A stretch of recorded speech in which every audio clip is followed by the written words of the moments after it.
Hello everybody and welcome to the first day of pre-season testing for FIA Formula 2 here at the Circuit de Barcelona, Catalunya in Spain. We're all set then, let's cross over and join the feed as the green light is moments away from going on as well, and the opening day of testing. It's 8 hours ahead of us here today. 2 3-hour segments coming up as well. We'll be live with you throughout the day, and me and Omi will be back with the final 10 minutes to take you through. Let's head back to 2024, and you can keep an eye on all of the timings and all the action as the green light goes on.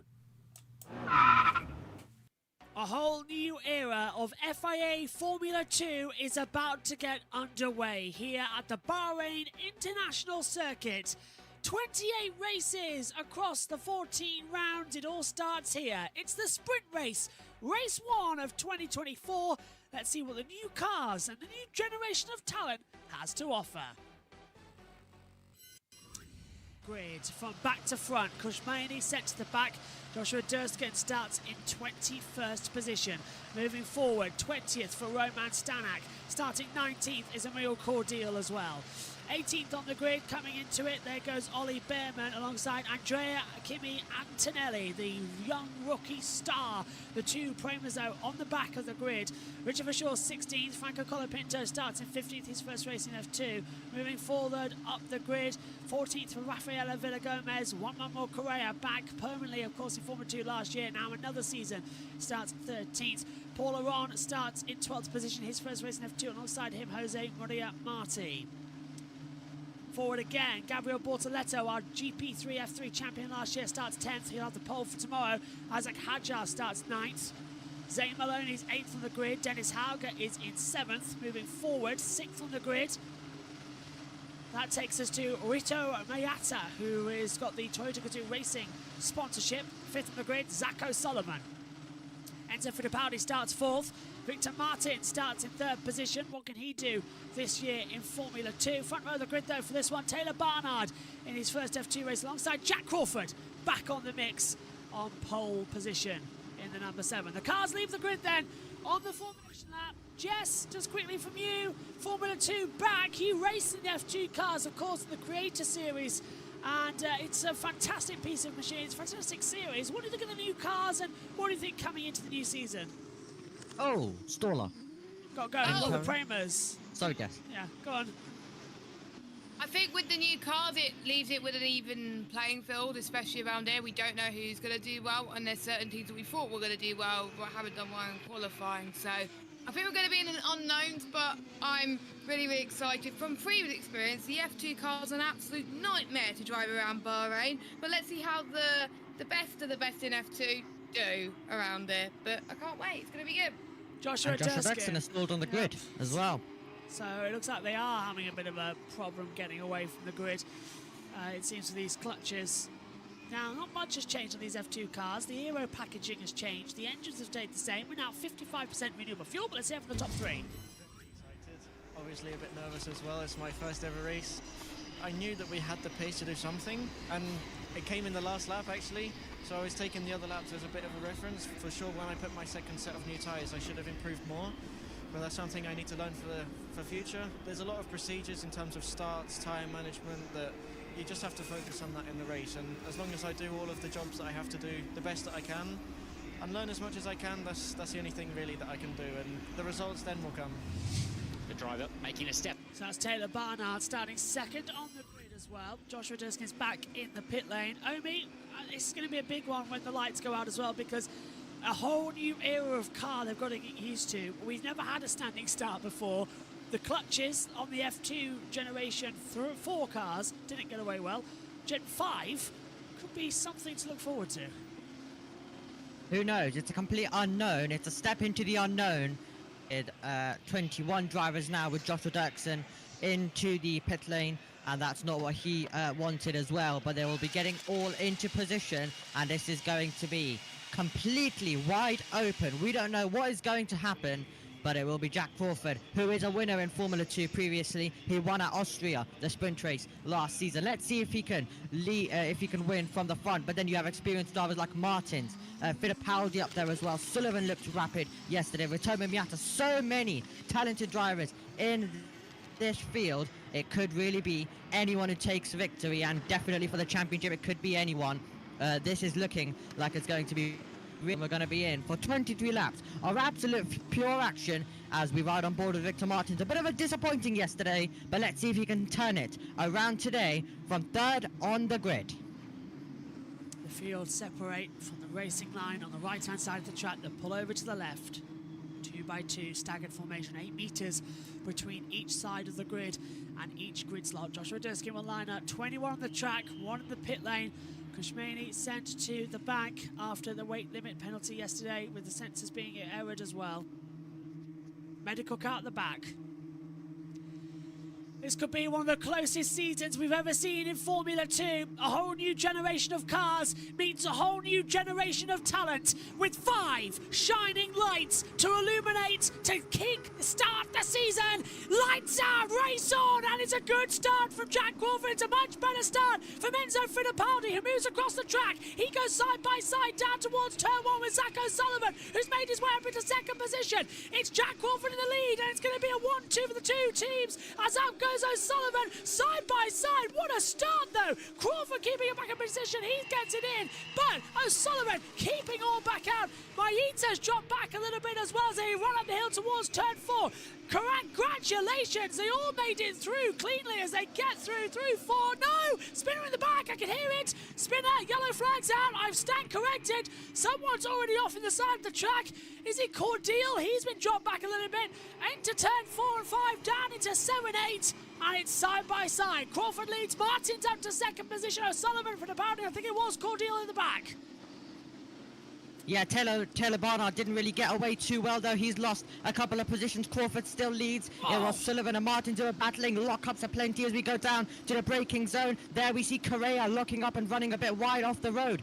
We see a car going as well. And now we make our way down towards turn number 11, still with Crawford the leader. Villa Gomez has got a puncture as Cordeal has dropped to the back of the field and hasn't moved past sector 1. We'll keep an eye out. Cars getting forced out left, right and centre as they come through turn 11. Kushmani's made his way up to 17th place. He started back in 22nd, and considering that Durskin's back up in 21st, I must assume that spinner at turn 4 is for Emil Cordeal, who is not going to have the greatest getaway that he wanted to in this one. Down we come then towards turn 13 and 14, the last 2 on the track. Little kink at 15 doesn't really count for an overtaking manoeuvre, and there, falling right back down the clutches, is Gabriel Bortoletto, his first race in F2. He's up to 9th position. Paulo Ronch just behind him, the 2 rivals from Formula 3 last year, still going side by side, as we see Barnard dropped to 9th. Bortoletto is in 10th. I thought he was further down. Behrman's dropped down to 19th position, and the virtual safety car's been deployed to stop the action into turn 1. You can really hear the brakes getting on the cars and just stopping in, but the virtual safety car brings an end to the party. Bortoletto up to 9th. Yeah, virtual safety car out indeed, so we'll see what has happened to Amory Cordeal there as well, but that was some absolutely frantic action, and they're struggling to get it slowed down. In the background, we're going 3 wide and 4 wide momentarily there, so they're all getting really, really aggressive. Well, why is that a safety car? Amory Cordeal. Why is that a virtual safety car? That's on the old track. That's on the outer loop and the endurance layout. That is nowhere near. None of that. Why have we got a virtual safety car? There is literally no need for that. That is... FIE have gone a bit crazy so far this season. First of all, the penalties in F3, and now this. There is Villa Gomez is in. Now, he must have touched contact alongside Cordeal. They were dropped down massively, so we'll keep an eye on that. But virtual safety car deployed. And no sign of anything else changing. One of the 23 laps have been completed. Let's take a look at the start, Obi. Talk us through it. Yeah, so great start by Paul Sutter Crawford, and it was Barnard didn't get away too well. There Sullivan came, and so did Haldy as well down towards turn 1. Martins was on the inside line, and then going round the outside. The 2 ARTs were going side by side, and then are we going to get a bit of contact in? Tex was very close. Maloney got away well. Miata didn't get off the line, and Bortoletti with the orange McLaren front wing also was trying to make a move. Sullivan had a lot of room on the outside to be able to break so late and then try find his way around the outside of Martins, who was also very committed. Now, with Martins, you can see getting a great start, and then he's going to come over to cover off the inside, and he's gonna have his teammate coming over down the outside line as Martins has to get on the brakes to avoid hitting Crawford, and Sullivan tries to get through, but Martins is just able to hold it through turn number 2 and 3, so all was good from there. But we're going to see some contact up ahead, well, further down the pack, but down towards turn number 4 with Cordial and possibly Villa Gomez. Doesn't look like we're going to get it because we're racing once again, and here comes Martins. Martins going to pull to the outside line. We went green as soon as we crossed the control line to 1. He's going to swing round the outside. Crawford's going to give him absolutely no room, but it's not going to need him. Martins still there. How they not make contact? Wheel-to-wheel stuff between Crawford and Martins. And Martins, of course, will have that run up. No he has got DRS, so it's activated immediately after the virtual safety car. Brilliant. That's going to keep the racing fun. Crawford chops the door, and now look at O'Sullivan. He's going to get a much better drive out of turn 4. He's going to pull to the outside, but Martins shuts the door, and O'Sullivan's not going to do anything that could hamper his teammate. DRS, though, has been enabled. New rule this year across Formula 3, Formula 2, Formula 1. Activated after lap 1 and activated immediately after a virtual safety car and safety car procedure. Absolutely there as well, and of course F2 and F3 had this last year as well, where it would open on lap number 2. In F1 they've decided to follow it, in F2 they are continuing it as well, but that was absolutely really close. DRS open once again, and Victor Martins really going on the attack of Crawford, and here comes Dane Maloney trying to get past Enzo Fittipaldi, who just that position off, and Maloney and Fittipaldi also on the back of Sullivan, and here comes Maloney trying to get past now. Maloney's still trying to hold it. That's going to be very tight between the two of them, and he's done it. Fantastic for Maloney. Fittipaldi was caught napping there through turn 12. You never see an overtake round the outside there usually. It's a great job. Now we're back on board, down to the inside line, and Ovi, that's a bit too tight for my liking, because the last corner pinches on you. It is a bit too tight, especially when you have 2 DRS zones coming up. Now he's got a good exit, and now he's going to have a massive opportunity with Sullivan far away from his teammate. They'll come over the line, and Maloney's now going to try and make the move. They both have DRS, but Maloney's going to have the slipstream. He'll try, pull out and go to the inside line, but it seems like he's waiting for the braking zone. Here we go. Now he'll be late on the brakes, dive to the and is he going to be able to take that position? He will take that position, and also trying to get through is going to be Fittipaldi.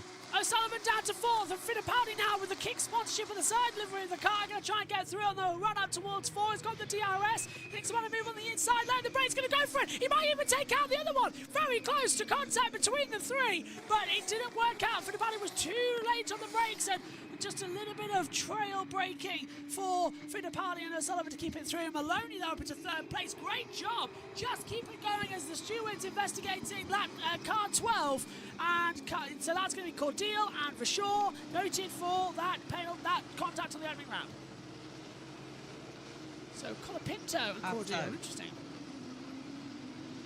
Yeah, absolutely there as well. And now let's see, can Fittipaldi try and get past Sullivan there, and he's going to have an opportunity. Let's see if he can get close enough in the slipstream and down towards turn number 11. He might need to wait for that move. But yeah, currently we're seeing plenty of action. We're seeing plenty of racing, and a part of the circuit where we usually wouldn't see it as well. And Maloney, who I predicted to do very well this season, one of my predictions there, and he's actually now trying to get onto the back of the top 2, so 3-way battle for the win possibly coming up as well, as they now make their way down towards the final 2 corners of the circuit. And Villa Gomez and Cordial is under investigation. We weren't able to, of course, see it due to the battling for the lead at the time, but yeah, that's also happening at the same time, and Maloney's very close to the back of Martins.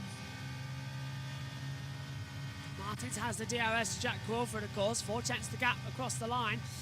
Is that going to be the move? Maloney's got the fast lap though. Oh, move further back on the inside line. Again, Fittipaldi trying to go on the outside of O'Sullivan. And I think it's worked out there quite nicely. Yeah, well done. Absolutely. So let's see now if Sullivan can try fight back with a bit of DRS. He'll be gaining all the way, and he'll try fight back. On the back of Crawford as well. Sullivan tries to come back all the way around the outside. He can't do it there. He might try to do the up and under with better traction, and he is going to try it. You know, he might have the inside line enough to try to get through. Hadjar's going to be right there, though. He's tailing O'Sullivan as they come down to the breaker zone. Martin's having to defend from Maloney like crazy. And Hadjar wants to make the move, like, on O'Sullivan. He's literally sort of just punting him out of the way. But Maloney's on the back of Victor Martins coming into turn 9 and 10. And Crawford's lead, that was nearly a second, now down to 7/10. So they're starting to reel him in. And with that DRS, it's going to have that advantage, continuing to pull him in. And look at that move further back as well as Hadjar's literally pushed O'Sullivan out of the way. O'Sullivan now on the outside line coming to turn 11. Hadjar's on the inside line and makes the position through. And that investigation is going to be after the race with Villa Gomez and Cordeal. Yeah, so that's going to be after the race then as well as they make their way through. And we're going to look at a replay once again. So we're looking further back, and there we see the contact right in the background. And it was Villa Gomez and Cordeal just touching, and Cordeal just going straight on then into the outer layout and parking off there. No need for the virtual safety car really, but I guess they deployed it. Oh, here we go. Maloney now is going to try and make a move on Martins down towards turn number 1. He's got that DRS as well. He'll get in the toe down towards that first corner. The inside line will be covered by Martin, so is he going to risk an outside manoeuvre? He thinks about it around the outside of the break zone. It gives you the inside line through 2. Nice tighter line on the run at the hill towards turn 4. He's practically pushing Martins through. And watches Maloney now. He'll have the DRS. He'll have the slipstream. He can follow these cars a lot more closely. He didn't stay on the slipstream too long. Now he's got the inside line to turn 4. Late brakes as well. Goes through on the inside. Brilliant for Maloney. Martins could do nothing about that. And he takes second position away. Fabulous move. And now Crawford got to really watch out because Maloney's on a faster set of tyres. Zane Maloney coming alive. So I might be finally getting a prediction once in my life. But we still have a very long season to go. That's a late lunge as well. Now getting past Sullivan, great stuff, opportunistic, and he manages to get and up to 6th position. And now Maloney's going to go on the attack for the race lead. And currently, I'm loving the racing as Sullivan tries to come back. Josh, this is... It's fantastic racing, and Paul Laurent is finding it very hard in his first race in Formula 2, as now he's going to have to defend from 2 very experienced drivers right behind him. As up the inside, Manuel Correa getting through on O'Sullivan now as well. O'Sullivan might have to cut back. Nope. Around the outside turn 13, he's going to try and hold it in, but he's going to try and hold it in. That's fantastic if he can do it around the outside to turn 13. Correa's not going to back out of that one, and they're still side by side through 13. How's that not going to be contact? Wheel to wheel off the track goes O'Sullivan, and Correa keeps it on and blocks him off. And now O'Sullivan's going to pull to the inside line, but he can't go through the last corner. That's good. That's very good. So these cars can race together. Big improvement on Formula 2 of 2023. Yeah, they're being able to run side by side, corner after corner, as Crawford trying to now start to pull away. Maloney's still in there, and there we also see a move being attempted by Hadjar on the inside of Fittipaldi. Hadjar went for the move, but Fittipaldi had it covered. Now he's going to have to do the run up the hill towards turn 4 in the setting sun here at the Shakir Desert Circuit in Bahrain. And now he's going to really is defending the inside line, but it's not going to affect Hadjar. It's going to launch on the inside at turn 4. That might be contact if they're not careful. Get off the onboard. Hadjar's through. Fabulous move from Isaac Hadjar. Slipstreamed it perfectly. Took to the inside line. Thought he'd be too tight of an apex to make, but he did it. He used the apex to his advantage to drift out to the exit of turn number 4. Beautiful move. This new era of Formula 2 are absolutely delivering plenty of moves, and Maloney, after almost dropping outside 1 second, he is now still inside 1 second, and was 4/10 earlier. Now he's going to get a bit more DRS to get close, so I wouldn't be surprised as we go on to lap number 8 if we do get the move for the lead. This is about to get really, really interesting as they battle for P1 here in Formula 2 in the opening round of the season, and this seems brilliant. Sullivan seems to massively be dropping off though, unfortunately, so it's not what he wanted as well in this race off the front row, but it was a mega job by him in qualifying. But now Maloney is close. He's 5/10 away, and Behrman has been able to get past Kushmani, who might have made a bit of an error there, and that could possibly be why. And Maloney though, let's see, can he now try and make the move? It's 3/10 as they'll make their way out of the last corner. Crawford will pull away a tiny bit more, but let's see if Maloney's going to be close enough. Maybe for an attempt into one, and then a pass fully into turn 4. He'll have the DRS. Is he close enough for moving towards turn 1 in the braking zone? He's thinking about it, tries towards the outside line again. We see Crawford go defensive. Maloney will get the run up out of 4. And that was a poor exit from Crawford through 1. Look how close Maloney is, coming through 2 and 3. Up the hill we go.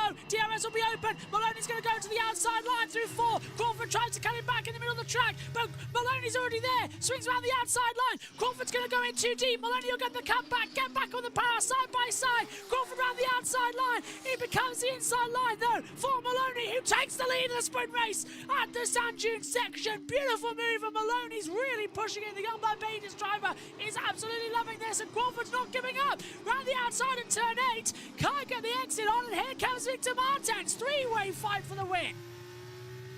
Yeah, absolutely. Three-way fight for the win. Let's see if Crawford can try and stay close, because Maloney might have a bit extra pace to try and get away. But Crawford, let's see if he can do anything to fight back and stay close. But great stuff by Maloney. He is on fire in this sprint race right now, and he is pulling, and he is now trying to start pull away, and Victor Martins is on now the back of Crawford as well. So 3 cars, as you mentioned, all battling for the lead, and we're only on lap number 8, and we've had so much action. Fabulous race that we're seeing here. Maloney's really pushing hard. Crawford in second. And let's take a replay of this. So this was on about me, just that slipstream power. It was so good for Maloney. It was, then goes down the outside, brakes early, lets Crawford run out wide, does the up and under, gets the cutback, then gets on the power, and then he'll get the inside line for the next corner. And it was the position with just how the circuit works there, and it works in his advantage in that moment. And this was also some battling early on, Sullivan, and this was Sullivan getting pushed off.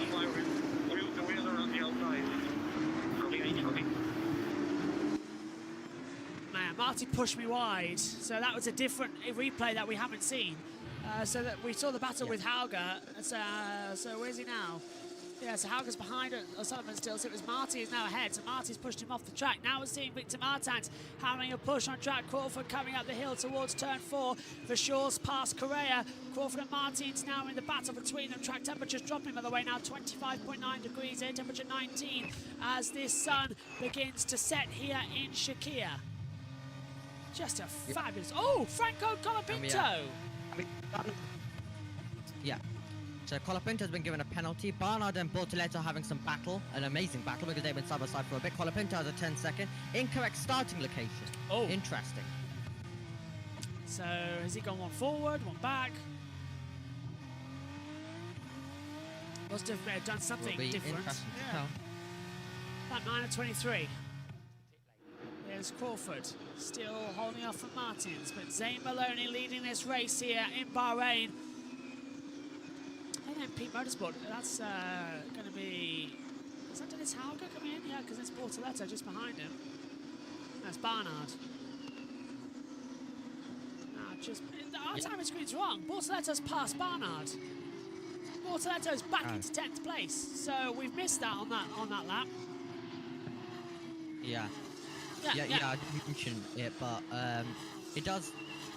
I think soon we should start cutting to some of the other battles, because there are some other battles going on. Like Miata is super close to Correa, and he could be trying to make a move. He is side by side, and he is trying to. Also, there we go in the background. Miata on the inside and battling with Correa. He gets ahead of Correa, who will have a big chance to fight back, because we have a car coming into the... And here comes Martins. Martins on the inside, gets ahead of Crawford down in turn 1. Crawford will get the cut back as Martins had a poor exit and sweeps back round the outside beautifully.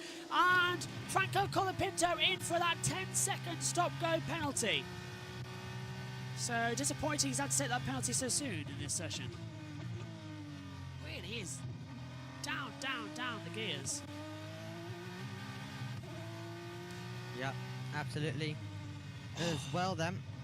And this is looking really good, as Martins tries his absolute best to get past Crawford, but he's not being able to so far. Jess, I'd love to get your opinion on what you've made of the opening 10 laps of this race as well. You drive, of course, the F2 cars in the simulation of the F1 simulator. What have you made of all this lot? Oh, she might have just texted saying that she's eating something. Saka Sullivan in 8th place, Dennis Hauger in P9. Still on the battle though, Homie, as they come into that braking zone. Yeah, eating. No worries, Jess. I thought you might be. Yeah, absolutely. As well then, and right now, good just currently looking at all of the different battles taking place after an absolutely action-packed start, which we have seen so much action, and we still have, because Martins has a bit more pace than Crawford, and he's going to try and make the move very shortly. Fittipaldi up against Paul Aron, then you have Sullivan up against Hauger, which we're also battling, which we're also watching, and then Barnard holding a massive train that goes all the way down to 16th. Antonelli currently, if anyone's wondering, finds himself down in 14th. But let's see now if Plaren can try get past Enzo Fittipaldi. Down the straight we go. Paul Aron will have that DRS, and Fittipaldi will... Well, he can't really go defensive. He can't move more than twice to defend the position. Wants to defend, wants to regain your position. Now he's going to try and hold him around the outside lines for turn 1. But Paul Aron up into 5th position. Now Fittipaldi down into 6th. So that's going to be a disappointment there. Not going to get too much of slipstream. It's turning a bit quiet though as we're into the tyre saving segment of this sprint race. Yeah. Antonelli pits. Why has Kimi Antonelli come in? Yeah. 19th in the running order, and Antonelli's into the pits. Antonelli has decided to come in. Here comes Hauger on the inside, offside to get the move, but he just backed out of it, thinking better of it. So hopefully we'll cut to Sullivan and see what has happened to the Italian right now into the pit lane. He's at the pit exit, and this was Richard Verschaw then, and now we're going to be able to see the infringement for Colapinto. It was. Has he gone 1-2 Earlier forward? I don't know what's he done. On board with. This is Verschaw's start. Okay. Yeah, so I think Colapinto's the one next to us, I believe. Oh, no, didn't really explain things clearly, did it? He's not really explaining anything to us. And took it away from a replay of when I was we've trying to action. look for something. Yeah. I was trying to look for something, but I couldn't really assess anything from that angle, from a Verschaw onboard angle. So, yeah, there we go with it. Now Marty's going to try get past Fittipaldi, who seems to be dropping off just a slight bit as well now. Stevie Wonder would have done a better job directing that to show us what was wrong. Marty with the DRS. Down to the start-finish straight. Again, Fittipaldi going a little bit defensive. Marty pulls to the inside line. Last of the late breakers. Marty should have it and does so. Meantime, O'Sullivan goes defensive against Hauger. And he defended it well, but, yeah. Through. Also with Taylor Barnard as well in the background. You can just about see it. And it's Correa ahead as Hauger tries to make a move now. Around the outside into turn 4. And he's going to have it around the outside. Oh, beautiful move. Go on, keep your foot down. Yeah, he's done it. Yeah, Hauger he's got that. passes O'Sullivan. Beautiful move in that MP. Fabulous, in fact. Yeah, That's good. beautiful stuff by Hauger. Was stuck behind Sullivan for a bit, but then finally was able to make that move as well. Still don't know why Antonelli has come at all. Behrman's also come in, has he? Yeah. It seems like Behrman's dived it in. So unsure what's going on with that. We don't have any info on what might be the case. I haven't seen any. Side by side, this is Behrman with Antonelli getting through on the 12 on the inside line. Antonelli takes a bit of them. Antonelli gets out of Colapinto and his teammate Oliver Behrman, who nearly whacks into Colapinto. And this is the battle right in the back of the field. Prime have had a shocking start to this season, but a great move from Antonelli.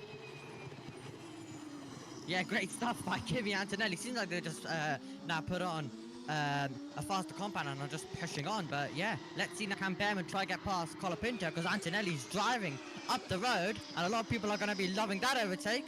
And Behrman is going to try and get past Colapinto as soon as possible. And then let's see if he can try chase after his teammate. Are we already going to get by? Who knows? Toto Wolff is running to sign him at this point as well, his manager. I think we all know where it's going. Oh, Behrman's locked up. Behrman's locked up. And this is him in the pit lane, and that's brand new set of tyres. So Behrman's down on the hard tyres for some reason. And why did Prema put them on the hard tyres? They should have been on the softs from the very start. What a stupid decision from Prema. Absolutely stupid. And he's locked up coming out of the pit lane anyway. Oh. Prema have had an absolutely this is going very shocking start. My God. Right, okay. Yeah, Prema, even though their car might not be too good around this circuit, still the strategy needs to still be good. they have no excuse for that one, at least. But Look at yeah, Antonelli. Antonelli, fastest lap of the race. Bearman is side by side right now with Colapinto. Let's see if we're going to be watching it. Bearman gets ahead, and now once again, my iconic commentating from looking at timing pages is going on, and Bearman is ahead of Colapinto. So there changes again on lap 13 of 23. 12 completed of that race. Well, okay.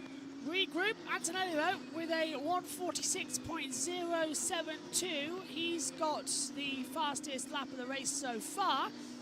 As we take a look further back in the pack now.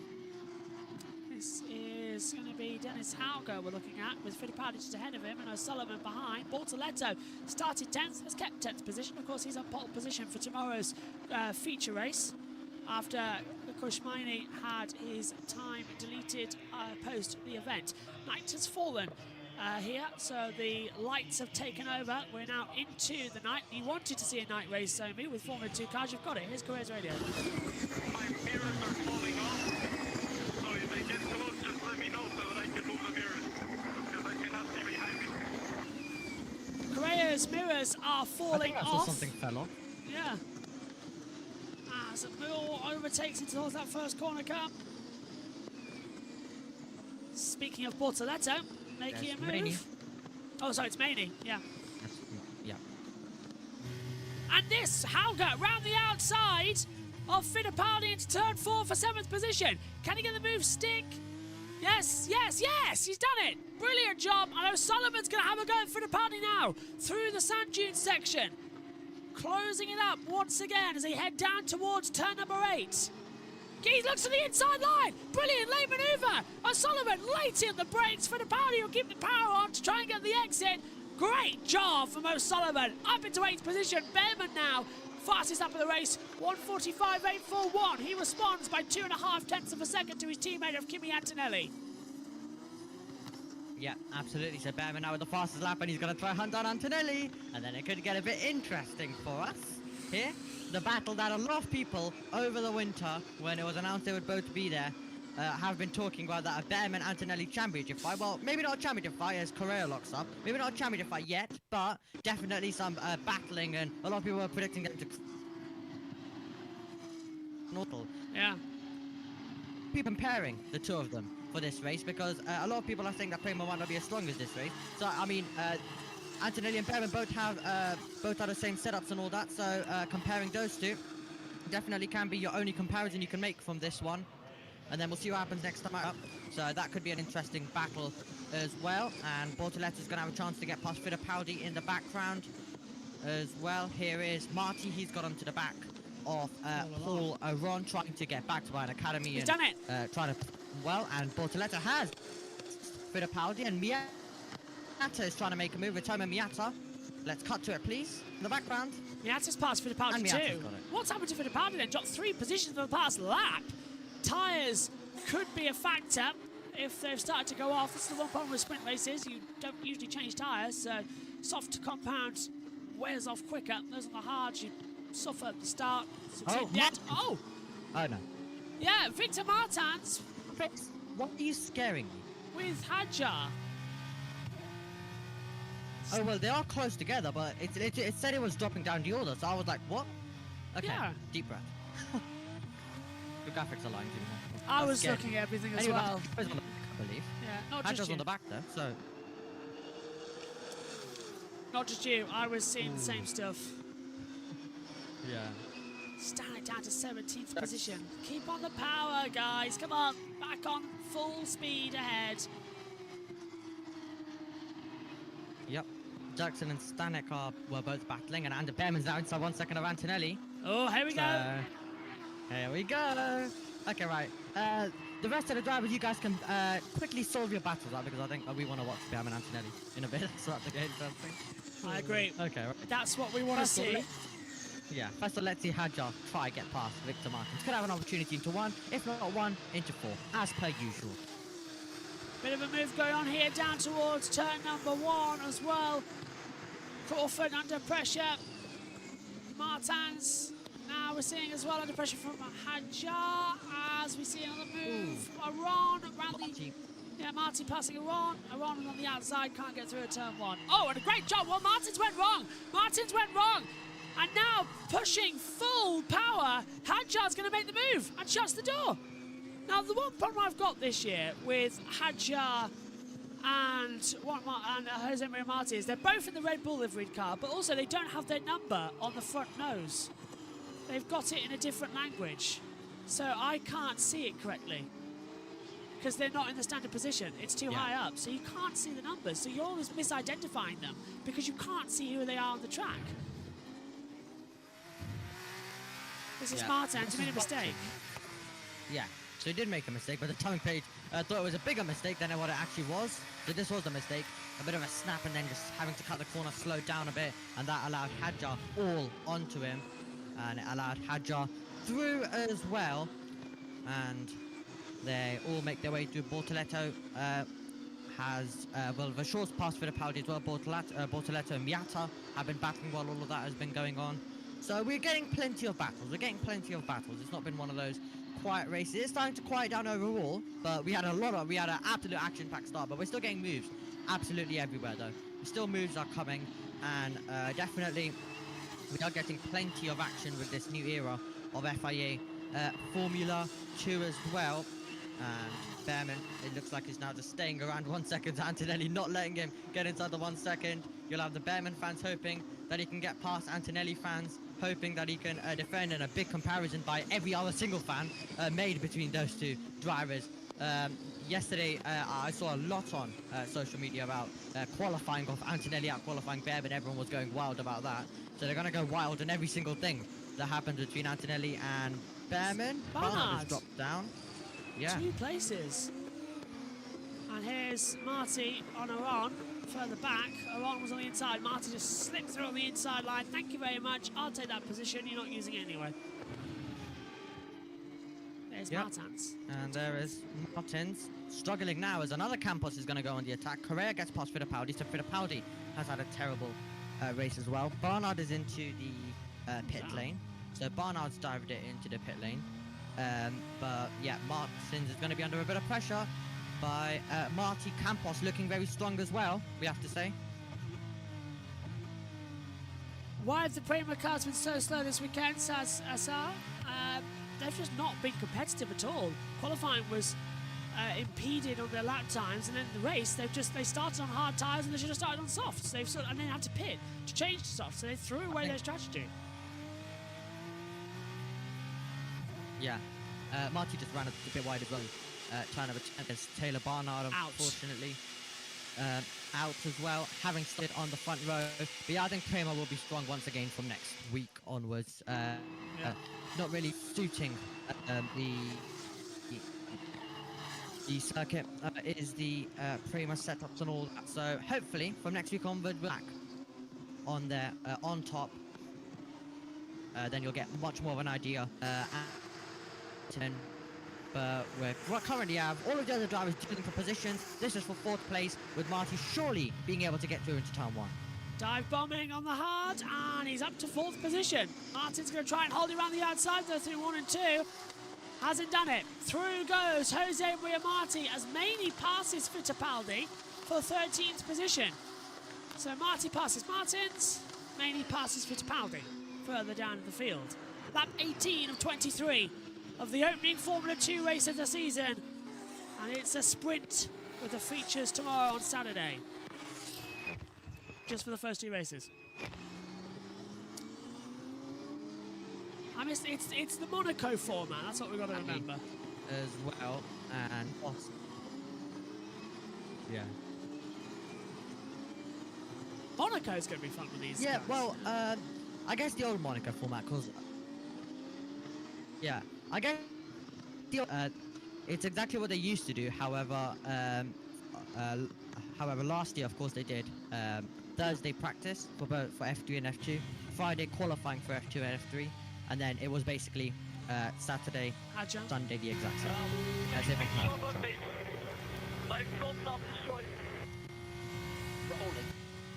think that's it. Hadjar's tyres just gone, aren't they? Campos battling incoming. Are we about to have a Campos battle then? Ooh. Yeah, Marty's pulling him in. Look at that, 4 tenths, 3 tenths. Yeah, Marty's closing him in massively, so Hadjar's tyres are done. The fronts, as he says, are dead. 5 to go. Can he hold on for it? Yeah, and will be great for Marty. He's performed really well. They still have the tyres working pretty well. Victor Martins has clearly struggled with it. As you can see, right now he's also being chased by Paul Aron. We've had many drivers going forwards, many drivers going backwards, but it's all been about Maloney, who's been at the front of the field.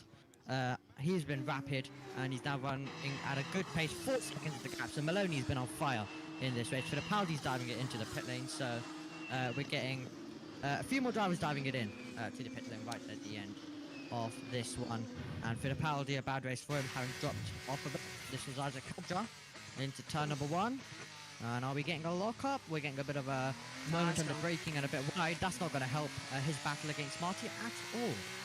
Tyres 100% have gone then for him. And look at that, Marty's right in the back of him, pulling a full second in the past lap and a half. So Marty's going to make mincemeat of Hadjar. The rookie in the championship is going to make it easy peasy as he comes out the last corner, gets on that DRS, and Jose Maria Marti will make the move by the start of the next lap, I reckon. Should do. Look, I mean, he's going to have so much grip in this third sector through turn number 12 as well. Yeah. And with his tyres being better, you're going to have Hadjar struggling absolutely everywhere. So surely I think we're going to be seeing the move on the start of the next lap then. And Sullivan is having to defend for Miata and Bortoletta's after this battle finishes. We could be able to go onto that possibly. And Martins and Arrow. Let's not talk about that. I think we could get possibly 2 moves happening on this start-finish straight. 1 for 5th, 1 for the podium, the opening race of the season. It's Maloney, then Crawford, but we still haven't decided who's going to finish in 3rd as Hadjar and Marty make their way down towards Martins, and Aaron also battling as well. Crawford having to go offline as well. That's trying to pick up some rubber from the side of the track. That's unusual, but here goes Jose Maria Marti, and he is arguably let through by Isaac Hadjar, who is not giving an attack through that first corner. Whether he wants to tee himself up for a run up the hill, I don't know, because he's all over that. Marty's not going to give up, so Hadjar was not letting him through. He was just giving himself the opportunity to attack round the outside to turn 4. Marty made the move, going to try and live with it. Hadjar's attacking with no front tyres left. They're side by side, the 2 teammates coming through the sand dune section. They've got to be careful here as Hadjar's understeering like crazy. Marty goes through. I thought he let him through to begin with at turn 1. And then he sort of shaped himself up for a move through 2 and 3, and now the battle is on. So I thought Hadjar was being a bit sporting there to Marty. He said, look, my tyres are gone, you're my teammate, go for it. But he's not. It's all out war in F2. As Aron passes Martin. Yeah, Victor there as well as we go back down the straight. So let's see if Hadjar can close and try fight back against his teammate.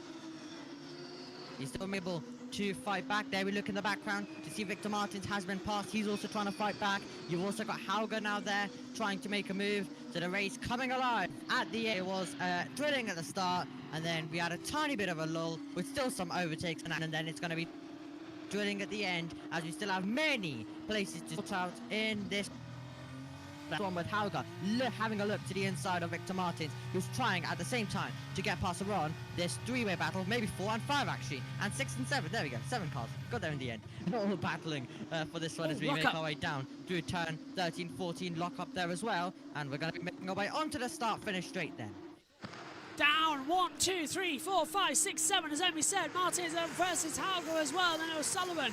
Maita's back in here. Bortoletto, Rashaw, all in the mix, and that's going to be very exciting in the last few stages. One mistake there, will be an airplane accident like that. Lock up for Maita, gets force wide, brings out with it as well. And side by side, Bortoletto trying to make a move. That one small mistake almost caused a massive pile. Look at how the gaps now have been split up as Bortoletto tries to go on the outside of Maita, coming to turn 4. Meantime, farther ahead as well, we're seeing Rashaw trying to pass Bortoletto. Unbelievable stuff. Bortoletto's past Maita. O'Sullivan now in a battle further ahead. Martin did it. Wow! Yeah, once again, as I mentioned, it's coming alive. And we had to try back with a late Bortoletto. And any a late lunge, or are they going to be single file? Seems like they will be single file, but Bortoletto having a look at Sullivan as well. Does anyone attempt that? Is anyone feeling brave?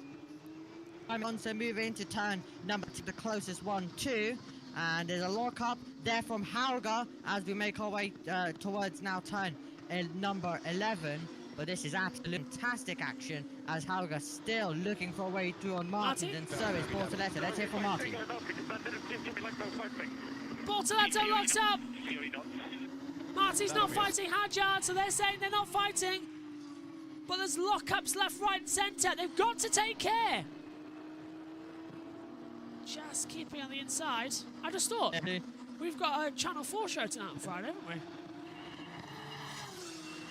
That'll be fun to watch.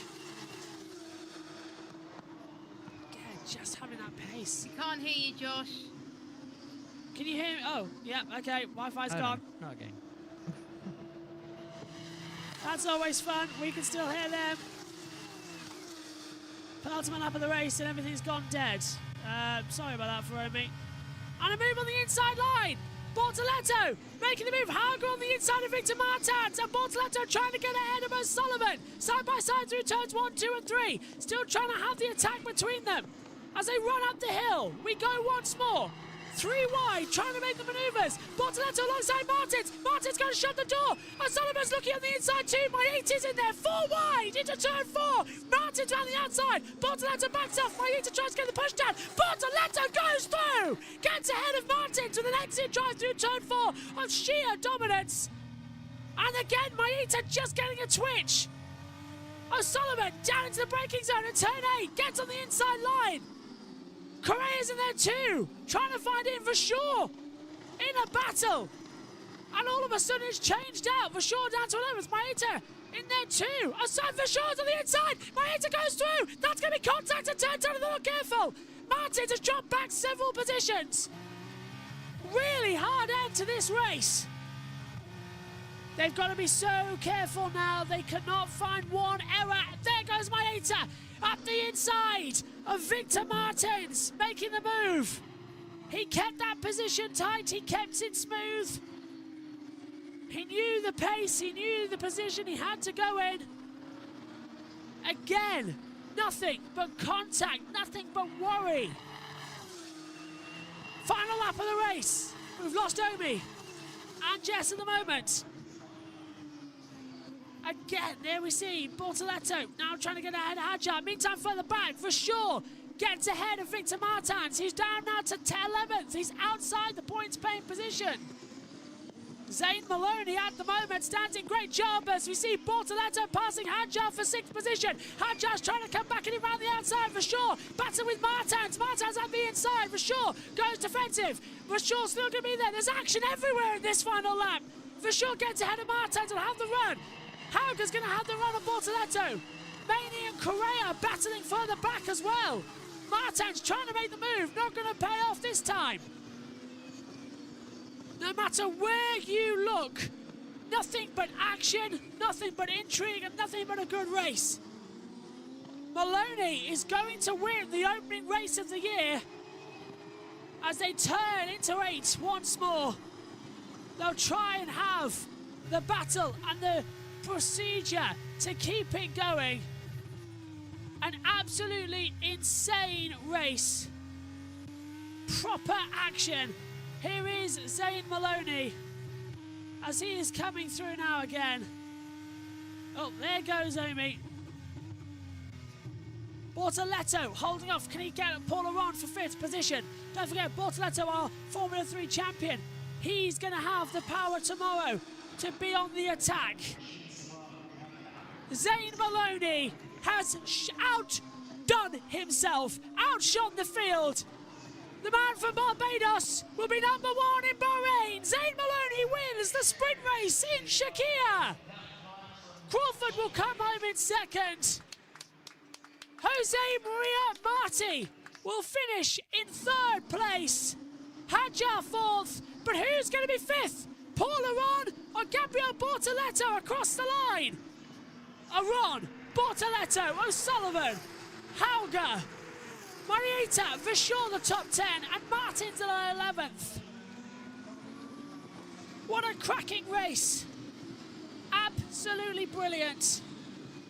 Undisputed, a great race. and a great way to start the championship. Let's have our words with our race winner, Zane Maloney. He'll be talking with the teams. Performance from Zane Maloney, and to watch the car Here he barely is. connected. Yes, mate. Well done. Well done. That was amazing. Yes, guys, come on. Great start to the year. Obviously, the job is tomorrow, but I want to beat the car you gave me. Thanks a lot. To watch the car barely connected to the road, underneath the man who is clearing off at 5 seconds from the rest of the field, just demonstrates what a challenge it was to keep the car, to keep the tyres underneath you. Marvellous move at the beginning of that racetrack. Marvellous move, marvellous end to the race. And don't worry, I will replay it for Omi and Jess, who missed it on the TV pictures. I will rewind it after we finished here. As O'Sullivan getting ahead of Sullivan. Hello, Omi. Don't know if you saw the end of that one, but good race, that one. I didn't get. Sorry. Yeah, no worries. I watched the full wide thing you described Yes. on the replays after when you rewind. But yeah, from what I saw, which was the majority of it, that was absolutely thrilling. Let's hear from Crawford. Good job, Jack. Yeah, copy, guys. First podium, so good job, guys. Yep, not bad at all.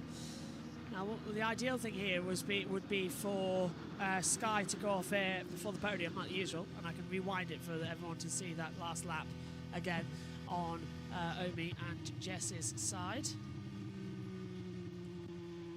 As Crawford comes in again to take a look at that race, fantastic. Fittipaldi did a fastest lap on that last run, 1:45.833, but he's outside the top 10, so won't get that bonus point, unfortunately. Let's hear from Marty. Come on! Yes! All you need to hear, Alex. I think he's happy. Yep, absolutely. And in his rookie race as well from 11th, that is great. And keeping those tyres in as well as a rookie, great stuff. But Zane Maloney, well, he's already starting the season on a very big high. Oh, has that happened again? No, I'm here. Can okay. you hear me? Can you hear me? Yeah. The pictures froze for a second, so it scared me. Anyway, Maloney, great stuff by him, and I think he's going to be really happy. And as I predicted, I think he's going to do really well this season. So he's already started it off doing really well, and he's actually my pick for the champion. Good pick. Oh, What do you make of it, Jess? I felt like it was very good. Loved the transition to the daytime and the nighttime. That was good. Manoni really proved himself. I think a lot of the top three were ones who had the debut season last season. So for some drivers, it does take a while to get used to the F2 cars in general and the racing side of things. So really great to see. I don't know what's happened to the premiers, to be honest. As Amy said, hopefully they will bounce back in Saudi, but we've still got the feature race tomorrow. And Zane's going to celebrate with his team his race win, the sprint race win. Yesterday in the sprint race, Zane Maloney took victory from Jack Crawford and Jose Maria Marti. Today, though, in the feature, it's Gabriel Bortoletto, who was our Formula 3 champion last year, starting on pole position. Welcome to the first feature race of FIA Formula 2's next generation from the Bahrain International Circuit. We are about to get underway for the new racing season for the features. Let's cross over to the commentary.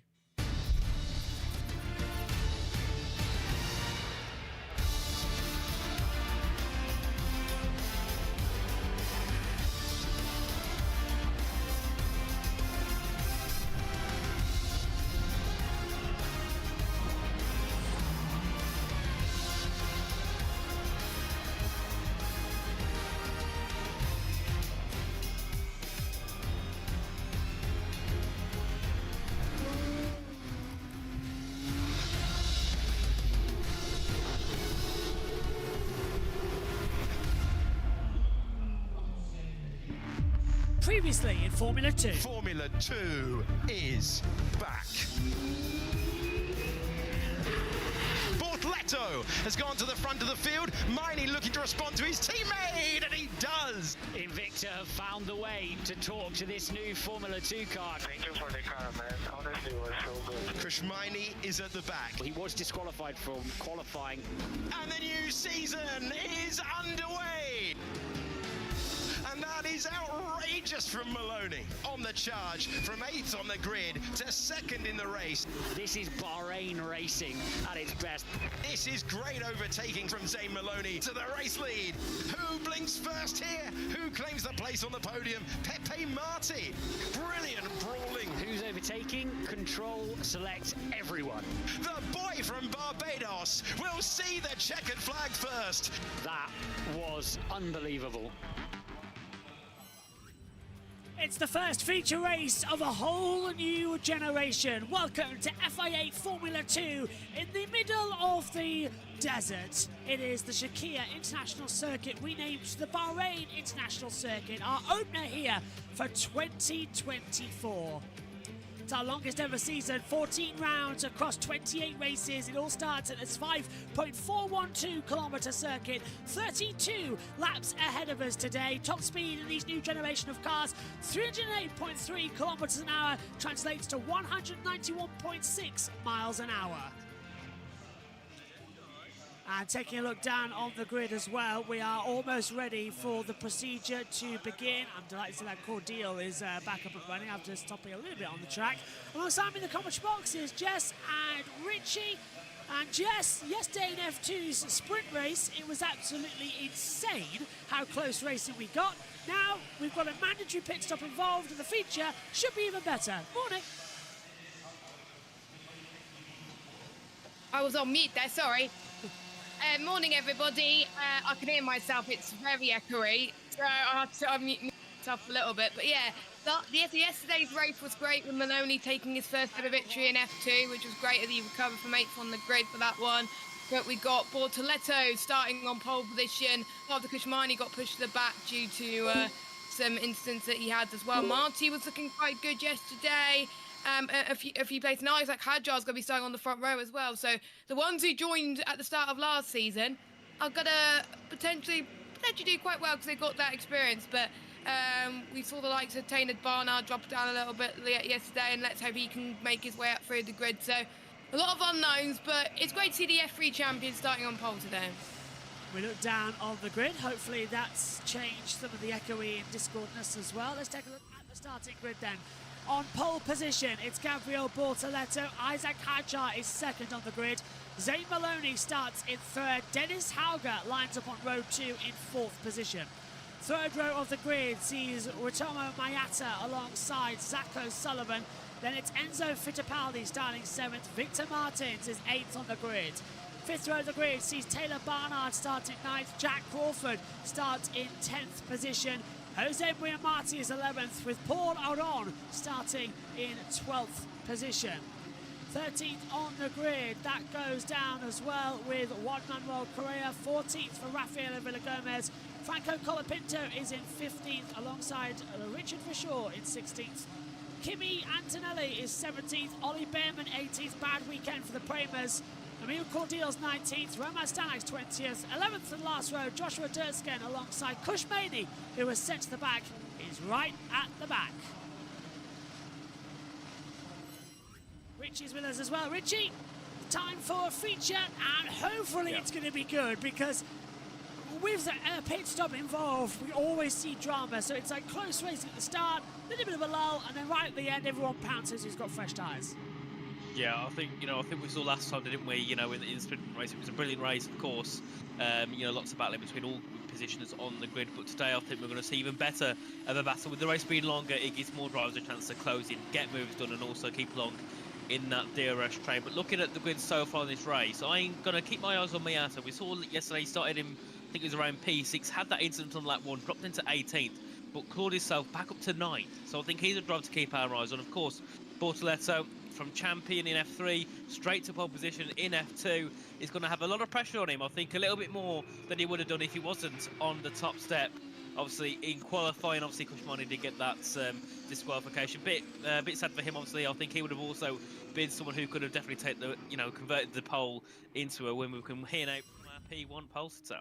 Being in the front row in my first race in F2, even if I did it in F3, is just completely different things. You know, the jump that I did from the category I was before to F3 was probably smaller than F3 to F2.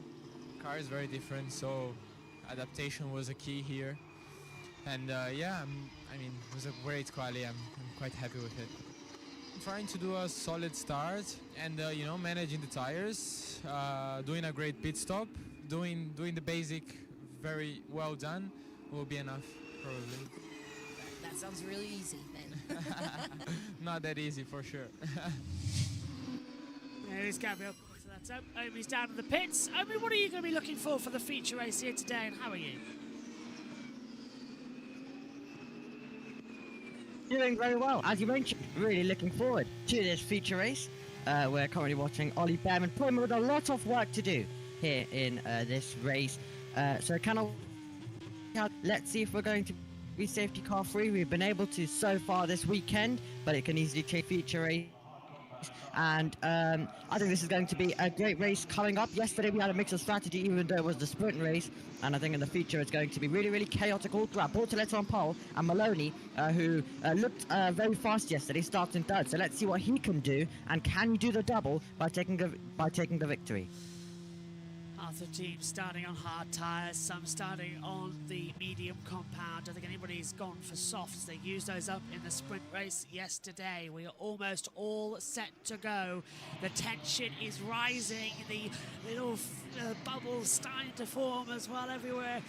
What is going to happen in this amazing F2 series as they'll head down towards turn 1? What do you think, Jess and Richie? Crash on lap 1 with a safety car? We've pretty much gone incident-free across every series so far. What do you think, Jess? Yeah, safety car or crash-free? I think we are going to get a safety car, but it's not going to be lap 1. I think there's going to be a few spins on lap 1, as predicted, but I think we're going to get at least one, but not quite yet. But knowing me, I've probably jinxed it, so I'm going to shut up now. Richie, what about you? Very quickly. I think we'll have an incident. I think we'll have one here on the first lap. Eyes forward, as Martin Brundle says, look but never stare. Green flag will be at the back, all eyes will be on. 32 laps ahead of us. It's time for the feature race for FIA Formula 2. A whole new generation will go racing. Now, lights out, down to turn 1. Who gets the best getaway? Good stuff from Bortoletto. Brilliant start from Zane Maloney. He's using what he had yesterday to his advantage. And Maloney leads into turn 1. There's a staller at the back. Is it Kushmani? No. I think it's going to be Dursek. Oh. Spinner! Round Ancha! And there's contact everywhere. And surely the safety car will be deployed for that one.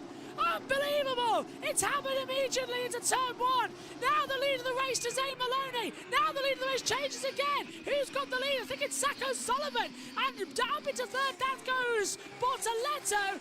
And round. Oh, this is just getting ridiculous, Richie. They'll have to throw the safety car. We've got a car right in the middle of the track. Yeah, indeed, it was a bit of contact there between Bortoletto, who broke a little bit too late and went for a move and tapped the rate of Hajar. I thought he saved it, but no, he couldn't quite in the end, and that's a send there, I believe, from Marty on the back of Bortoletto for 4th place. And, Bortoletto got a good start, but he quite couldn't get it in that second phase and lost lots of time and positions in that. He's also locked up heading into turn 10. Behrman is out of the race, according to my timing screen. Behrman is out. Yeah. No sign of the safety car virtual, but Jess, what a start. And there's the safety car now. Full safety car deployed. And Hajar's out, Fittipaldi's out, Behrman's out. 3 cars stopped to the line. They might have to red flag this one if the track's blocked. What happened to Behrman? I think he stalled. Behrman, I think, got caught. Behrman was the one who stalled, Richie. Oh, is it? Oh. Wow, that's Fittipaldi. There he is.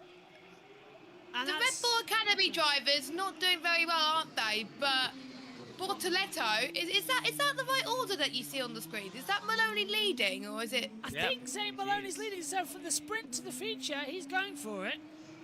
So he don't forget he did have a horrific.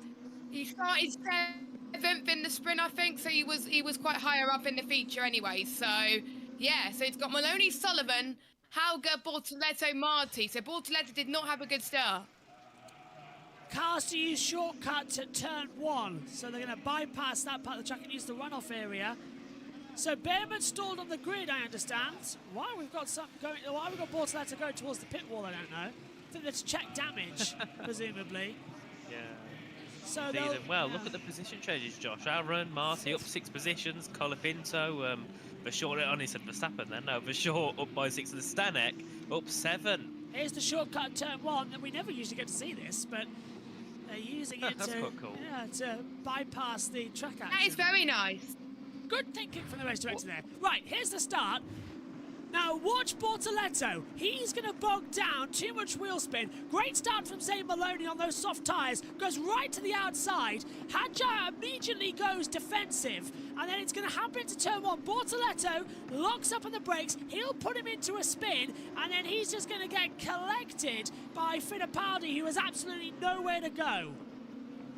Yeah, nothing Fittipaldi could do there. Big shame. And also further back, we could see a few people getting blocked away. I think Mayata was involved there with one of the bluer cars as they head down to turn 1. But look, what a start here from Zane Maloney. Got right on the power easily and got himself up into the lead before they even hit the braking zone into turn 1. And unfortunately, obviously, Hadjar got involved with that incident being tapped from the back of Bortoletto. Big shame for him, but Maloney led away. And I think for a second, he had about, I think, 2 seconds of a gap to Zach O'Sullivan. Once they all got away and got cleanly, you can see how Hadjar's down to turn 1, defends to the inside from Maloney. Nothing he could do here for now, so we have to go to the outside, obviously on the harder compounded tyre. You can see a tap from right now, and nothing he can do to save it. And then in a sec, we'll see Fittipaldi pop into the side of him. Thank you, Bortoletto. Thank you very much. Oof. You're not happy at all. Oh. This is Victor Martins and his start. He started 12th. He's now up to 8th place. Really want to see how Behrman stalled on the grid. I don't think he just went stopped. What happened to Martin's Martins? done a really poor start, didn't he? Did Martins push Fittipaldi into him? No. That's great avoidance from Martins. Yeah, nearly hit one of the PA That demos. was. Yes, Omi, go on. Once the replay's over, can we quickly listen to the world feed? Yes. Second. Why? What's I was happening? trying to check something. Fortunately, there went his chances of a race win in the first You're right. major race of the season. So often the case. Of course, What? Bortoletto That's Chris Wait, that's McCarthy. not Alex Jake. That's Chris McCarthy. What's happened to Alex? Alex is... Now, I do know Alex Jakes was having a bit of a voice problem yesterday. So maybe he sat out this so he's okay for what? You Formula can't 1. offer me. Alex Jakes was having a voice problem yesterday. So, do you think Harry Benjamin will fill in for him in F1 TV comms? No, I think he's taken this race off, so he'll be okay for the Grand Prix later. That's how. All right. That's what I think. Unless Ben Edwards And I is was echoing a bit again. Yeah, unless Ben Edwards is literally running to F1 TV. There's Behrman, who's still on the grid. Yeah, so big shame for Behrman, isn't it? Well, I suppose that there wasn't going to do much anyway, I don't think. But No. obviously, he will be back into 20th position and will run behind the rest. Oh, he stalled we'll Kane see out of the pit lane too. Oh, he stalled again. So is there an issue with his Prema car? Because nothing's going right, and yeah, it's a little bit weird. But Both Primers are not having a good. they're not. They're not. Antonelli only in 17th at the moment. Yeah, he didn't gain a position, even though people were spinning behind. So he also had a very poor start as well in this race. But obviously, Maloney leads O'Sullivan and Hauger. Hauger's had a decent start himself, and Bortoletto will probably get a penalty for the collision with those like Hadjar. Probably will end up being about a 50-second penalty, being by the FIAR at the moment. But Marty Aaron up into P5 and P6, and Jack Crawford into 7th. He's also had a decent campaign to the start of this season. Yes. Okay, so Alex Jakes is taking this race off, so he's okay for Formula 1 later. Makes sense. Well, he did do all those hours of testing. I wouldn't surprise him if his voice is gone. Even mine's a bit dodgy. And he did F1 TV yesterday for Formula 1 and F2. Yes, yeah. So I wouldn't So surprise. his voice must be rough. Oh, noted. Cars, Bortoletto and Hadjar causing a collision. I feel sorry for Chris McCarthy. He's literally been thrown into this probably with no notes. Alex Brundle's probably like, here, take mine, quick. I think Chris has worked with Alex Brundle before, though, because Chris had to fill in for some Formula 2 races last year. Monaco and I think it was Austria. Yeah, that's correct. Chris is a good commentator, though, so they got a good replacement for this race. I hope Alex Brundle's back for F1 TV later on today. That would Jakes. Not Brundle. Yeah. I hope Alex Jakes will be back for F1 later on Channel 4. We won't get to hear it. Well, we will on Channel 4. Oh, yeah, Channel 4 highlights, oh yeah. And the F1 replays, which is going to be out apparently 30 minutes after the F1 race this season. Oh. Yeah. Wow, the digital team working overtime, it seems, then. Apparently they're editing now during the race as well. So wow. They really are going quick. So I guess someone is watching the race, and then someone's telling them, put this in. Oh, yeah. So, penalty. What is it going to be? 10 seconds. I thought so. So that'll be served in the pit lane then. So that'll be effectively a stop-go because you'll have to serve that when he changes tyres. So unless there's a safety car, Bortoletto, who was our F3 champion last year, has lost out effectively now. He's running in 4th position. Yeah. Our timing tower on the world feed has gone. Safety car is in this lap, but the timing screens have blown on the TV pictures. So we've got ours. Invicta have gone from having a brilliant weekend with a 1-2 to a disqualification for Marnie on pole, to Bortoletto having a poor start, spinning ground Hajar, and then getting a 10-second penalty. So it's just gone from good to bad to worse, and it's a big shame for the team. We can see the race start here once again, and Bortoletto just did not get off the line. Maloney straight up into the front as he got up the inside of Hajar, and then further back we can see Hager looking to try and find a way through. He goes to the inside, and I think that scared Bortoletto into braking later. Yeah. You could see Hager's looking for the move, and then on the outside there, that was Zeko Sullivan, and Mieta got caught up. A bit of front wing damage, I think, on one of the cars there as they headed through. So I did see a bit of front wing fly off, so I'm not sure who got that damage, unless it was, did Hager have a bit of contact with Hajar maybe? I don't think he did. It was close. Did he tap the front? Oh, that was close. That's race over, man. We haven't. I never like seeing side-on impacts, ever. Safety cars coming in. We're coming to the restart then. Zane Maloney has got the lead. He won the sprint yesterday. Can he go the distance and win the feature? Do what Behrman did last year in Baku. Out of the last corner. He's pulling away. He is. He's got a great launch already, hasn't he? He's caught O'Sullivan napping.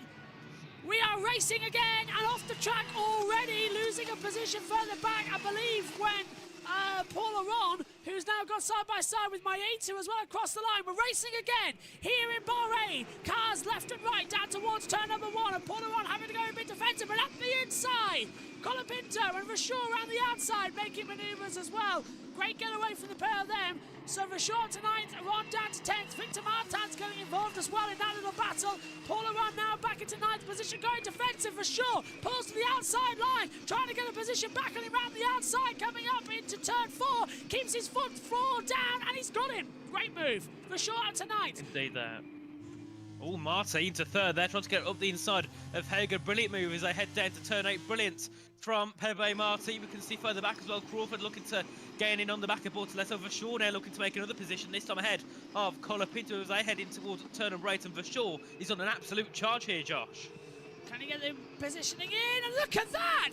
Bortoletto caught napping by Crawford, and he's got him. That was unbelievable, Jess. He just saw it and went, okay, I'm going for it. Crawford was good like that yesterday in the sprint.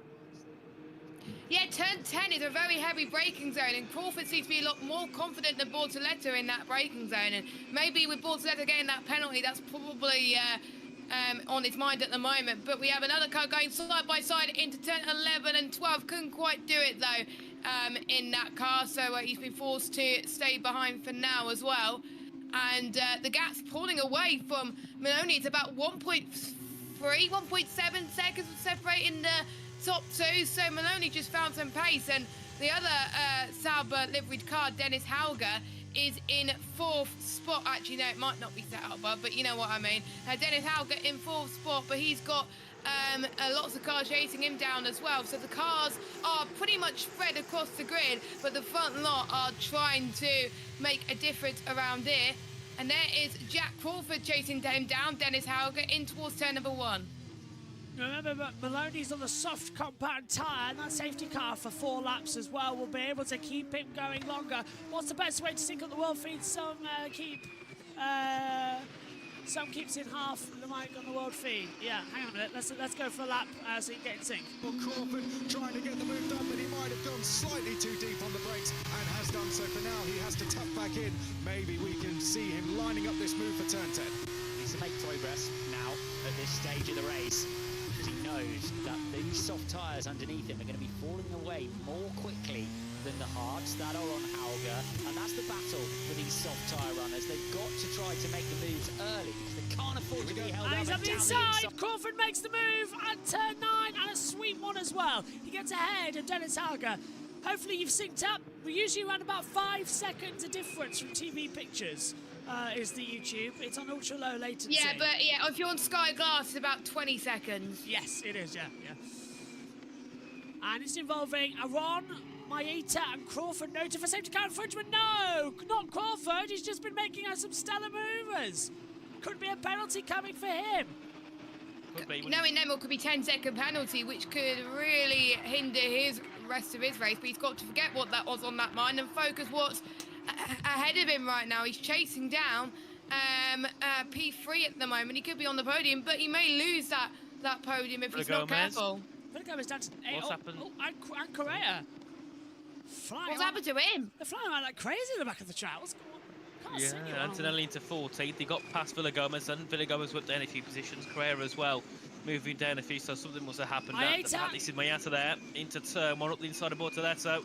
Can he get the move done? He's got the inside line on the softer compounder tyres, got the better grip on the exit, but no, just can't quite collect it on the end. It will still be Bortoletto in that top 6 for sure. Looking to close in here. We have a battle for second position. Marty and O'Sullivan into turn 4, and O'Sullivan trying to get the defence here, but Marty, brilliant exit and gets a move done. Brilliant from Jose Maria Marti, up into second position with a sweet move.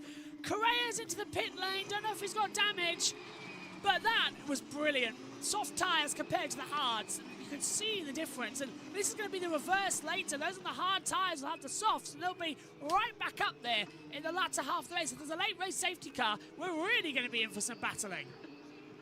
We are indeed, and we can see yet again now Bortoletto starting to settle down here on the back of Dennis Hager as they head out of turn number 10. We can see Miata looking to gain in once again to get the move into the top 6. You can see obviously he started in 5th earlier on, but had that mistake at turn 1, got involved and dropped down to P9, so he's looking to try and work his way back up again. Look what happened to him earlier on, and who's this in the pit lane? This is Correa. So an issue it seems with the steering wheel or something with the car, and they've probably going to have to retire the car, if not just send him out for a bit of testing and practice runs, a little bit like what happened to Prema yesterday, when we can see yet again cars back onto circuit and Hager under pressure here from Bortoletto. So we'll see what happens here between these two hard tyres for the both of them.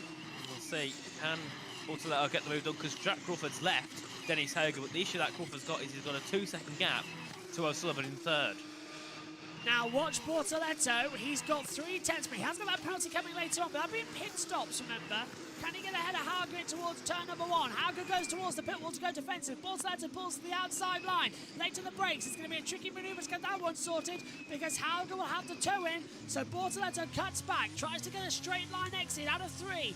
And then up the hill towards 4. You can hear they've got the power more. Bortoletto's going to go side by side. Hauger with DRS open. No DRS of Bortoletto, interestingly enough. Has he forgot to use it? He should have had it. He would have had it. He didn't have it. No, Hauger got the DRS into turn 1.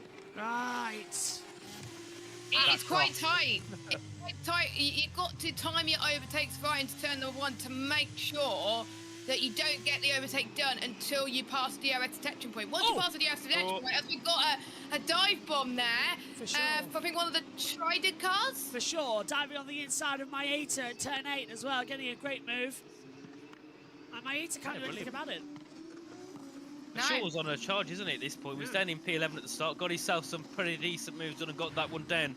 Obviously, in towards turn 8, this is a replay here of Richard Verschaw into turn 8 on the back of the road. He pulls the inside line and gets the move nicely done. Obviously, on the softer compounder tyres, hence why he should be able to fight his way past Bortoletto and Hauger on the next couple of laps. We can see, obviously, the lead, 3.8 seconds between Zay Maloney and Pepe Marti. And then, obviously, in 3rd place, we've got O'Sullivan, 4.6 seconds back off the lead, but still within a second of P2. There's Bortoletto on the back of Hauger. Instant involving Aron, Mayuta and Crawford. No further action for any safety car infringements. Thank goodness. Yeah, that's brilliant news because they're right up there in this race. And even Paul Aron's in 10th position. So look at Antonelli up to 14th place. That Kramer's got a little bit more pace in it than we thought. I wonder if he's on the soft tyres now. Even Behrman that got saved by stalling on the grid with that safety car. Up in left, Bortoletto on Hauger, side by side towards turn number 1. We've got Hauger to the right-hand side, Bortoletto to the left, and Bortoletto gets the job done, but I think Hauger's going to have DRS in towards turn number 3, so Bortoletto back up to 5th, but Hauger's going to get the straight line speed into the exit turn 3. Is he going to go for a lunge here in towards turn number 4? He thinks about it, but no, he doesn't go for it. Rashaw's in this train as well. He's in 7th spot, so he sends the chance to get past both of them, maybe in towards turn 10 and 11. Yeah, I'm looking at this on board from Vashaw, and I knew what he was thinking. He was thinking that he was going to have Hauger go wide, so he'll take an inside line and try and get a little bit more of a tow. Didn't turn up the way he wanted it, so backs off, but it wasn't going to be anywhere near where it needed to be. So it's just the position of the car with these big fat tyres as well. It's just so difficult to get a correct, quick, nimble turning action on as well.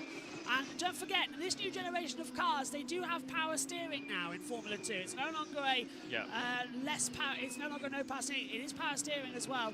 They've tried to neutralise the disadvantages so that we can have more inclusivity in the championship as well for upcoming female drivers who always say that it's why is F2 not have power steering when F1 does have power steering as well, and every other series is power steering. So it kind of makes sense that we have the power steering back in Formula 2. Yeah, it does make sense. Makes it easier. I know some, and that's to also just counterbalance that. I know some of the male drivers have been saying, "Thank goodness," because it's also less work they have to do in the gym to keep their muscles retention up for longer. Because it's so hard compared to IndyCar drivers as well. I don't know how IndyCar drivers do it, especially the 500, because there's no power steering in IndyCar, so you've physically got to turn that wheel just gently, and it takes more strength to do the 500 than it would to do a normal road course race, because you're at such high speed holding that wheel and it's vibrating like crazy. I'd love to do a lap. I'd probably crash and flip it or something, or then burst into flames, but I'd love to do a lap. You probably would, Josh. Yeah, still would love to do a lap. We can see the gap between intervals now. Obviously, Crawford still losing time on the top three there. 3-second gap between Crawford and O'Sullivan. Bortoletto about 2 seconds back from Crawford. So we'll see what that will bring once we get to the pit stops, which probably won't be too far away for some of those on the softer compounded tyre. We can see, obviously, Maloney stretching that gap now to 4.1 seconds as for sure looking to gain in here on the back of Hauger. Can he try and make a move to turn 10? I don't think he will this time, but you can see he's right on the back of the MP car, and see behind Miata in P8 looking to also try and close in and get some moves in Miney's radio.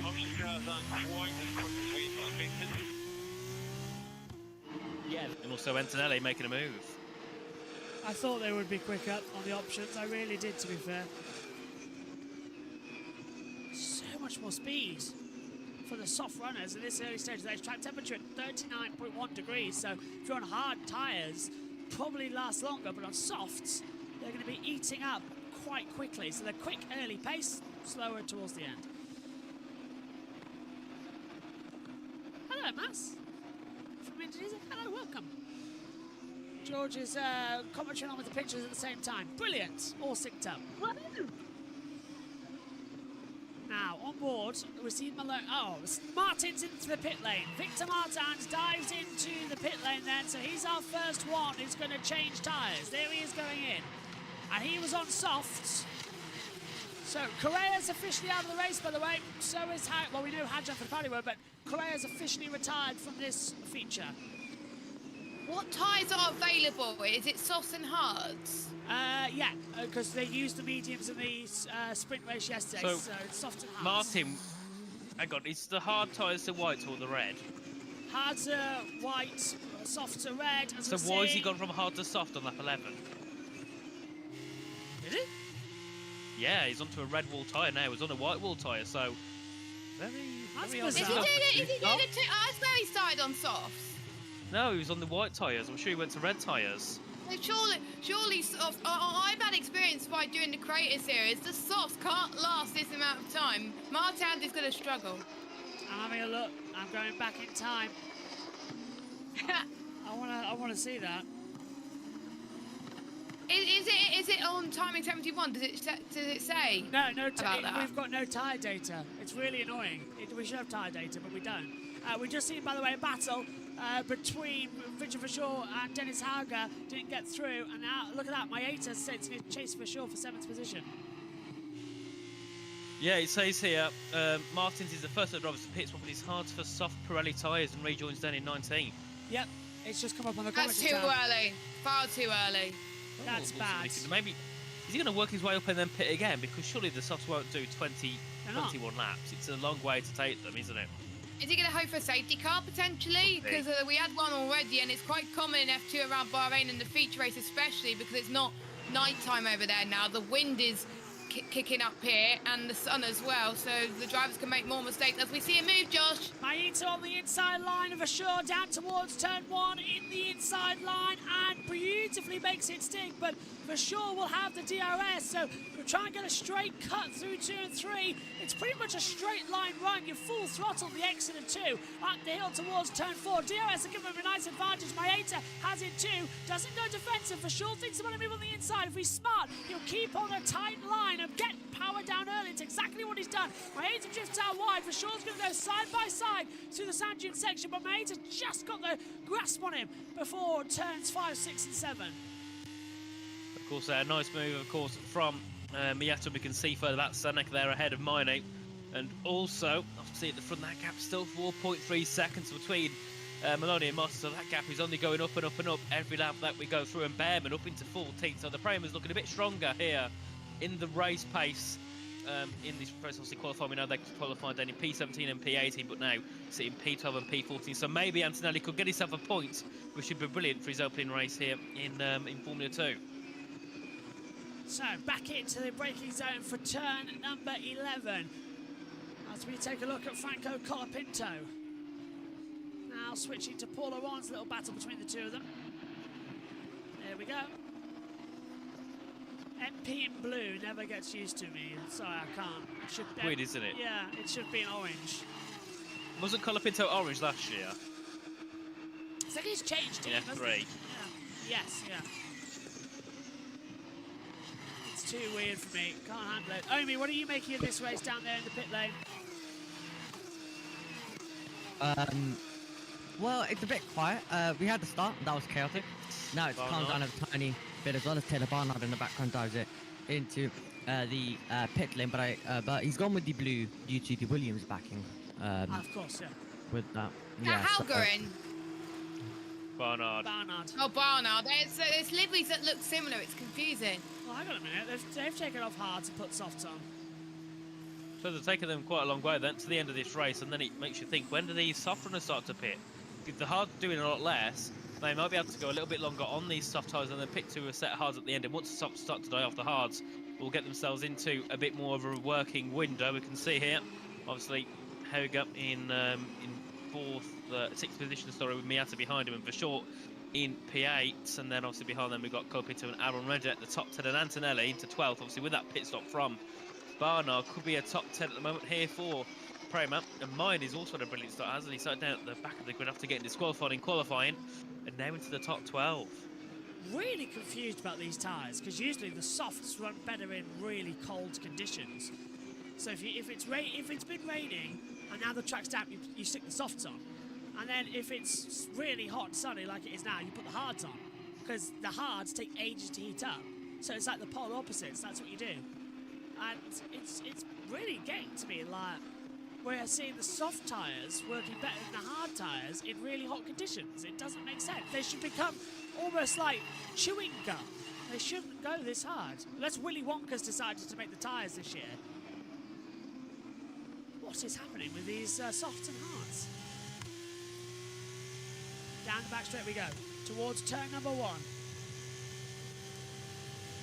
Apparently, Sky just released the best of Martin's grid walk as we see a manoeuvre now down towards Maeta, trying to put around the outside of Halgren towards turn 1 and have the DRS. Oh, that's a super move! Super! Go on, Maeta! Kenny's back on the throttle. Round the outside of 1 and 2. Hauger keeps his foot in. They're still side by side up the hill towards turn 4. Maeta with the DRS. Hauger doesn't have it. He's got clean air. Can he swing round the outside? We saw Hamilton and Rosberg do that back in 14. Hauger's on the inside. He'll try and force Maeta wide. Maeta gets the power down, and he's still round the outside. That's a Japanese move I've ever seen. And Fuji, fabulous move from Maeta. Round the outside at every opportunity. Brilliant. Yeah, absolutely faultless there from Maeta. I think he's a driver that we can look at. And, you know, he's going to be one of those, I think, if he can set her up as we have a... Oh, a big shame he's not got his tyre fitted. Hopefully he doesn't have... was it Jack doing it at Abu Dhabi when his tyre flung off the car? He's got it back. Doesn't have that scenario. He's got it back to the pits, according to my timing monitor. So Barnard is back in the pit lane. So he's pretty much going to be bogged down last here in this race, unfortunately, and he'll be so far back from the rest of the field. Big shame for Taylor Barnard. Obviously, the PHM crew is going to have to try and, yet again, change the tyres, or at least get that right rear fitted on properly to the car. And he's away again. In a second, we'll see his foot go down, and there he is, off he goes. And now he's over a minute back, isn't he, Josh, I think now? Yeah, lap down, in fact, nearly. 1:14, 1:29 laps, so he's going to go a lap down overall. Fabulous work, though, by Taylor Barnard to get it back to the pit lane without the rear tyre coming off. That was skill and a half. Well done. Big well done. That could have been dangerous, having a loose wheel on the track. As Sullivan and Crawford in the bottom third. There's Barnard, look, a lap down, so he's getting out of the way, make sure he doesn't hurt anybody. He should take the shortcut, actually, in turn 1 if he wants to stay out of anyone's way. Indeed, and we can see Behrman there arguing with Cordeal. Cordeal back to enter 13th. Pit lane we go, and that's going to be Behrman. And behind him, Stanek and Cordeal in, and Stanek almost ran into the back of Cordeal at the exit of the pit lane. Indeed, yeah. I think Behrman was having a battle with Cordeal, and Stanek got involved and nearly hit the back of the high-tech car. We can see now new soft tyres being fitted on to Oliver Behrman's Prema, and he'll be leading away now. They're used. They've been scrubbed. Well, these soft tyres must be brilliant then. Yeah. they've been scrubbed, soft tyres. That's not great news.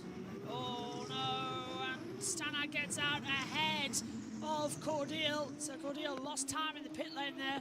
So Stanek, great work there from the Tridents to get him out ahead. Behrman pulls out. Hang on a minute, is Cordeal okay? That kind of like it was crabbing at the exit of the pit lane. Hopefully it's not a tyre loose again. That's why it's crabbing. Behrman hit Cordeal. So Cordeal's going wide. Behrman's on the inside. Well, I don't know. I'm not sure how that's Behrman's fault. That's not Behrman's fault. That's Cordeal's fault. Cordeal's lost the rear. Cordeal lost the rear and turned in on Behrman. Cordeal was the one who got off worse. But again, his ups are shoes, and we'll see if it's a penalty or not. Sullivan's diving in. Yeah, in my book, that was Cordeal's fault. He put too much power down the exit and whacked into Behrman. Yeah. Where was Behrman supposed to go? There you go. Was he supposed to ghost out like in esports? No. Zach O'Sullivan dives in. Hauger, Aaron. Now, they're going to be careful here, because that pit lane's going to get very busy. Don't want an unsafe release. Yes, soft tyres going off from the hard runners. So it's interesting that the hards are pitting first. Look, there's Hauger. Oh, and it's an unsafe release straight into the path of Paul Aron. Just gets out okay. Hauger, you can remember, making his pit stop onto a set of soft compounder tyre, and we can see it as well. The Ron will be pits. He'll also be onto, I believe, same set of tyres. Now we can see here coming down towards someone that'll be Victor Martins, I believe. Is he going to get out ahead? It's going to be Shaw, I think, won't it? No, that is Martins. That's Martins behind. In the number 1, Victor Martins, who pitted a lap ago. So the overcuts worked compared to the undercut. But remember, you've got to heat the tyres up in Formula 2. There's no tyre warmers, so you have to get the temperature in. So Martins should be better than O'Sullivan. O'Sullivan's ahead, yeah. O'Sullivan's ahead. And he's pitted later, so he's got better tyres here than Martins. Brilliant for O'Sullivan, and we'll see if the teammates have a bit of work together here in this race for sure. Obviously, with the fastest lap, he's down in net 3rd position. Hauger, net 4th, and Ron in net 5th, along with Behrman, Stanek, Dirksen, and Barnard all making a pit stop. And Emery Cordeal back into the pit lane, so he must have have an issue with the car after that bit of contact with Behrman. Vershaw speeding the pits. So that's going to be Vershaw with a 10-second penalty at least. But Cordeal back in, surely to retire. As soon as he came out of that pit lane, that car was crabbing. Look Bent at Crawford's suspension. tyres. Oh, they're You tuned can up. see there's like a bit of a bump, can't you, between the wall and the actual tyre. He's And boxing. Crawford's going to be into the pit lane, and he'll be onto a set of hard compound tyres. And Maloney still stretching that gap at the front. And he's on soft tyres as well, so he's been treating them incredibly smoothly. And they come then. Look how slow the pit, and it's Richard for sure with a penalty. Presumably 10 seconds. 5 seconds? 5. What? It's always 5 seconds. not- It's always 5. Why the hell did that Reading the lollipop? pits. Why did the lollipop man put it on the tyre? And he stalled the car! He stalled the car! Crawford stalled the car! He's having to refire it! You can see the light on the back as well. It won't Oh go! no, It won't go! It won't go. I think he's out of the race. Just like Behrman! It stalled on the grid, he couldn't refire in the pit lane! Crawford's all his hard work, it won't restart! The car's stuck in anti-stall! Lift it up! Get it going! Change the wheel! Where's the spare? Look, they're all looking! Look, get the Oh. jack! You need the... What a shame for... He was going so well. It's not working on the umbilical cord. They're going to have to properly jig it. Hang on a minute. The starter wasn't plugged in. The starter wasn't plugged in. Now they have to put the laptop in. Oh, this is disastrous for Crawford. The new clutch system's causing problems, just like on the previous generation of cars. When will they learn? Oh my goodness, what is going on with the starting system? I mean, it just takes a while to start up and it's ruined Crawford's race, and that's put Bortoletto into P3 on the road. And he's got Called that. it. Good deal. Is this far out the back? Oh, Maybe. Hang on, he's gone in the wrong pits. He's gone into the other Got pit the lane. support. Yeah. Is the car out? He's out, so he just went back into the support pit lane just in case he didn't make it to the end and he would have had to stop on track. We can see here, car number 5, Zay Maloney, leading away, 5.2 seconds and still trying to work on Crawford's car. Puller on has a penalty. What would Speeding it in the be pit lane. for the high-tech driver? Speeding in the pit lane, there'll be 10 seconds, I think. Only 5. 5. Same as It for was sure. 5-4. Jess, it was 5 about a minute ago for sure. Yeah, but it's the FIA. I forgot it was speeding in the pit lane. Box for Maloney. Meantime, we're seeing that's side by side. That's going to be. What is that? Is that for position? No, that's not. That's Bortoletto. Yeah. That's car. Bortoletto, lapped car in front of him. That's one of the Yellows. AIX cars. Yellow flag's It's gonna be out. Barnard. Someone stopped on the track. Got a yellow flag. Green now. Oh, Behrman. It would be Behrman. Oh, for goodness Oh. sake. But if he's from wing. Is it flown off? What's Oh, happened? no, it is. It is. Winglet fell off. Oh, yeah. That's it. That's going to be a puncture, surely. That might deploy the virtual safety car. The yellow was out briefly. It's gone green now. And Hauger, 146.743 fastest lap. Time screens. Crawford's out on the timing screens. I can't confirm. Crawford is confirmed out of the race on the timing screens. Damn. Yellow flag's out. What a Yellow's shame. out. We might have a virtual safety car here. No, Martins! Victor Martins is stopping! Now he's having a problem! Victor Martins is coming to a halt on lap 18 and he's got no gears. The computer's gone dead. Safety car. It's got to be a safety car, Josh. And Maloney's diving into the pit lane. He's taking the opportunity at the perfect time. So is Jose Maria Marti. And this will have to be a safety car. Perfect for everyone to come into the pit lane and change tyres. This might be the gift for Zay Maloney to do the double. And also Bortoletto to serve that penalty. Yes, this is going to be brilliant. It's a safety. Bortoletto's in. And But Miney, he's behind. And Miney's up to pit 2. That's going to be disastrous, but the gap is 15 seconds between the two. So it might just be okay. Away goes Zay Maloney. It's fine. So, is it a safety car? Maloney's going to keep the lead of the race. Crush Miney is into the pit lane. There's Marty, onto hard tyres. There's Maloney. No, Miney continues, I think. There he is. Yes. Maney leads. Maney's into the lead of the race. O'Sullivan continues ahead of Marty. Who's going to be ahead? I think it was O'Sullivan before that pitch exit line. It will be. So where's the safety car then? Where's the Not VSC? one. That's what I like to know. This race is absolutely chaos. Yeah.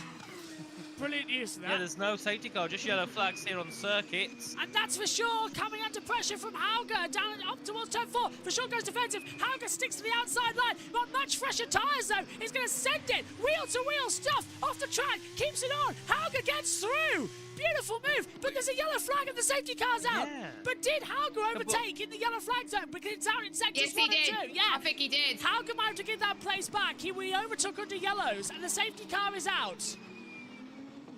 Finally. Yeah. And so the top, so obviously Marnie has to pit again, and it's Victor Martins heading down the turn 1. We can hear the engine as he heads into the braking zone. It's just cut out, hasn't it, it seems? Well, that's worrying if this new generation of Formula 2 cars are just cutting out this easily. It just died on him. Yeah, nothing he could do there. Big shame. I thought he had Martins a puncher originally, I but no, thought- it's the engine. And the worst part was he was on the race line, so he couldn't really have much to go, much where to go. So big shame. Victor Martins, big shame indeed. And that has made his day from bad to worse. And that's what, 6 retirees in this race. Martins, Crawford, Cordial, and Correa, Hajar, and Fittipaldi. So only 16 runners will finish. And our pole set to Bortoletto down to 13th, and now disqualify. What was it? Disqualify? Would you say? What's the word? Disqualification. Yes, that's it. For Marnie, he's going to be in the lead, but he will pit. Now, where does he come out compared to Maloney here? There's Martin. Martin pit. Sullivan did not slow down for the yellow. Sullivan did not slow down. Sullivan did not slow down apparently according to Marty, so will that be a penalty for Sullivan? By the way, Behrman is up to 10th, and he had an issue at the start of the race, and he's going to be in the points at the moment. So's And Antonelli's in Antonelli. 11th. Yeah, because Maidley's going to get out of this pit lane, and he'll join outside the top 10, so that's going to be Antonelli inside the points as well for Prema. Ooh. Oh, Both up there, the rear left. Yeah, too long. and it's looking up as well. Villa Gomez has been noted for speeding in the pit lane. Stanak boxes 2. What have we got going on here? Oh, is Maidley going to get out of the head of the 2 Premas? You can go as far as you like up to that line. I think he split them. Nope, he's ended up behind. Antonelli made sure of that. So, Behrman and Antonelli are into 9th and 10th. Brilliant from the 2 Premiers, 9 positions up and 7 for them. And Miney also up by 11 for short, up by 11 as well. And Crawford still in the pit lane, just trying to get this car to work. And He's going to be a few laps down though. Yeah, he will. I think they'll only run him out just to do a little bit of testing to see if everything's working. But obviously, only 3 drivers to lose positions in this race, being Miata, Bortoletto, and Taylor Barnard. 11 down for Bortoletto. Big shame for him, obviously on pole, but got a 10-second penalty for that collision with Hajar and also Fittipaldi. And Marty, it was 11th to 3rd. Zane Miller, and let's take a look. Andrea Kimi Antonelli. And, oh, super move on the inside there of Roman sure. Stanak. Oh. It was one of them. 23, not 22. This is the Antonelli that we want to see. Yeah, this is more like it. Safety car's out then for the 2nd time today. Behrman and Cordial will be investigated after the race. Oh, yeah, that was the one at the final corner. Yeah, that when one. Cordial turned in on Behrman. Well, we think. Well, the stewards probably give it as a Behrman penalty, to be fair.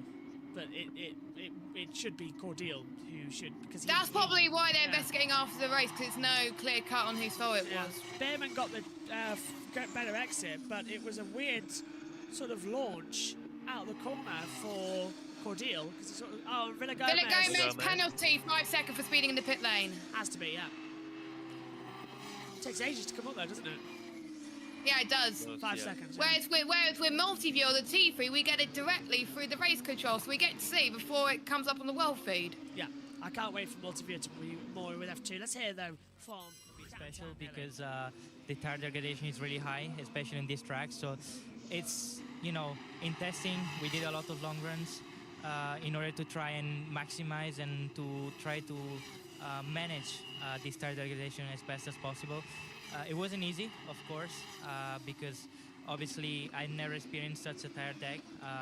So the first few runs, I'm not gonna lie, I was a bit in trouble, but then I was managed to understand and to learn. And but yeah, I think is gonna be one of the key points for the race, because if you can really manage well the tire deck, you can make the difference, especially in the long race. Kimi Antonelli there, who's now running in 10th position at the moment in this one. I'm just trying to think. The safety car should be in next lap, shouldn't it? Yeah, it should be. Field's not completely But has bunched everyone up. caught up? No. Depends. Oh no. Everyone below, so Bortoletto Aaron. down. Yeah, they'll need to try and catch up. Yeah, there's a gap 6 seconds between Aaron and Miata. So hopefully those two can catch up shortly. The two cameras running along nicely. 9th and 10th. Very good job from them. Also, Colapinto, remember, he's also making his... well, he did a race last season, didn't he, in F2, but this is his full season debut as a full-time driver in Formula 2, and he's doing a decent job in P8. Currently, Miata in P7 and Run as well in P6. Marcy up in 3rd. So many of the rookies doing a very good job here in this championship, and the safety car is in this lap. So lap 22, we go racing for probably 10 more laps here under green flag conditions, but whether it will be 10 laps under green flags, we'll find out. Maloney's got a hold off O'Sullivan. No investigation though about O'Sullivan not slowing down for yellow flags. Green flags given, safety car has been retrieved. Zane Maloney will lead them away on another safety car restart, and he was good at going early, and he's done it now coming into the last corner. Yellow flags still out, so no overtaking to the safety car line, which is just after the DRS. He has, and he's gone now. We are racing again here in Bahrain, and he's already trying to break the toe because the DRS is going to get activated immediately, and you can see that now as we see Paul Aron pulling to the outside of Versure down towards that first corner. And can he pull it around the outside nicely into the braking zone? No, Versure keeps on the inside. Meantime, that's going to be side by side for Colapinto getting ahead of Maieto as well. And look at that, Maney and Bortoletto. Oh, off the track and jumping Paul Aron at the exit of turn 2. And he's dropping back. And there goes Behrman on the inside of Maieto, who's trying to go everywhere. Antonelli's going to try and follow his teammate through. Paul Aron just it's going to be a risky move if he could do it, but Aron is struggling maybe a little bit, but we can see Bortoletto trying to get some moves up as well with Kushmaini, who is down in 11th. Antonelli getting through on Maieto as Bortoletto trying to get past Maney, and Maney's now got the run on Maieto as well, around the outside. Maieto struggling. Oh, Behrman! Big lock up from Behrman, massive lock up from Behrman, and also Antonelli following him in suit. We can see as well Maney making a big mistake. Bortoletto alongside his teammate Miata still in the top 10, and Miata's under a lot of pressure here from those all behind him to defend two teammates and also trying to attack two teammates. So a big situation for him and a bit of contact nearly between the two victors. What's happening? What's Maieto doing? Maieto's so slow. He's causing these two to have contact. He's on hold hard. Oh, and off goes Bortoletto right round the outside of Maney. Has he boxed? He's on hold hard. He boxed early. Oh right. He's about lap 12, I think. Yeah, Maieto's going to go right down the order then. Look at it, it's just shrinking. Oh, Maney on the inside of Bortoletto, just in the back of shots. Great move up the inside, and now Bortoletto's going to have the DRS activating down towards turn 1. I haven't seen the DRS activated, but it has been. It should have been. Side by side. Go on, Omi. Antonelli Behrman. And he's trying to go on the outside of Behrman. He's locked up slightly as well, so Behrman staying ahead. Contact just behind Stanek and Villagomez. As Behrman will go defensive, DRS open. It's action everywhere you look as Colapinto tries to go around the outside of Versure. Behrman's blocking everything from Antonelli, and Antonelli's going round the outside. He says to Oliver Behrman. The two teammates side by side, and Antonelli goes through. Behrman has to back out of it. He's got Maieto right there. Brilliant move from Antonelli. And the two teammates get into contact. Mia's looking for him as well. He goes to the outside. Up the inside goes Miley. 3-1 into turn 8. And Behrman still keeps the position. Miata off the circuit as they head up to turn 10. Bortoletto. And then we've got Bortoletto trying to get involved as well into turn 10. And Bortoletto's going to try the inside line. He's going to swap back. Maieto's in there too, touching as Maney touches the rear tyre of Behrman with his front wing. Maieto drops back. Maney's got the DRS. So has Behrman. Antonelli's going to be a sitting duck. Maieto's dropping everybody back. Bortoletto moves to the inside. Maney passes Behrman on old soft, and Maeta gets forced out wide through. Goes Bortoletto, who's now right on the back of Behrman coming through turn 12 into turn 13. Can he get the run? No, but he might have him down to turn 14. But he's still going for it. And up the inside, I believe that's going to be... Dirksen. Yeah. Wow. Dirksen making a move. What a lap of racing, and now we can see Maney on the back. Sorry, on the back of Behrman. Goes to the inside at turn 14. Who gets the DRS? I think it will be. I think they're both get it because of them being within a second. And Maney, they head down to turn 1 and Porter. So brilliant move. Back into the top to the name Miata looking to get ahead of Behrman, and also Dirksen and Villa Gomez all following in suit into turn 1. Who's going to make moves as they head into the braking zone? We can see that they're all pulling out to the inside, to the outside. Miata's up the inside of Behrman. He gets that move done, and then further back we can see Villa Gomez going around the outside of Dirksen, hitting the back of Behrman. Behrman down in position, and Dirksen ahead of Oliver Behrman. Dirksen got a great exit, but he'll have the DRS, but now he's going to have to defend from that Prima. Cuts off the inside line. Villa, and that's Victor Martin's getting... Hang on a minute. That's going to be... It's Villa Gomez. The timing screen's ridiculous at the moment. Villa Gomez up in 14th. Behrman 13th. Starak in 15th. Barnard in 16th position at the moment, and they're all battling. Barnard's dropped way, way back. He's back on the lead lap, but he did not wait for that safety car to come back in. And now it's the back of the field that are all battling together as the two Primas. Hang on a minute. Antonelli. Yeah, Antonelli's getting at the front of Maney and Bortoletto, but again, and that's on the inside. Good stuff here from Stanak. Side by side, should get ahead there, Villa Gomez. And there goes what a move Antonelli. There. Antonelli passing for Shaw for 7th. I'm loving hearing the tyres squeak. And there's Kushmani as well, tried to get past for Shaw into Walls turn 12. And Bortoletto's in it as well, so for Shaw is struggling maybe when he pitted earlier than everybody else. So fresher tyres started to come into fruition for the likes of Kushmani, Bortoletto and Antonelli. We've got Dennis Hauger, who has been chased down Porter on for 4th position. Computer got it wrong. I was wondering why it was getting the wrong name, but here we go.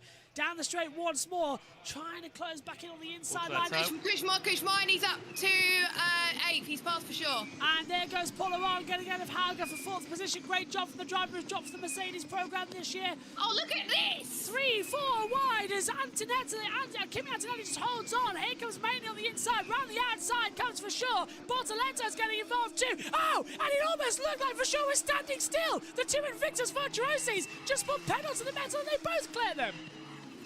And look further back. One of the two Victors. That is crazy. Imagine if they were like lower down as well. This final half of the race is going very quickly, and with all this happening, look at the gap between Maloney and P2. So, O'Sullivan's P2. He's still, passed that's great Martin, for him. Yeah. Paul Aron's going to close it down. Behrman's down to 15th. He's lost another position this time to Roman Stanek. So what's happening to Oliver Behrman here? What's up with the car? It could be that damage he got, didn't it, down towards turn 1? That's caused him to have these issues. But then again, we saw it last year, didn't we, in Bahrain? He was doing good, and then he dropped through the field on the last few laps. But we can see now Antonelli under pressure here from Maney as they head into turn 11. But that gap between Antonelli and Colapinto is 3.7 seconds, so I can't see Antonelli really getting back into that 1 second gap of the cars ahead, so he's going to have 2 Invictus fighting him down here. This could get quite scrappy towards the end of this race. Bring it on. This race is fantastic. Antonelli GOAT. Social media is going to be crazy, says George as well. Go Kimi. And look at this, Bortoletto and Maney. Bortoletto coming back from that 10-second penalty. Here's Marty's radio. I think time to be aggressive now with O'Sullivan in front. Oh. Go time. It's go time. Antonelli's going to struggle here. Antonelli hasn't got the DRS, so he's going to really struggle to Maney and Bortoletto. Now down to turn 1. Antonelli goes defensive. Right on the outside. Maney will take it with absolute ease. I think Bortoletto might have a go. It fills the first corner, thinks about it, and just settles back as we see Maeta and Vershaw battling together towards the first corner. What a cracking one. Vershaw's dropped down. Vershaw's dropped down to 11th. He's out the points. Antonelli got through even before the DRS was open. He just breezed round the outside. But Antonelli's still staying. Oh, there's Bortoletto to the right-hand side. He's going to try and get him in towards turn number 4. And Antonelli almost locks up there. He almost goes off the track. And Bortoletto's through. So, Antonelli down to 9th position, Bortoletto to 8th place. Both of them inside the points-paying positions at the moment, so great recovery from Maney. That's getting lucky with the safety cars as well. Behrman stalled early on, still having problems. Yeah, Marty's looking to third, and obviously he's got that 1 second gap now, so he can use the DRS on the back of Zach O'Sullivan. So it could be a P2 here for Marty if he can play his card right on these next six laps of the race. They're on into 4th. He's doing a very good job indeed for the high-tech team, and the 2 MPs sitting 5th and 6th being Hauger and Colapinto, followed by the 2 Invictors of Mani and Bortoletto. And Antonelli doing a brilliant job in the top 9 here today after starting 17th, his first race, or should say his first feature race here in FIA Formula 2, and he's doing a brilliant job. Down we go then, towards turn number 14. Marty still struggling, is still catching up to the struggling O'Sullivan, whose tyres are beginning to go off, I think, coming into it. Look at that, he's gained 1.3 seconds, and he's 3 seconds back to Zane Maloney now. About 27 and 32. I'm loving this one. Yeah, this is brilliant. The racing has been absolutely brilliant all race long. We can see now Marty gaining in. Pepe He's Marty going looking for a move into turn 1, sends it. Nothing at all O'Sullivan could do about that one. He might have the DRS on the run up towards 4, but I don't think he's going to make the move. Marty back up into a position to get 2nd place. Is O'Sullivan going to go for it? Oh, no, he has got DRS. One thing to note, Marty's on the hard tyres. Yes, he'll be quicker at the end of the race compared to Maloney.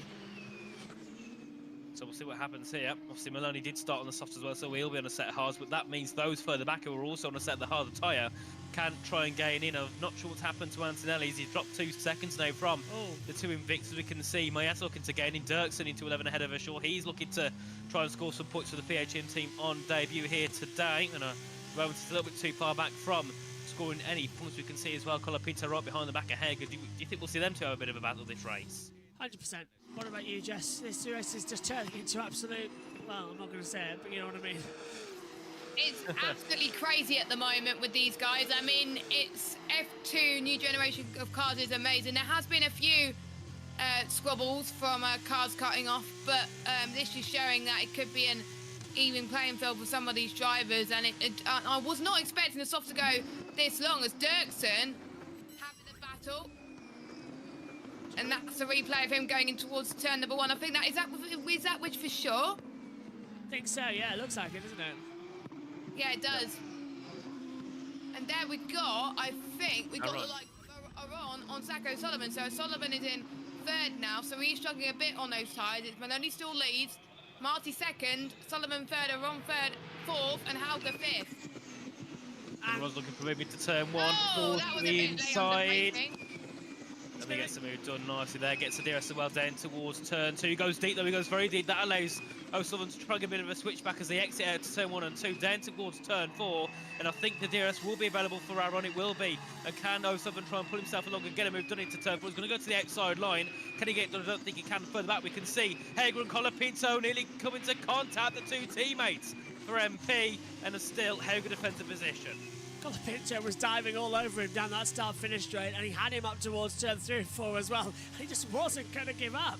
And O'Sullivan and Aron, well done. What a statement from Paul Aron. Got dropped by Mercedes as a development driver with high-tech. He's looking for sponsorship from one of the other teams. What a way to say, look, I can race, I'm good enough, I'm in F2, sign me up to a junior program. Whether it be Red Bull, Williams, Ferrari, I think Paul Aron will do quite well. Sauber as well, yeah, McLaren. They do really well, so get him signed up, teams, get him signed up.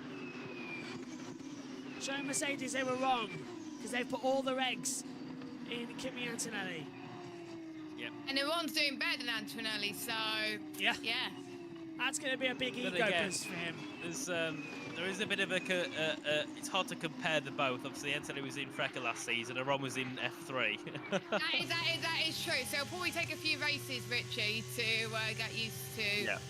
Get used to the cars, but we'll be in Jeddah next week, so he might be a completely different beast in Jeddah, but it's too early to judge on Antonelli's performance, because obviously it's his first proper race in the F2 cars, where he was used to Frecker last season, so don't judge him that much yet. No. Yeah, definitely not. I think than Jeddah, personally. Ooh, see here now. Oh my goodness! Colapinto, sorry, on the back of Hauger, that looks close to contact into turn 1. And a brilliant move by the two teammates and Colapinto. A Well done. brilliant statement here, showing he deserves to be here in F2, and he's got the DRS as well to help him down towards turn 4. Hager being egoed by the debutant. That was a fantastic defensive attack manoeuvre. And he's still going to try and go around the outside to get the position. Hauger gets the pace on as he comes out of the turn number 1 and 2. No, we can't do it. Just eases off. Tyres are starting to go. That gap there between Marty and Maloney. Yeah. Tyres are going. It's starting to cause a factor now. They've got to take care. They have indeed, and Miley and Bortoleto are looking to gain him. But remember, Miley pitted the latest. He's the latest pitter, so he's going to have brilliant pace compared to those who haven't. So we could see Miley get himself in towards that top 5. And considering he started last, that's the last thing everyone would have thought. Yeah. Look at that gap there. Sector 2, 0.8 of a second on the back of Hauger. I've got a feeling the two Invictuses are going to be 5th and 6th. They're going to get ahead of the MPs. I can see it. I think so. They've been looking so good. Just looking at the clock, 2 minutes 38 to go. Lap 29 or 32. We're about to start lap 30. I think they're going to give an exception, I think, with only a few laps to go, I think. It's 1 hour plus 1 lap. 3 laps to go on so the board. We'll hit 0 on lap 31, so then it'll be plus 1 lap, which is 32. So we are going to go the full distance of the hour here.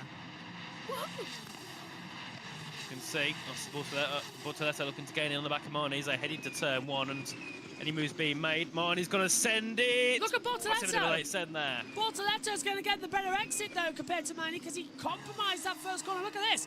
Bortoleto's going to have that DRS, and he'll inside or out, inside or out. Where's he going to go? Inside into 4.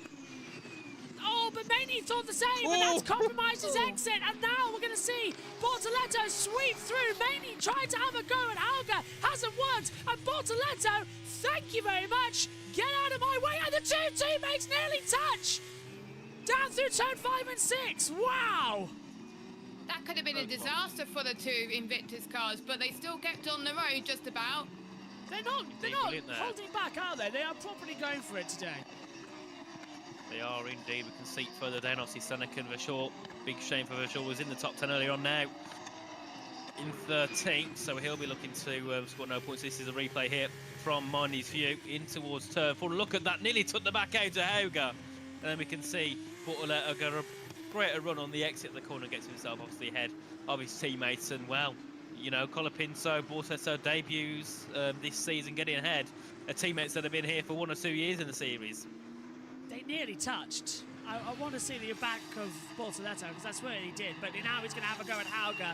Hauger's going to start falling back. 40 seconds to go as we start lap 31 of 32, which means the next lap will be the end of the race. We'll go over an hour race distance here due to the time limit. So we're not going to a timed race with the two safety cars. That's good. We will go full laps distance.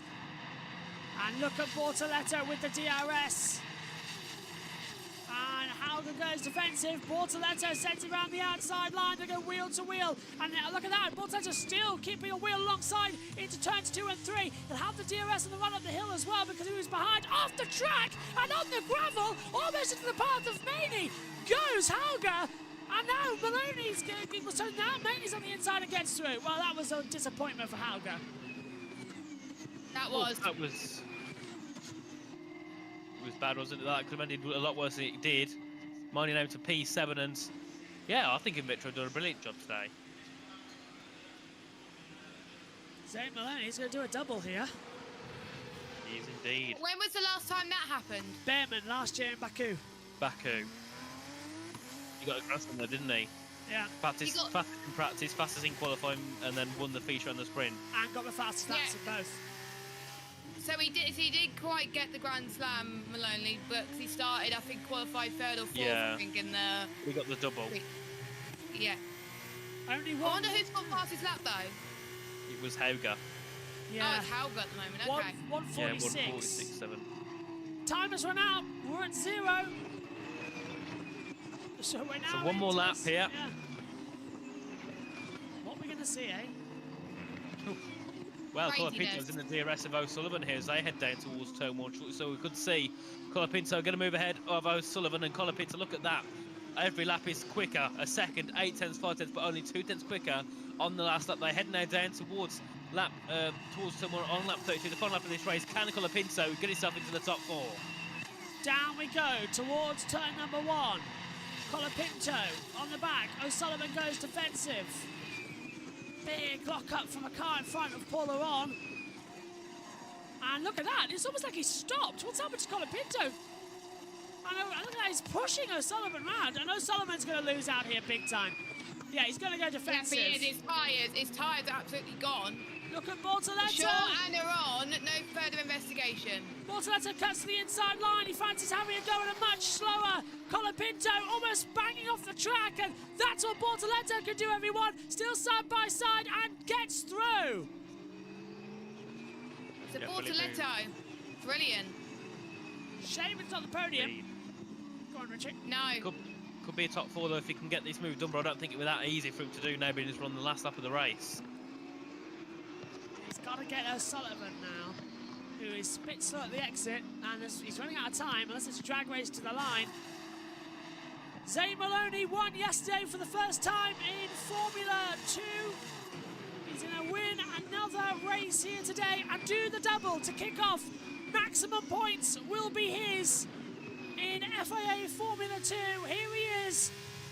Well, Rodin was Carling. Trevor Carling left the series. He wished the team well. What a start to the year. Rodin Motorsport exits the last corner, and Zane Maloney takes a massive lead in the championship. He dominated in the sprint. He has been brilliant in the feature. The boy from Barbados does the double. Here in Sakhir, Zane Maloney dominates Bahrain. Jose Briamati gets a double podium. Paul Laurent's third, and who's going to be in the line? O'Sullivan is fourth. Bortoleto fifth.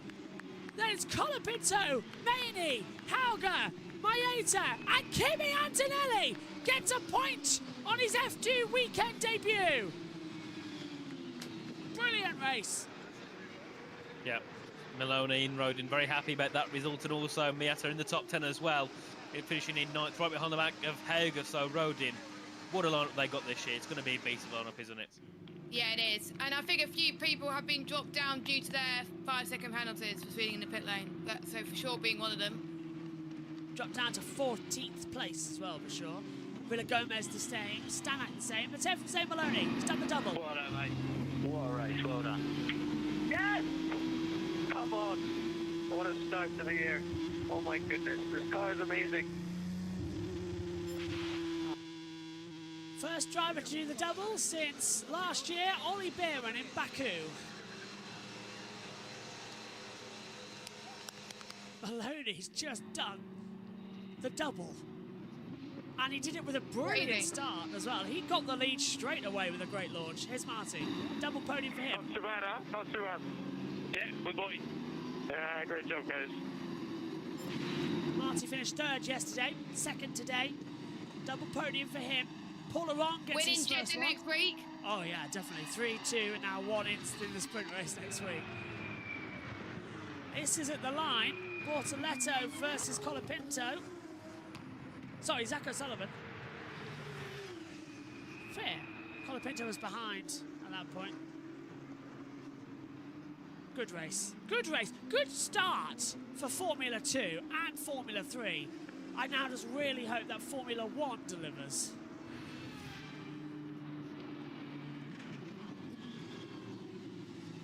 It's involving car 10 of Bortoleto and 11 Hauger will be investigated after the race of forcing another driver off the track. Here's Paul Laurent. All year, he's on the podium. Yeah, guys! Oh my god! I thought I didn't make it, I was crying already. Oh man, what a race. Man, he was dropped by Mercedes. Celebrating like he's won the race. Got dropped by Mercedes for Antonelli in F2, and now he's just beaten Antonelli and on the podium. That is, as you said, just brilliant. I'm just so happy for Ron. This is redemption for him, and hopefully they'll pick more teams to sign him up. I think a good podium for the F2 race to sign, and many more great F2 races to come with these new generation of cars. And Like, the second half of the race was absolutely incredible. The whole of the F2 race was absolutely incredible. It's hard to judge on whether the sprint or the feature race was better. I think they were both equally as good. But obviously we had our first safety car of the weekend. And then we got the F1 to look forward to this afternoon. So it's going to be a great weekend. But Maloney from Barbados is going to celebrate on the top step. Brilliant. And this time we'll actually get to see the podium as well compared to yesterday. Yes, we're not in a rush. Yeah, I'm exhausted after those 2 races as well. No breakfast before we came to the box. Time for breakfast, I think, before the F1. I'll be having lunch. Problem is, it's a Saturday race, so usually I have a fried breakfast on a Formula 1 race weekend, come to the commentary box, do the Formula 3 and F2, and then it's a Sunday lunch after the race. All nice, all filling, very good. That's not the case. It's a Saturday today. So, I don't know, fish and chips, anyone? That's what I'm tempted to have tonight after Creator Series. Yeah, I might have that after the race. I might request some fish and chips. It sounds quite nice, actually. I might do that. Salt, do you like salt with vinegar, or do you have none of those? Salt and vinegar, definitely. Salt and vinegar. And tartar Yes. sauce on your fish. Tartar sauce on your fish I like as well. salt with vinegar. Yeah. And mushy peas. Let's not forget the lovely mushy peas. Garden peas for me, not mushy peas. Nah. Oh, garden. All right. Thing is, see, if I'm having fish and chips, it's fish, chips, mushy peas, salt, vinegar, tartar sauce. If I'm having sausage, Do you have the lemon on it? No lemon, because the tartar sauce got a bit of lemon in it anyway, so it kind of. All right. Yeah, because every time I go to a restaurant, it always has a lemon in it. I'm like, no, I don't want it with lemon. Yeah, but anyway, it's weird, isn't it? If I'm having sausage and chips, I have that with beans, obviously. Oh, that's what my dad does. Every time he has sausage and chips, he always has it with baked beans. He loves baked beans. I agree. That's a good one. And then if I'm in a really adventurous mood, if I just want chips, I'll put curry sauce on it. So I've got 3 different styles of how I have my chips. My mum loves curry as well. Oh, perfect. Megan loves a korma. I'm trying to make my own. I do cook kormas, but I use the tin. And I want to make my own sauce, so I'm going to find a nice recipe and make my own korma sauce. I've been cooking a lot over the winter break. It's been great. What's that beef? Say again? That's similar to like a beep you hear at a McDonald's restaurant. It is, isn't it? It is. It is. Let's hear from the top 3. Ariana Bravio is speaking with our top 3. Very shortly, who is speaking to Ariana Bravo. Let's go and hear from Zane Maloney. The boy from Barbados strikes again. Zane, congratulations. Victory yesterday, victory today. How are you feeling?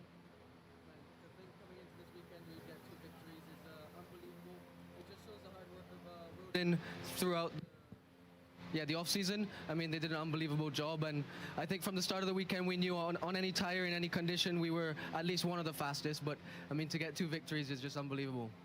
It was a fantastic start from you, and then it looked controlled for the rest of the race, but what was it actually like for you in the car? Yeah, I mean, the plan was to kind of manage on the softs while still trying to create a gap just to be able to have the leadway for when we want to box. And then we boxed, and then the safety car came out the next lap. And to be honest, in my mind, I thought that someone was going to get a free pit stop and we lost the lead. But luckily, that wasn't the case. And then I knew that I had the hard tires to push as hard as I could on. Of course, Pepe was really fast. And I mean, the gap was pretty much the same throughout the whole race. So we're still having to push hard, but the team just did an unbelievable job. An emphatic start to the season for you. How important is this for yourself and the team? Yeah, very important. In my opinion, a very bad year from my side. So to get this confidence now is a great thing. I've had to wait over a year for a victory since F3, so to get 2 now is we go on to Jeddah. Well, good luck next week. Congratulations once again. Enjoy celebrating. Thanks a lot. Apologies for any issues in the audio there. Certainly where we are going to hear from them is in this cool-down room. Because I thought I entered super slow. And then in the restart, very short pushed me off. I went fully on the gravel. Oh my god. Maybe in the first restart in the race, I went off. But you're quick in the races, man. Both races I ended up behind you. Yeah. You know, yesterday I felt like I was going.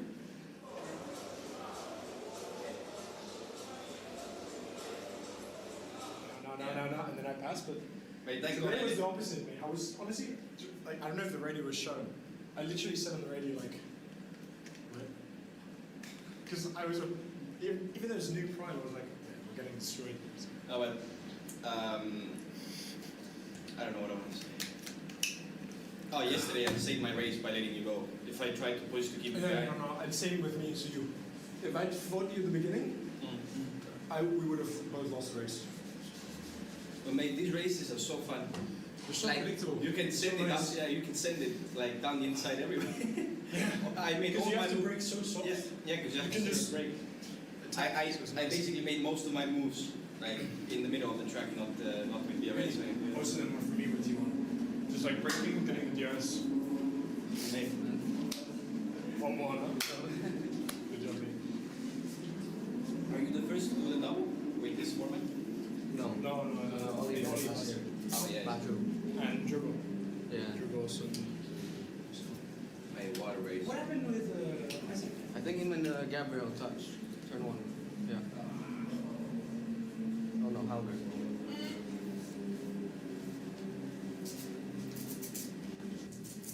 To be honest, I really thought he was going to give it good to Isaac. When did you get past that? Yeah. Like that 8, 9, something like that. Because he was pushing really hard in the beginning. Yeah, he was. And then just fell off the line. I think he did the same with his socks. He was pushing really hard, and then he just fell off. Yeah, because I was pushing flat out on the first 2 laps. I had nothing. Your balance was good though. Man, I saw it on the steer. I was like, oh, maybe if I push any harder, yeah. if I push any harder, I was going to kill my tires. But I had more on the prime than on the option. Yeah, but that's always as well. I made these races. The FIA Formula 2 Championship moves away from Bahrain and heads over to Saudi Arabia. Welcome to the Jeddah Corniche circuit. It's time to go racing on Saturday. It's the sprint race here from Jeddah. All set then for the formation lap. 20 sprint races. There, as you can see, is the head of the FIA starter, Rebecca. She's going to press that green light button and we'll go on the parade lap. It does seem like they've made an effort to say the FIA, because everywhere I look, from FIA officials to marshals as well, they are all women, which is a great International Women's Day statement, and especially here in Saudi Arabia. We're right on the formation lap, and one of the cars of Hauger struggling to get away, and we get going, so that's good. Yeah, I'm really excited to see who's going to win here. I expect we're going to see a different race winner from Bahrain, of course, because Maloney is starting from 15th, so it's going to be quite difficult for him to win from that position. So could see a new race winner here today, and I wonder who that's going to be. You could expect Aaron, of course, from pole position, but yeah, you never know. It's Saudi Arabia as well and Formula 2, so that combination really, you've got no idea what's going to happen. Let's hear from our top 3 on the grid.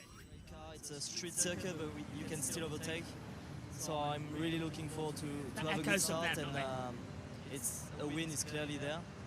Podium is the minimum, I would say. Maybe with a bit of strategy.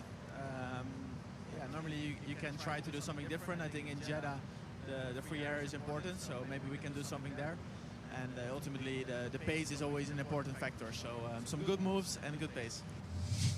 Tire saving and setups will be very different compared to Bahrain. So I'll just have to stay open-minded. If we have the pace, obviously it would be great to stay in the lead and pull away, but if not, then we need to play it smart. You know, the DRS is super strong around here, so it will be an interesting race, and I think being open-minded will be key tomorrow. Yeah, that was echo from their side. Stress. Yeah. What's with the echoes? Last weekend with after the race, of the Formula 1 race, there was echo as well with the interviews. I think they've just got multiple signals overlapping. I think everyone's working with technology that's just starting to fail a little bit, which is it's really weird, but at least to an extent ours is working this evening, but probably we're going to be spending a lot of time figuring it out. It's 3:22 p.m. How on earth has it got to that time? It does not feel like it. It feels like it's like lunchtime or something like this. It's a really weird day. I'm looking forward though to getting into bed and going to sleep and then waking up in the morning and going, right, let's see what fresh hell today brings with technological errors. Who do you think is going to win this one then, Synth? Well, for me, I would say I'm going to hope for sure to win this race. I'm thinking the same. That's right.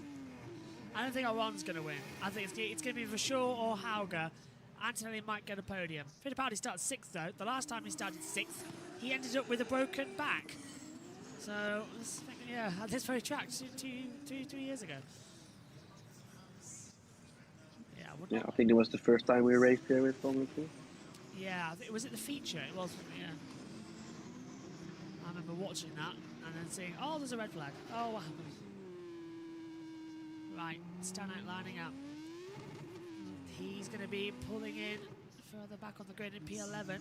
Paul Aron's on the left-hand side of the screen. On the right will be Richard Verschoor if you're watching along with us. F1 Academy this morning took 2 attempts to get the start going. As Rebecca watches on, ready to press that button. It's the big green button that starts the activated procedure. Then she manually decides when those lights go out. The signal for it becomes available after a predetermined launch of up to 3 seconds. It's the sprint race for Saudi Arabia, the second round of the FIA Formula 2 season. 3, 4, Magic 5 on. Lights out, race on in Saudi, good start from Verschoor. Antonelli doesn't get going, cars going left and right, and into turn 1. Paul Aron leads round the outside to Hauger, having an attack on Fittipaldi as they all just about make it through. Yes, no, Antonelli stuck at the back of someone. Oh, bad start. Oh, car on the wall, Martins in the wall. Martins has hit the wall, so he's already out of the race. Yeah, and Antonelli has got a lot of damage, and multiple cars have got damage, so I wouldn't be surprised if we're going to see a safety car here for some debris. I think every car got going again, but there was definitely some big contact there because they were going 3 wide on the exit of turn 2. Antonelli just did not get going. Then he looked like he was stuck at the back of somebody else not getting going. Then all of a sudden Martins was in the wall, and there's 2 cars stopped on the line. Safety car's been deployed, and that's going to be Crawford, and it's the other Colin Pinto. They've dropped right back. But safety car's out. Zach O'Sullivan and Franco Colapinto are out of the race. Yep, Martins in the wall. They might have to red flag this. The amount of cars and debris we've already got stuck around the track. It would not be surprising me if there's a red flag. There's Martins with a broken left and right rear suspension. And 2 cars stuck on the grid. Debris all across the track. I wouldn't be surprised if they stop this one. Yeah, there's a lot of debris, especially down in turn 2. There was a big contact. I think it was both PHMs which pushed each other off the track. So it was either Barnard or Dirksen who was on the outside, and he then returned. I think I'm not sure if it was very quick, but I think that PHM really rejoined pretty dangerously and hit another car. And then I don't know. There was just so much going on in turn 2, and I wonder how much debris there's going to be on the exit, and if we're going to need a red flag for that. The 2 ARTs have, hang on a minute, there's now debris and the vehicle's stopped everywhere. Safety cars coming out, there's debris all across the track. So Colin Pinto and O'Sullivan have now got going again. Debris across the circuit, and it's a big of a mess that they've got to now try and sweep it up. It'll be a stretch now. They've got those 2 cars off to stop it, but the safety cars bringing them down the start-finish straight. So well done to the marshals to get Colin Pinto and O'Sullivan into the pit lane. And now the Aston Martin safety car will lead them behind as we come in towards turn number 1. The brand new Aston Martin Vantage safety car this year. They've upgraded it and new lights as well. So Colin Pinto and Sullivan have restarted as Martin's hit the wall, and the safety car's out on lap 1 of the race. And now we just wait to see what's going to happen. If we have to throw a red, if there is too much debris around. Here's the start, though, Synth. Talk us through it. Yeah, so horrible start then from Kimi Antonelli. That immediately became clear. There you can see, the 2 stalled cars in the back. So everybody avoids them, luckily, so no debris on the straight. And then turn 1 and 2 got pretty chaotic. Aaron keeping the lead, so everybody well done. Hauger Great move around the outside there. Now let's see what happens in the back. There you can see the two PHMs, and there was already contact between, well, Behrman, and it looked like 3 more cars. There was so much going on there. There. Big contact for Victor Martins in the wall. So Martins That's crazy. hits, I'm not sure Martins with hits the whom that was. wall. So Martins hit the wall. Does Stanak get involved? Because he's passing Antonelli. Martins is just ahead. So is he going to force him off the track into the wall? Is he going to shove to the back of him? There's Antonelli. Oh, there's Behrman hitting the car, and there's already Martins in the wall. So this happened in front of them. A separate incident as well. Oh. But they're having to avoid a stalled car there. Here's Bortoletto. He's on board. He's got. You can see the 2 cars. And so does Antonelli force Martins into the wall? What happens? No, Martins gets hit twice. Oh, No, Martins already in the wall. yeah, it was a few cars ahead of Antonelli. So here we can see a horrible start. Just really stalling and got going again, but then he immediately has lost his front wing. He hasn't pitted, so I wonder if that's because the pit lane is closed or just because there's not enough damage. Because here you can see clearly the contact with, I think that's Crawford. I thought it was Crawford who hit. I thought it was Crawford who went into the back of. I was thinking Martins. It's hard to tell with delivery sometimes. Yeah, it's Crawford in the 7. Yeah, but we still haven't really seen who Martins crashed into, or who crashed into Martins. We haven't really been able to pick that up. I think he's hit the wall after. I think he's just hit the wall himself. I honestly think Martins has just hit the wall himself. He's already, of course, hit the wall there. Yeah. Let me try and look back at that first. We've seen one angle of him crashing into the wall. I wonder if you can see the beginning of that crash as well. So let me just try and look back. They're going to cover this under safety car. Jess, watching in the pit lane. What did you make of all this melee on the opening lap? Now we've got Martins in the wall and out of the race, if you're able to get to your mic. It was a shame for, obviously, Antonelli to have a poor start. The weekend where he had to get a good start, he didn't, and you could just see the debris on the track already. I don't know why, honestly, it's not red flags. I'm a bit confused, to be honest, but that's F2 for you. Not too much debris. Not too much debris. I've seen who he crashed into. So he was on the outside. It was about 3 wide, and he was next to Dennis Hauger, who just let it run wide. Well, Martin was still there, so it was contact with Dennis Hauger, and then Martin crashed into the wall. Excellent. They've got rid of Martin's car. As there is a lot of debris on the side of the track, though. At a bit of wing mirror. Here's Fittipaldi on radio. One of my mirrors is completely gone. Oh, so it's Fittipaldi's mirror. This is something we saw in. Yeah. Right. Okay. I think Hauger might even get a penalty for that because he had still a lot of room on the right side. Yeah. But yeah, Martin really wasn't next to me either. Well, we have to see a better angle for that maybe, or we'll have to wait for the stewards to decide if that's going to be a penalty or not. Yeah, there you can see this is dangerous, right? Are you allowed to drive with one mirror? I think you don't think you've got a choice. So he's going to have to one wheel on his wagon for the remainder of this first event of the weekend. Total carnage. Utter mess as well. Fingers crossed that they're going to have a better run around in the next race tomorrow. Can't see one of my spitters. It's disappeared on us. Up here in the comms box, as the safety car will still lead them round for a few more laps, as the medical team and the safety team will try and clear all of the debris and the muck that is currently holding around the exit of this circuit. So we'll just hold off for now, as the marshals now pick it up themselves. Careful, it's really is a lot. Here's debris. Antonelli, what's he done under safety car? He's down to 11th. Is he overtook into the safety car? Come on, Kimmy, don't do that. Why is he stopping? What? I don't know, what is he doing? He let me by. We cannot overtake him, Kimi. He's just behind you, let him pass again. It's normally 10 car lengths. Well, in my opinion, I think Antonelli did the right thing because he just backed off. Barnard backed off. Yeah.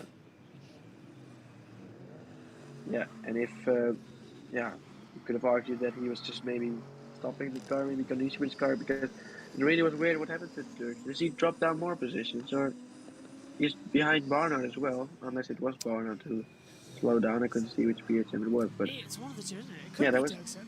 weird. Debris still out across the track here. It's been 4 laps now. They should be able to get this swept up quite quickly. Oh well, safety car in Yeah, this. well, What? there was just one more, so Safety car in this lap. Are they having a laugh? There's debris still on the track.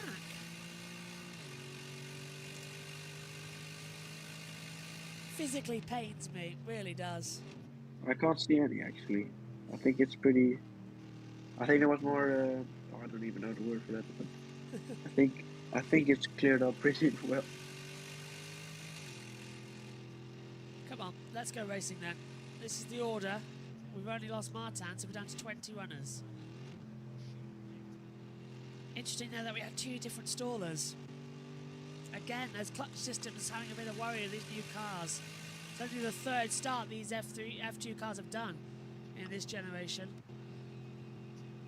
And Martins again, how unlucky is he? If you cast your mind back to Bahrain in the feature race, he had to retire from the race, so he's no points, 2 for 2 out of 3.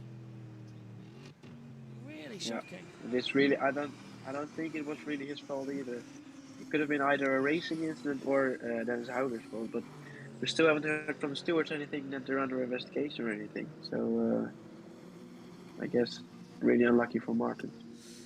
No sign of that. Safety car is coming in. We're going to go green.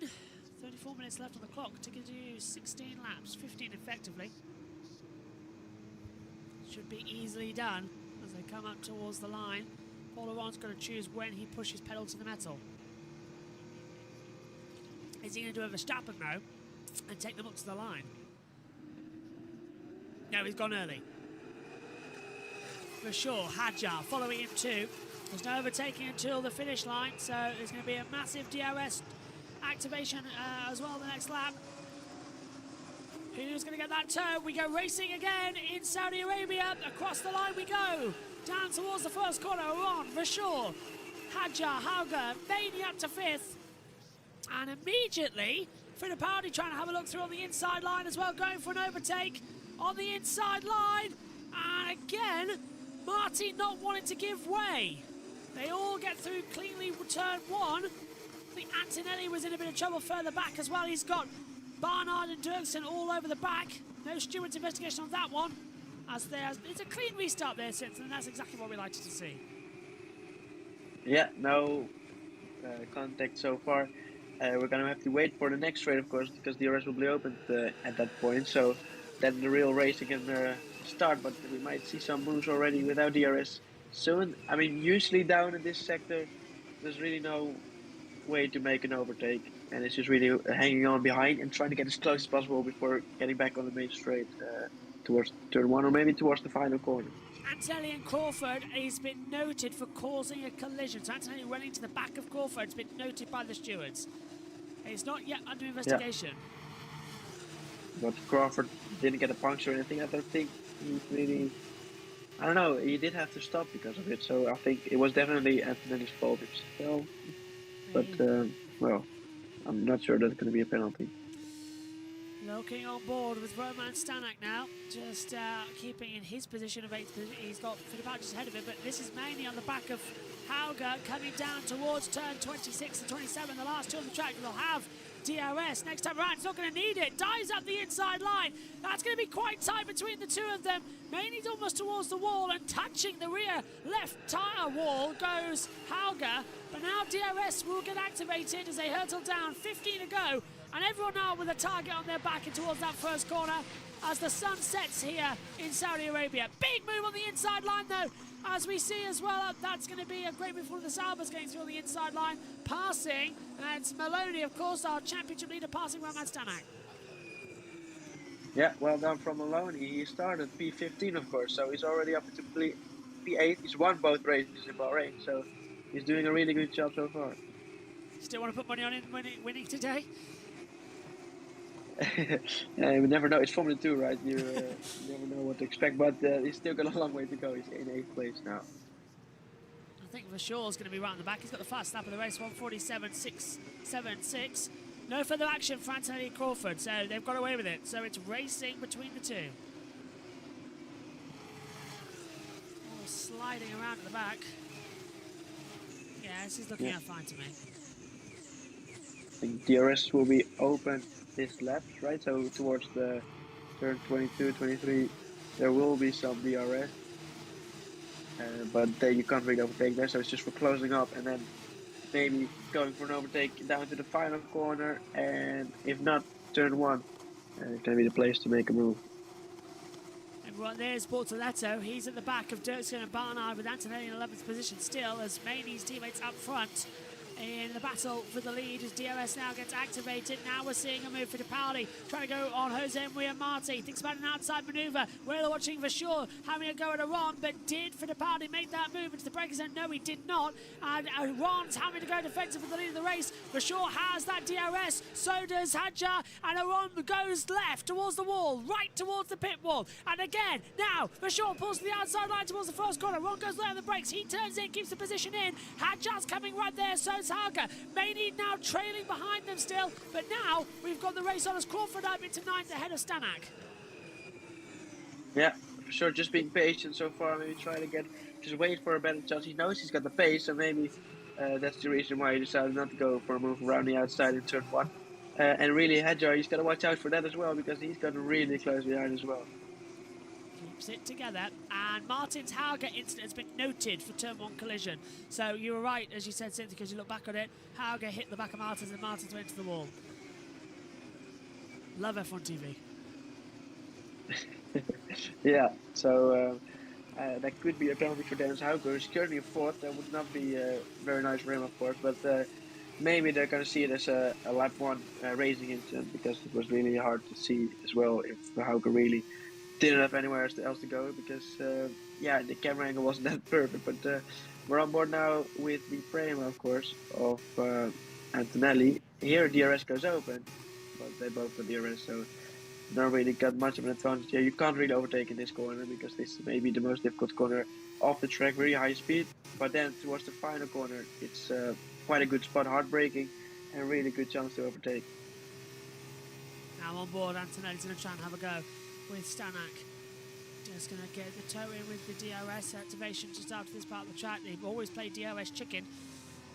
Turns in, gets back on the power gently up to 4th. Then into 5th already, and Aron again doing one move, doing another. He can't go back to the left. Oh, he's thinking about it. Vashor was ready for it. Dives out the inside. Beautiful move. Can he make it stick? Yes, he can. Vashor leads with a beautiful move. I did not think he was going to make the corner. Very late break in turn 1, all the way to the middle of the track, and he made it stick. Well done. So now Vashor has the lead, and now we can try and pull away from Paul Aaron. Colin Pinto up into 16th. He's past Maeto as well, but what a move. Vashor now leads, and Paul Aaron will have that DRS back on the next straightaway. And no further action for Martins and Hauger either, despite the fact that he put Martins out of the race. So the stewards again being a little bit blind, but we'll accept what's going on today as the racing continues on. Yeah, well, they're just seeing it as a racing lap 1 racing incident. Usually the stewards are a lot more, well, they're less likely to penalize a driver in lap 1. This is the move again. Very late braking, and well, he's more left than to the right of the track there, for sure. But he made the corner, and somehow Aaron wasn't able to switch back on him as well. Cautious now as they carry on. Lap 8 of 20. They'll just stay nicely together. There's no need to have the push-on effect that we had in the previous one. So Vashor's still leading, 0.6 of a second now to Aron, and now he's falling into the back. He's got a second to Hadjar, so I think he's broken the DRS train. 0.8 on my screen at the moment, but doing the math, it's 1.1, so I think, yeah, Hadjar might be under pressure from Hauger here. Yeah, Hadjar didn't have DRS as well this straight, so Hauger really got it close as he got DRS now, and now he does. but Hauke's really close. In towards turn 1, Ron's got DRS, so he's pulled away. And everyone now just, oh, hang on, Bortoletto side by side with Barnard as well. And Dirksen's passed Bortoletto. He's so, Bortoletto, despite being side by side with him, has lost out to Joshua Dirksen across the line. And as that move stayed up, I can't quite see back. There's Antonelli, there's Dirksen. Yeah, Bortoletto's down. In fact, Bortoletto's dropping like crazy because now Correa's alongside him. Yeah, struggling a lot now. Maybe his tires, but it's pretty early. We're just not even halfway through the race yet. Here's Antonelli. We need to pass him. We are much faster than him. Come on. We need to pass him. We're much faster than him. That's what I made out. Needs to turn the team radios up a bit. Well, that's going to be interesting. It's going to be the battle for 10th place. Everyone focusing on Antonelli. He's the sole Pramac now that Behrman's up in Formula 1 for this weekend. And possibly Australia, depending on how long it takes for the surgery for Carlos Sainz to recover. It took Albon 2 weeks. We've now got, well, actually it was a 3-week break between the race in Monza to Singapore. It's only a 2-week break to Australia, and will he be cleared to fly in time? That's the question. So Behrman might have to sit out the F2 race as well in Australia to do Formula 1's Australian Grand Prix. That could be quite exciting, though. Behrman on the streets of Melbourne. Yeah, that would be really good for him. Definitely learning, and definitely also a driver which is getting a permanent seat in the future. Oh, Hauke, that's close. Very much on the inside, trying to have a go, isn't he? He's trying to get ahead of Hadjar, but Hadjar's defended like crazy. Hauke nearly taking off his front wing. He's got the DRS train. Hauke goes towards the pit wall. As we go around the outside, Hauke sweeps through and takes Hadjar for 3rd position. And now Hauke dropping into the back of Fittipaldi, who's coming through for sure, though. 1:45.1. He's 0.5 of a second faster than Apollo on as we come through. And there's a yellow flag somewhere on the track. Antonelli has made a move on Stanek, but Stanek retaking the position, so maybe it's going to be too deep. There is the yellow, and is it Cordial? Oh, it's back to green. This is Antonelli's mistake. This is move. I think he may outbrake himself. Oh, when he locks up as well, yeah. Right on again, Synth. Give the place back. So you have to give back position, yeah. Oh! Oh, Is safety cars out? Yeah, Cordial. So Cordial stopped and the safety cars come out. Now where's that? Turn 1. Right in the middle. Yeah. Oh wow, this Right in the middle of the track as well. That's going to be fun. I would take them through the pit lane. I'll take the cars through the pit lane because of that. Because pit exit's just on the outside, so there'll be enough room there. And the digger's going to come across the track. So take the cars through the pit lane, please, race director. Right in the centre of the track. That's just cut out there, isn't it? That's completely cut out for Cordial. Yeah. Or you maybe spun the car and then stall it immediately. That's also possible. We'll have to see a replay of that. Cars through the pit Usually lane. when the car breaks down, you've got a little bit of time to still at least get it away of the exactly middle of the track. So I guess maybe I've spun around. I think they're going to take the cars through the pit lane, is the understanding. So they've taken the safety cars through the pit lane. Yeah. Yeah, they've taken the suggestion because the recovery truck's going to come across the first corner, and the pit exit is the clearest run through anybody. So safety car through the pit lane, and the field will now follow them through, and they'll all register 1 pit stop. That's not the case. I hope no one's thinking that the race has been stopped, but they're just coming to the pit lane. Don't worry about it. Fans in the grandstand.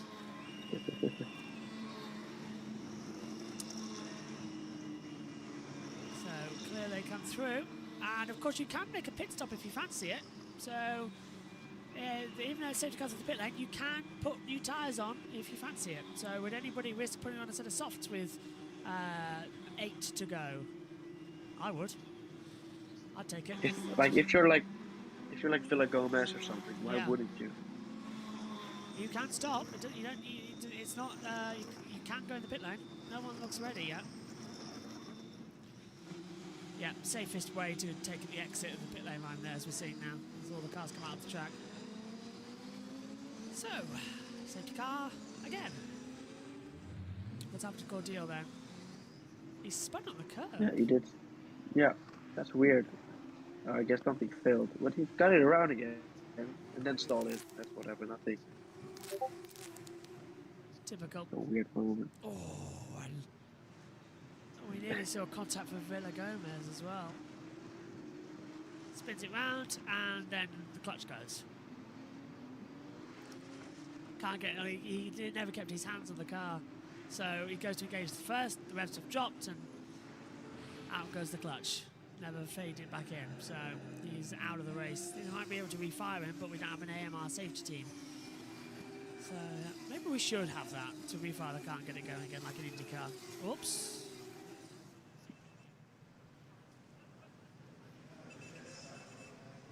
Hello? Everyone hear me?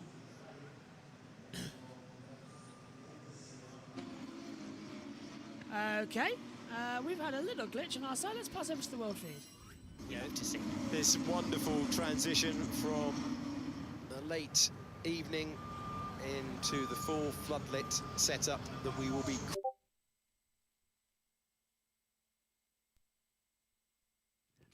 We have had a current loss of pictures and power, but we're back with you now. Let's do the world feed. Aaron was very strong. Paul Aaron off the line, very, very strong. But when DRS was enabled, for sure, bided his time, timed it to perfection, took the lead. And Aaron wasn't able to stay with him and be a threat. Does he go all in to try and claim his first victory in this championship when he knows that both of the contenders ahead of the table are behind him on the road? Does he play for points? For sure, looking for victory number 4. Aaron looking for victory number 1 in Formula 2. You're asking the man who would have had them all on super softs if you go all in. I think he does. I think he does.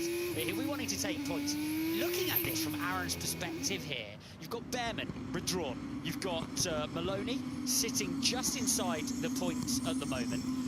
You've got a little bit of an open goal here. If you look at the amount of points he was able to score in Bahrain, he must be starting to think, goodness me, coming into this championship, maybe I'm in it to win it. It's been a great start for him. The green flag will fly in a few moments' time. Who judges it well? Who's able to go on the attack? Who is checking their left mirror and their right mirror? That certainly applies to Miney in the yellow Invicta car, because our championship leader in the Sauber livery is all over the back of him. You'll see in a few moments' time he'll dive to the inside. Might be the only move we get. That is a comfortable pass. So much confidence there. And it's Crawford and Pepe Marti going wheel to wheel in the background. For sure did maintain the lead. Got a great restart. There's the evidence. Marti managing to make it round the outside of turn 2, and Crawford good enough to give him space up against the wall, but nice, confident moves with plenty of space going on. They've all seen the incident that we had in the early stages of this race, not keen to repeat it on the restart. That's a great restart that for Richard, for sure. All of his experience telling wonderfully here. You can see the gap that he's got as he sends it in to turn 13. Maloney has so much confidence in this Delara built car. Road in specification this year, he is just passing at will. No DRS on that lap, but was laid on the brakes, able to get by. He's overtaken so many cars in the opening 3 races of the year. This is another rise that he can add to his column. Yeah, really good restart for Verschoor as we're back up to normal now. We had a monitor blow up in the commentary box, so today's going even better as well. Oh, it is actually. I was wondering why I could smell smoke. Yeah, the little monitor's gone. Yeah, it's blown out. Great. So I'll take the safety car line off. Okay. So we're now 2 monitors down, a laptop USB port down, and yeah. Anyway, what was that? It's a good restart though, isn't it? As we see on board with the flashes, as we hold off of Marty, who's dropped down into 8th position. Yeah, a few was in the back, and we're going to see another move here, I suppose. Getting back, getting close, no DRS, but still the slipstream is strong enough, but he's got the outside line. Is that going to work? Oh, and he's going to keep it! That was unbelievable from Crawford, and now we're seeing side by side as well.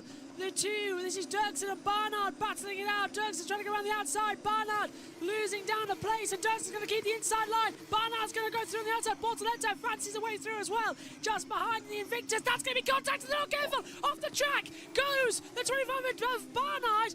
Dirksen keeps his foot in it, and he hits the wall. He hits the wall. Did he damage the suspension? Surely he must have. these two teammates, they're not acting like teammates here. Have been since the start of the race, because in lap 1 they push each other off as well. They're really absolutely full battle with each other, and somehow they're not working together at all. This is not what you want to see as team owner from PHM. Unbelievable so far in this one. You don't know what's going to happen next. Everything's just changing second upon second as we get confirmed DRS enabled for the next run around. Just keep on going, keep on going. That's all we've got really, the information at the moment, but boy, oh boy, is this one being exciting. As Vershaw leads by 1.2 seconds, then it's Iran. Hauger's down another 1.1 seconds as well, now 1.2, as they're all increasing their gaps up as well, but this is an interesting race. Yeah, and here we can see Fittipaldi, who surely will go for a move towards the inside of the final corner. He's going to wait for the main straight, I think. That's what his plan was. And Crawford as well. On the inside line, on the out, Maney's trying to have a go. Black and white flag for Maeta as well for track limits. And now we're going to see Maney nearly going to the pit lane. You can't do that. You have to commit. So he just got away with that. Otherwise, it would have been a penalty for a drive-through. He's got the DRS. Crawford still on the inside. Here comes Antonelli. Fittipaldi trying on the outside as well. On Hauger. Is that going to make through? Yes, he can. Fantastic move for Fittipaldi. Oh, barely. Just nearly a contact, but not fully. And here we can see it again, defensive line for Fittipaldi. He's got a position now, unless he's got a bit deep here. No, well done. Great move. Take a breath.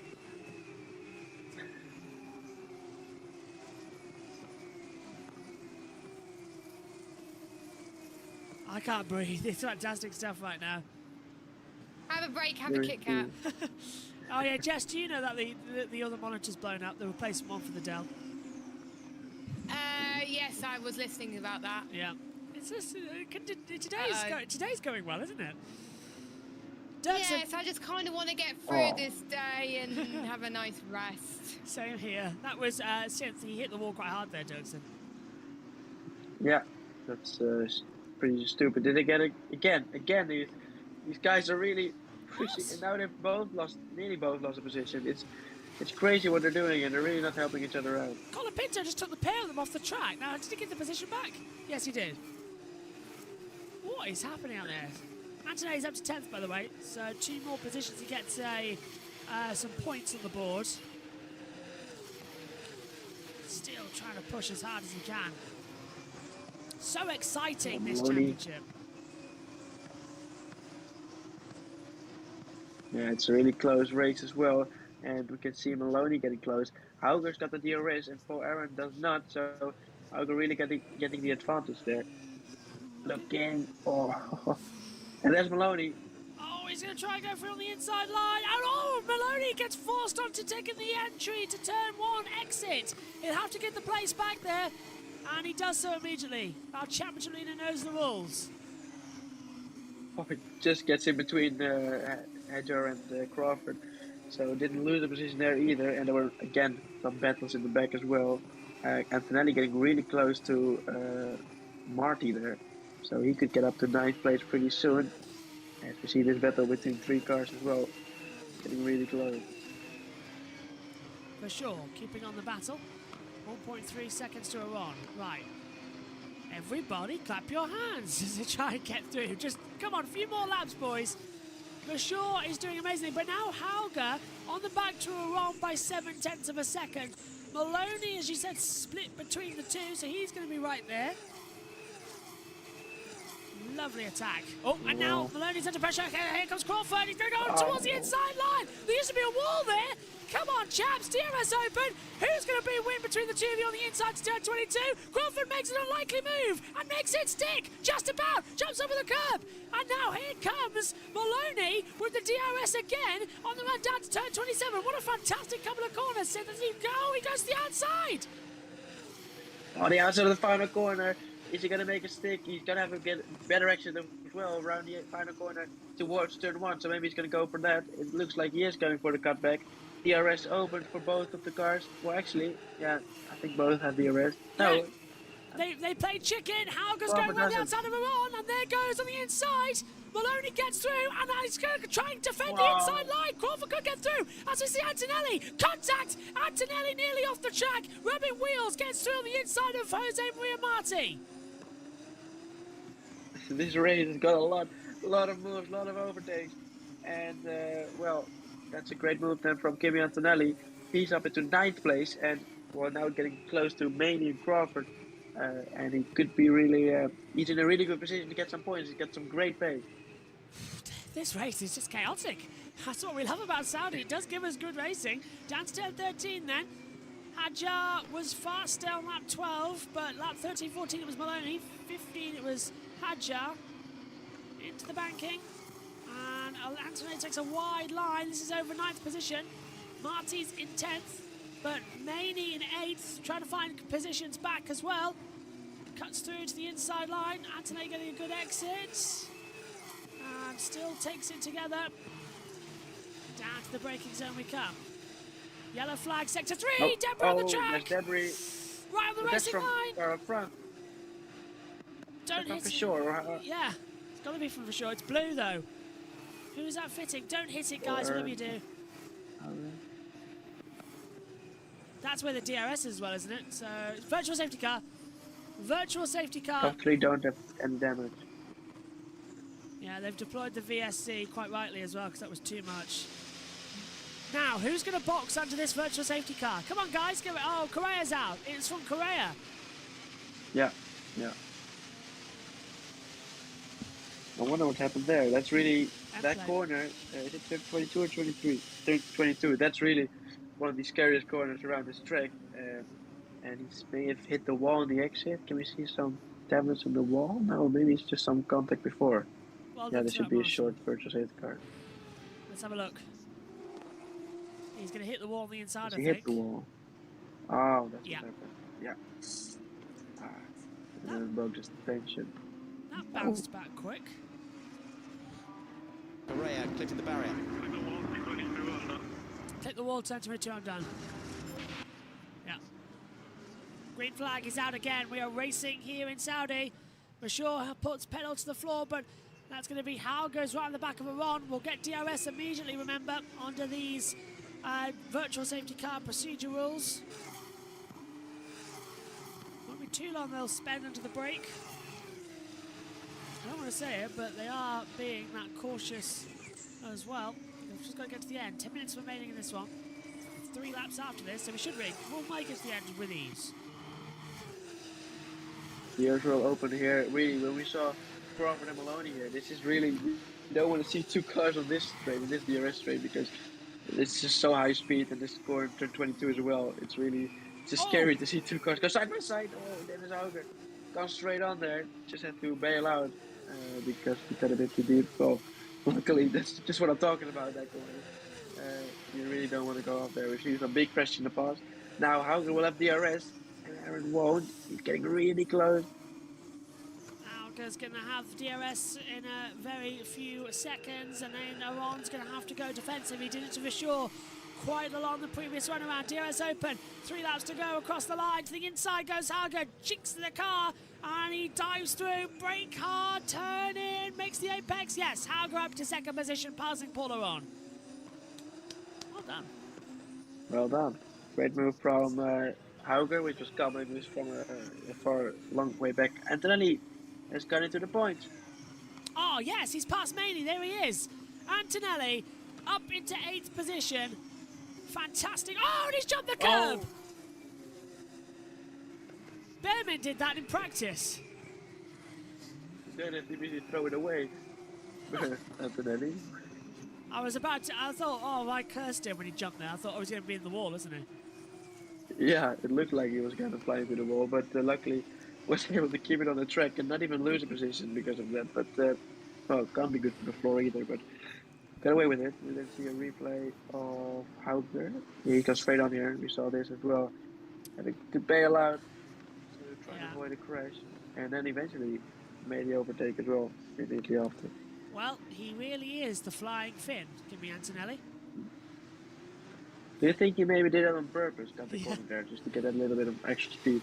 I think he did, yeah. And of course the stewards aren't really penalising that because we didn't have Behrman's lap time taken away in F1, so I think it's just a little bit of a cheeky extra few milliseconds that helps with the DRS detection, maybe.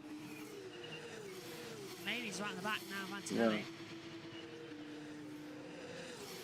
Ooh, some fight back, of course. They both got some great pace, and clearly Antonelli has been able to pull away immediately after making the move a lap ago. So now he's going to be under pressure by Maney.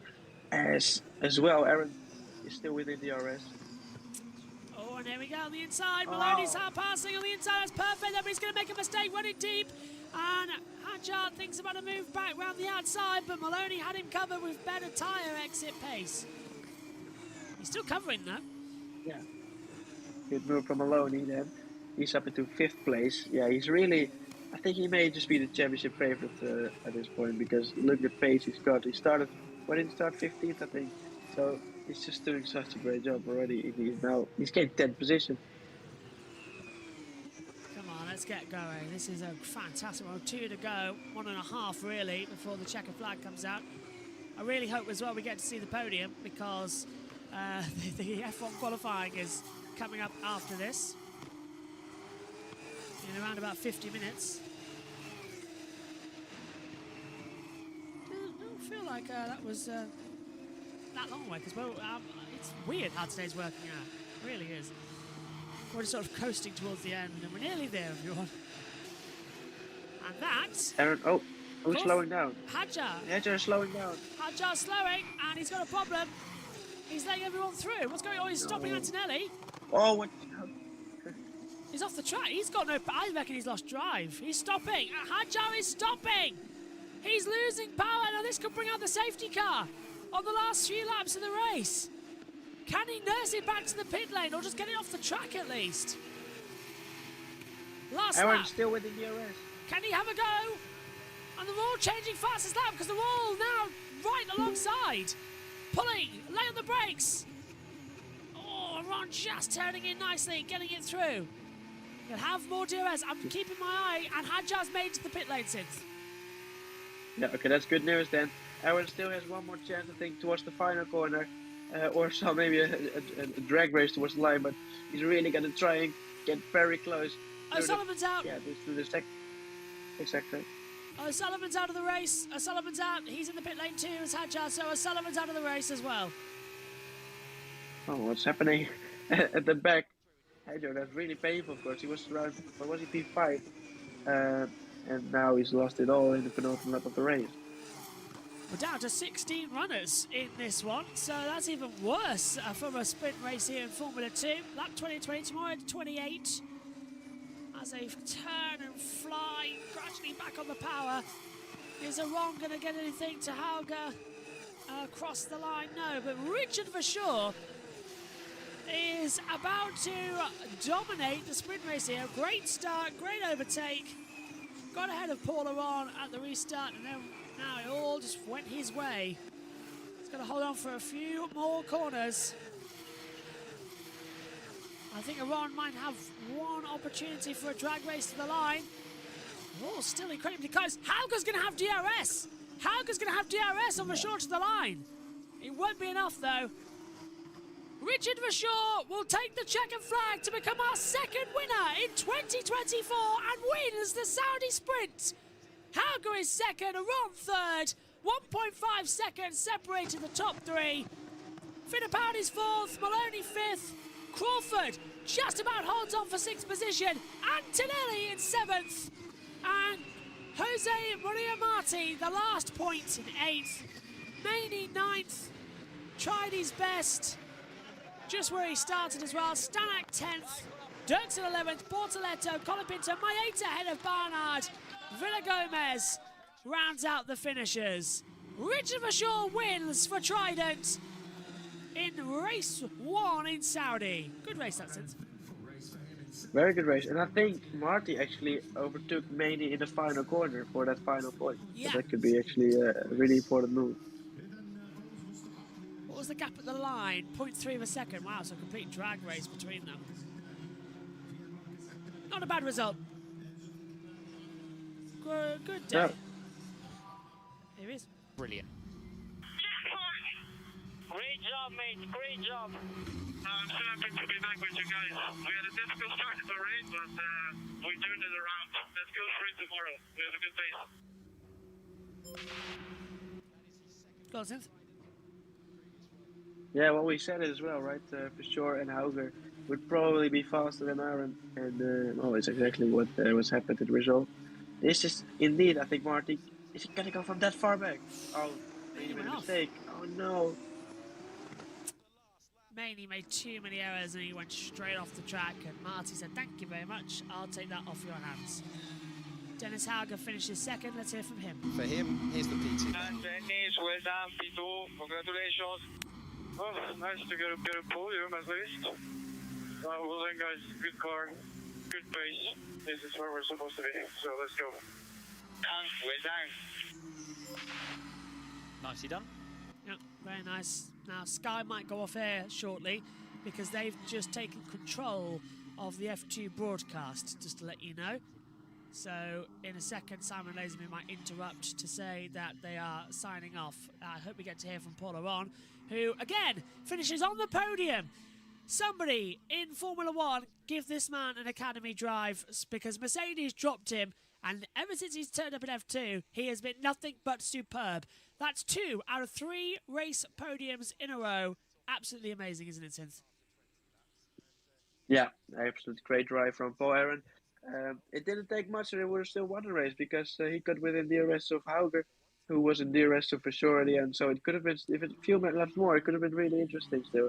So, well, he's still clearly got the pace, and he's really doing a very good job in Formula 2 this season so far. Jess, I hope you're on the mic. What do your take on this F2 sprint race so far this weekend? For sure, did a very great job to dominate that race, to be honest.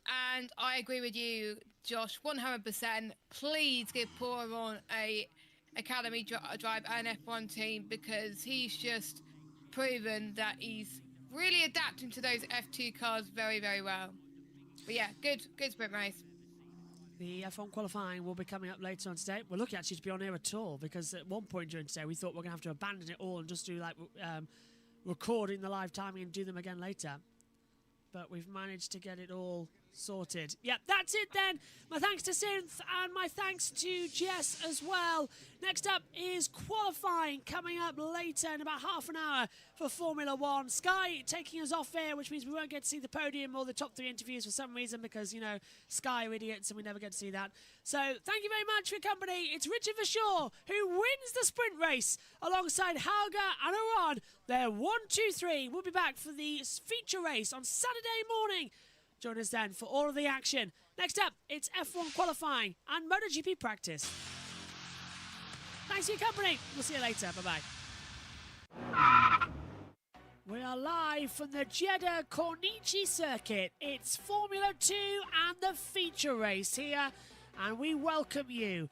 Yesterday's sprint race was, as expected, dramatic. What are we going to see? It's 28 laps around this Saudi Arabia street circuit. All hell is about to break loose. Good afternoon, everybody. Welcome along to all of the action as well. The feature race here today should have been on pole position. Behrman, he, of course, now racing in Formula 1, which means it's all systems change here in F2. Kushmaini gets a pole position back, but then that changed. Jose Maria Marti now starts on pole position. Let's join the world feed to get going.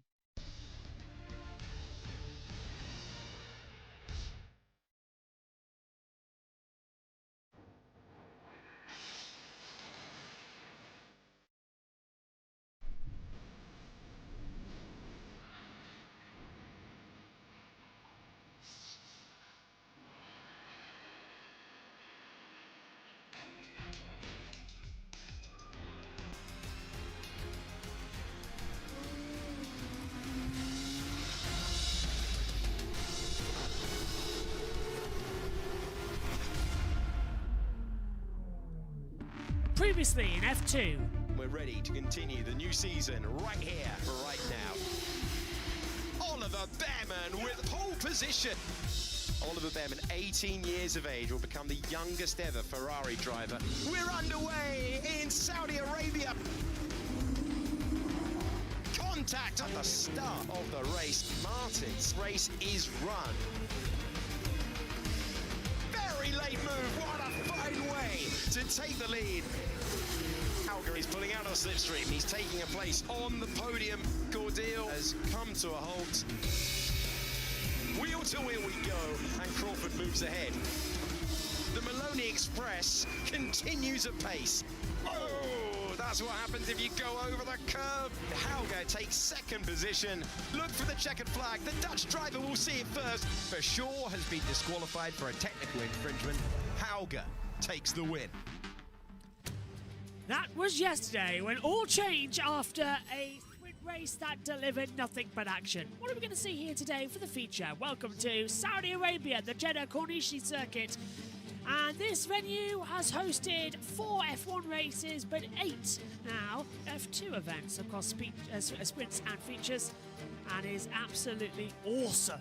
28 laps ahead of us here today. 6.174 kilometres is your distance around the circuit. Top speed of 199.8 mile per hour. That's 321.6 kilometres an hour. 27 turns.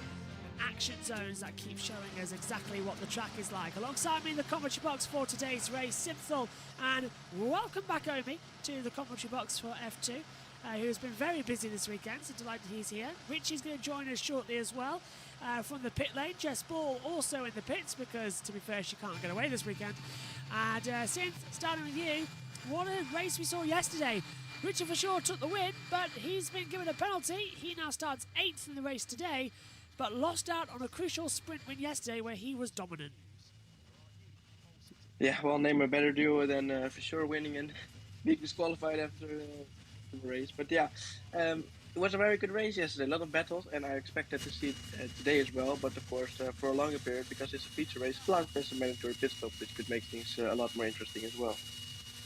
Omi, welcome back to the box. Omi, what you can do this weekend is the F2 here, and you liked the F2 back in Bahrain. What are you looking forward to ahead of the feature here today?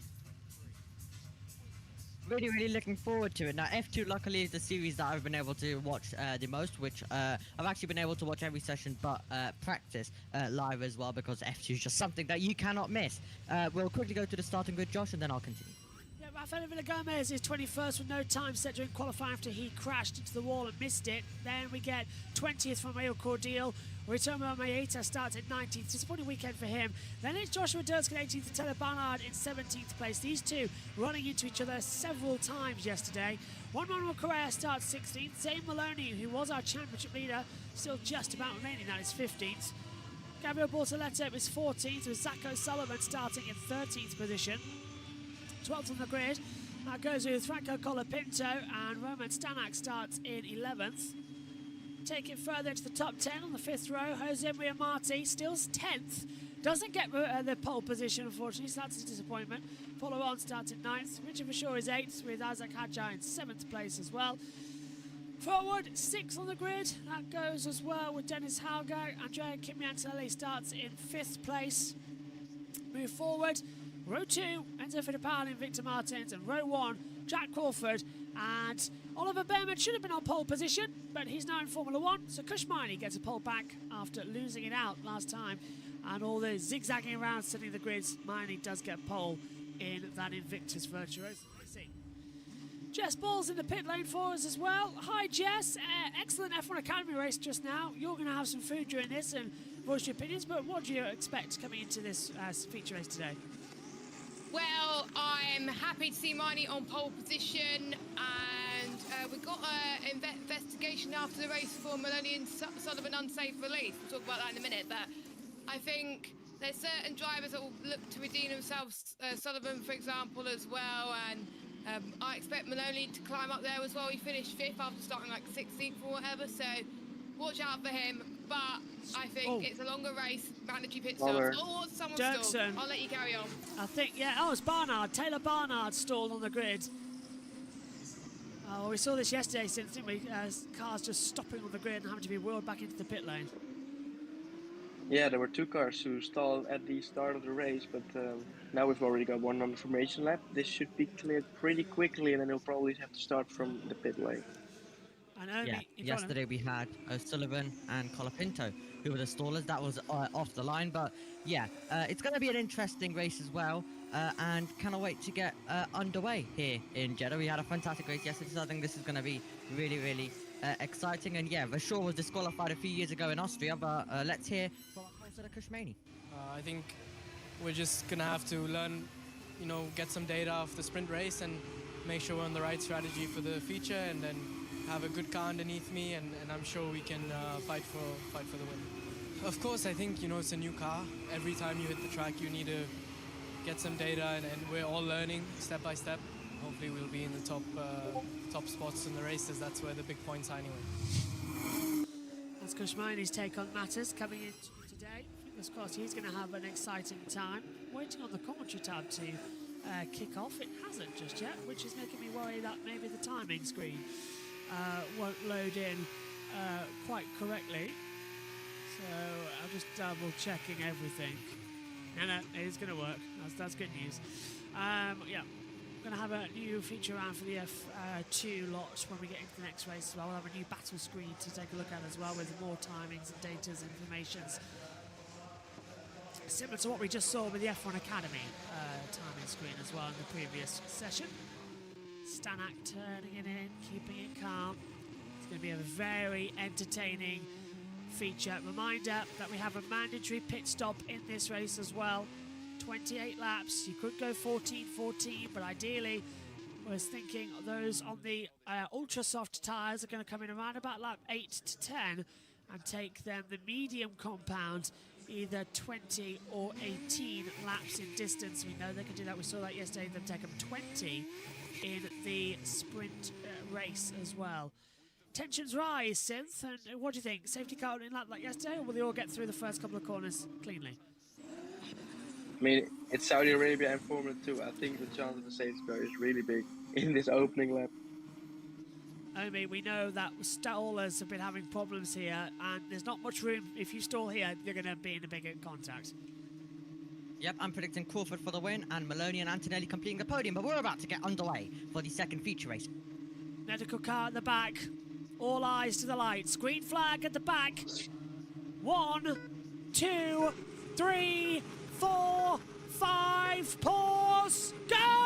Go! Good start from Maney. Bad start from Crawford. Antonelli going right round the outside. Victor Martins again not getting going. He's dropped 3 places into turn 1.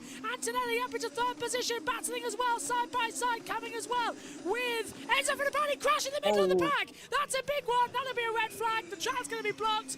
Half the car's in the wall. And we need to have a look at that, but someone got tagged around in the middle sector there, Sid, and they're still racing though. Safety car will have to come out, possibly red flag. That was one of the Red Bull liveries. Yeah, there we can see the number 21 out of the race. That's Marty, started 10th. Yeah. Barty's coming out of the pit lane, that's bad. There's another one up there, Trident. Oh, and the Trident, yeah. That's going to be Roman Stanek, who's out of the race as well. So 2 cars out. I think we could avoid a red flag here because they're on the side of the track, but this could take a few laps, and the safety car is still not out, but that will come really soon, I suppose. It's taken them ages as well, Omi, but not a great start getting pinted round like that, and that's 2 down already. Yeah, absolutely. It was a great start by Antonelli. He got a lot of space down the outside to try and make up some movement when side by side with Fittipaldi, so that got really, safety car is finally deployed as well to neutralise things here at the Jeddah Corniche circuit. So safety car gets deployed bang on time actually, because that was worrying everybody of how late that was taking. There's the commentary tab opened up and Marty's out. There's debris all across the track, so I don't know how they're going to... 2 cars, debris littered, and there is an exit road just there, but they're going to put the crane right in the centre of the track. It's going to be a tricky one, this. It's a tight run here. We did see the race get red flagged a couple of years ago in Formula 1 in the same part of the track. Unreal start from Maney, says Little Al. Hello to George, who says hi. Safety car still out then.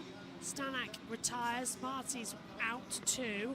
Barnard's up into 19th position. I really want to take a look at that start again. Great start from Andrea Kimi-Antonelli, up into 4th place, went right round the outside.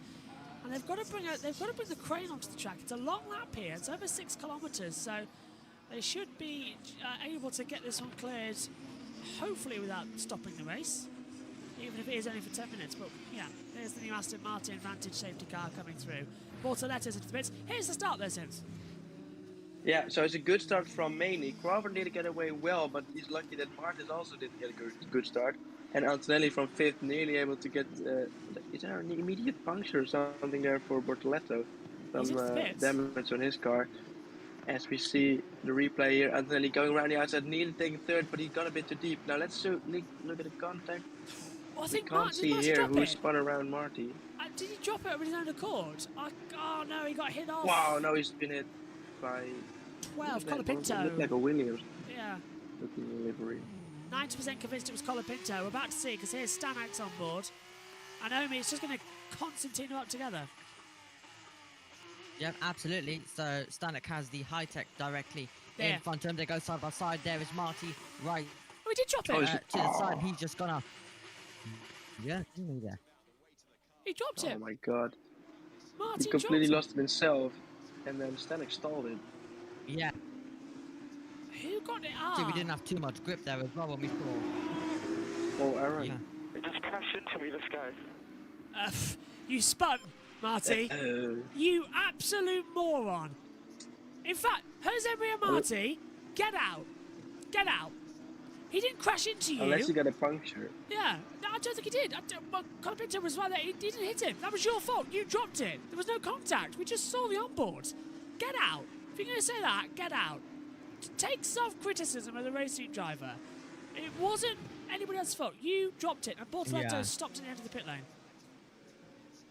Was it Paul Aaron who he's hit as well? I think he did hit Aaron, yeah. Yes, you're right, Sim. Yeah. And Bortoletto's out, so one Invictus leading, one Invictus out. Drive shaft is gone. So that's what was causing... Yeah, it's gone. Okay. That explains the puncture smoke we saw. How did that go on the start? That's a weird one. So, safety car deployed. Maney, Crawford, Fittipaldi, Antonelli, Martin's top 5. Antonelli's only moved up one place, but he could have had very Fittipaldi. stupid by Marty to say. Yeah. Yeah. Yeah. Very stupid by Marty to say that someone did hit him there as well. And we of course had the Spa incident last year, which got him a lot of hate there as well. But at least he admitted that it was his fault back then, because he just drove on the circuit like an idiot, as Vettel would say as well. But yeah, of course we had a spin there for Maloney last year on lap number 2 of the sprint race, so the grip can be a bit low at that part and that racing line as well. So, safety car out. There's Bortoletto. He'll watch the remainder of this race in the pit lane, sadly. So 3 cars out, 2 involved in an accident, 1 with a drive shaft issue as soon as he left the grid. Track is clear. Well done, Marshals. So debris needs cleaning I'm up. looking back at it. It's just such a weird spin. It almost looked like he had a puncture, but there was no contact before, so he really just dropped it himself. It looks very stupid. Marty's going to get a telling off for that as well. It's like, don't blame somebody else for your errors. They come down very harshly on that in F2. There's Colapinto with damage to the wing, guys. Colapinto has damage to the front left wing. Oh, yeah. Don't tell me he's actually hit him. Cordial on my 18 incident for incorrect starting location has been noted by the stewards. Don't tell me he hit him, and we've just said that. Here's a replay from Stanek's on board. You can't see any contact from the left-hand side, because if there is a puncture, it may be left rear, but it's very difficult to see. Especially from this angle, you can't see there's any contact with Colapinto there, and there he just dropped it. There's the contact. Yeah. Oh, there he's lost his front wing. Yeah, right. Right, Marty dropped it on his own. We've confirmed that now. Yeah. And he's blamed... Yep. Yeah. Oh, that camera needs a new thing. Everyone's very lucky that this is not a red flag. He could have collected like 10 cars here, because everybody just barely avoided him, with a few damage on some cars, but yeah, this is This could have gone way worse, that spin in the middle of the track. Marty, I think, I'm never usually like down on that, but Marty, that's a stupid mistake to make. Stupid, absolutely. That's a karting mistake. Too much power spinning out the corner. That is a stupid mistake from Jose Maria Marti, and as you said, a very dangerous mistake as well. And then to blame other people, no. That, in my opinion, I would ban him for a race and say, go back and work on your own attitude. Because if he does that, yeah. Yeah, but it's also like you're not expecting that in Formula 2 anymore. That I'm still like, did he really not get a puncture? Did he really just make that mistake? Yeah. And what's going on here? We've got Fittipaldi alongside Crawford, and then Hauger alongside Martins, and they're all bouncing back up alongside each other. It's single file for a restart. Anthony locks up, and we're green again in Saudi. Not liking the look of this. DRS will be activated in 1 lap's time. But Mainey's under pressure from Crawford, who's thinking about a move to the inside line. No one's going for it so far into 1. Ron's under pressure. There goes Colapinto. He's trying to have a go. And he's under the attack with Zach O'Sullivan directly ahead of him. Hauger's diving everywhere. He's got Hadjar just alongside him. These two doing battle again. Mashaw's in 8th. Ron 9th. O'Sullivan is up into 11th place apparently, so he's past Colapinto and split up, him and Correa. Maloney down in 13th at the moment. Okay, nice calm restart there, but they've got to pit still, so this is going to extend the pit gap runs.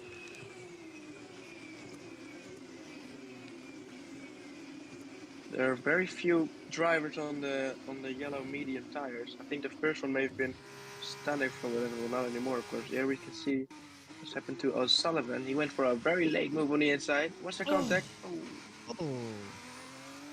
I bet, yeah. Yeah, this is not going well. Whoa! So, information from the stewards is that restart is under investigation. Whether it'll come up on the screen or Restart? not. That restart just now, yeah, because he backed them up. He backed them all up. Hey, it's Antonelli. Eyes forward, no looking in the mirrors, no need to defend. Eyes forward, come on. Eyes down for a full house. Oh, that's all right, you have to defend because Martins is under pressure. Massively from Hauger and Hadjar. And on the inside, Hadjar making the run. He's side by side with Hauger. Hauger almost at the wall. Martin's going to be feeling like a sitting duck now with the DRS open. For everybody else, as we count down towards turn 1. And yeah, now they're not using the DRS, but it has been activated by race control. And Hauger's trying to go on the outside. Martin's going defensive. Here comes Hadjar. Rashaw coming he just got slowed down. Say again?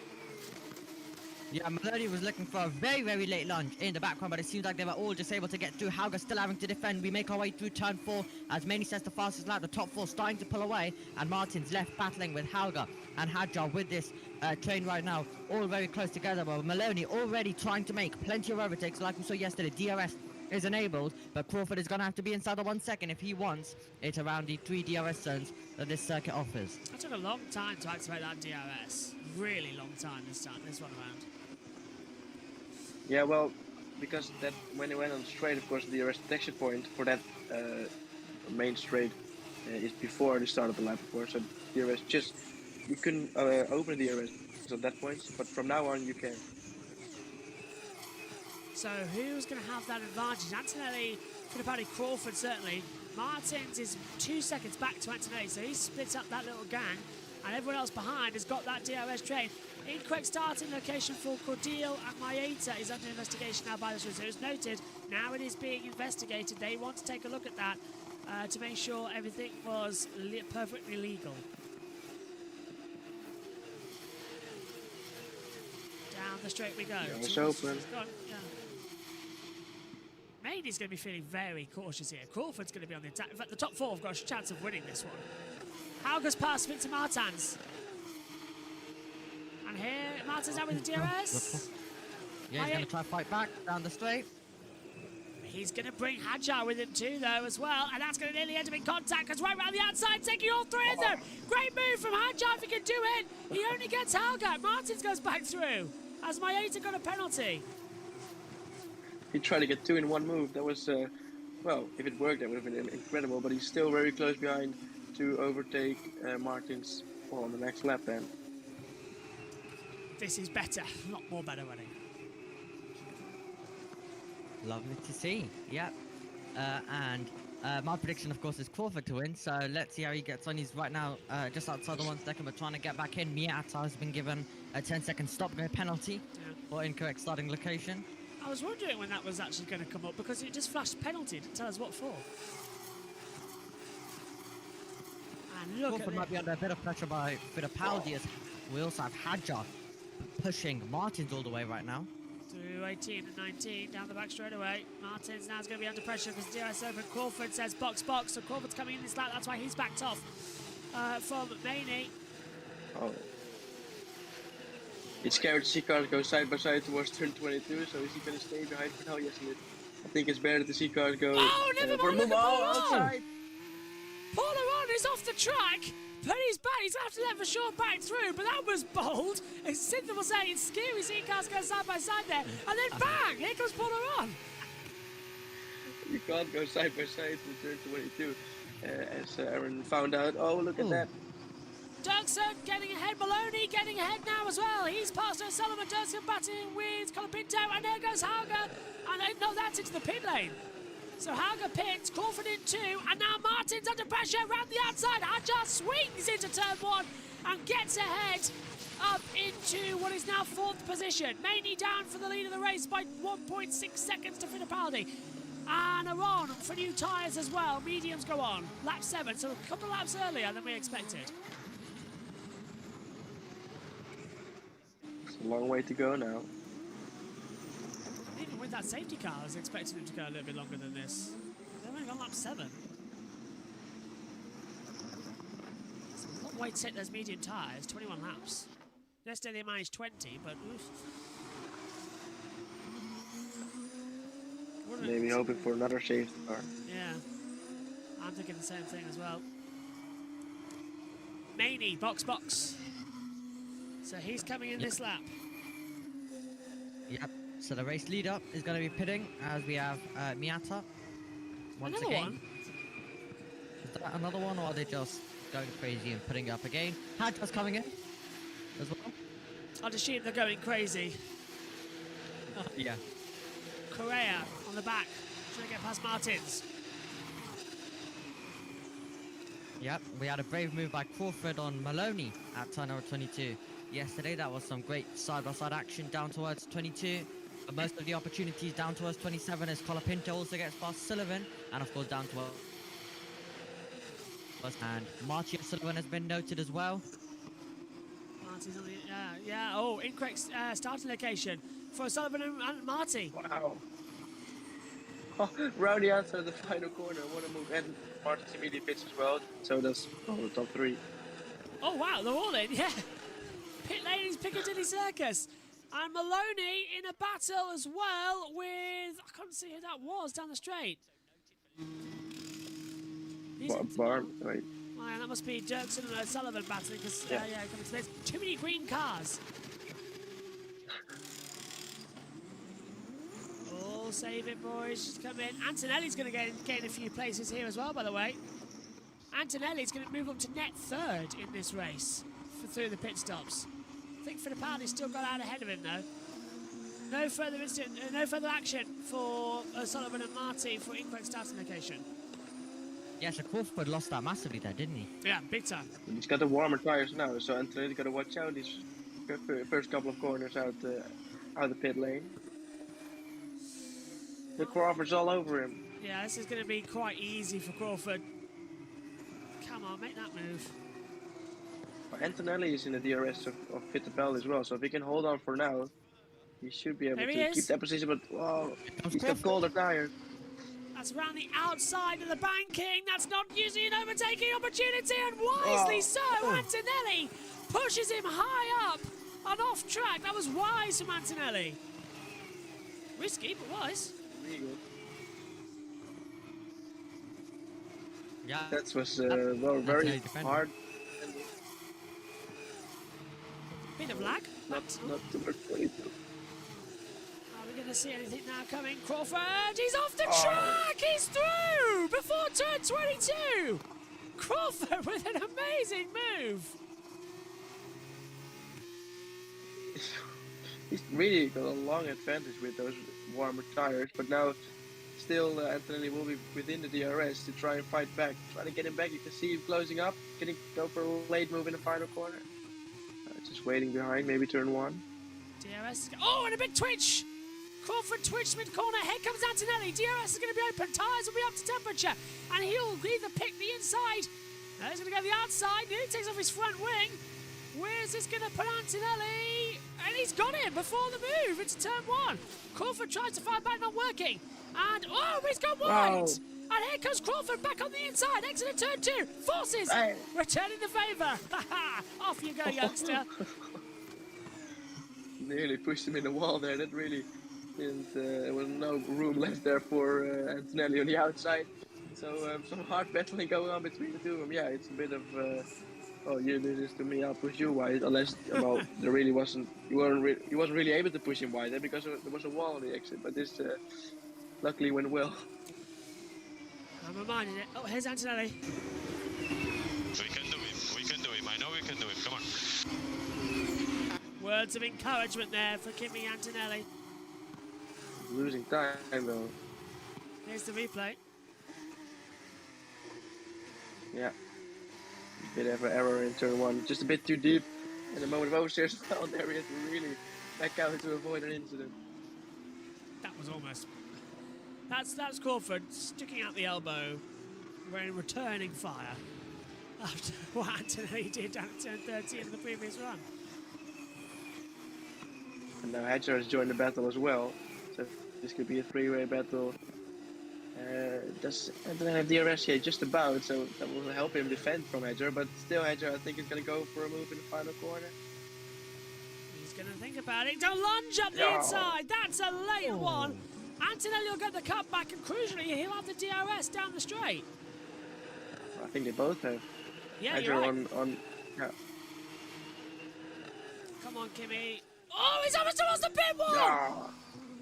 Antonelli up the inside, scraping along the pit wall, and gets ahead, but locks up, makes turn 2 apex, and shuts the door. Hadjar's just like, what? What a send up the inside. Dirksen O'Sullivan, turn 1, leaving the track, getting an advantage, has been noted by the stewards. I do think Antonelli is starting to get a little bit of a flat spot on his tire because it's the second time he's locked up in turn 1. Back down we go. Go on, Omi. Fantastic stuff. But Antonelli as well, going all in. Right now, maiden still the net race lead up, and then Fittipaldi, Crawford, Antonelli, Hadjar, Rene Rosen watching as well as Prema running their 1 and car for this weekend now after Behrman getting his promotion to Formula 1. It will be interesting to see how he gets on. I'm hoping he can finish inside the points. We're watching one more Correa on the medium tyres. Oh, skirting with that line as close as he can, but he's leading this race. Barnard second, Cordial third. They were the only 3 on medium compound tyres and is yet to pit in this race. And Cordial, I think, is going to go for a move. Yeah, on the pretty easy one. Yeah, gets ahead of Barnard with ease into 1. They're all saving their tyres. Maybe they should box. They're taking it long. 1 safety car, and they've got an issue. I mean, the others pitted very early. Oh, and there we can see Antonelli. Is he being overtaken again? Yes. Hedger gets through. Yep.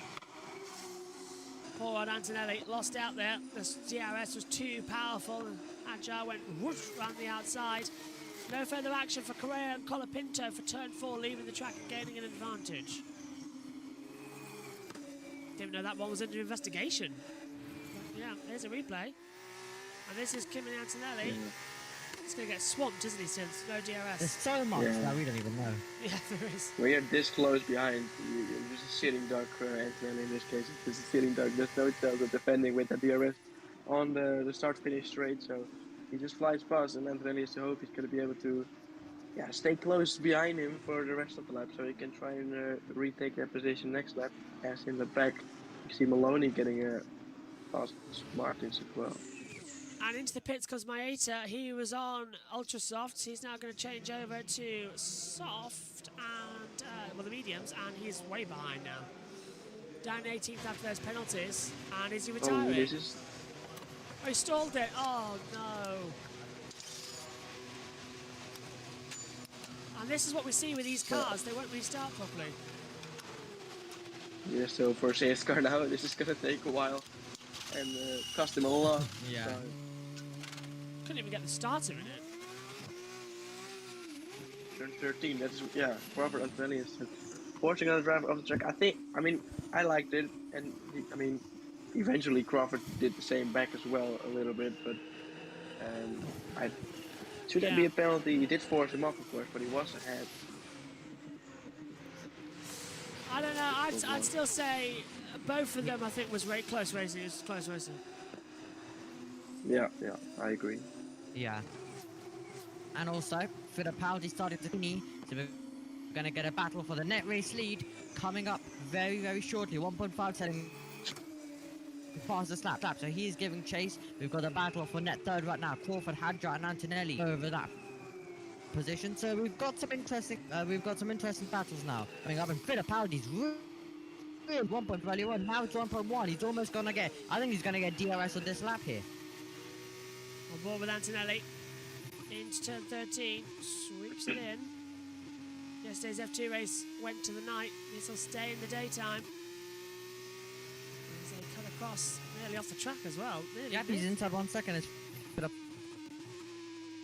yeah, so he's going to have the DRS then.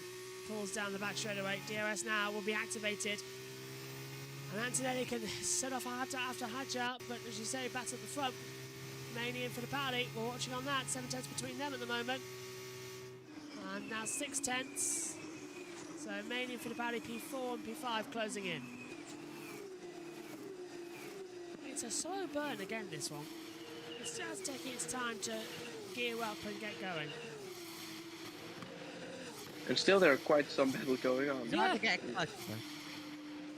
Yeah.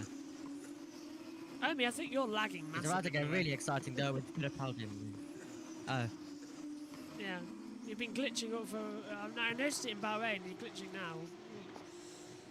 On the inside, Fittipaldi getting ahead. That's late. And he's got it. Fittipaldi takes the net race lead. Great. That's a great move. Late braking in turn 1. And Maney really didn't put up much of a fight. Maybe. Oh, and Martins as well in the back battling out with this is Colapinto. So that's a good move. I think he's defending actually. Yeah, and Colapinto is going to try and get back ahead. This is for P11, and he's brought Vashore into that. Vashore's dropped back massively actually as well, so they're still out of position as the racing continues on. Top 3 still haven't pitted, that's bugging me. Oh, who's going to be there? That's the blue flag again. Oh, no. There's still some debris on Colapinto's car as well. This is 13, so it's been dragging around the track. Glad they moved that wall back from where it was in 21 and 22. They moved it back for 23 and 24's races. Not a nice segment in that part where it just used to scrape up to the barrier. Look how close they're getting. There's my 8 getting out of the way, but that's going to give DRS for... well, everyone. Does Martins know he had DRS? Because he's in the detection zone. Halfway. That's going to give Colapinto a very good chance to overtake now. Towards the final corner, I guess, already. Or is he going to wait until turn 1? Because if he overtakes too early, Martins will have DRS going back on the straight. On the outside, Martins tries to fight back, but you're not going to get there. That's going to put them off shape into turn 1 and 2. Good battling there between them. Just holding it. This race is, we need the top 3 out of the way, because then it's a really exciting battle for the lead. That's what we're not getting as well. They've gone too long on the strategy. If the safety car comes out, they're fine, but as things stand, they're really paying for it, because it's not going to work. Yeah, well, the others pit very early, so you could expect top 3 to pit pretty late then, I guess. But I don't know. They're really waiting a long time now. It's lap 14. We're halfway there, and yeah, they're still haven't pitted, and yeah, they're just losing time. Fittipaldi 7.6 seconds behind now, behind Barnard. So yeah, it's really losing them a lot, and maybe they're hoping for a safety car or something that could help them out. Has to be safety car. Oh, it's almost jumping over the track. My goodness. Just take it easy, Yep, everyone. they're really starting to push each other. Yeah. I wouldn't mind another safety car though. It would create a bit more chaos for us. I wouldn't mind one. Usually the feature race, A safety car would really, safety car would be really ideal for the top 3. Need to push more, because we're on risk for the primes that on opposite strategy. Yeah. So Antonet's got to push, as we see. Caught for under pressure from Hadjar. Yeah, the race is settling in now. They're all saving the tyres. Oh, we might get our wish. Yellow flag, spinner, off! No! Oh! And Colo Pinto off at turn 1 with stalling the engine as well. He locked the rear. Cursing the commentators. He did touch the wall, yeah. I think it's suspension. Yeah. Look at the right rear tyre. It's going to fail into 1, isn't it? If you touch that wall. You can see it vibrating already a little bit. Yeah. Yeah, there it goes. Yep, suspension failure. So he hit the wall. Here it is from the off-board angle. Oh, he whacked the wall with some force and it just broke the wishbone. And Correa pits. Those on the medium tyres have got a free pit stop. So Correa, Cordial and Barnard will run 1, 2 and 3 on a free pit stop, whereas Fittipaldi's going to be on old tyres. So this has now massively changed the F2 feature. And this is why I wanted the safety car. It's going to give us a lot of overtaking or plenty of action as well now. So safety car is out. Correa is into the pit lane. Cordial and Barnard will follow through as well. But yeah, this is going to be amazing, and Correa is going to make his way out onto the circuit. Now, Correa's going to keep the lead of the race. Fittipaldi's coming in. And Maney, they're coming in. They're going to put on new Ultra Softs as well. And Crawford, and Hadjar, and Antonelli, and Hauger. And Maloney. They're all coming in for a new set of tyres. Martin comes in. So does Rashaw. Is Paula on? Yes. O'Sullivan coming in. Yeah. Dirksen coming in. No. Is it just safety car through the pit lane or something? Because what's going on? Everybody's pitting. Yeah, Dirksen's coming in. I think it's Villagomez in. My 8 is in. Villagomez is in. Everybody's stopping for new tyres. But is it safety car through the pit lane? There. Safety car through the pit lane. We haven't got that message from race control, so if it is safety car through the pits, they need to tell us. But if that's the case, they're not stopping. Has Correa got to do another? So no. So Correa has lost the advantage. He hasn't been able to stop. But did he stop? Did Correa stop? We only saw him at the exit of the pit lane. Did anybody change tyres? What are the top 3 on? He's still on a medium. Are we sure? I can't see. He's our race leader. Is he on is. Yeah, medium. He's still on mediums. So what's happened there then? The pit lane isn't closed, but do you have to serve your mandatory stop onto safety car, or can you serve it during green flag? What's the ruling on that this year? Because now maybe just when it's done, Correa in. It's too early. Why did they stop? What? Well, last year was that they couldn't do it under virtual. So I'm not seeing anything on race control to say anything that the safety car's coming through the pit lane, but they all went through the pit lane, so it must have been that case. I think it may have just been too early to pit to the what was it? Hypersofts, Ultrasofts, to the Ultrasofts. Oh, And it's done. because we saw, of course, the one who started on the Ultrasofts really. But they're done. Pitted very early on. They're done. They are now done. Correa, Cordial, and Barnard are done. Their race is done by the FIA manipulating the race and putting it through the pit lane. No. Did they close the pits? Maybe they just did too early. Oh, but Barnard has pitted. Barnard has stopped. He's on ultras. Barnard's on ultras. So Barnard did do the stop. Why didn't Correa? Did Cordial change tyres? We have had no information. I think Correa and Dams just maybe think it's too early, you're not going to make it towards the end. But I don't know why we wouldn't risk it, because now your race is just completely ruined. So Taylor Barnard might win this race. He's the net leader, but he's got on fresh tyres. What's Cordial? Cordial's on medium. His tyres will be really... Yeah, but compared to that to Fittipaldi as well. Wow, PHM could be winning a race, and with Taylor Barnard in his second race in Formula 2 as well. In his second round. Oh, Cordial's changed tyres. Cordial's changed tyres. He's on Ultras. Second feature race. Cordial's on Ultras. Maybe Cordial then. Yeah, Cordial's changed tyres. Correa didn't. Correa went straight into the pits.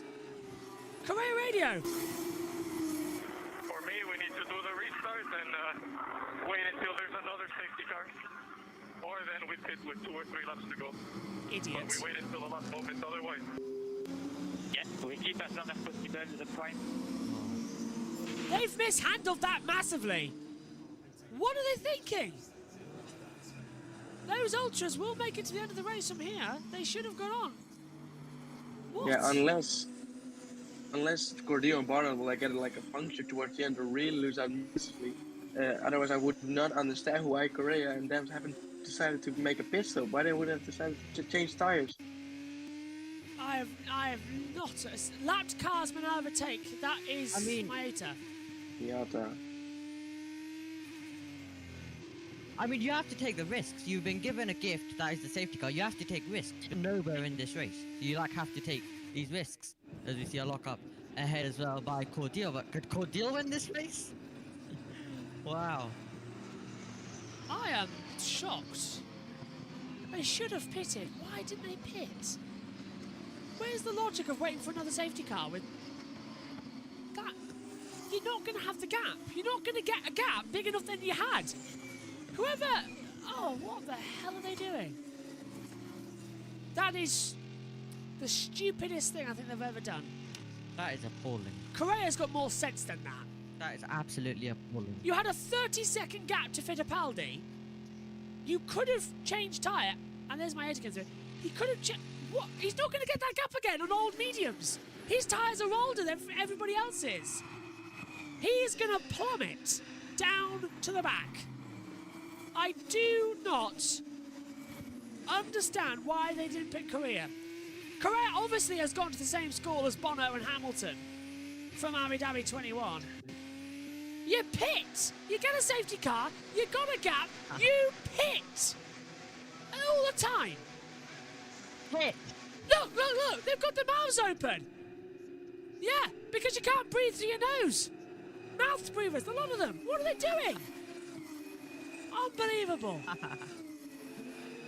Yeah, I think the only explanation would be that they think they're not going to be able to make it, because all drivers who started on the Ultras pitted on like lap 8. I think they've all pitted at that point. It will be very important to be on it at the restart. There will be stuff happening ahead because Correa is on used tires and the 2 guys on option behind might not last the 12 laps. So there will be stuff happening ahead. We need to make the most of it. Come on.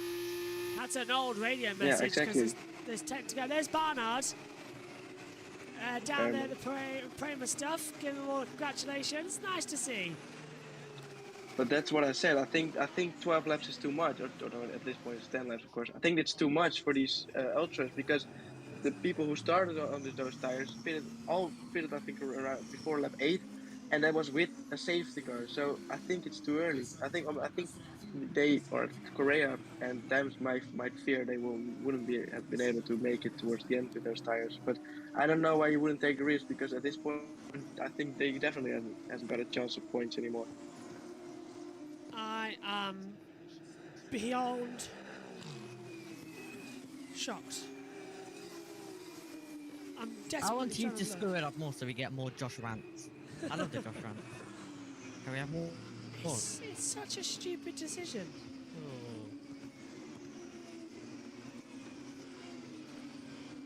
Don't believe it. Unfortunately, maybe we should hope that Cordial and Barnard get a puncture so we can say it's a good decision from Correa.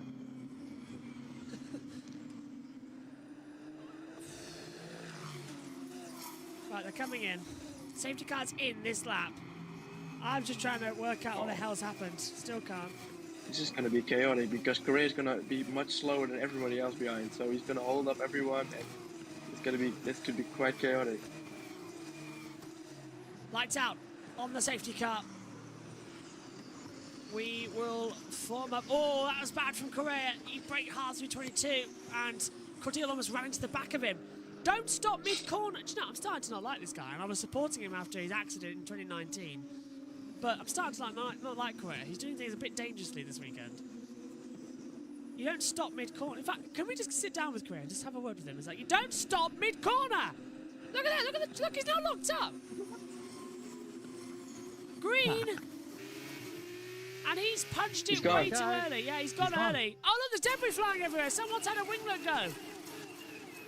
And we're back to racing, but we can't overtake until the finish line, so Correa's tried to jump, but look at the tyre difference. Cordial's going to have a much easier run with Barnard, and Fittipaldi's right there as well as we're racing in Saudi. No overtaking before the line as Maney and Crawford under a battle into turn 1. And Maloney trying to go around the outside of Hauger as well, but only to turn 1. Maney's been forced off the track as well as Crawford. Crawford had to get the place back. Hauger's going to try and come through. Debris everywhere, but that is Barnard getting passed by Fittipaldi. Fittipaldi's up to 3rd place. Wow, that was a dramatic restart. Yeah, it really was. Correa's pulled out a 1.1 second lead already to Cordial, but Fittipaldi will catch him.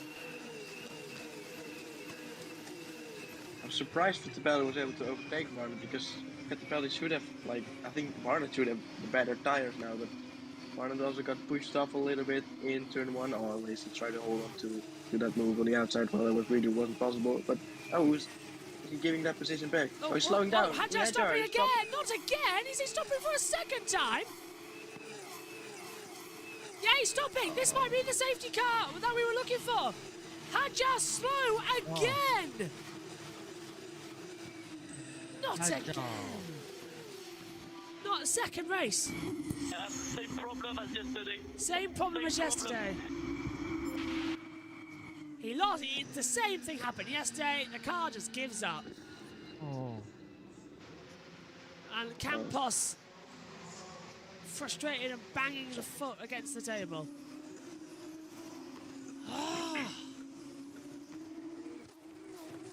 Antonelli almost into the wall there as Hauger's right behind him. Crawford's on the back of Maney as we come down to turn 1.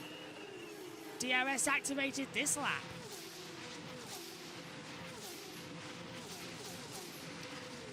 What a late one for Antonelli. Oh, and he's locked up. Antonelli's locked up. Hauger, as you say, he said was right on the back of him.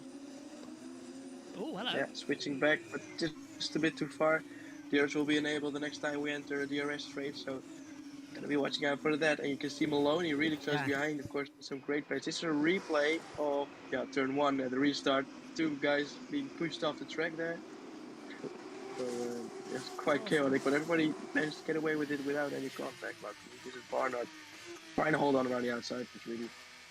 Enzo just slid up the inside, and Barnard had to cut the track as well, so that's why that place changed.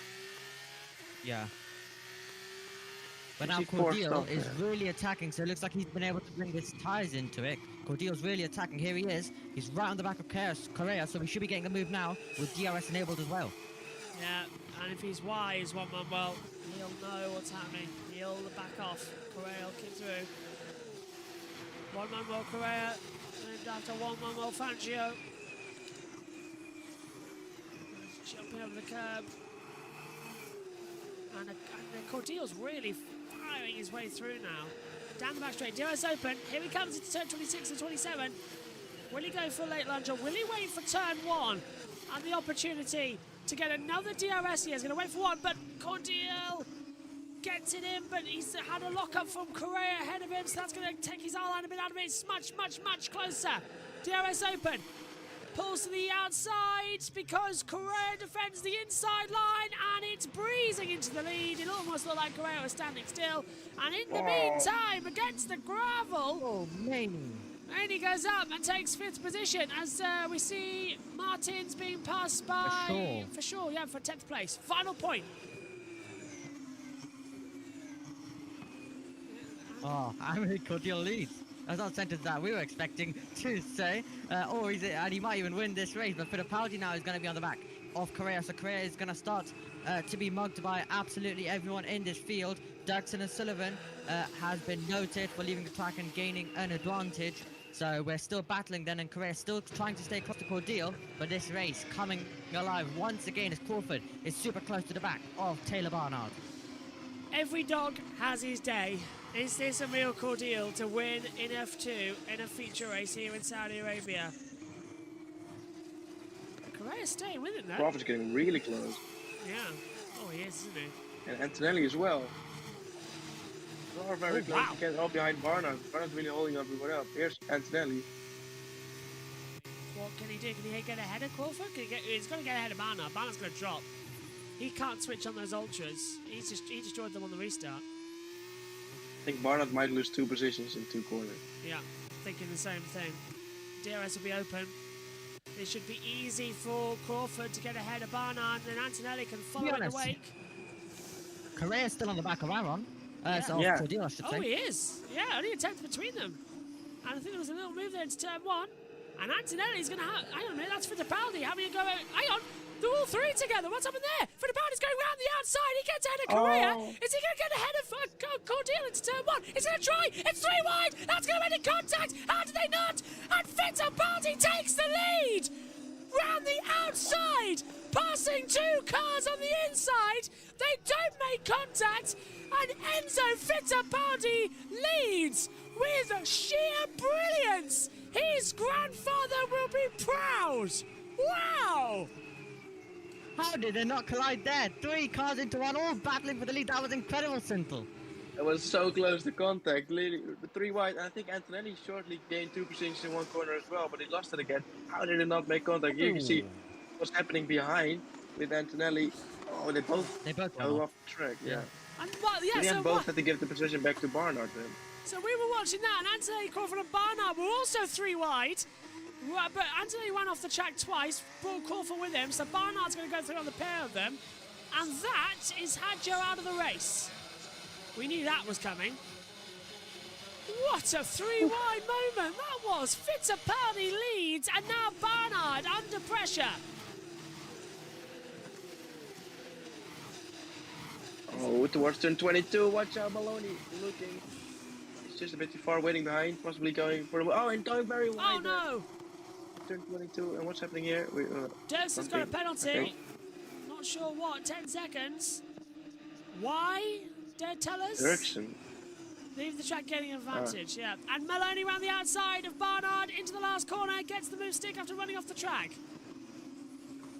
Yeah, and for sure as well, getting a good exit as well, so he's going to get past on the main straight.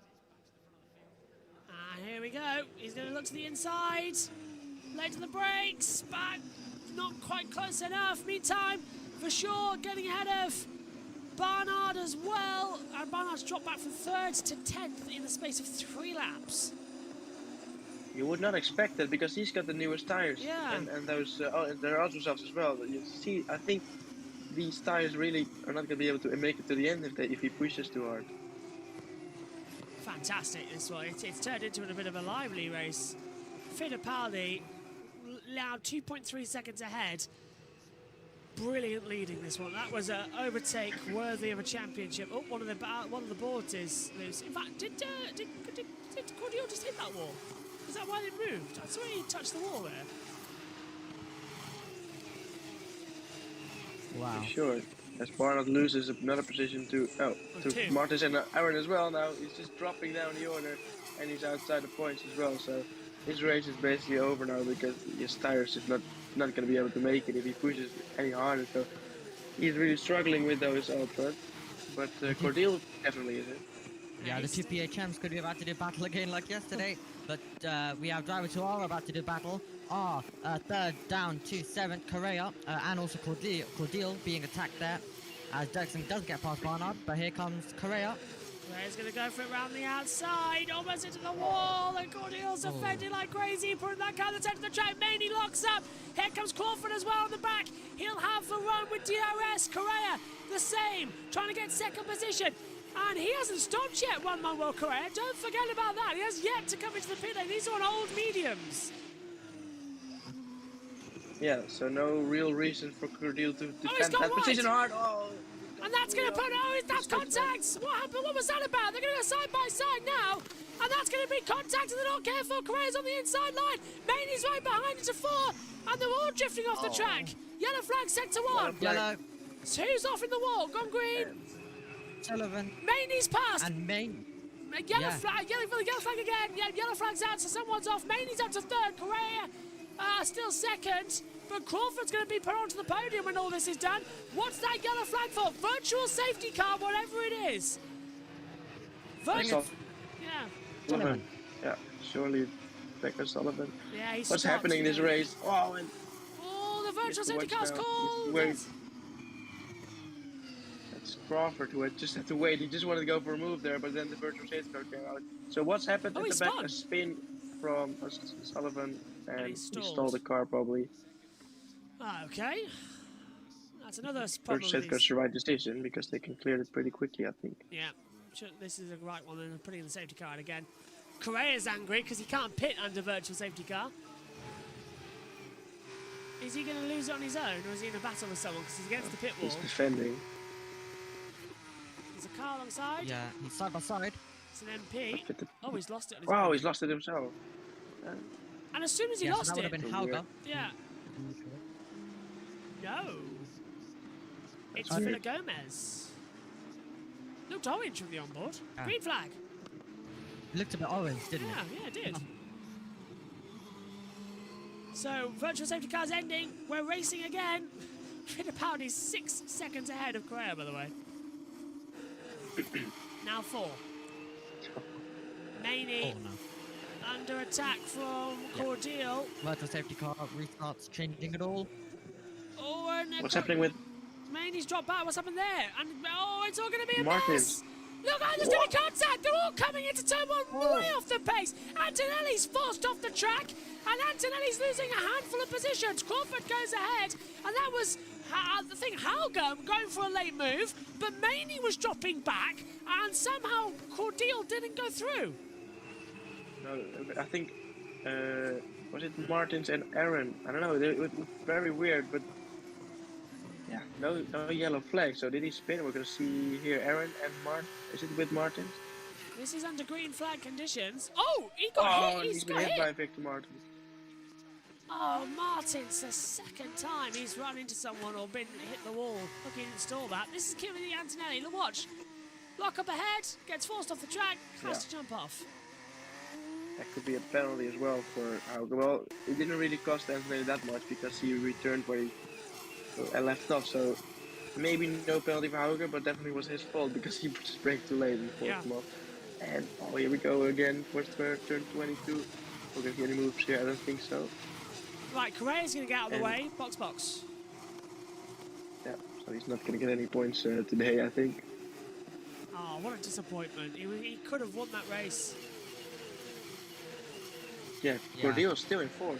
Yeah. I don't know how, but if you look at how Barnard is paced, you would think that Cordial could get a puncture the way he's going. Oh, lock up front there. That must have been Maney. Yeah, and Correa pits with 3 to go. So he's out of the running. There he is. Antonelli, I think he's going to go for a move. Trying to go around the outside. Hauger's coming in late again. Oh, shut that door. Do not get that in. Too dangerous of a position to even think about it. Oh. My word. Bit of a slide for Antonelli. And here, Hauger. Oh, he's got the inside now. No. Oh. You don't do that into turn 4. No, you do not. That's the one place on this track you definitely don't overtake at that part. My 80 set the fast lap of the race on a 1:44.864, but he's not inside the top 10, so won't get that bonus point. I'm really starting to get scared Cordial's going to get a puncture at some point. I don't know why, because if you look at Barnard, his pace, and how hesitant, well, clearly the reason why Correa didn't pit, because They were afraid he's not going to make it. And the pace, Cordeal, he's got some good pace. Okay, pace. He's still in third place with this tire. There's Maney keeping in second place. Cordeal is holding on hard for third. We're running into the last few laps here. After this, there'll be 2 to go. Laps 27 and 28. We've completed 25 of the 28. That's how we take times up in this one. Oh, Crawford, again, just taking a bit more exit curb. 322. He's got that DLS open. He's holding off Antonelli and Hauger. DRS wide open as they fly it down. And another lock up there from Hauger. Antonelli locking up too. They're all locking up their tyres. So we're going to go for another late move in turn 1. He's tried it the last couple of laps, and I think he's going to be close enough to try it again. Or maybe he doesn't even have to brake late because he's going to go to the outside now. That's going to be late for Hauger if he can keep it stick. Antonelli gives him the room, and Hauger makes a great move for 5th. And Hauger and Antonelli's incident turn 2 on the previous few laps have been under investigation, has been noted by the stewards, not yet under investigation, I should say. Antonelli's trying to go everywhere right now, but yeah, he's falling into pressure from Maloney. He's come back, our championship leader. Cordeal within DRS of Maney still, so he could actually still take second place. Who won yesterday's sprint race now? That for sure got disqualified. Who was it? Hauger. Hauger, yeah. Hauger, right. Yeah. He's running in 5th right now for MP. It's all changed with these penalty systems. It's quite hard to keep across of it all. Yep. There are just some points on this track you really can't overtake, which just gives us, like, all times just a bit of a break until we get back onto the DRS straight. Through the back, there is our race leader, Enzo Fittipaldi. 6.6 seconds ahead. Had one of his worst accidents ever. Had to recover and brought it back, and yeah, now we're seeing him running and racing. For Enzo to win here, I think, Synth, is just poetic.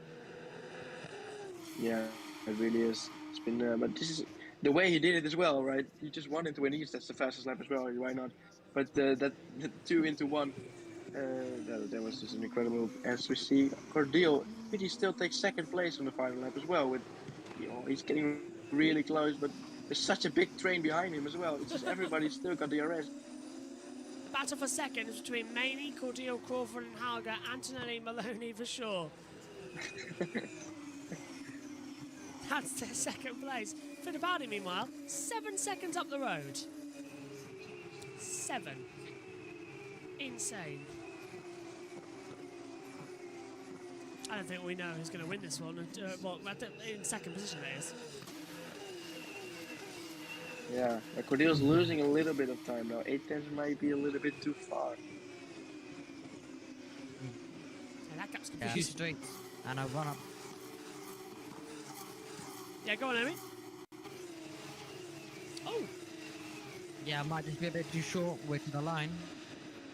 Barnard, black and white Barnard. flag. Track limits, yeah. No further action for Antonelli and Hauger at turn 2 for leaving the track and gaining an advantage. So a better race there as they come Hauger, Go on. it's really close.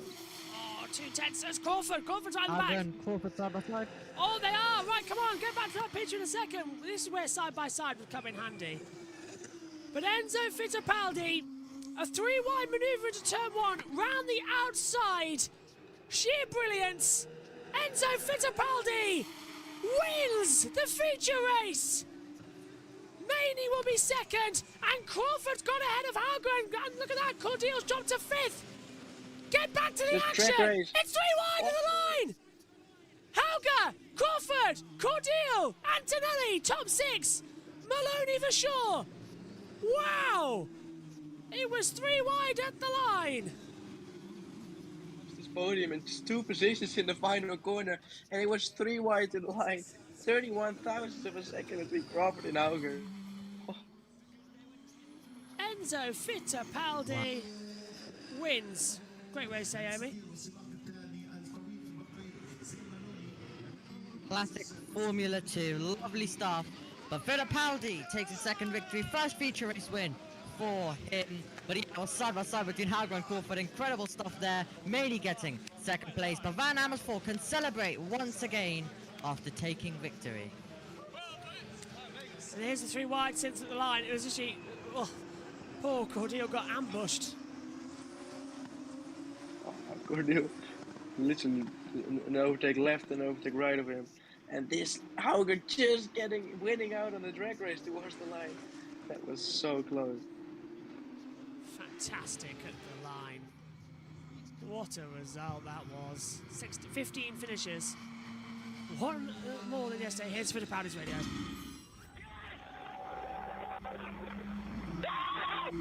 Enzo Fittipaldi, holy man, what a race. What a great radio message. The man they call the Little Shark swam away from them all. That was absolutely brilliant. And if you compare it to what we've seen in previous years, Alex, Dragovic took off. He signalled his intent as a contender for the title by winning this race. Vesti won here last year, was a contender all the way to the final race in 2023. And Enzo Fittipaldi says, this season, I too am a driver to beat. The man who was a contender last year. Wow! Wow! Wow! Yes! Yes! Yes! Come on, boy! Wow! Way down, congratulations! The Norwegian driver must have been ducking down in the cockpit and throwing his weight at the steering wheel to try to make the car go just that little bit quicker across the line. It was Indy 500 stuff, wasn't it? As they went across the line. Brilliant stuff again from Kushmaini. Yeah, well done to Kushmaini. Don't want to leave him behind at all in the story of this race. He started in pole position, and that is a really strong way to bounce back after the disappointment. Yes! Yes! Yes! Yes! Thank you, guys! Thank you, guys. You guys are the best. Thank you. Thank you for an amazing car, man. Honestly. Yes! I love a proper celebration. That entire race was a celebration of Formula 2. Unbelievable. Wow. That was excellent stuff. He made the move on Miney. That was key for his race. He got the clean air. He looked after the tyres. He had to pick through Cordeal, who was on softer rubber. Well done to Anne-Marie Cordeal. He's missed out on the first podium there, but he's equaled his personal best, and he's taken those super soft tyres further than anyone thought possible. Look what it means. Look what it means to our winner, our third different winner of the year, and Enzo Fittipaldi. Absolutely superb. It's so Formula 2, isn't it? Once you've made the move on the driver leading the virtual race, you've shown the potential, then all of a sudden, safety car, curveball, now there are drivers on a theoretically quicker compound of tyre ahead of you. You've got to pick through them. There's no such thing as a simple race win, is there here? And that definitely wasn't one for Fittipaldi, and that is why the outburst of joy is there at the end of the race.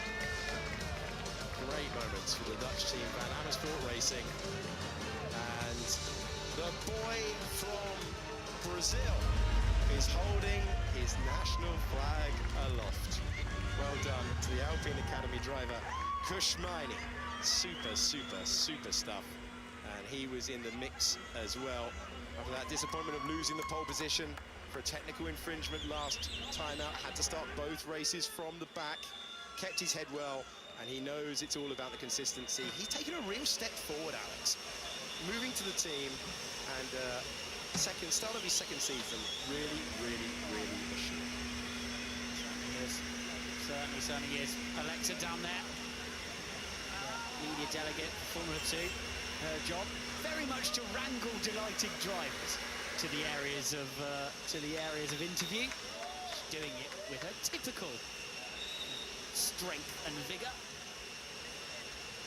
They take a bit of wrangling, don't they, when they're hugging the team?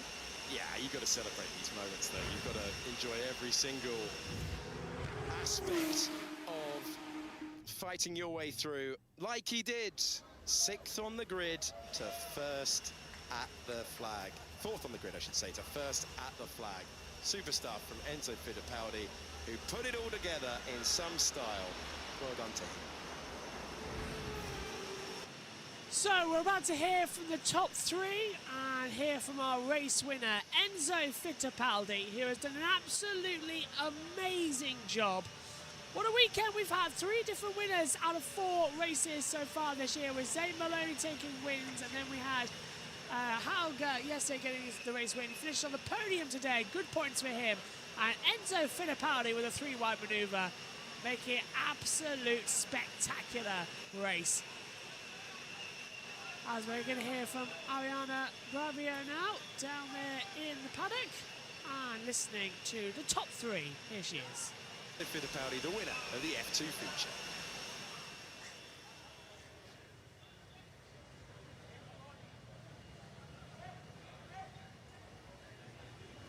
Enzo, wow.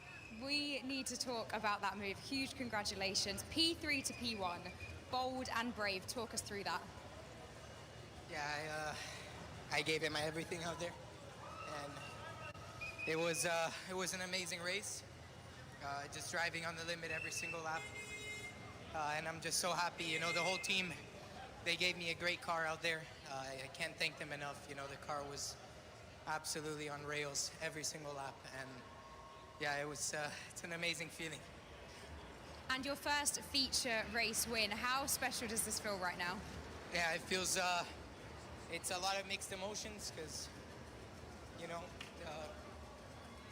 a week and a half ago, you know, my Uncle Wilson passed away, and it was a hard moment for the whole family. And yeah, just really happy to be here, and I want to dedicate this win to him.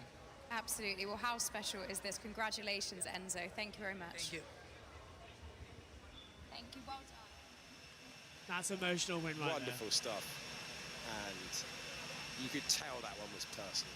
You could tell that he wanted to do that for his family. Wonderful tribute paid to Wilson Fittipaldi, who lost a couple of weeks ago, former Formula One driver, and that is the most emotional I've seen Enzo Fittipaldi, but you can understand why, and the sheer jubilation of delivering for your famous surname. Let's listen in to the cool-down room. So probably someone will also.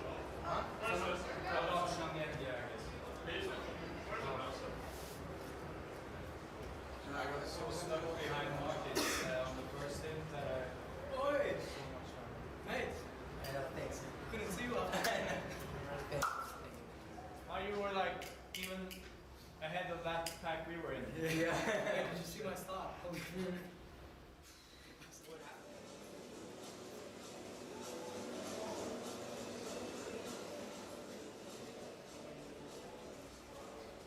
What I didn't understand was how was Correa on mediums? How long Was he on mediums? Yeah, in the end. Why did he? Oh, he didn't book. Why didn't he? I don't know. I think he boxed. I think he must have extended this. There it comes. Maybe. I was like, I'm gonna be in the DRS so I can pull away from the rest. But did you have a gap before the? Oh. Did you have a gap before the safety car? Or the first one, yeah. And then the second one was another decent gap. I don't know what happened. It's just sometimes it's not worth to fight. You No, know? I just let you go. I was like, If I was in the same position, I would do the same. It's just probably sweat. Well, the top 3 catching their breath. Victor are going to be celebrating another driver on the podium. Well, the smile says it all. It's a great weekend for Hauger to ignite his title battle, and his season, he will hope, of contention at the front of the field. Hauger stuck around for another season, and if you go to multiple seasons in Formula 2, the aim is always the title. Crawford will be thinking, how on earth did I miss out on that podium? Our timing page says 0.0. Which sums it all up. It does, doesn't it? Beautiful 0.0 photo finish spec between those two drivers. And it was all about trying to make that move on Cordeal, who had the grip and balance. But how it worked out across the line, Hauger went wide, and that could have flipped any which way, couldn't it? Hauger, in the end, though, going wide, braved through the traffic there to the line. Well, Dennis Hauger. Onto the podium then. As they come on, we'll hear the top three. Dennis Hauger third, Kushmani second from pole position. A bit of a redemption after a bad week in Bahrain. But Enzo Fittipaldi, what a absolute awesome drive. Started on the ultras, changed to the mediums. We had that battle with Maney, he got ahead. A 3-wide manoeuvre to take the win. This one's emotional, this one means a lot. The Brazilian national anthem.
Enzo Fittipaldi wins here in FIA Formula 2, and he picks up the trophy. It's his third win in his third win, I should say, actually, in FIA Formula 2. His first of 2024. An absolutely amazing championship. We all remember the accident. Yeah, it's all good to see him here.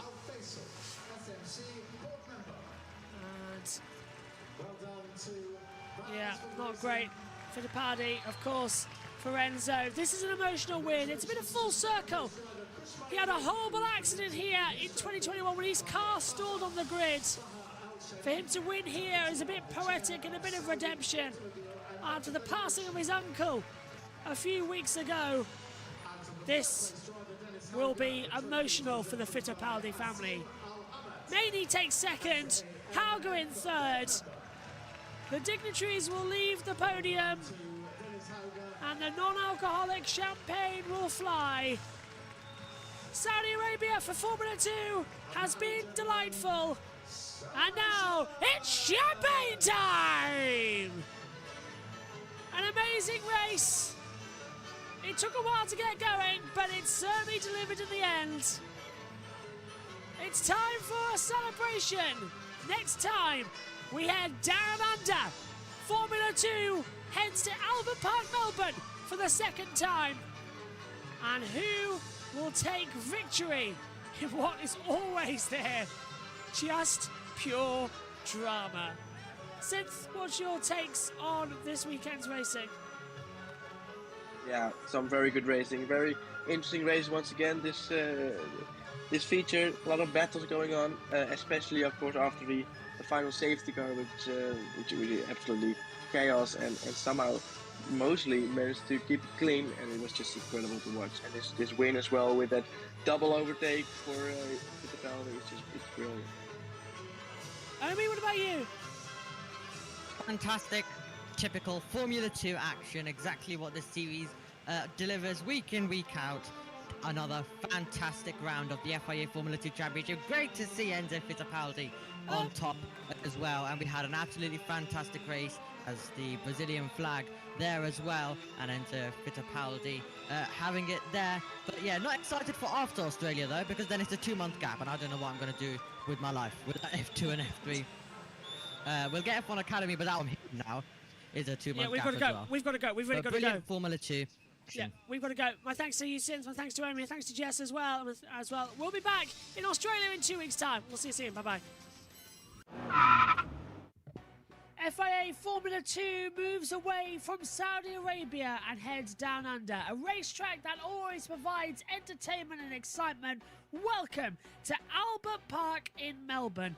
A great place for a race and a party in the park. It's time for the sprint race to get underway.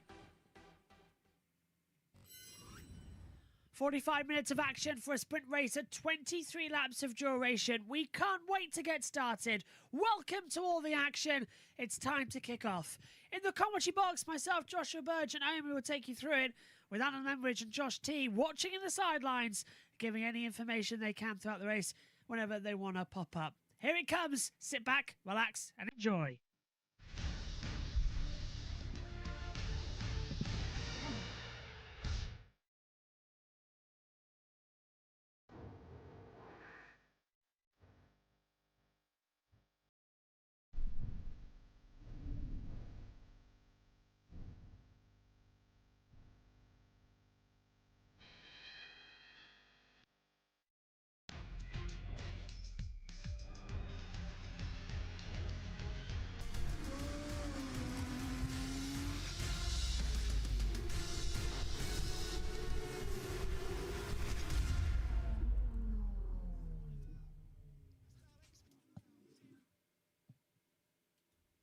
Welcome to the FIA Formula 2 Championship here at Albert Park in Melbourne. We can't wait to get started and see what this brand new race day has to offer. So far this weekend, Formula 2 has been extra dramatic and we can't wait. 23 laps ahead of us for today's sprint race to launch us down around this fantastic circuit. It's a 5.278 kilometre circuit.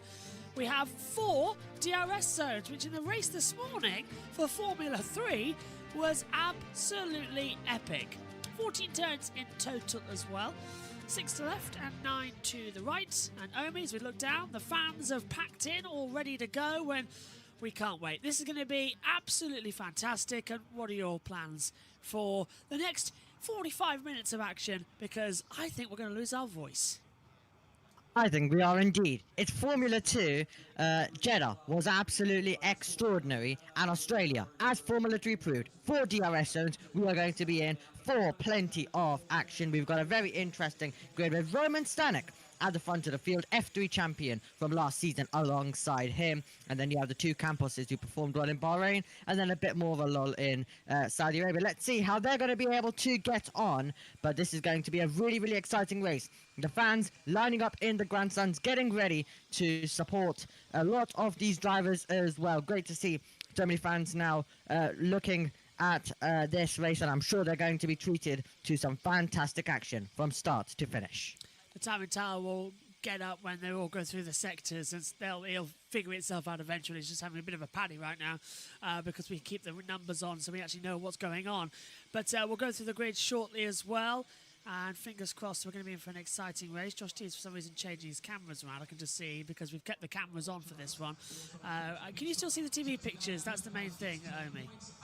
Yes, absolutely I can. And I can see some extra people reacting at the bottom, which is also good. You can also see me as well, which you don't often get to see that much. Hello. So, bright sunny conditions as well compared to what we had earlier on. This is your starting grid then for this race. From back to front, Jack Crawford has been sent to the back for failing to have enough tyres, and he's alongside Victor Martins. Manuel Correa starts in 20th. Emil Cordial starts 19th in the race. Enzo Fittipaldi is 18th. His teammate Rafael Villagomez alongside him at VAR. 16th on the grid, Ollie Behrman goes back into this championship. He's got a long way to do and try and score points today. Taylor Barnard alongside him in 15th. Joshua Durskin starts 14th alongside Franco Colapinto in 13th. Tomo Mayata starts in 12th. And up into 11th, that goes with Zach O'Sullivan. Top 10 sees Dennis Hauger alongside Andrea Kimi Antonelli starting 9th. Richard Verschoor is 8th with Kushmaini in 7th. 6th for Zayn Maloney with Paul Owen in 5th. And Jose Maria Marti is P4 on the grid with Isaac Hadjar starting 3rd. As well, looking forward to what's going to be a very close race battling for them. But overall, front row of the grid, Gabriel Bortoleto and Roman Stanak lines up on pole for today's sprint race as well. It should be a very energetic run. They're on the formation lap, Obi, as they come down as well. Hydrating, getting going, and there is Stanak from Bortoleto, and we'll hear from the top three shortly, but just quickly, how many safety cars and red flags? I think we are going to get a red flag in this one, and I think we're also going to get a few safety cars. I think it's going to be wide open, absolute chaos. Cannot wait for this one to get underway. They're on the formation lap. Let's hear from our top three. Third on the grid, I think we can definitely. I think with the car we have, I think a win is possible. Aiming for a podium, of course. Try to make the best start as possible. And keep P2, P1, whatever it happens in the start, and we see what we can do in the race. Safety cars, maybe also a red flag, can impact the whole grid, but I will just try to keep my elbows clean and do a good job. Gabriel Bortoleto is speaking Omi's language today with that one. He's definitely thinking the same thing as us. Crucial thing is though, Omi, he starts on pole position, so he's not going to be involved, hopefully, in any accidents on these opening laps. Oh, Fittipaldi radio. At the end of the formation lap, you go back into the pit lane and we start from the pit lane. What a disaster. Yeah. This is So unbelievable for me as well. Yeah, so with Fittipaldi, for some reason he was also in the pit lane, so he wasn't even on the grid in the first place. So it seems like they had to have him in the pit lane, and he's going to be going back there once again then. Stefano Domenicali watching on as well right now as we get all set and ready to run the third round of this season, and it is the fifth race of the season here in the sprint race to see who is going to take victory. It's going to be wide open, as we mentioned. Safety cars, red flags, definitely all a possibility. 4 DRS zones. Action is basically guaranteed in this one. Yep, Stanak, Bortoleto, Hadjar, Marti, Aron, Maloney, Maney, Vachor, Antonelli, Hauger, O'Sullivan, Maeta, Colapinto, Durskin, Barnard, Behrman, Villagomez, Fittipaldi, Cordial, Correa, Martins and Crawford. Just to go through the grid one more time. Track temperature is at 27.7 degrees. Air temperature 18.8. Wind speed 1.6 meters per second. The track is dry. 55% humidity as well. Fittipaldi has come into the pit lane, so he will be starting from the pits. Medical car at the back. So 21 on the grid, 1 in the pit lane, and 23 laps ahead of us. A total of 45 minutes, plus 1 lap if we need it. We're ready. 1, 2, 3, 4, 5 red lights, and Formula 2 down under is underway. Lights out. It's a good start down to turn 1. Bortoleto again got contact immediately and into the pit lane wall. Bortoleto is out of the race. There's more debris into turn 1. I don't believe it's happened immediately. Fittipaldi gets through. Behrman and Antonelli sliding around. Behrman gets forced off, and now we're seeing Stanak under pressure. Hadjar hits Bortoleto. Into the lead goes Roman Stanak, and now we're seeing Marti, Aron and Maloney getting involved, but surely a safety car. Surely a safety car indeed, as one of the Williams Academy drivers skating all over the road. In the back and off the road goes Zane Maloney. Paul Aron gets ahead as well. That was a chaotic start to that race. Marty. Making contact was Marty there, who made contact with Gabriele Bortoleto off the line as Antonelli's diving to the inside of Richard Vachor, and he fights his way through. Safety car's out, so they've immediately suspended the race as the 3 wide further back on the straight, the 2 as well. So that's Antonelli getting involved as well with O'Sullivan and Hauger and Colapinto, and they'll safety car in, slow down. Wrong part of the track to slow them down though, the fastest speed sector. What happened there? Jose Maria Marti can't believe Bortoleto, but it's not. I don't think it was his fault. Marti came across the track out of absolutely nowhere. I just sort of expected him to disappear.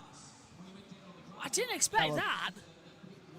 Yeah, we weren't expecting 2 cars to be going into the pit exit there, so that's not what Bortoleto and Marti wanted. They're both making their way to the pit lane. That's a very early end to their race, literally in the opening meters of the race. They didn't last very long indeed, and there you can see the damage for Marty. Pit lane entry, of course, is closed as that is, as the exit is blocked there. But a chaotic start to the Formula 2 sprint race, as we predicted. Love to get a replay of this as there's more out. So Bortoletto and Jose Maria Marti are out of the race.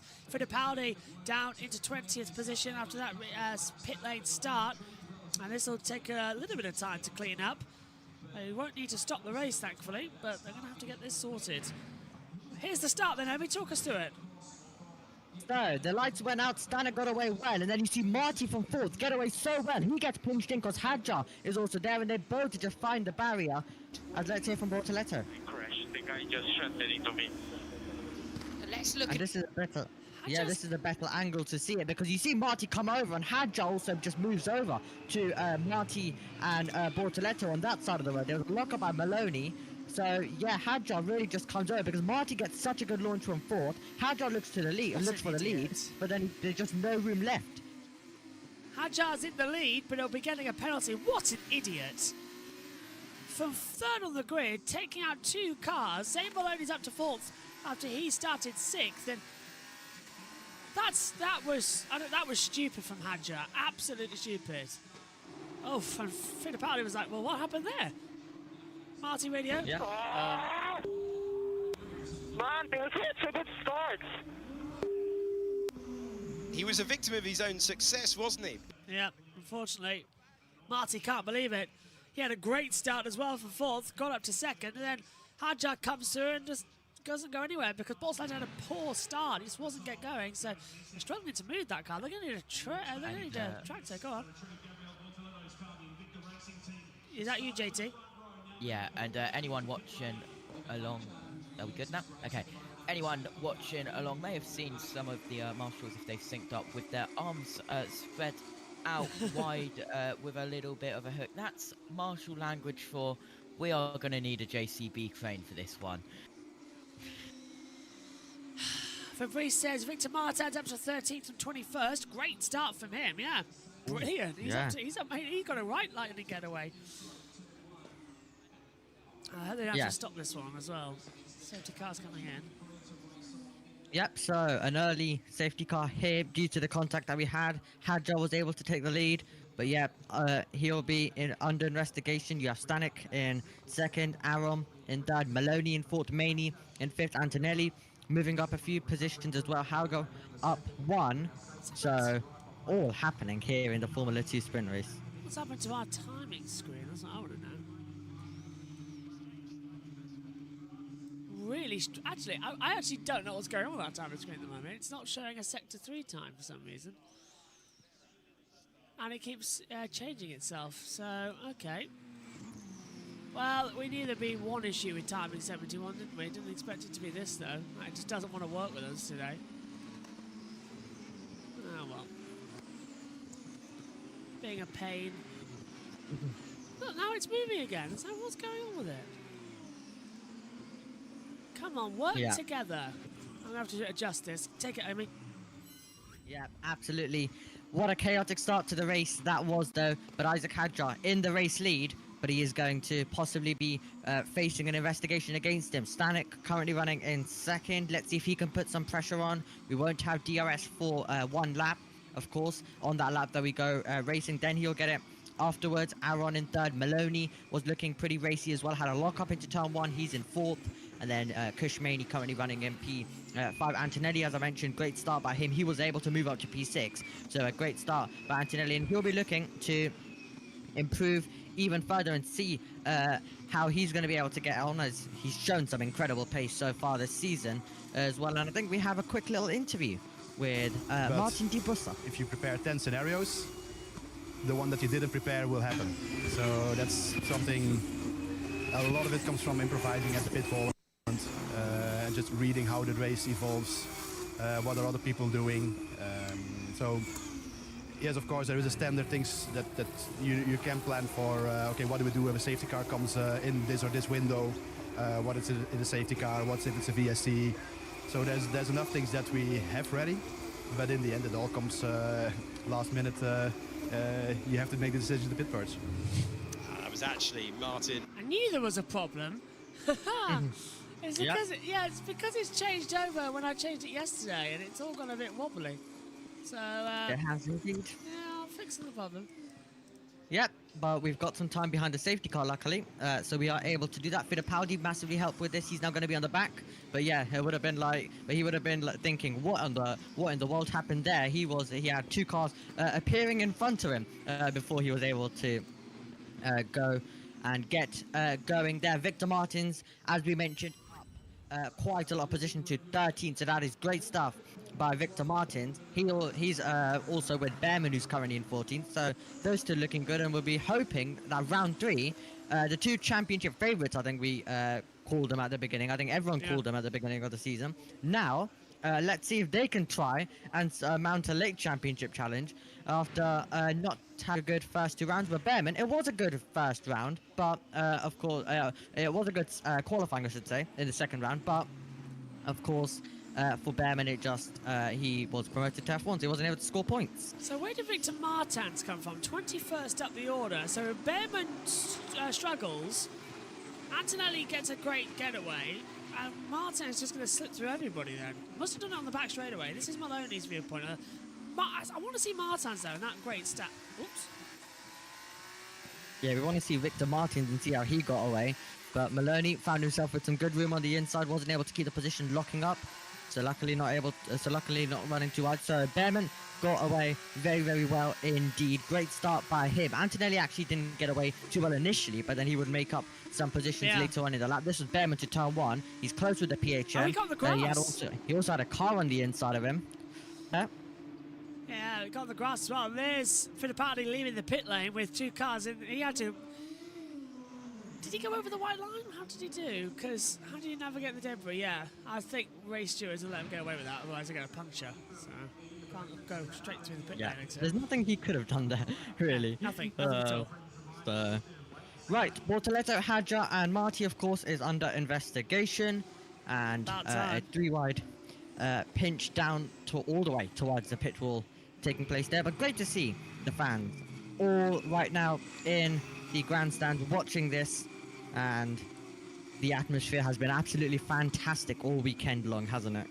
It really has, and everyone's really getting into the spirit of things, and I'm glad we fixed the timing tower, and we now know what was wrong with it. It's because for some reason the best sectors 1, 2 and 3 had been removed, so it was losing data on the track for some reason. So I don't know how that happened, but there we go, fixed it now. So safety car is deployed, 35 minutes left. We're on lap 423. We've spent 10 minutes under the safety car in this event. They need to hurry up and get that cleared. Arguably, it's not really the best thing for safety car, because a long it's the one. pit lane. Yeah, it's the pit lane that's been damaged, not anything else. But yes, they've got to bring the trucks onto the circuit, you see. So yeah. Arguably, a 10-minute red flag would have also solved this and given us a good race, but we've got qualifying right after this, and they don't want to miss that. Sports would definitely not be too happy with that one. If that was the case, they would absolutely hate that.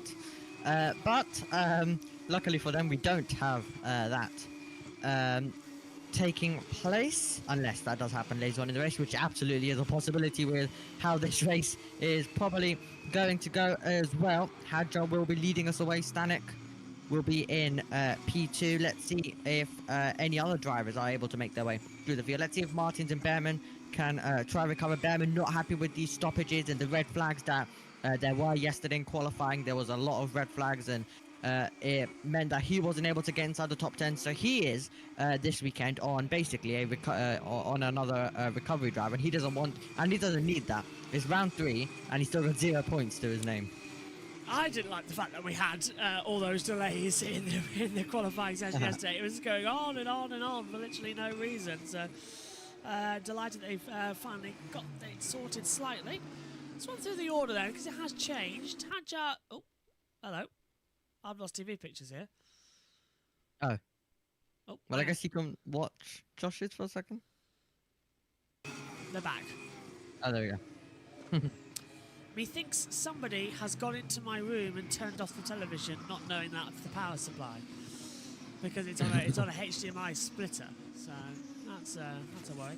Anyway, TV pictures back. Let's go through the order as things stand. It is Isaac Hadjar from Roman Stanek, Paul Aron, Zane Maloney, Kush Maney, the top 5. Andrea Kimi Antonelli in 6th.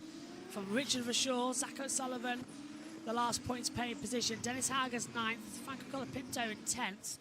Ritomo Miata 11th. Joshua Durskin is 12th. Pit lane's clear, so we might be safety car in this lap. That could have been easily done. Why is that not in this lap? And Cordeo's going to dive into the pit lanes and change the order anyway. That could have been safety car in this lap. They're being a bit thingy here. Yeah, they are indeed. Maloney Aaron, full stop at turn 4 is under investigation as well, so we'll see what the steerers decide on that one. But Cordeal diving it into the pit lane, and it seems like he's going to try to push in this one as the safety car is going to be in, but yeah, it could have been done one lap earlier. Get it going, don't stall it. There we go. There we go. I mean, isn't Cordeal a race winner now? So shouldn't he know how to do this? Not a race winner. No, he nearly had it, didn't he? Right, here's the start again.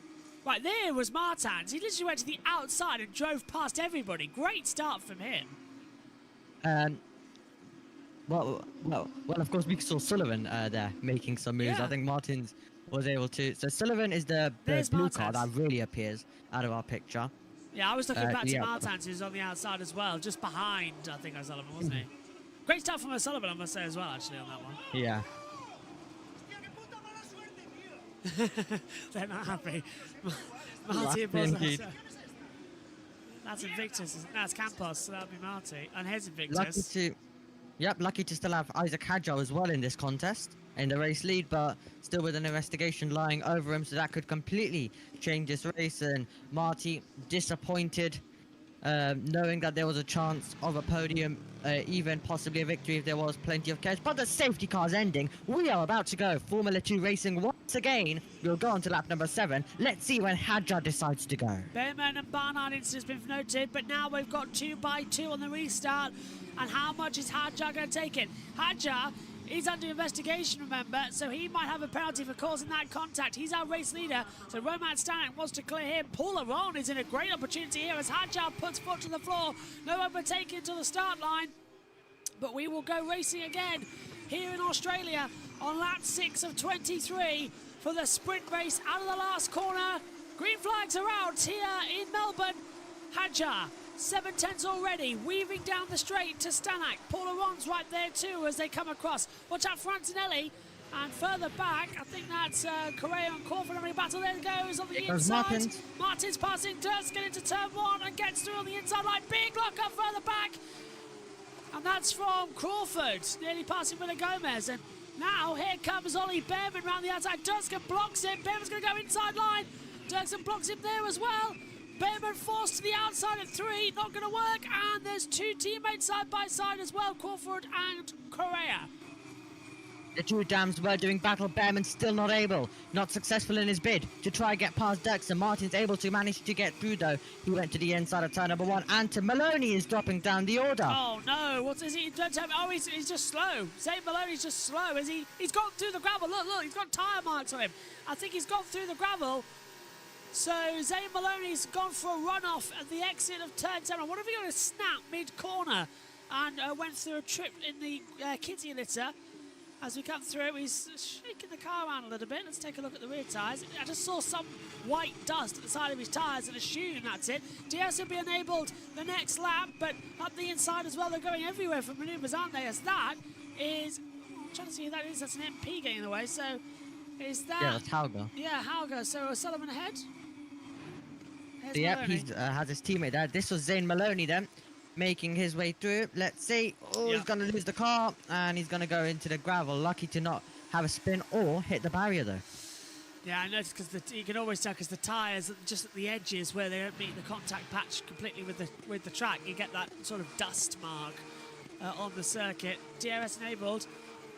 Investigated after the race for the lap 1 between Bortoletto, Hadja and Correa. No. Well, that's very useless. If Hadja's going to get a penalty, then why are we not able to confirm F2 winners in an F2 race? Why do we always have to wait, it changes around so much, doesn't it? Especially for race victory. It always changes around after the races. We're getting too much of that, aren't we? We are for sure last time out getting disqualified, and I think Hadjar taking the win there as well, wasn't it? Or is it Here comes Hauger? Hauger. Hauger. And Hauger's on the inside now, getting ahead of O'Sullivan through turn 8. And has he got the move done? Can't Seems see like him he in there. has. Yeah, He's not got a car alongside now. So yep, Hauger able to fight his way through the DRS, and here comes the other MP. Yeah, so this is going to be an attack now from Colapinto. And he gets through. Sullivan's going to drop back now. Same Williams sponsorship, but different teams round the outside. Take a little bit of a breath, boys. Don't make too much contact. But yeah, Colapinto desperately trying to get through now for 8th position. Sullivan's starting to drop back, and someone was sliding around on the tyres. I heard it in the back of my earphones. Seemed like someone was as well as Damn. all make their way to Maloney, trying to now make some move.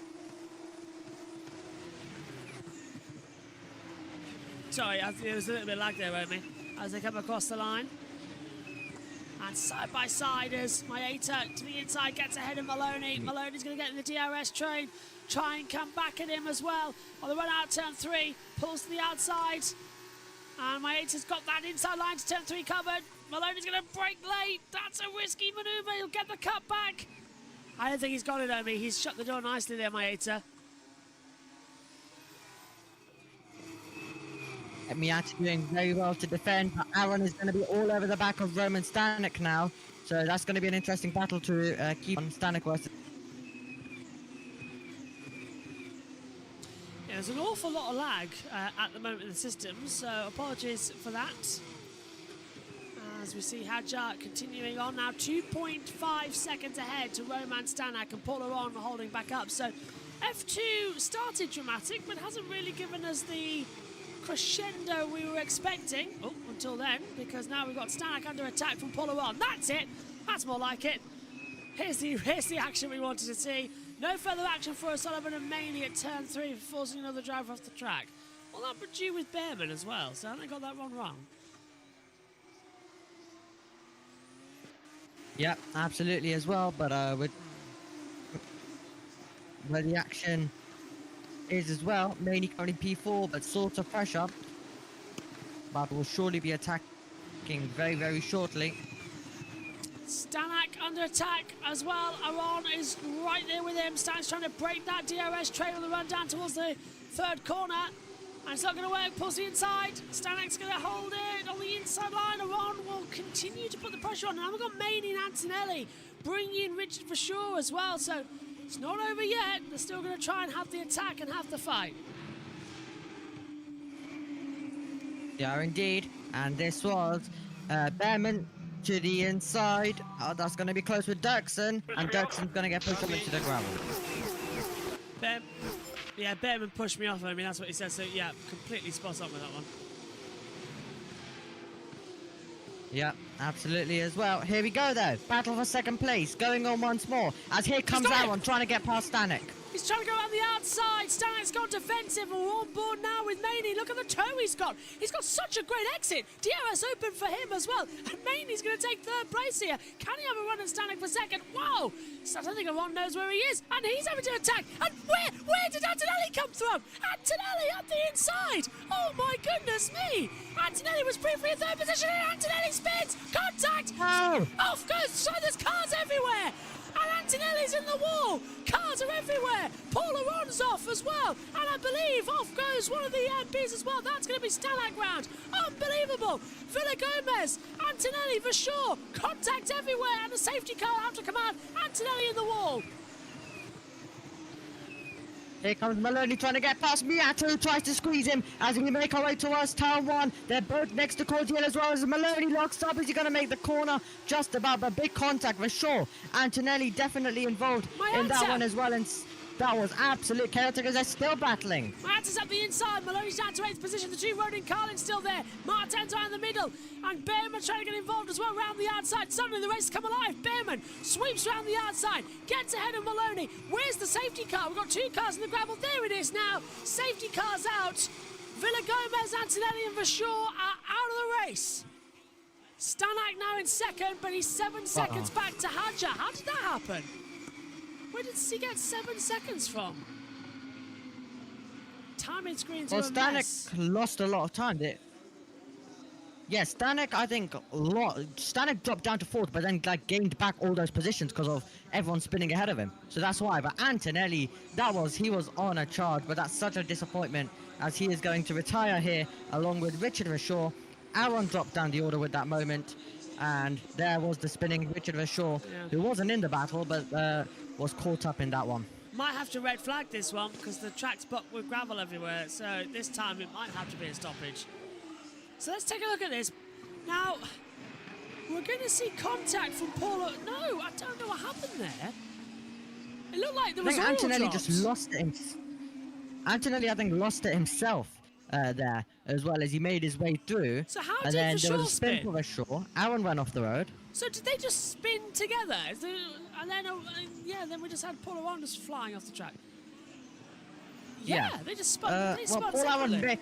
Paul Aaron, yeah, it's a hard one to judge. I lost the car. Okay, man, that's it.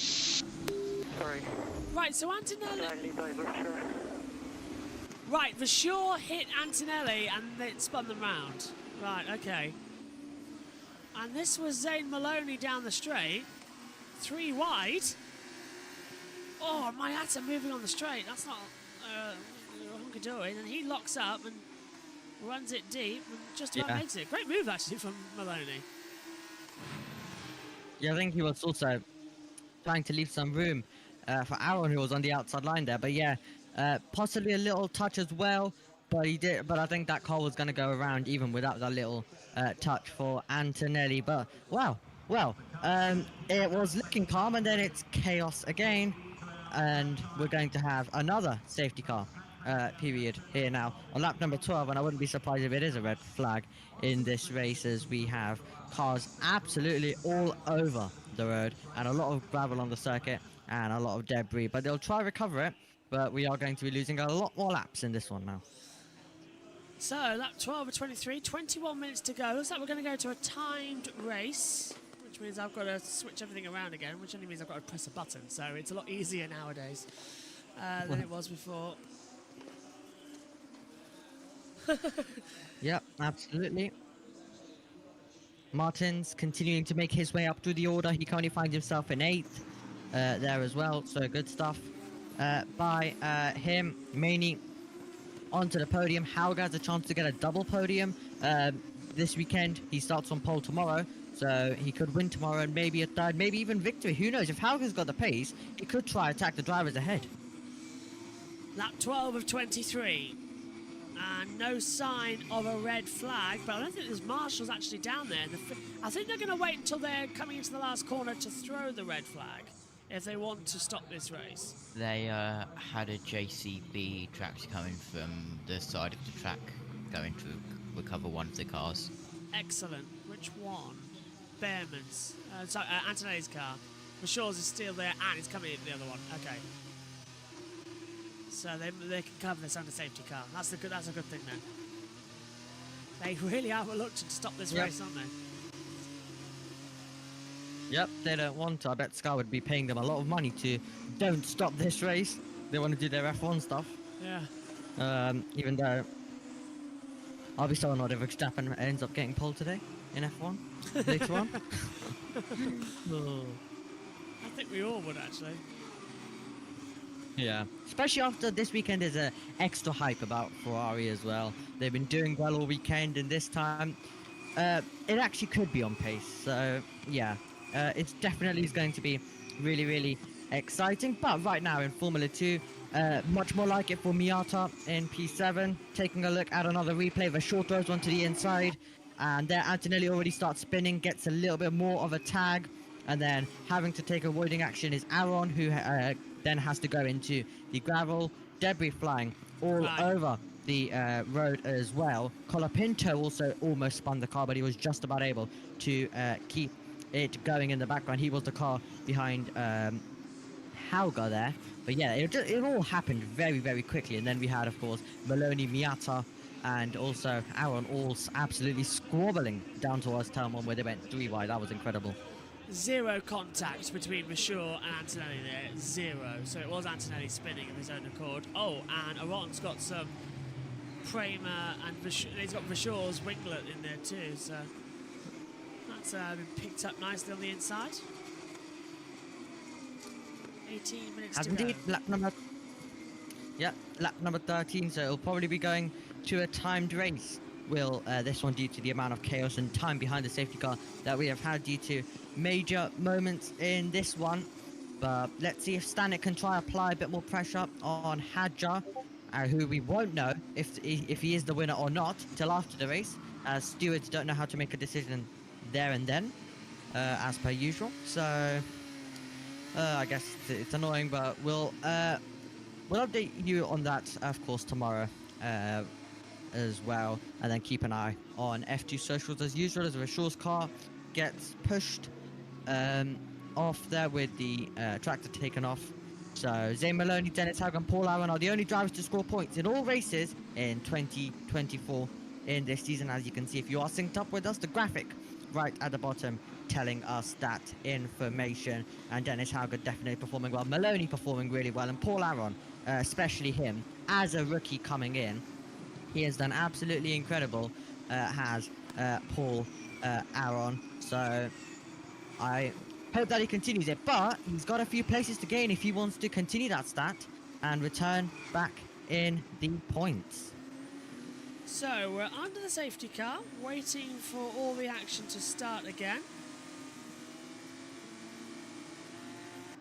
And that graphic is absolutely bugged, because apparently Aaron's getting 11 points, Stanek's getting 0. But yes, typical graphics being bugged. Aaron Maloney turn 4, forcing another driver of the track. No further action for that one, so we had that coming earlier on, so there's no further action where we saw Maloney and Aaron force each other off on the opening lap of turn 4. I expect, guys, that we should be going green either this lap or next lap. Yeah, we should be going green this lap or next lap, depending on where they are, and they usually like to waste an extra lap, so wouldn't be surprised if it's next lap, because it's typical FIA. This is a replay. Now Zane Maloney, so this was the moment. You have Aaron on the outside, you've got Maloney here on the inside, having a little bit of a tank slapper there, just about keeping it. Then there's a bit of contact that forces Maloney off the road, and that's just opening lap stuff. Nothing between the two of them there as well, and they were both skating all over the road. There were points where they were both forcing each other off, so Aaron, not really much that he could have done, but safety car's ending, Josh.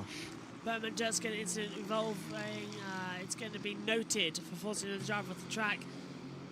So 15 minutes to go, and we're getting ready for a restart procedure. Let's see how well this goes this time around, shall we?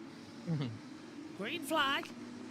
Hadjar will restart them again, and Stanek needs to get on the attack here. He can't be left waiting. He must push and attack hard.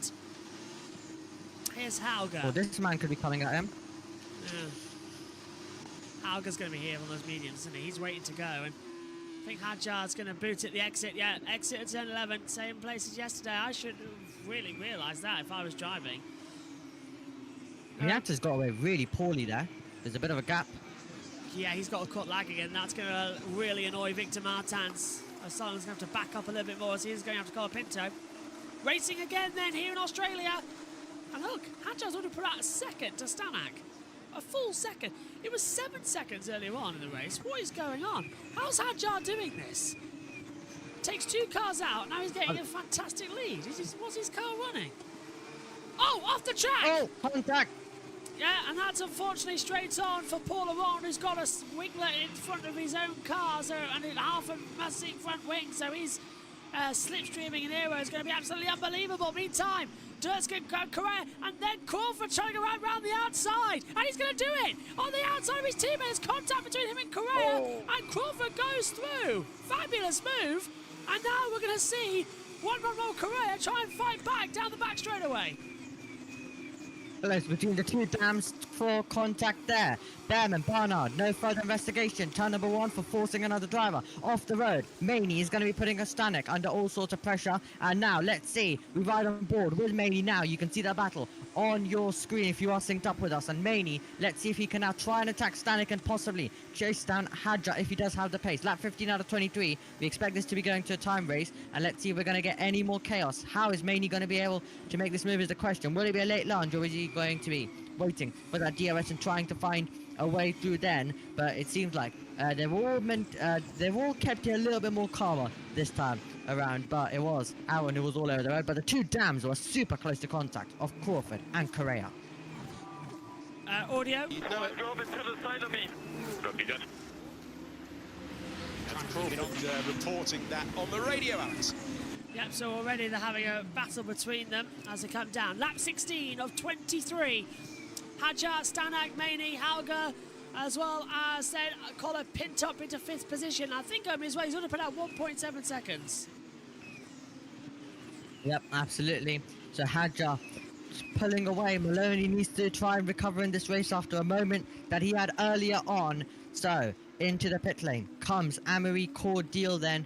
It is Paul Aaron, I should say, into the pit lane. So that is really unfortunate for him. So, yep, he will not be scoring points today. So that stat is going to be going for him. Maloney, well, he needs to gain 2 more positions if he wants to also continue that stat. Hauger, though, is on his way to continue that because he currently runs in 4th. Maney, let's see if we can attack Stanek with DRS now. Yeah, he's got 0.2 of a second inside it, and we're watching the wrong battle because there's Behrman with Maloney. We need to be looking at the front of the field here as, yeah, well, Behrman's going to be under a little bit of attack now as well from Maloney. He's got Dirksen just ahead too. So, yeah, 0.3 of a second now the gap. Stanek second, Maney's down to 3rd, so there's still a little bit of time to be found, but he's running out of time. How is Hadjar putting these gaps? He's just at the fastest 3rd sector of anybody, a 39.3. Fastest lap of the race as well, Omi, a 1:31.573. Unbelievable stuff. Unbelievable stuff indeed. Maney though gaining on the back of Stanek. Can he look for a move into turn 1? No. But Hadjar at this rate, he might even pull a 5-second gap, and the stewards will give him a 5-second penalty, and it won't matter as Maloney hasn't looked to the inside of Behrman. Can't find a way through though. That might explain why he's pushing actually. If they're thinking it's a 5-second penalty, they're pushing like crazy for him, but Maloney's coming on the inside line. He's going to go for it down turn 3. Thought he might have a move to get past Behrman. Hasn't done it. Meantime, Dirksen with Crawford and Correa battling out as well. And Hadjar, as we said a second ago, fastest lap of the race. That's come up very late from the World Feed graphics. And here's Maney again for Invictus Racing. He's 3rd at the moment. 0.4 back to Stanak as they're reeling him in. DRS active, and Stanak's going to go weaving. Maney's going with him. He's going to try around the outside. That'll be an incredible move if he can keep it.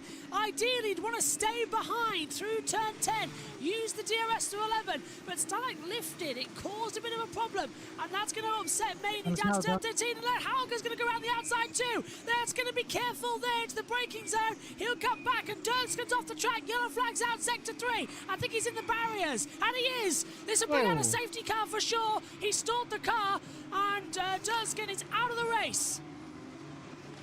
So Dirksen is out of the race. That is huge disappointment for Dirksen there. Oh, he's got it going. That he's got it going. Could bring oh, he's got it going. Never mind. He's got it going. Never mind. How did he do that? How on earth did you spin these cars? They stall.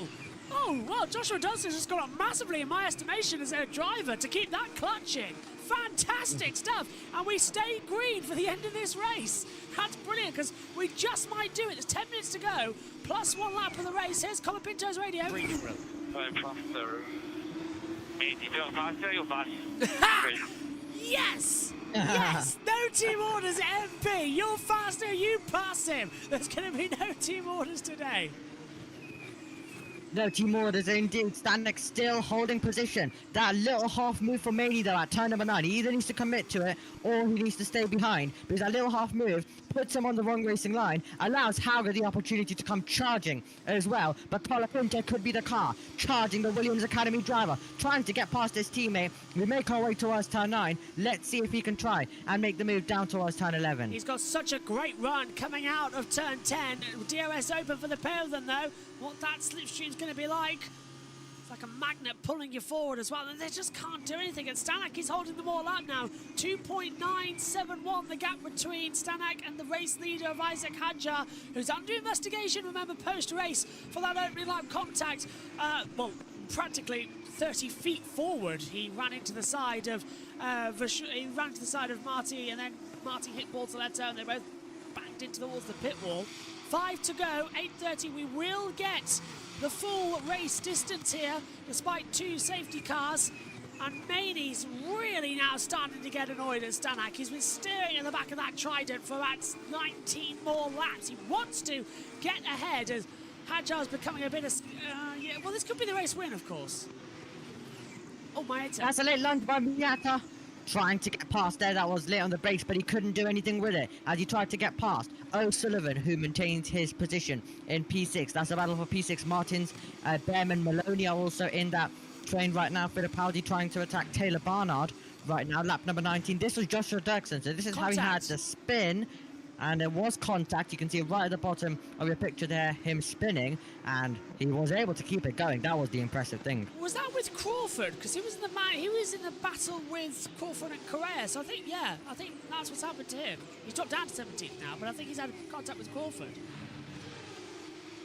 Yeah, contact with one of the dams. Hauger! Maney's still not able to get through. And Hauger's caught up now as well. He's left Colapinto back, and Hauger's having a little sneaky look at turn 11.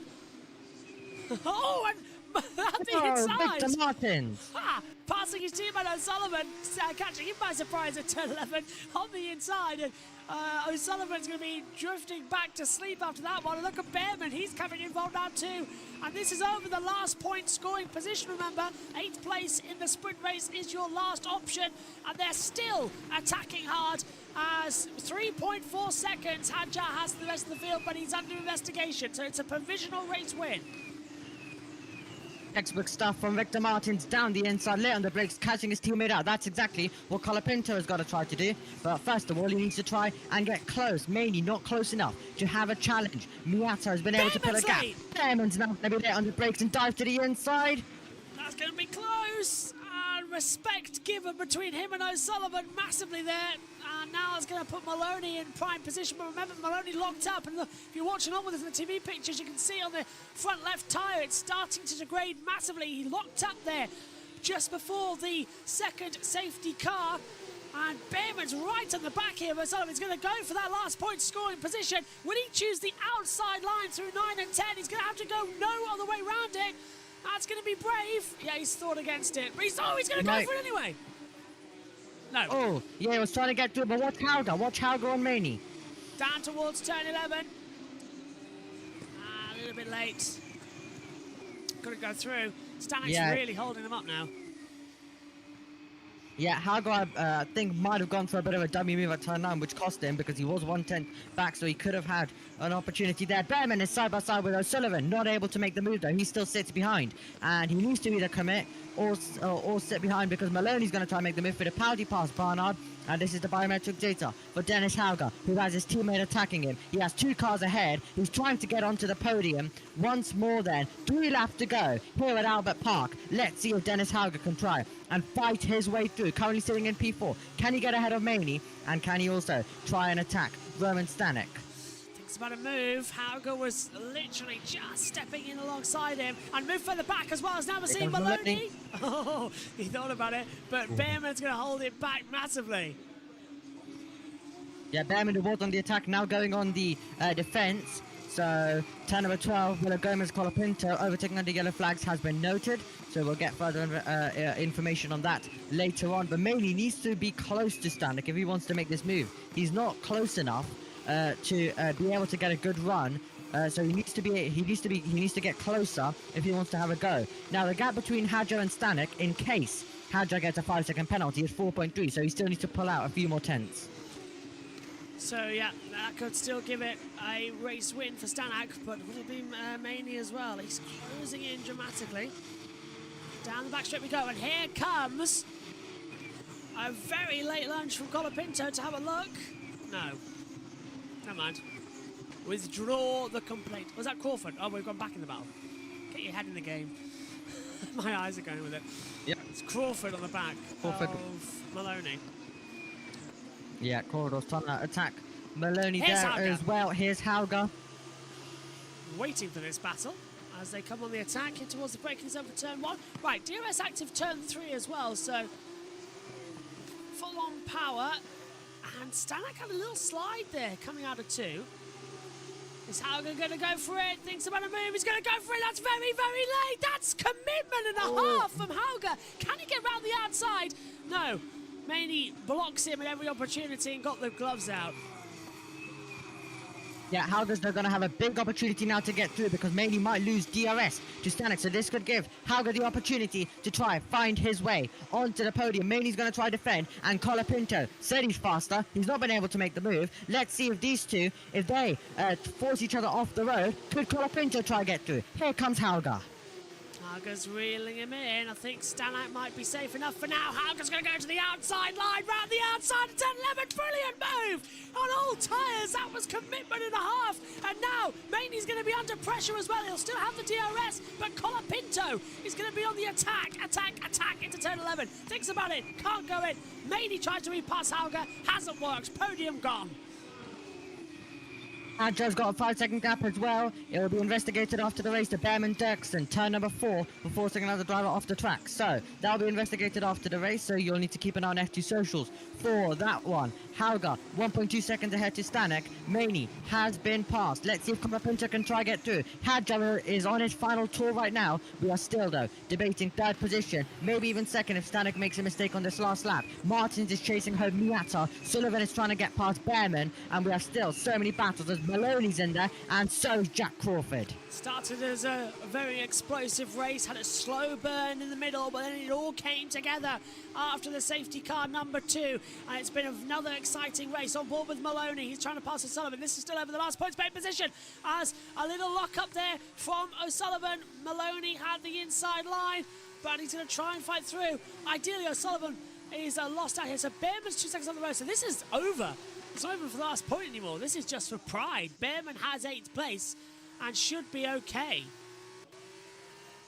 Should be okay unless there's any mistake. There is the man who's about to become the winner here in Albert Park. Stanek is going to be under a bit of pressure, but Hauger has reeled him in. 5/10 is a gap, but today is going to belong to Isaac Hadjar. Provisionally, it could change though with the results as he was involved in the opening lap collision, but Hadjar for now is on his way to victory. Yeah, the Frenchman's had a very interesting day. Oh, there goes Hauger. He's having a go at Stanek. He tried on the inside line coming into turn 11. Can he get it in? Crawford's past Maloney, so that has changed. Hauger's desperately fighting to what he thinks could be a race win, depending on later on. Meantime, on the road, Isaac Hadjar takes the checkered flag to provisionally win the sprint race, and it's a drag race to the line between Hauger and Stanek. Stanek is 2nd, and literally 0.0 to the line.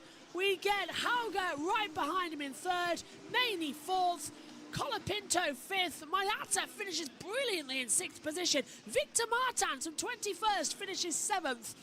And in the side the points, and Ollie Behrman gets his first F2 points of the 2024 season after a disastrous Bahrain, and he got 3 points in Saudi for pole before getting them taken away as Formula 1.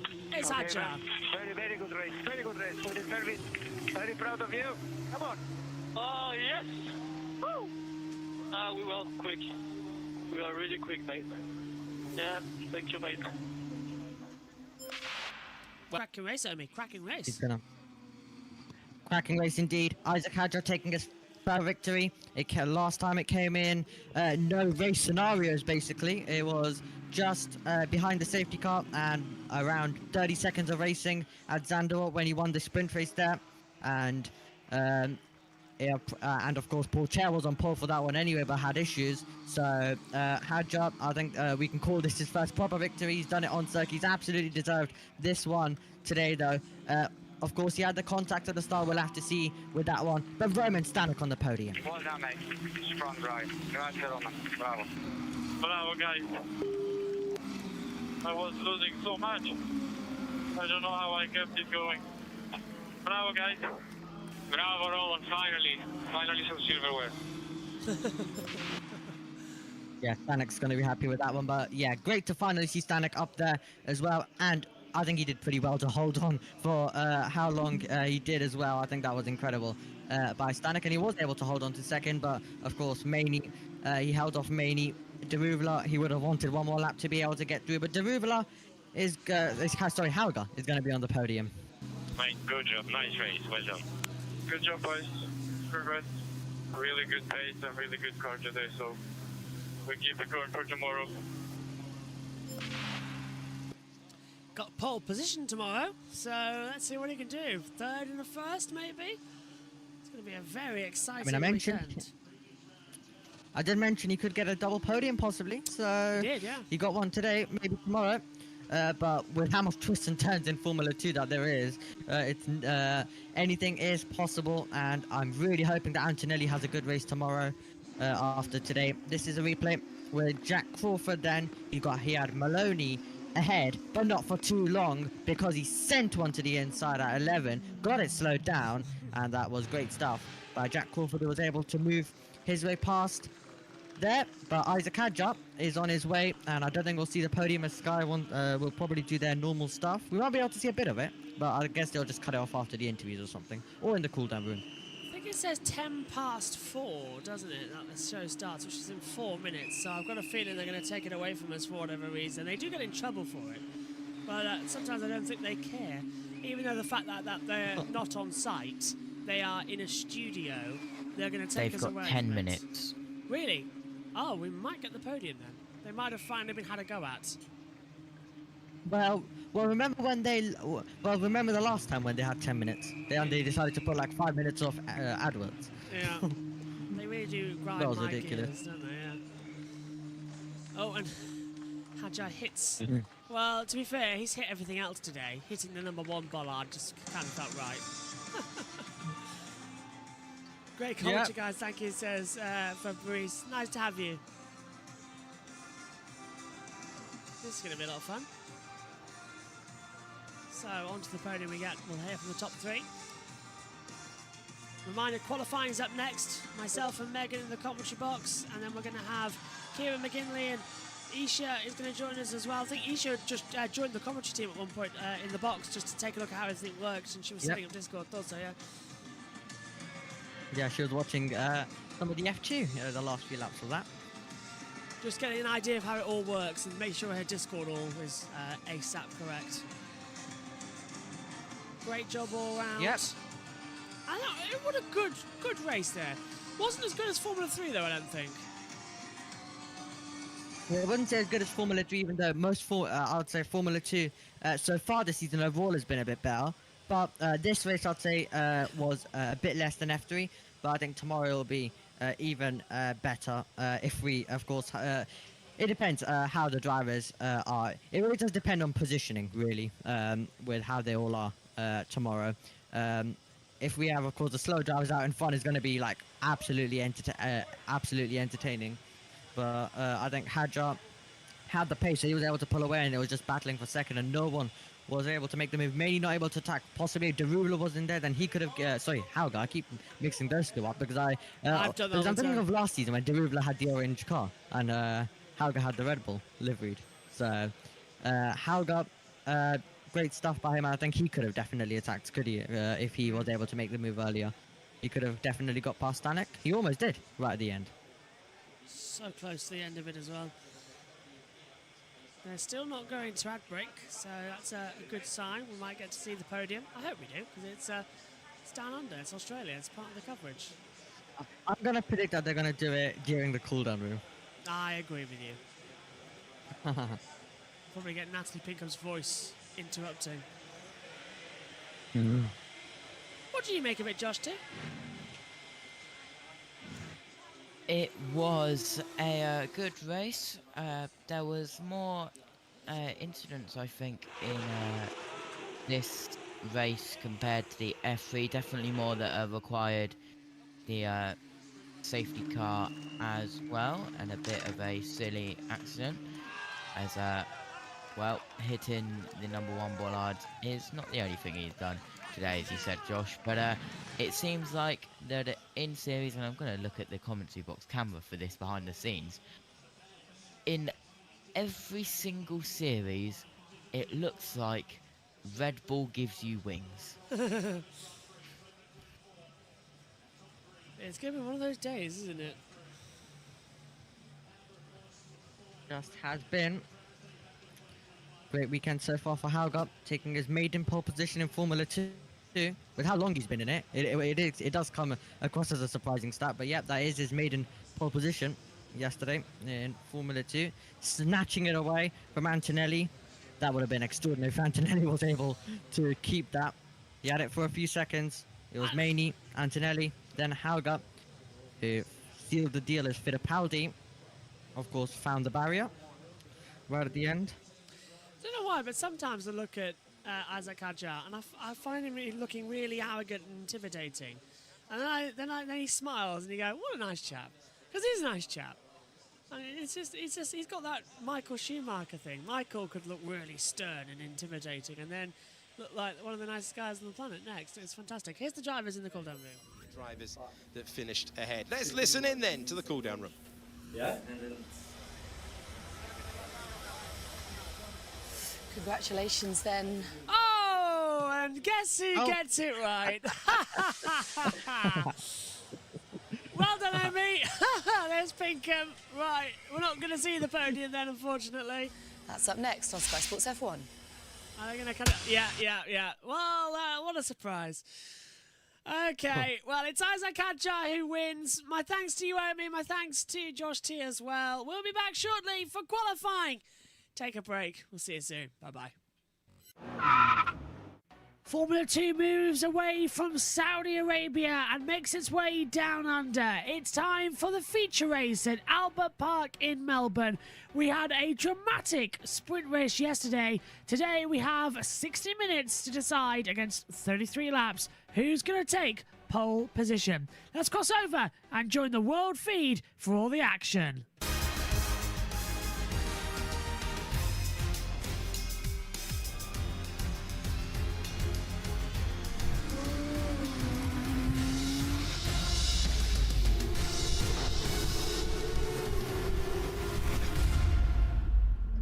Previously on Formula 2. Welcome back to Melbourne. Formula 2's second visit to this great city continues right now. Victor Martins is out of qualifying. And it's Jack Crawford. Oh, I'm so sorry, guys. They've got one shot at it with the track at its absolute best. Kimi Antonelli to provisional pole. Hauger trying to spoil the party. Hauger does spoil the party. Monster final sector. Yeah, come on. And the sprint race is underway. Now immediate crash for those in second and third. The guy just shattered into me. What happened to our championship leader? Into the gravel. Look at this. Very nearly four wide. And Antonelli spins. He goes round. So does Vershaw. One drove into the side of me. Hauger goes the long way round. What a way to take third place. Isaac Hadjar takes the win. Isaac Hadjar has been penalised. Roman Stanek takes his first F2 win. How many times do we keep having this where we have a fantastic sprint race, but then moments later everything's changed again by a penalty? So, Roman Stanek takes a first ever career win as the Formula 2 circus rocks into Grand Prix Sunday for the first time in 2023. It's the third race event of this amazing campaign, which has seen so many different winners. Now we do battle 33 laps and a mandatory pit stop with 4 DRS zones and a 200-mile-an-hour circuit. This is going to be fantastic. It's 14 turns as well, 9 to the left and 4 to the right. It's going to be fantastic. Overcast conditions though here at Albert Park in Melbourne. The wind is coming up. We might have a very interesting Formula 1 Grand Prix later on with a bit of rain predicted, just how we like it. Alongside me in the commentary box is Synthal. Omi's in at the moment. Richie is hopefully going to make his way in later on in the race. But I'll tell you what, Synth, the action is getting ready. Dennis Hauger on pole position as we get ready for what should be one of the best features of the year. Yeah, I think Australia is a really good track for racing, especially with the feature series like Formula 2, and now for the first time this weekend, of course, with the strategy as well. You've got a mandatory pit stop. I think it's going to make a very interesting race. And since we've, Omi, we've seen, I was going for Omi, then I said since. Omi, we saw yesterday, moves around the outside. The F2 was almost as good as the F3, and hopefully, in these conditions as well, the tyres can last a bit longer. We can have an exciting run as we look at the grid. Yeah, from back to front, Jack Crawford starts in 22nd position alongside Victor Martins. Juan Manuel Correa is 20th with Emil Cordial starting in 19th position. 18th for Enzo Fittipaldi, and Rafael Villagomez has 17th. Ollie Behrman takes 16th. He was given a 10-second time penalty, which means he didn't score any points in yesterday's race, despite finishing 7th. Alongside him is Taylor Barnard.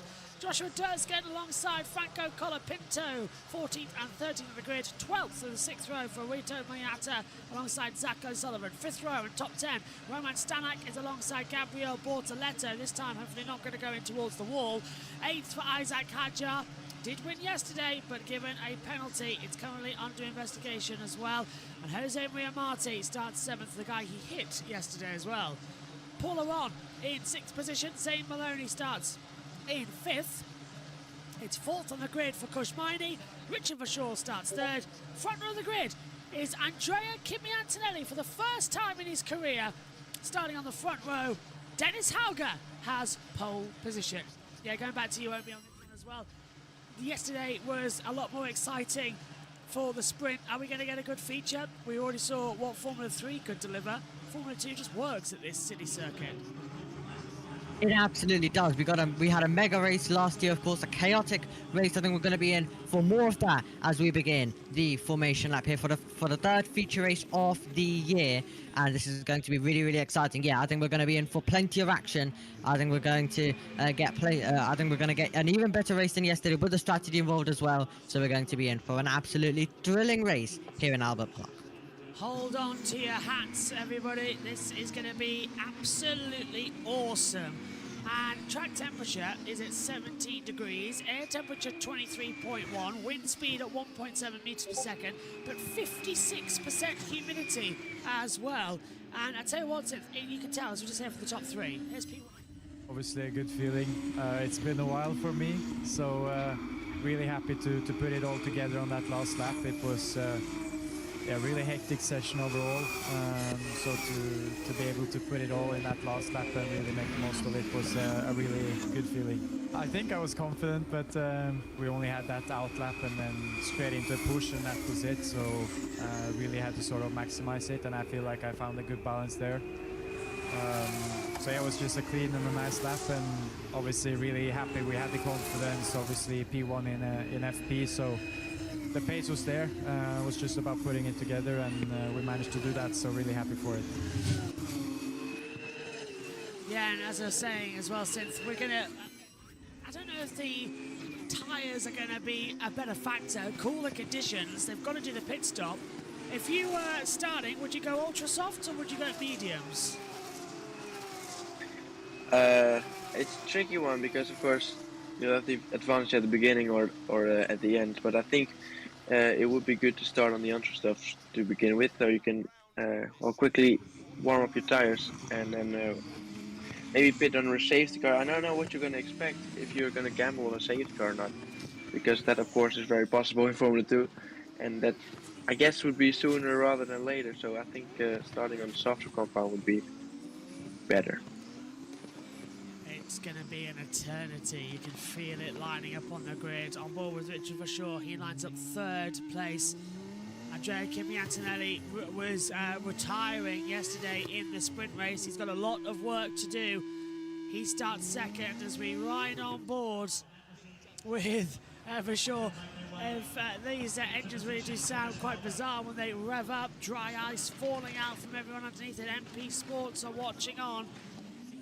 There's a lot of sporting action on JB Motorsports today. We kicked off with the F3 feature, but from now on pretty much we are going to be live for around about 26 hours of coverage on Grand Prix Sunday. Sit back, relax and enjoy it with us as we do the traditional Melbourne pan across. Hauger is on the right, on the left is Antonelli. The tail enders line up. Victor Martins rolling into 21st, Jack Crawford's 22nd. Green flag in the back. 33 laps for the Australian feature race is 5 lights away. Activating, holding, drop the clutch and let's go! Good start from Dennis Halger. Bad start from Kushmani. For sure will feature in status quo for the top 4. Meantime, Maloney and Aron going to make a battle. Bortoletto trying to go around the outside. Meantime, further back, Roman Stanek and Zach O'Sullivan in trouble. They're all clean through turn 1. What are we going to see from Bortoletto? He's in a battle as well as we come down to turn 3. Little lock-up as they brake hard in towards turn 3. Oh, contact! Around goes Stanek, and he just avoids losing the rear wing. Has he beached it? No, he's got away with it since he gets away with it so often. Yeah, so, well, it looked like it was going to be a clean start up until turn 3 then, of course, because we let a little spin there, but luckily he got it going again, so no need for a safety car just yet. And Omi, that's going to be a big advantage for Hauger at the front with Antonelli because there's a gap between them. They're matching each other as you see now. Behrman trying to go around the outside of Isaac Hadjar, nearly making contact.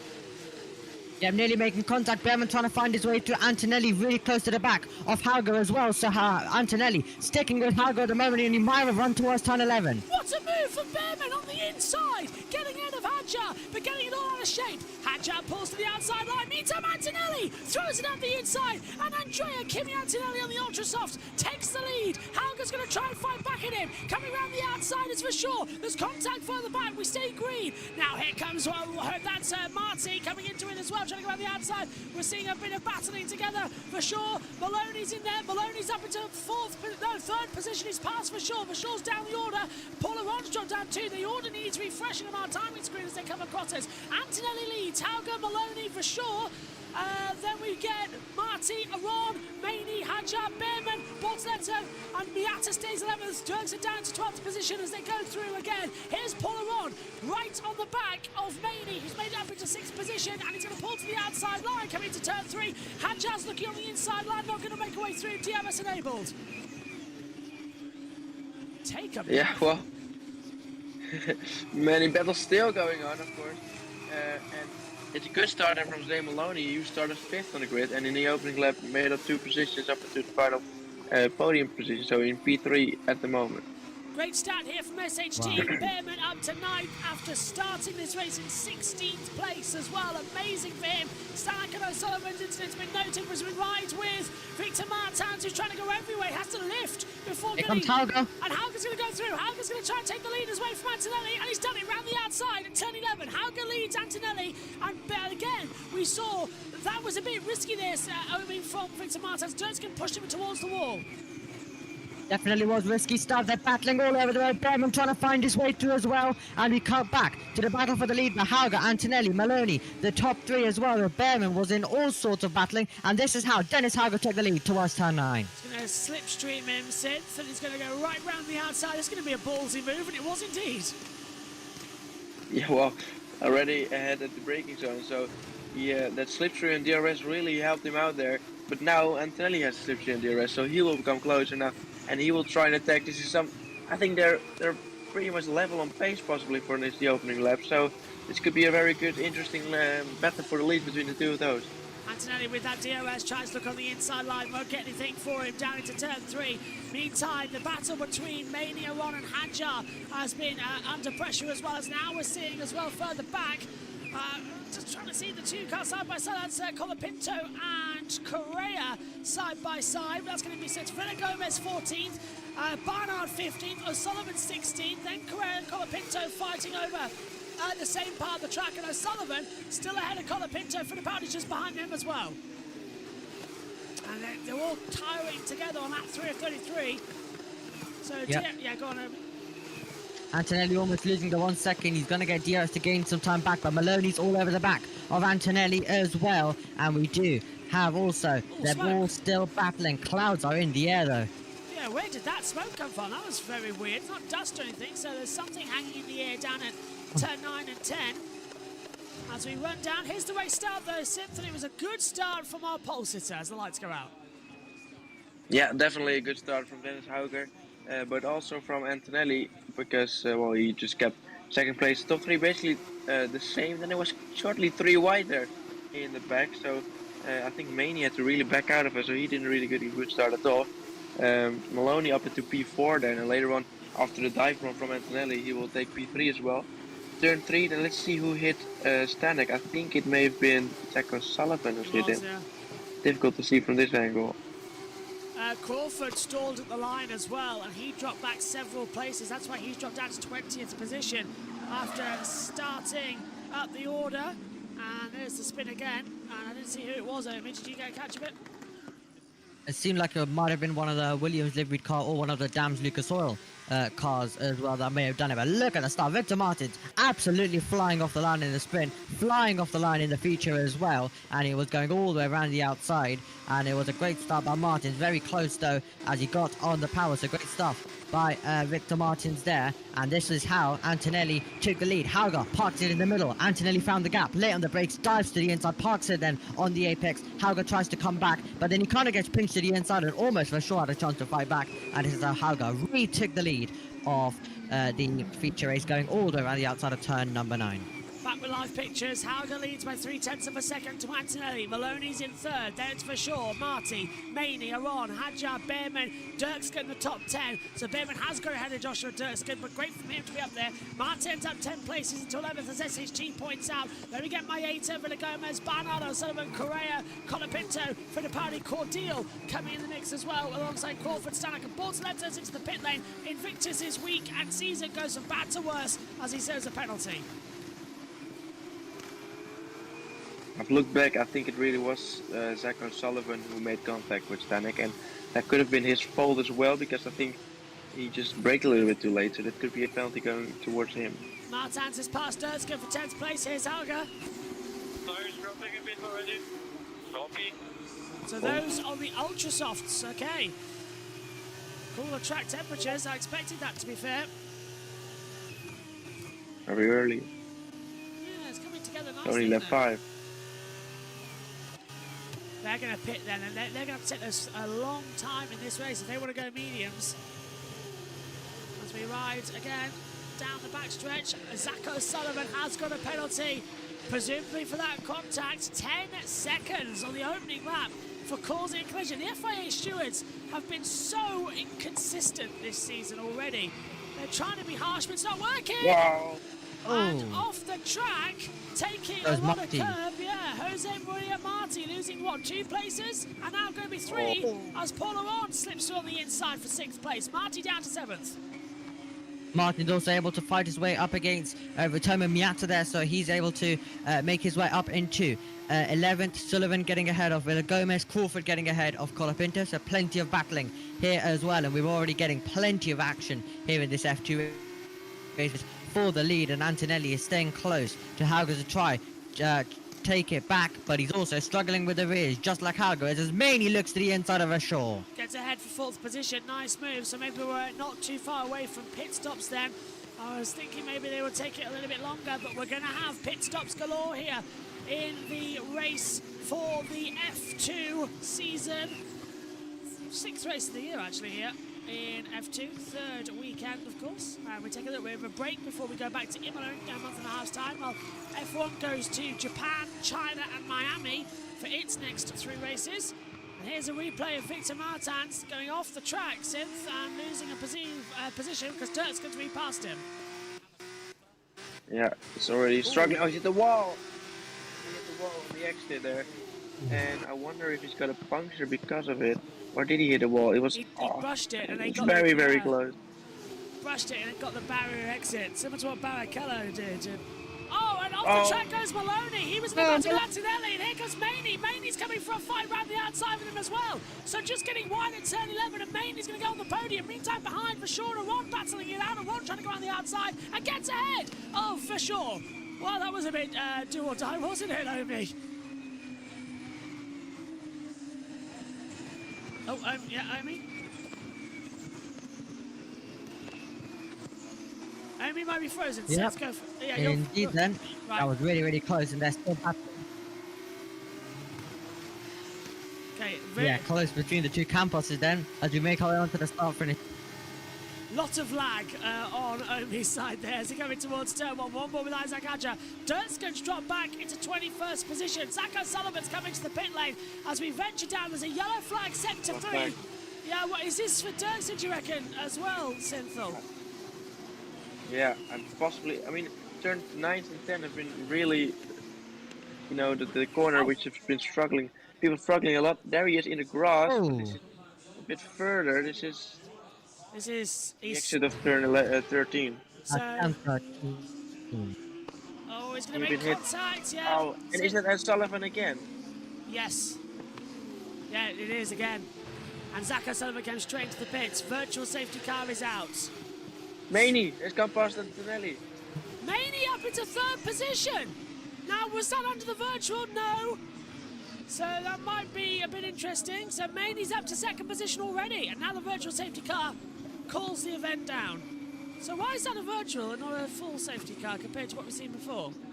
Bizarre, that one. I think it will be. Yeah, it has to be full safety car. Yeah. Crucially, you can't pit under a virtual. I think O'Sullivan's out of the race, guys, and Bortoletto's back in the pit lane too, so they're both having problems as the virtual gets deployed. Yeah. Yeah, there we are. Yeah. Weird place to end. What's happened? Well, Bortoletto isn't fully out of it yet.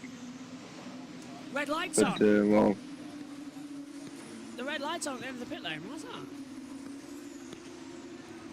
It's a virtual safety car. You can leave the pit lane. It's not a normal safety car.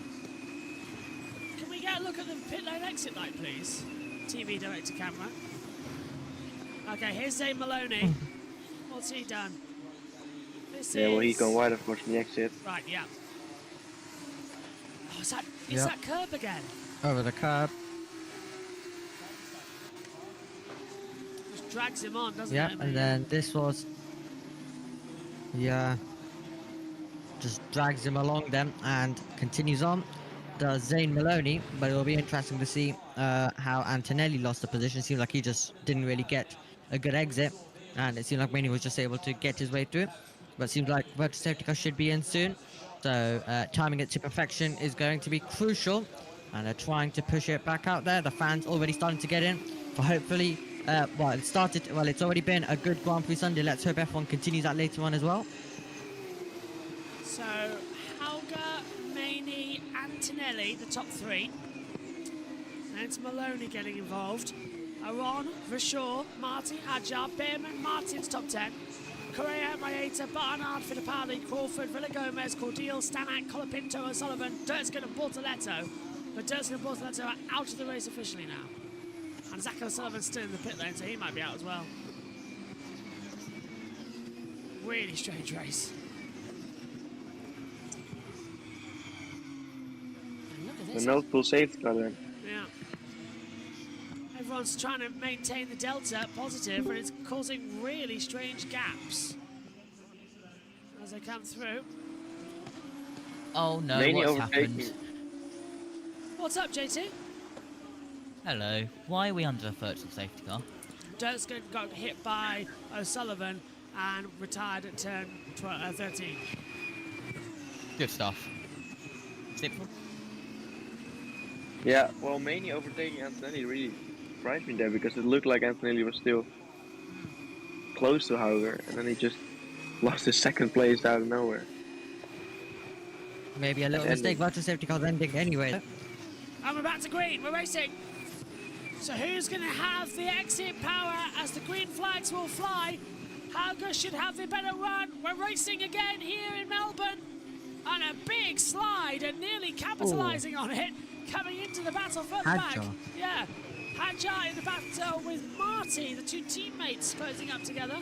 Fittipaldi's past Maeta, and we've got another one dropping. Is that Barnard?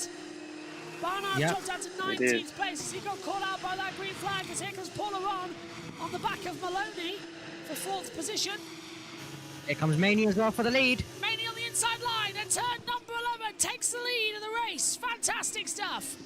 Maney leads, Hauger's been caught out, and here comes Antonelli, starting to push him. He got caught out massively. Antonelli's got 2 seconds on that restart. He got caught out big time. Here comes Maloney and Aron. Hauger's saying box, box, so he's coming in now that the virtual safety car's ended. And Aron wants to lead the race, but I think everybody's out there at the moment on ultra soft tyres. Not many on the softs. Maney's on mediums. Right, alright, so Maney's going to go. Maney can take the lead of the race and keep it on those mediums. He can run longer into this race. So that brings a big lock-up as into the pit lane. Antonelli boxing. Antonelli. They're all coming in. Everyone's coming in. As Sullivan and Durskin has been noted. Into the pit lane. Hauger, Antonelli, Maloney, Aron, for sure. Marty, Behrman, Martins as well. They're all diving in. Go on. Behrman, I think Behrman may have just touched the wall a little bit on the pit entry. Oh, very say slight, Felice! It's so mad in the pit lane now, and they're not even in the fast lane. They're just at the exit of it. Away they go, and it's a double stack at Prema. Antonelli gets out ahead. Behrman goes out too. Everyone's over to be on. Maloney's lost a position now to Paul Aron. So they've all changed coming out of the pit lane. Hauger, Antonelli, Aron, Maloney. Then it's going to be Verschoor, Martins, and then, is it Marty? Yeah, and then Behrman, who's dropped down to 18th place now. But he's better to be 8th in the little run that we're going in there. So the top 10 haven't stopped. And Colapinto's back out in the last place as well. Right, okay, there we go then. Yeah. That was busy. That was a busy pit lane there, but Hauger still right now currently leading the train of the drivers who came in, and this was all the way around the outside. Oh, into the gravel as and well. Yep, going to the gravel, battling as I was Taylor Barnard, so that's why he may have lost out on the virtual safety car. Yellow flag. Up against Vitomo Miata and Fittipaldi as well. Yellow flags are out. out. Hauger's in the wall, exactly the same as what we saw from last year with... this will be a red flag. They'll have to stop the race. It's exactly what we saw with Alexander Albon. Safety car, the virtual safety car's out, but this will have to be a red flag. The tyre barrier is damaged. Hauger's in the middle of the track with carnage everywhere. Now into the pit lane comes Hadjar, Maeta, Cordial. But we saw last year that this became a red flag when Alexander Albon did it in the Grand Prix. I'm okay, says Hauger, but Hauger crashes out and he can pin under the virtual safety car. They're taking the option for it. They were already in when it was being called. So this will be a red flag to stop the race and repair the barrier. No doubt about it. If they did it last year, they'll do it this year. Yeah, unless it was less big of an impact, we'll have to see a replay of that. But yeah, it looks exactly the same as last year with Albon, but maybe he hit the wall a bit less though, that the tire barrier isn't damaged. We'll see. Otherwise, it will be again a red flag. Yep. And that will massively help the drivers who haven't pitted as well, like mainly Correa. So they are going to, of course, now have track position and have the choice to change the tires if they do wish to do so. Full safety car. They're taking the time about it. They'll bunch the field up and then stop the race. That'll be the procedure. The barrier surely damaged. It's identical to Albon's accident. So what's happened, I can already tell you. Hauger's turned in, the rear stepped away from him and he's hit the barrier. Look, I can see the Tech Pro's damaged. And there's just a mount. That's big. Yeah, it'll be a red flag. It's exactly the same as Albon last year. This will be a red flag, it has to be. But where's the medics? Is it the barrier or...? It's the barrier that's gone as well, and there's also loads of gravel across the track. This will be a red flag. I do not doubt it. This will be a red flag. It's exactly the same as last year. Yeah. Yes, it literally is in the same position as well, same style, so it has to be a red flag as well there. Hauger radio. Let's hear from Hauger. Sorry guys. Oh, so sorry guys. No, You can't believe it. yeah, that's gonna hurt for Hauger on pole for the first time in F2, and then having a moment like that to ruin a chance of victory there. And you can see so much gravel on the circuit, heavily into the barrier as well. I think the barrier. I think there may not be a red flag necessary for the barrier. It looks. It's the gravel there's a bit of damage, but it's the gravel. If you look at the gravel, this is year, the cars in the pit. This is. Yeah. Last year the red flag was to the gravel, and then they found out the barrier was damaged, so had to repair that when they went to clean it up. So that's why it was like, look, the Tech Pro is damaged just at the exit there. This history's telling me it's a red flag. Go on. Is Alan van der Merwe and Ian Roberts sleeping? Why? Are they not on the track yet? They're not there. What? It is safety car. Oh, that was a weird one since for Hauger. cold tires. Ooh. He would just exit. He of course exited the pit lane the same lap. So Cold a tires. few corners later, and on cold tires, this is he locked up as well, locked the rears maybe a little bit, and wasn't as big of an impact as Albon, but it's definitely still quite some. And of course the gravel is all over the place. This should be a red flag, and you can't just go on like this. And Yeah. oh, that's a very costly mistake for Dennis Hauger. Running in second and third, could have definitely had a podium here. If this isn't a red flag, last year was is out in a the safety car, but the med car is Not still there. not there. So where are they? Come on, bring out the medical car. You need to go get your drivers. And it would have triggered it as well with that accident. So Alan van der Merwe and Dr. Ian Roberts clearly have hit jet lag. Oh, Martins, look at that cloud of smoke. Right, no sign of the red flag. And I'm surprised about this actually, because if this isn't red flag, why did we have a red flag 12 months ago when Albon did exactly the same thing? Or they're just trying to waste laps and are gonna do it like a few laps later. Just wasting time. I wouldn't be surprised. It's the lightest, it's the gravel and the car on the track. We can't go racing with this on the circuit. They have to stop this one. Look, there he is out the car, walking away.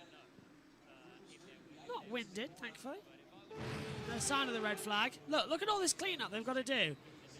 What is going on? Well, look, we've got a JCB on the track. We've got Marshall's dead in the centre of the circuit.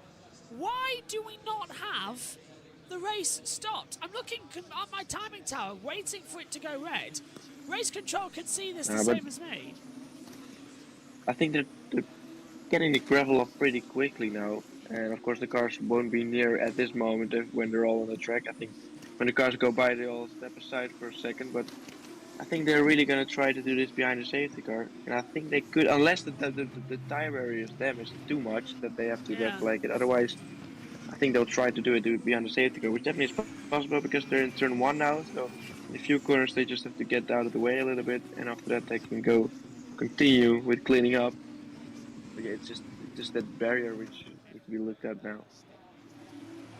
If this goes safety car and not a red flag, last year was a joke that they made us sit around for the race to be stopped. I'm not even kidding.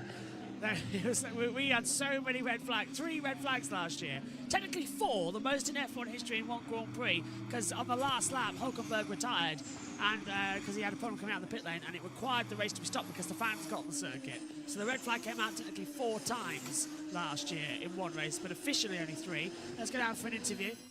You know, that hurts everybody through the race weekend. I'm not sure what the answer is there. I'm sure there's people working on that. And red flags in the race, you know, or even safety cars in the race. You have to preempt them as much as you can. That's all you can do. And you know, sometimes you roll the dice. If you think there's going to be a safety car, you roll the dice, and it pays off. Sometimes it will bite you. So you know, you can't get it right 100% of the time. But generally around here, it's going to be the flag issues that predict what's happening. Andy Roach there from Invictus. Safety car is still out here. Let's do a quick run through. Maney leads from Correa, Fittipaldi, Crawford, Stanek, Barnard, Hadjar, Antonelli, Aron, Maeta, Villagomez, and let's hear from Fittipaldi. I want to do 10 on the super soft at most, but the good thing is guys like Barnard, Stanek are going to hold it up a bit. So what we need is good pace, and it will be chaotic for sure. The Dutch accent. They're going to cover this under safety car, you know. Unless that barrier needs appearing, they're going to cover this under safety car. Wow. Amazing work for the Marshals, but very surprised that last year we had to stop the race in F1 for it, whereas F2... I'm sure if this was an F1, they would 100% just red flag it for the show. Probably, yeah. As well. Yeah, but as it's F2, they don't want to waste any time. They don't want to have any delays. So this was Dennis Hauger then. Everything seemed all well for him until he made his way through and had a big lock up, rotated the car, had another snap, and then it was a passenger from there straight into the barrier, gravel all over the circuit, and basically it looked like a similar one from last year from where he was parked, but they're covering it. behind the safety car from the looks of it, unless they're gonna, unless you're just wasting a bunch of laps and then gonna red flag it for 10 minutes. I think it doesn't have to be for the show, by the way. I think maybe the barrier was more damaged last time because I think Albon's crash was a bit heavier, but or they've just learned from last year, so they were able to do it with under the safety car this time instead of a red flag. So it doesn't really have to be a bad thing. I think they may have just. Oh yeah. I guess they've learned from last year as well. Keeping the race going is obviously the main priority. That's the main show. I'm just surprised about it. I think we might be ready for a race restart, you know. Wow. Could be. I am amazed. I really am. Top work by the marshals. Safety car is going to be there. Is that I want to make sure that barrier is 100% though. Obviously they wouldn't do it, but if that happens later in F1 and it's a red flag, it's a bit weird. Well, I think we'll all question it. Safety car not coming in yet. No sign of it ending. I think we'll get told on the next run around. Kushmini watching on. Exit now. Yep, we're not going to go green this lap. Safety car will stay out at least for another lap. Yeah. So, Hadjar is the highest driver who's made a pit stop. So, could he maybe have a chance to win the race? But he's, even after being denied yesterday, where we actually went on the circuit, but then, of course, was denied overall on the due to penalties, of course, which might still be removed. So, maybe he could end up doing the double. Who knows if he's able to win this one. But Antonelli's going to be all over the back. So, that could definitely be exciting to see whether he can try and challenge. And of course, Hadjar did win one race last year, but that wasn't really a proper race at all. He didn't even start on pole. He wasn't even meant to be on pole for that one. Porchero had issues, and he had to start for the pit lane. So it moved Hadjar to inherit P1, and then it was just half a lap of racing and then just laps behind the safety car and chilling in the pit lane. So his first proper victory came yesterday, but it got removed, and he might get it back even. If we spend any longer under this safety car, we're going to go to a timed race. Because we're 15 and 33, Yeah. we've got 32, 35 to go. And of course, we can't rule out the possibility of another safety car happening in the next coming lap. So, but the safety car will be in this lap. Ah, we're racing, okay. That's a surprise. I want to praise the marshals. Top work. Because I think we all thought that would be a red flag going on last year. And the marshals have absolutely blown us away with how good they are. Fantastic stuff. And now Bert Mylando will escape away. He'll go full throttle now, by the way, in that car. How long to the next safety car then, Synth and Naomi? Safety car's in his lap. I'm going to say we're going to get a safety car on lap number 19. 19, alright. Then I'll go with 23. Oh, JT? Lovely. Oh, hello. Lap. I'll go in the middle of lap 21. Sounds good, okay. I'll go for immediately. There'll be safety car upon safety car. Look at this, mainly then on old mediums. Correa the same for Fittipaldi Crawford. But watch out for Antonelli, who now effectively has the net lead of the race with Helga crashing out. We are racing again in Australia. No need for a red flag. The marshals have done a fantastic, super job to keep us racing as we come out of the last corner. And the feature races go once more. And Fittipaldi's had a poor exit here, and that's going to allow Crawford to have a real run in him at the last corner. And it's going to be across the line almost as well. Now we can overtake.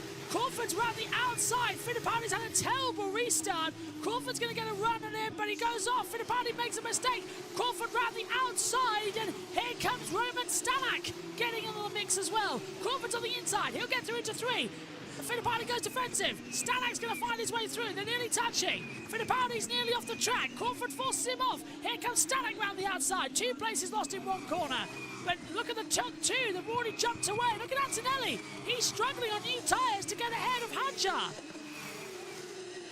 Yeah, but also remember, Hadjar's also on new tyres as well. He was able to make a pit stop under the virtual safety car, so he's actually the highest driver who's made a pit stop. Right, good call, Synth. Yeah, and now look as well, Anthony under pressure by Paul Aaron, who is looking now side by side in front as well. There's many battles going on.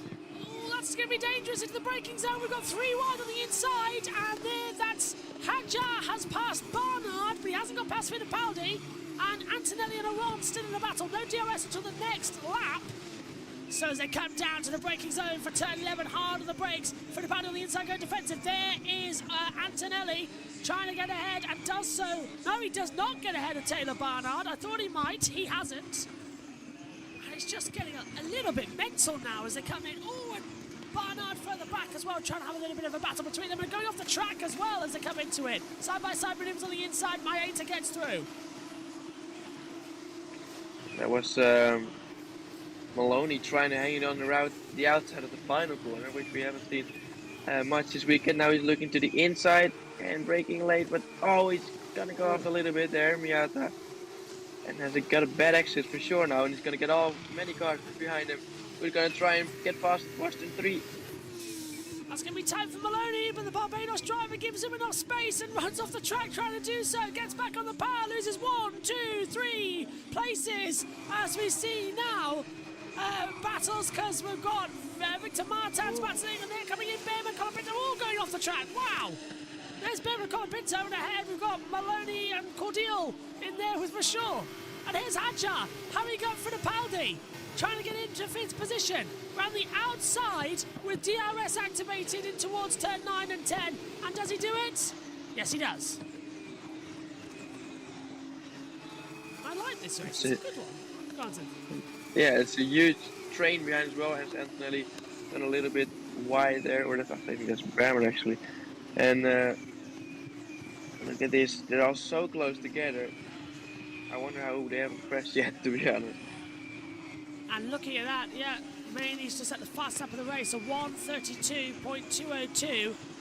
And again, as you said, Omi, he is on the mediums, but Hadjar's closing him up, but he's stuck with traffic. So ideally, I would pit in the next 2 laps. Here's Antonelli. Really important to pass him, so. Yeah, he needs to get ahead. Antonelli needs to get ahead of Barnard ASAP. Omi, and he's just stuck behind him because of the traffic. Yeah, he's just stuck behind, so he needs to try and make an opportunistic move. He needs to try be late on the brakes and dive to the inside at some point. If he wants to make this move, he needs to try to get past and stick with Isaac Hadjar. It's going to be crucial for Antonelli's race. Back in we go, 18 of 33. And this is going to be a tight end to this one. Another safety car might help with pit stops, but virtual would be better because you can make your pit stops into virtual safety car. You can't make your pit stops into full safety car. And this was Behrman, as you said, running a little bit wide since and nearly getting. Oh, he's been hit. Yeah, he's been hit on the back. Who did he get hit by? Marty, I'm guessing. Yeah, you're right, Marty. Bad weekend for Behrman. He's now running last. Yep, it's a weekend to forget after looking good in practice for him. And Antonelli's still not able to get through. This isn't good, is it, Synth? Because no points in Bahrain, no points in Saudi because he got an F1, but he's got points in Formula 1, it's not an F2. Yeah, that's you might just end up with more points in Formula 1 than in F2 at the end of the season. Oh, look, going up the track! Oh, gets back on just safely enough as well. I thought it was going to be another huge accident in this race, but they've all kept it together as well. Rafael Villagomez rejoining behind Maloney, and Maloney's now got to run on Maeta down towards turn 1, pulls to the inside line, should go through on the brakes and does so. That's a nice move into T1. Yep, absolutely as well. And it's lap 19, so if any drivers want to be a bit naughty in this race, then this is the lap to do it as well. Just so that you can get that lap right. Yeah. Let's have a look. Oh, lock up! Cordial, and he's got Colapinto, Martins, and Marty just behind him. Here's a replay. This is Maloney into the last 2 corners on this track. And that was for sure running wide. No, that was Villagomez running wide, sorry. Just got a twitch since. Bit of a snap, yeah. Bit of a mistake there and cost him 2 positions and a bit of his tires as well. And look, Antonelli still can't get past, and it's because it's a bit of a strain as well, so it just makes it more difficult. He just needs to go for a late dive, which is obviously going to be risky. Otherwise, it's not looking like he's going to be able to get past anytime soon. Brabham and Marty has been noted for that turn 11 incident. They run it together. It's one of these strange races where nobody knows exactly what's going to happen next. But it's lap 20 of 33. Maney leads Correa, Crawford 1, 2, 3. But Maney has yet to stop. But the top 4 have yet to pit. Hadjar in 5th has pitted. And no further investigation from Villa Gomez for virtual safety car infringement. So that has been blocked off now by the stewards. We thought it might be, because usually it's a slam dunk, but the virtual safety car became a safety car, so it's hard to tell.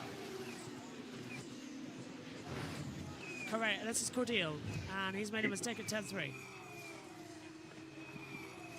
Let's see that. Lock up, I suppose. Oh, he's hit the he's wall. hit the wall. Yeah, hit the outside wall there. No sign of any damage to the car as we ride with Hadjar, who is now going to have a run on Stanek. So Hadjar won the sprint yesterday, but got it taken away from him. Now he's going to try and win the feature race, and he brists past Stanek. But if the writer review is... I think Antonelli's close to Barnard this time around. Sorry, Josh. No worries. Let's have a look further back than the TV pictures. Come on, director. Is Antonelli going to get through on Barnard? There he is. He's going to go for him on the inside. Yes. And that's... Oh, no, he's... What was that? Oh. He's being overtaken by Aaron, and they both get past. Barnard locked up. Both get past now. Barnard went straight on, so Polaron passed Antonelli, but Barnard goes off anyway, and Antonelli gets 8th place again. So what happened there? That was weird for Polaron. Okay, I'm a bit judgmental there, because both Mercedes drivers, but that was Aron ran the outside and shut the door on the guy who replaced him in the Mercedes driver program. So that was a bit personal for Paul Aron. He's trying to put a point to the Mercedes Academy team as well. And he has been performing well, hasn't he? Oh, yeah. He's been performing really well. So, yeah, they're still battling. In the background is Maloney tries to get his way past Taylor Barnard now. Lap 21 out of 23. Here it is again, so Ron's going to go around the outside, then he dramatically closes the door on him. Oh, that is personal. That is Paul Aron saying to the man that replaced him in the Mercedes driver program, yeah, I'm better than you, get in your line. I think they're really lucky that Mark was looking, because I think they both just braked a little bit too late, and they would have just accidentally dive bombed the Barnard as well. Both getting past there, and now as well Maloney getting past Barnard. A lot easier than Antonelli did. Barnard's tyres are gone. Has to be the reason why he's dropping so fast in that PHM.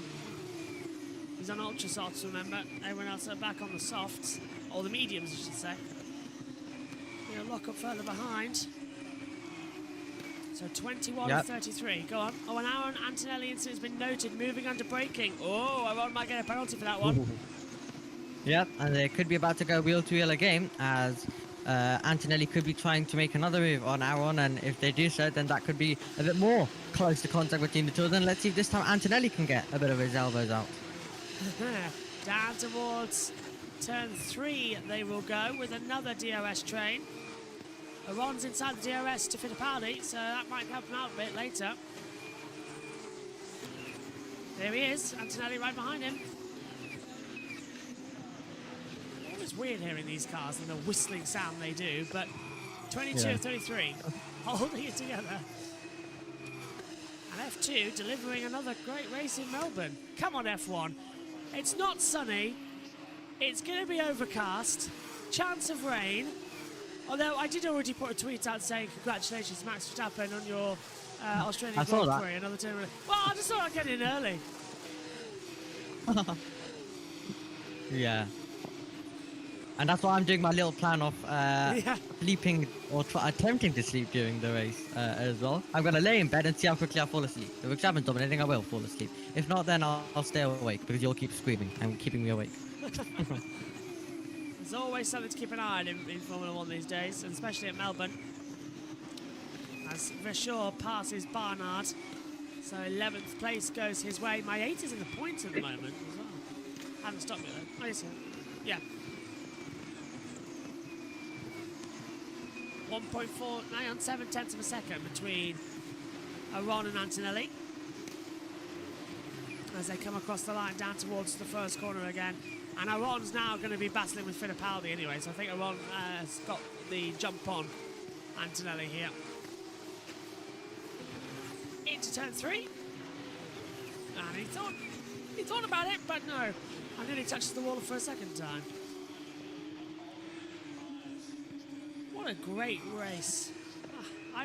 This is what I remember Melbourne being like, a fast circuit which you can overtake at. You just don't get that in modern F1. But this is a great circuit. And Behrman, it's under investigation. The Behrman-Marty incident is under investigation for collision. So Marty might be getting a penalty for hitting Behrman off the track down at turn 11. Meantime, at turn 9 and 10, the racing still continues. Jumping over the track a little bit there. It's all close together, and here we go. Going defensive is Stanek. And Jose Marti gets a penalty, presumably 10 seconds. Yep, for causing a collision. Right, so Stanek going defensive, and trying to come through on the inside will be Fittipaldi. Aron is there, now that's brought up as well, Antonelli, so this could be a little bit feisty. But Fittipaldi is going to have no leg, it's not going to have a leg to stand at the moment, neither Stanek, but how quickly can Aron get through? They've got the DRS, and they're going to make a battle of it into turn 1. Lock up from Stanek, Heel's going to go straight. This will give Fittipaldi the run through the exit with the DRS open down to turn 3. Here comes Paul Aron. We're going to have 4 wide in this race. It's 3 wide, it's turn 3. 4 of the cars going side by side. Stanek's on the inside, Fittipaldi going on the outside. They're going to run each other wide. Aron's going to try and go off the track. Goes, oh yeah, well that was predictable, wasn't it really? That Fittipaldi would go off, and through goes Stanek again. Yeah, obviously Stanek was going to force him off the track there, and I wonder if the stewards are going to penalise him for that. I mean, he could have expected it really. It was a bit opportunistic from Fittipaldi and cost him a lot. Here comes Aron to the inside with the DRS. And look at that, Maloney's going to try and pass Antonelli. We've got 2 on 2 here. Coming through turn 9 and 10, they're all going to concertina it together. And that's going to be a move. As Aron goes through, Antonelli goes through, Stanek drops down to 7th, and here comes Maloney to make a move. Didn't see that one coming. He's going to lose 3 positions in 3 corners. As he, of course now here, Maloney goes down the inside and gets past as well. This is fabulous stuff. But of course they're going to be faster if they go in for a pit stop. If I was Stanek, I'd box now. And he's not doing that. The Ultra is not lasting as long as we thought they would. They were going off after 5 laps earlier on in this race. Crawford's done a 1:31.650. Fastest lap of the race so far. And he's running, where is Crawford? 3rd place. So he'll get the bonus point. And Maloney's up. Sorry, go on, Amy.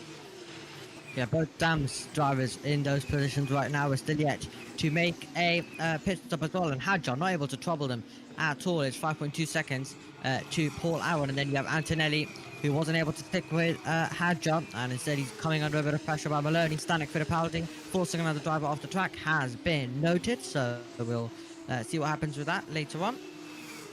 Now, what's Maloney going to do here? He's inside DRS on the run down to turn 9 and 10. Will he wait for turn 11, or can he make the move? Here's main radio. Pace, mate. 9 lap away, half lap to go now. So Maloney's going to go around the outside, and he gets ahead of Behrman. Hey! Fantastic manoeuvre, wrong time for a radio. Stupid F2 director there putting that in. But what a move from Maloney, right around the outside and gets ahead of Antonelli. That was good by Maloney, being able to make that move, battling in the background still. Yeah, we've got Stanak battling again with And Fittipaldi again. And Fittipaldi's going to really shove him off, isn't he? Oh. He doesn't want him through, and he's got him. And now, look, his teammate's not going to go through, is he? Is this going to be Vershaw battling on the inside line, getting ahead of Stanak? Yes, it is. The two teammates nearly making contact, and into the pit lane comes Stanak. No further action for Ron and Antonelli. Ha! This is great stuff, Sith, isn't it? As they're all now starting to catch up on the faster tyres.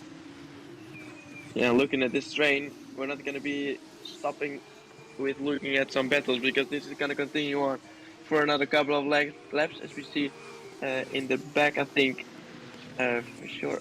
Yeah, look at this battle going on. That's Villa Gomez having to defend now. He's going to lose a position to Colapinto. And he's going to keep it. Colapinto's on the inside line, and Villa Gomez jumps over the exit curb, and he's going to rejoin behind, but he'll say he was forced off the track by the MP. I think he might go for that one as well. He did force him off there big time. So I think he might have a leg to stand on there.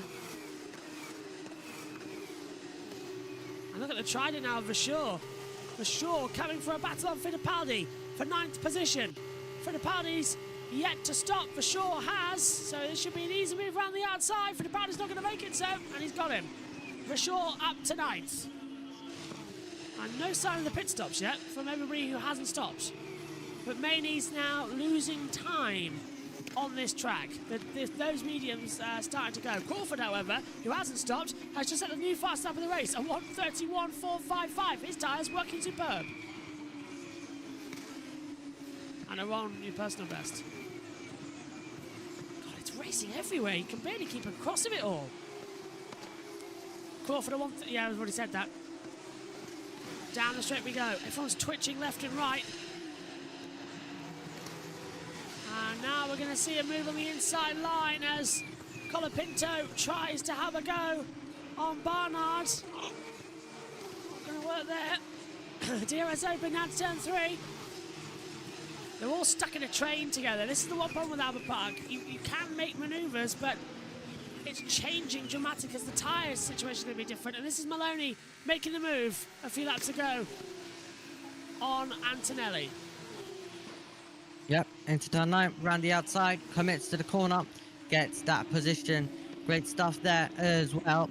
And this was Colapinto round the outside. Villa Gomez keeping his foot in, and he was shown the curb there and pushed out wide. He would rejoin and sit behind there. A few more laps to go in this race, and that was Maloney getting super close to the wall and kicking up some dust for Antonelli and the drivers behind to go through. This track bites. It's got its edge back. I love Melbourne now. This is it's fantastic racetrack. Into the last corner again at turn 14 and down the start-finish straight. And this next year is going to be the season opener for F1, F2 and F3. Just wow. And again. Yep, and these two dams who had contact yesterday are about to do battle now, or almost contact yesterday. Correa leading. Crawford's on much faster tyres despite having not stopped. He saved them well. Correa hasn't. Crawford's going to dive on the inside, lay on the brakes. The two teammates doing battle, but it's Crawford who takes second position. Now he can set off to Maney. Well, they've got to Barnard stop. pitted. I think we might be in the pit winner now. So I think it could be any moment that Maney will pit as well. So they're going to lose out here, the top 3. Maney has got a gap of, I'm trying to have a look, to Hadjar, 6 seconds. So Hadjar's going to win the feature, despite arguably not deserving it. It's weird saying that, but he doesn't, because all he's done is change tyres. Maney has driven a fantastic race, and he's going to lose out due to this tyre rule. So, yeah, maybe it's time to make Pirelli tyres that degrade inside the set race distance and not like Formula 1 where they can last ages, because it needs to change. Because this is going to be the second time this has happened now in 3 feature races where somebody who's on, think about it, it happened in Saudi as well, Fittipaldi benefited. It's just not working because Maney's driven a great race. Yep, Maney definitely has driven a good race. 5 laps to go in this race. And Isaac Hadjar, who was able to make the pit stop doing the virtual safety car, he is going to get his reward as well, and with that, he pitted just about at the right time, and with a bit of luck, he's going to be able to take the feature race, maybe even sprint victory, because they're still appealing that and sorting that out with the stewards. So who knows? I'll say this as well. If you can't do your mandatory pit stop under a full safety car, you shouldn't be able to do it under a virtual safety car. Oh. And Behrman spins 360 through turn 1. The fans love it. But Behrman does a 360 and continues on and gets a round of applause. He's a showman if ever. Oh, he also scared us there. But Behrman, lucky to not stall the car, kept it going though. So great stuff by him, as Martins is now also going to try and attack Marty as well, who's kicking up a little bit of dust there. More dust being kicked up by everybody as the race continues on.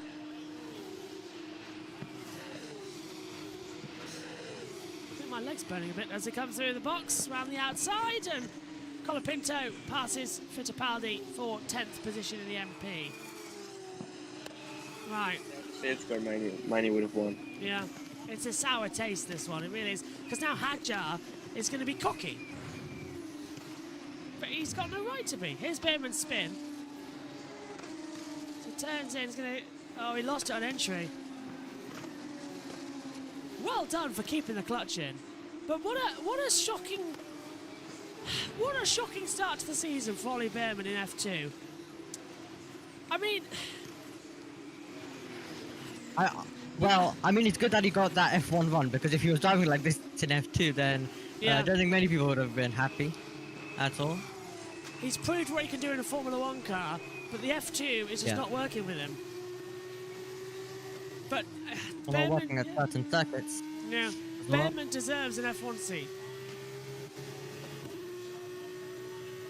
So annoying. Yeah, go on.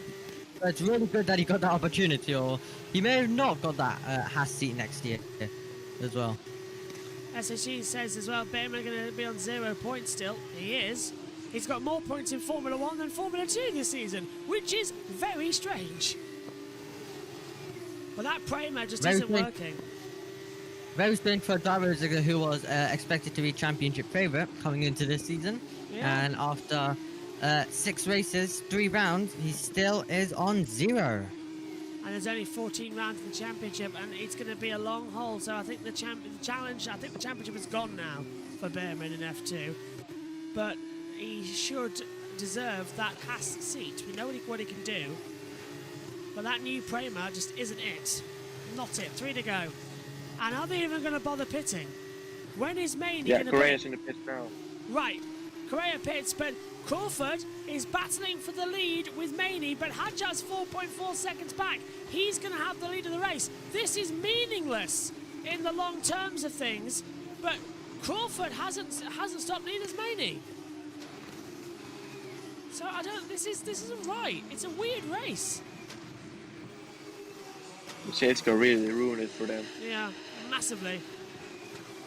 And you should. Hadjar shouldn't be the winner. He shouldn't be allowed to pit under the virtual safety car. He shouldn't. It's a wrong rule. It's done him wrong. And here comes Crawford to take the lead of the race, but it's not going to matter. Maney lifted in the mid-straight.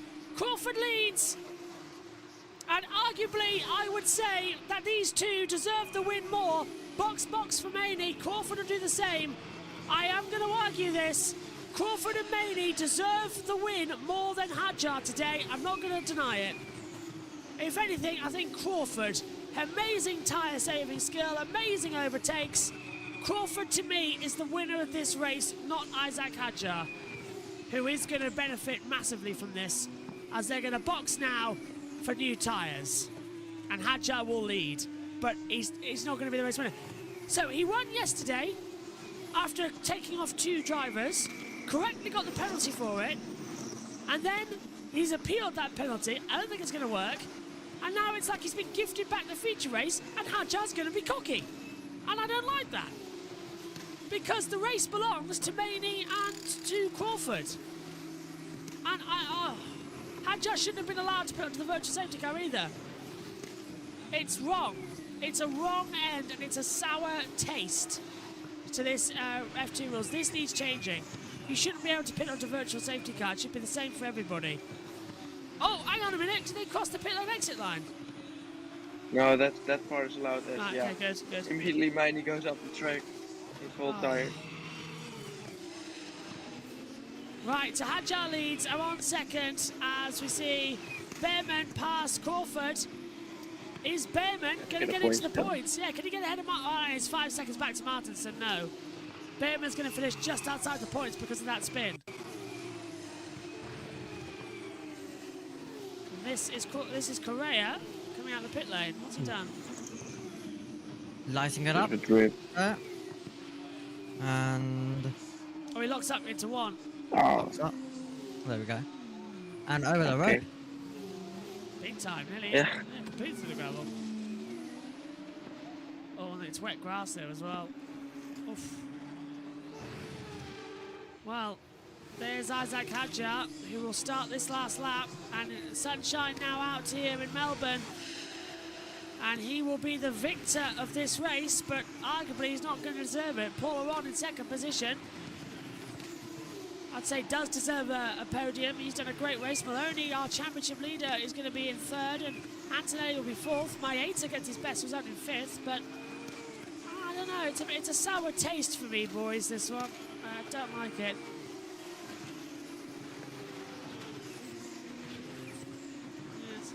It's been a fun race, though. It really has been, but result a little bit anticlimactic, I guess.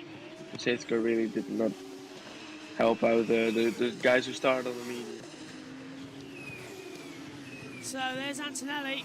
Can he make a little battle and try and catch up to Maloney? No, Crawford's passed Cordial, so Crawford will finish 12th. So the race, effective race winner, is going to finish out 12th position outside the points. And Isaac Hadjar, who won the race yesterday after making contact with two drivers at the start, correctly got the penalty, lost the race win, started 8th today, has come through, timed the virtual safety car pit stop to perfection, but not the race winner for me today. But he will win on the road. It's a controversial weekend for Isaac Hadjar. Won the sprint, got disqualified, shouldn't really win the feature, but does. Hadjar wins again in Melbourne, but it's not the right decision in my opinion, but a fair play to him with a great call on the strategy. That's how racing is, and it might not be feeling as the correct winner, but racing is part of strategy, and it's in the luck of the gods, and Hadjar did the right call today with his team. He wins here in Australia. Aron is second, Maloney third, Antonelli fourth, Maeta fifth for sure, Colapinto, Villa Gomez, Marty and Martins, the top 10 points. And with a penalty, Behrman gets a point. Behrman gets a point as Marty gets a post-race penalty. Ollie Behrman gets 1 point. French driver. Come on, come on, come on! Come on, come on! Huh? Come on! I told you, cocky.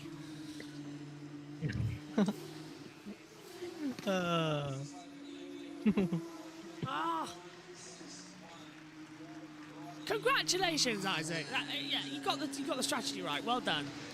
But that shouldn't be the way the race is won.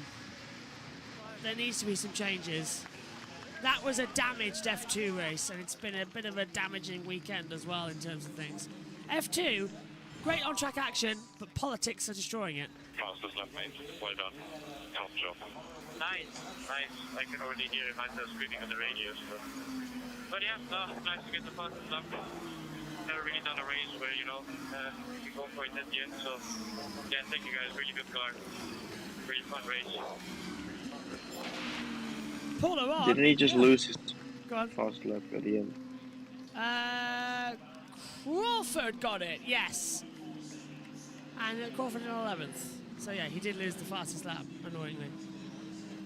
Right, Sins, do you need to dive off? Or what's the plan for you? No, I'm okay, I'm okay. Excellent, okay. Let's hear from Zane Maloney, and we'll hand over to the two Alexes until we get to the podium ceremony. We'll hear from the top three again. As us in the comms box takes a little break, let's hear from Zane Maloney, and on the other side, Alex Brundle and Alex Jakes will take over. he finishes third. Our double race winner from Bahrain. Technically, Hadjar's done the double as well, but it will change over. We're going to hear from Maloney? No, let's go to the world feed. For the driver who's really putting himself in the shop window for Formula One. That is why Formula 2 exists, not just to give you a wonderful, wonderful start to your Grand Prix Sunday, but to elevate the drivers. Listen to that. Love the respect that this crowd has for everyone that they see, putting it all out on the line. This is a quick racetrack now. This is a circuit that can bite back. But Hadjar, he was pumped up yesterday, but today, oh, another story entirely. After being denied the victory and dropped down the order, he now finds himself back on the top step. What a difference a day makes for another winner. It was Stanek yesterday, it's Hadjar today, it's Maloney with the championship lead, and Martins and Behrman will look to regroup and try and add their names.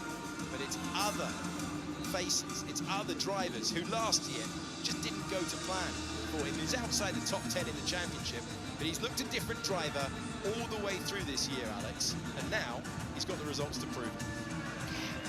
He's a driver who has beaten himself up over bad positions or difficult races. I think he's tougher on himself than sometimes he might be. Sitting at the moment 14th in the championship, he'll be vaulting up the standings and making his claim at these early stages.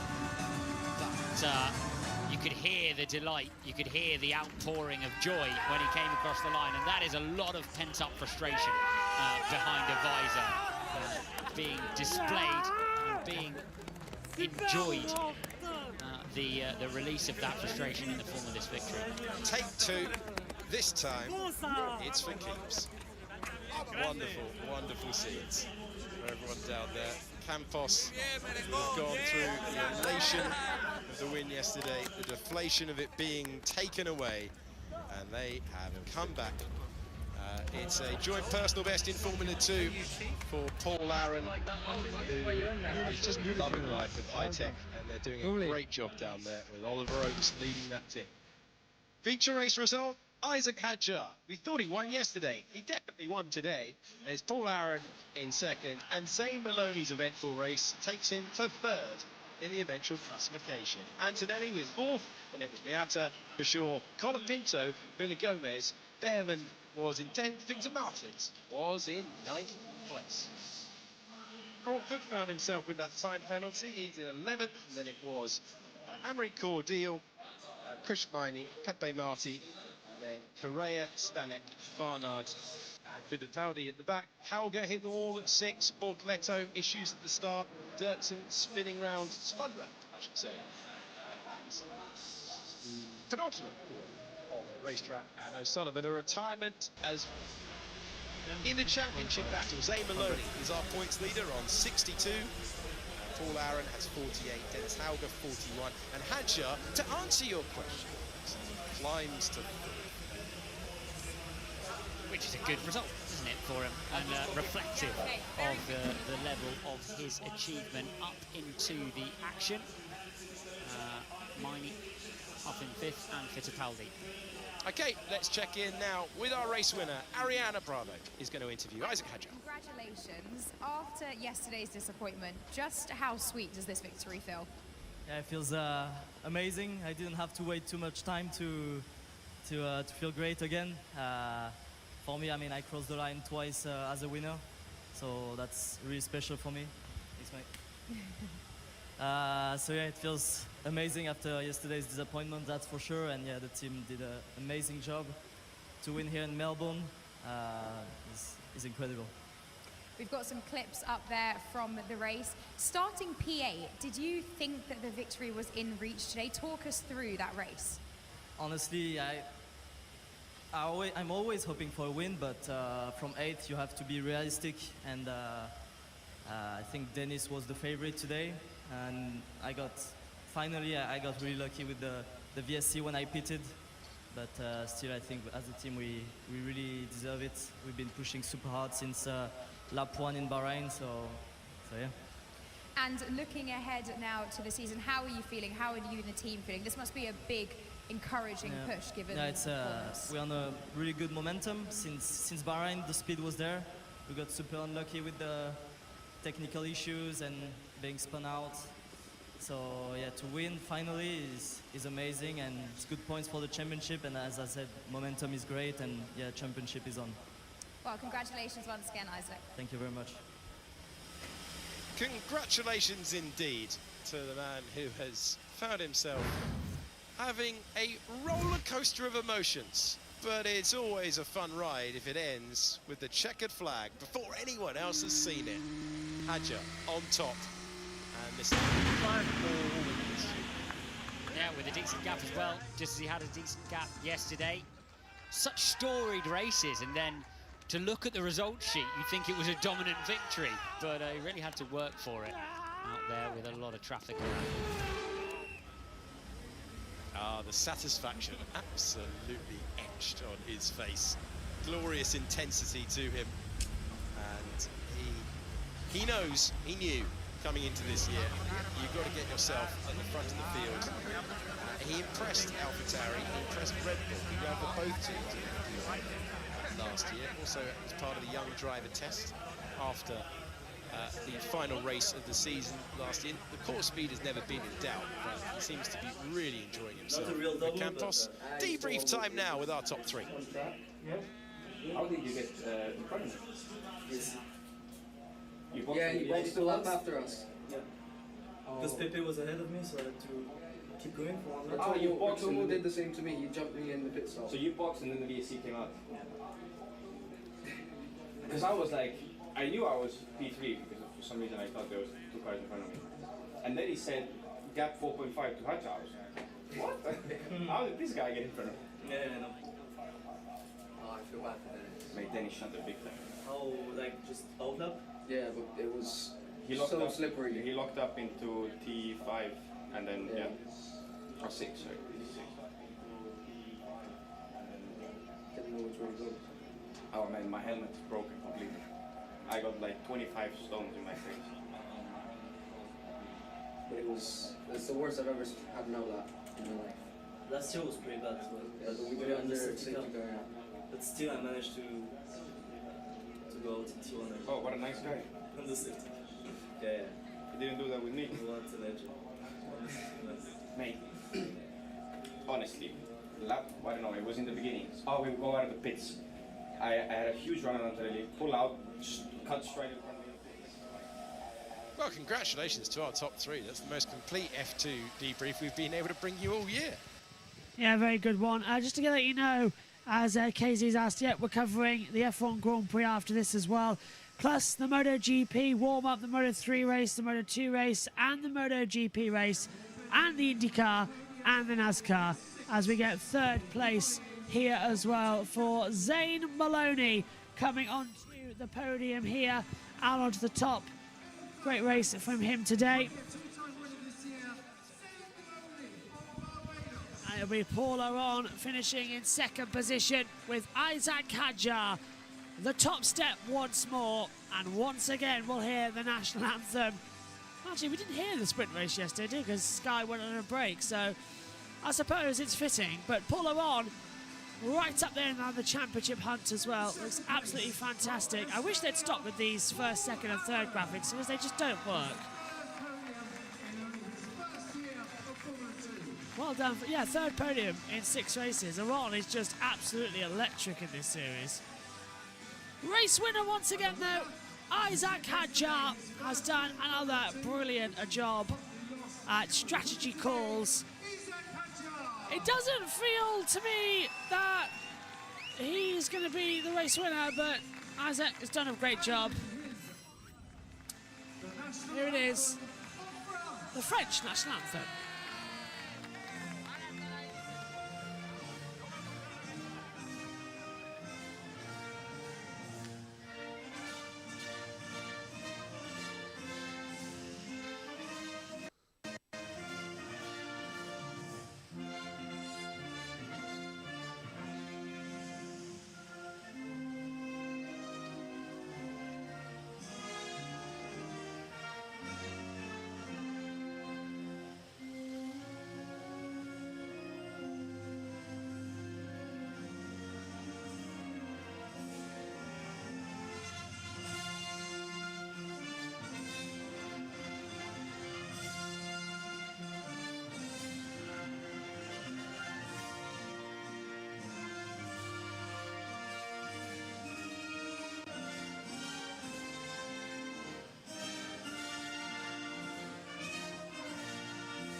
Hajar wins again this weekend in Australia, but this time he'll get to keep the trophy. A good strategy call, a great timing under that virtual safety car, but I still think Crawford and Maney deserve massive credits this weekend. Behrman at least gets a point with Marty's penalty, so Behrman does get at least 1 point going forward. Mick Doohan presents the trophy for second. Paul Aron, he is proving Mercedes wrong for letting him go from the development team. And third place for Zane Maloney. And here in Australia, it's time for champagne down under.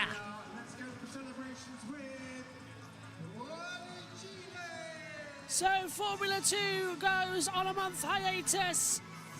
We return when Formula 1 hits Europe. Emilia Romagna, the Autodromo and Enzo and Dino Ferrari. And we will go racing at Imola. Synth, what did you make of the race? Yeah, I really enjoyed this one. I think all races so this weekend so far with Formula 2 and Formula 3 really got me very excited for Formula 1. So I'll definitely be awake for that one, and I can't wait for the race. And yeah, it was a really good race, and lots of battles, and I expect that for Formula 1 as well. Amy? Great F2 race, great F2 weekend. What incredible 3 races to go into a little bit of a break for us, but I don't know how I'm going to survive with that F2 and F3 for the next few races with just F1. And Josh T, finally? From what I saw, it was a good and little bit of a chaotic race. So Formula 2 will go on a break now. We'll be back at Imola in a month and a half's time for the 4th round.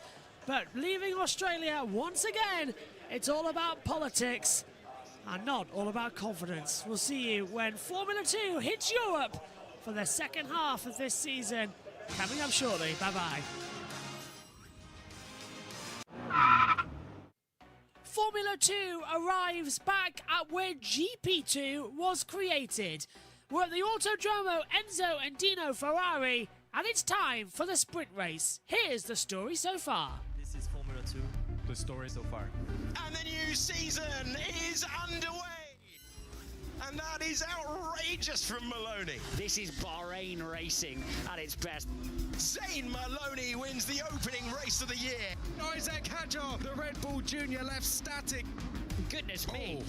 Paul Aron lunges down the inside. Zane Maloney is going to do the double. We're underway in Saudi Arabia. Contact at the start of the race. Very late move. What a fine way to take the lead. Look for the checkered flag. The Dutch driver will see it first. Verschoor has been disqualified. Hauger takes the win. Oh, that is such a disappointment for Marty. Brilliant racing between Crawford and Antonelli. What a third to first. Enzo Fittipaldi wins. Good launch from third, but immediate crash for those in second and third. Hauger goes the long way round. Isaac Hajar. Hajar has been penalised. Roman Stanek takes the win. Off the road goes Dennis Hauger. This is for second place. Isaac Hajar takes the feature down under. That was unbelievable. This is where it all began. In 2005, Formula 2, back then known as GP2, kicked off for the very first time. It kicked off with several world champions of this series moving over to Formula 1. Here it's round 4 of the 2024 season. The Autodromo Enzo and Dino Ferrari circuit plays host to this one. 25 laps coming away in today's race. 280 km an hour is the fastest times in your top speeds. 19 turns, but no one ever remembers the turn numbers. It's all about names at this place.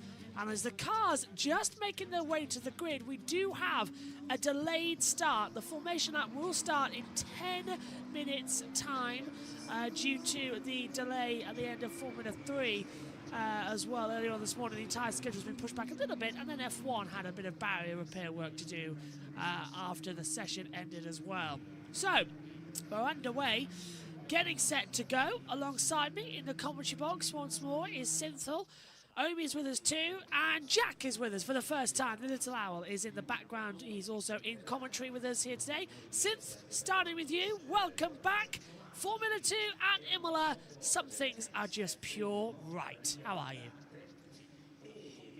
Yeah, I'm doing great. Well, a little busy because of I'm middle of my exams, but yeah, I'm really looking forward to some racing again. A bit of a distraction for me as well, so looking forward to this one. That's why I wasn't there with Formula 3, but I'm here for Formula 2. Join the club. Yeah, Josh T is here in the background as well in the pit lane. Jess is there too as the cars form for the grid. Hello, Amy. So, cracking F3 race this morning. Still don't know who won that one as the appeals rage on. Formula 2 going to be just the same?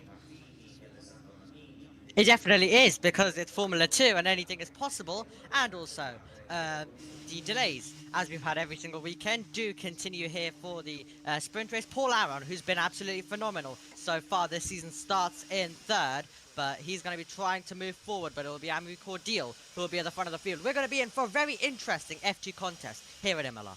Jack's with us as well, more commonly known as the Little Owl on the YouTube chat as well, joining us in the comms box for the first time. I'll tell you one thing, you've chosen a race and a half to make your debut at F2 at Imola. Sometimes very good, sometimes a bit boring. How are you doing now up in the commentary box for what is your first race? Doing pretty alright. This is going to be a very entertaining race. I mean, with Borsaletto starting on pole, it's going to be a very interesting race, especially as a McLaren fan for me. So it's good to see one of our juniors on pole.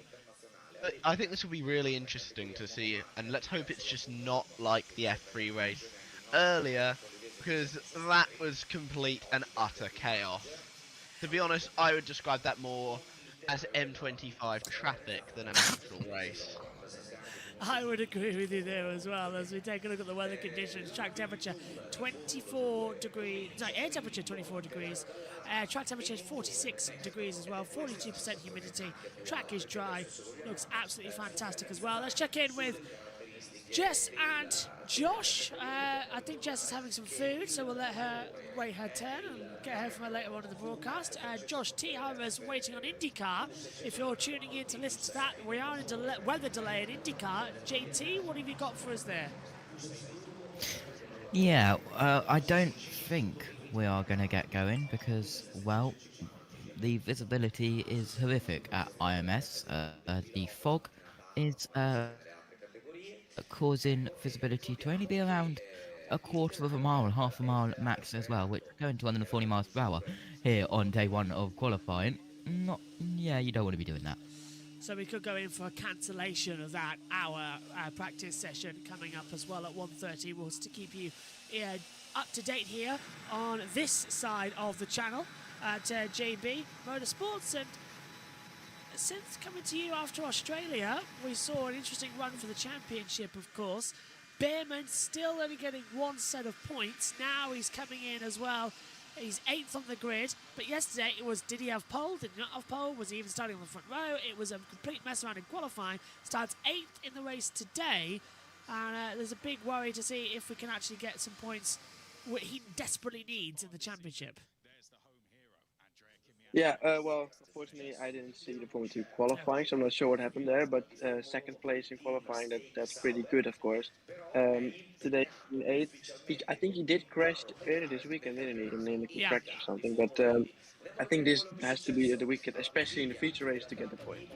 Here's your starting grid then from back to front. Zach O'Sullivan as well with a penalty of 5 places for causing a collision. He's alongside Victor Martins. There's Jack Crawford 20th, Juan Manuel Correa's 19th, Rafael Villigomez is 18th with Kushmani 17th, 16th for Rio Mayata, 15th for Richard Verschoor, Jose Maria Marti 14th with Dennis Hauger in 13th.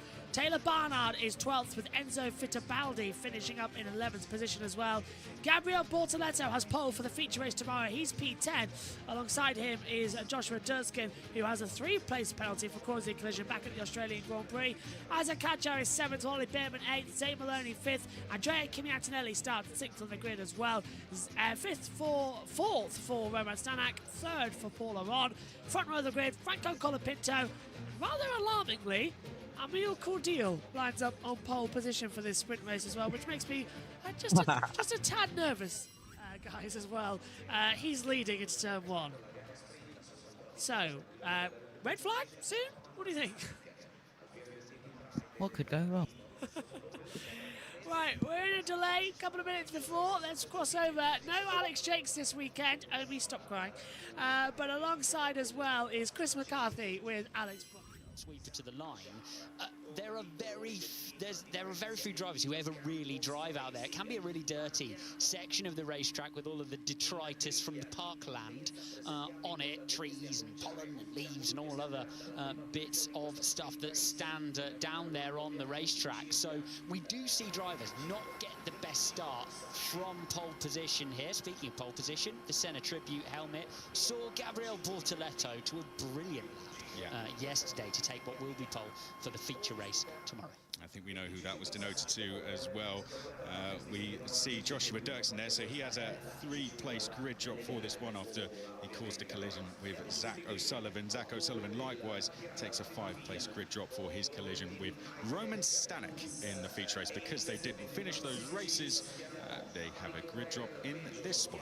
Oh, well, there we can see the grid getting ready to go. Ollie Behrman up there in the top 10 and will want to get his season going now. He's currently down 19th in the standings, Alex. He's had a great weekend so far, jumping in the Haas yesterday, and now he will want to jump up those championship standings. Yeah, many pointing out his season in a Formula 1 car going rather better than a season in a Formula 2 car is. But Oliver Behrman, unfortunate at times throughout the year, got that pole position, of course, back in Saudi Arabia, and then unable to race because he was called up to drive a Ferrari. I'm sure he wouldn't have had it any other way, but it has cost him in the Formula 2 standings. Oliver Behrman sitting only down in 19th at the moment, but still with pace, still with a better position to start this race and indeed the feature race tomorrow than he thought he might do directly after qualifying. And a lot of racing still to go here. We've had 3 rounds of the Formula 2 World Championship and plenty of miles still to go underneath the Pirelli rubber for these young Chargers. And he's got Joshua Dirksen just behind him. The first driver from Paraguay to race in Formula 2. Can he now go and make history and become the first driver from that country to score points? What about Dennis Hauger? 3rd in the championship, Alex, 41 points behind Paul Aron, just 6 points behind him, and then a further 15 points is Aron back from Maloney.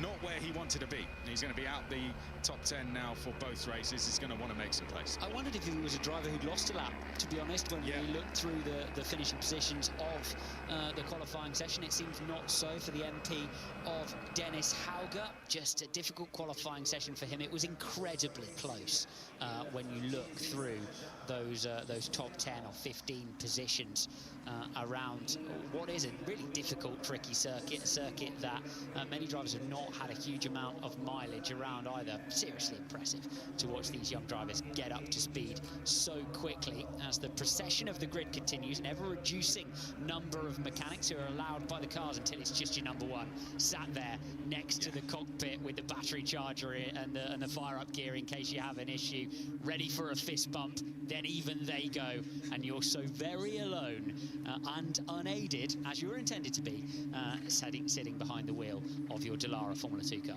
And how are these final moments, Alex, when all the team have left, you're sat there on the grid and it's just you and your thoughts, and you're getting ready to see that green light? Well, you know that this is the time. Sometimes this is the most pressurizing moment, and you just really want proceedings to begin because you can start affecting how you're going to perform for the whole race.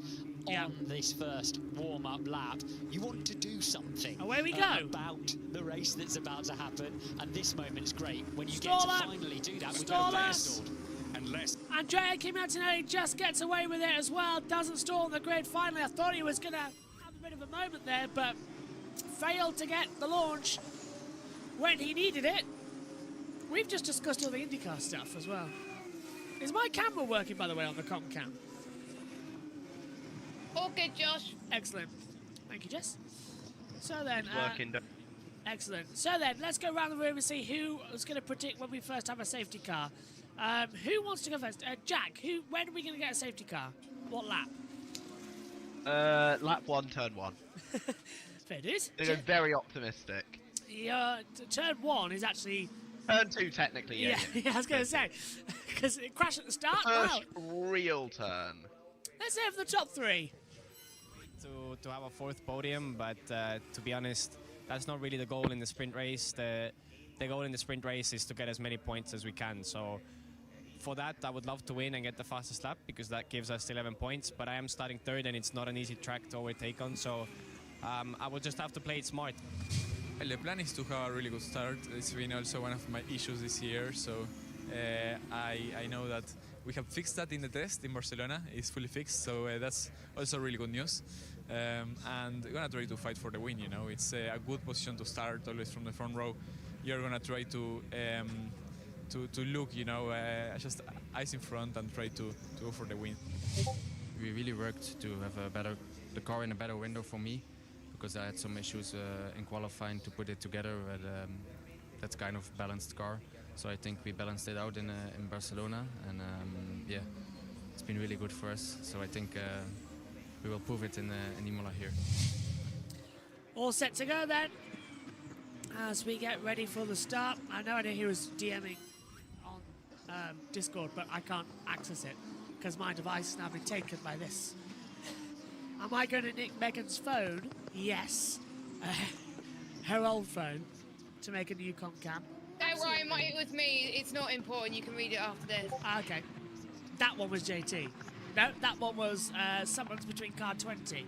So, incident involving car 3 and 20, which is Magnussen and... Danny Rick. Danny Rick, yeah. Excellent. Is that one? Yeah. Wow. Okay. Well, I'll shut up. Onto the grid then they come. Synth, what do you reckon? When are we going to have a crash? I'm going to be bold. I'm going to say the second chicane in turn 1. I mean lap 1. Omi? Caratella.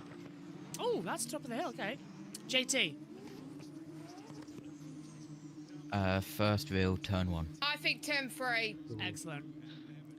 All eyes to the lights then here. Green flag will come at the back. 25 laps for sprinting. Cordial's on the right. Colapinto on the left. That's the outside line for turn 1. Beeps, come on. 3, 4, 5. Lights out. We're racing in Imola, and it's a very good start from Cordial, and Paul Aron jumped ahead of Franco Colapinto and moving left and right. Paul Aron, who is going to have a go now around the outside. Contact in the mixed pack. There's cars everywhere. The entire pack. This will be not even a safety car. This will 100% be a red flag. We didn't even get to turn 2 and 3. It did get to the first corner. Out before even Tamburello. Huge pileup further behind. Safety cars out, but surely there'll be a red flag. Has to be red flag. Really, there's cars all over the place towards turn 1, not even reaching the first corner, and yeah, this is chaos. Many cars are going to be out of the race. I'm not sure who started and who all are involved in this, but there are many cars out of the race here, surely. There's cars sideways. That is the 24 of Joshua Dirt's-Going debut over the track. 2 cars off at the background. That's Dennis Hauger with a broken rear suspension. Omi, debris everywhere, cars everywhere. I'm expecting a red flag soon. Yep, typical F2 for Fittipaldi. I think might have also been involved in that one, but that was absolute chaos off the start. Stanek was involved. There is Fittipaldi and Dirksen saying, I'm okay. Jack, that was insane as they come through. Dirksen, Stanek, Fittipaldi, and Hadjar coming through. Cars everywhere. This will have to be red flag. I can't see how it's not, Jack. I don't see how this isn't a red flag. It looks like there's debris all over the track.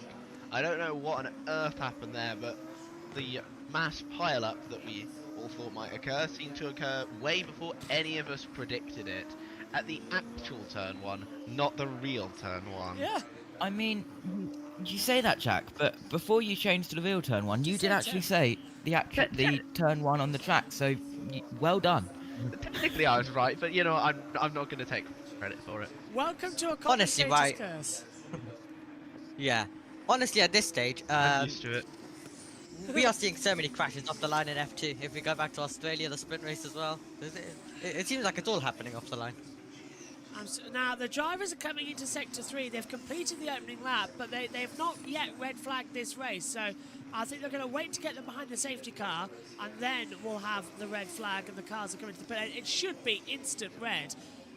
So Hauger, Hadjar, Durskin, Stanek and Fittipaldi, they are the cars that are involved, but there is debris all over this track. There are cars over it. It's unsafe putting them in. Talk us through it then, Sid. Here's the start. Oh. Yeah, well, first thing I noticed was there was a bat from Antonelli, and yeah, I think I'm lagging a little bit. Yeah. All right, Omi, you got it. You're good with lag, right? Hopefully, but Cordial got a great launch off the line. Then we take a look further back, and it's all sorts of chaos, but the two high-techs both battling in towards turn number 1, and then we weren't able to see the crash with this angle, so we're going to have to take a look at another angle to see it. So this is Antonelli.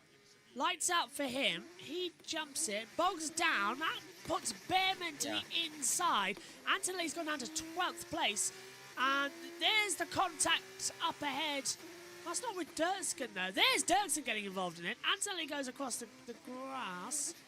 And everyone just piles into the back of each other. There's Fittipaldi with a front wheel up. Here's another angle of it.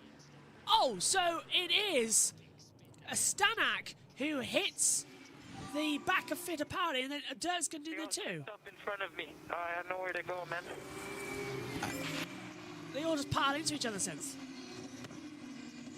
Yeah, it started off with just 2 cars, and then because everybody slowed down, I think others weren't able to avoid it, like Dirksen and Hauger as well. So I think 4 cars in total involved in this, and other cars will have a little bit of damage maybe, but 4 cars are out of the race for sure. Here's Bortoletto. You can see Antonelli really didn't get off the line very well at all. And can we see the instant here? Yeah, definitely. 3 wide, I think. It was Stanek, Hauger. Oh! And he just barely avoided it. Wow. How close do you want to go?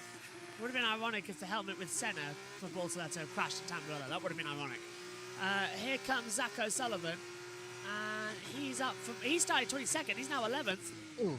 Oh, Noah's Ark. Getting... yeah, he parted the ways there, yeah. That's Moses parting the ways. This is Paul Aron. What a great start from Paul Aron, though. Straight past. Yeah. And gets ahead. And previous years in F2, we have seen this as well with many cars from 3rd get a good start as well. We have Nissani going from 6th. Now, at this stage, Aron is just able to get through and into the race lead, but it was absolute chaos behind with Hadjar spinning Dirksen in there as well, and my god, what was that chaos. I couldn't do anything.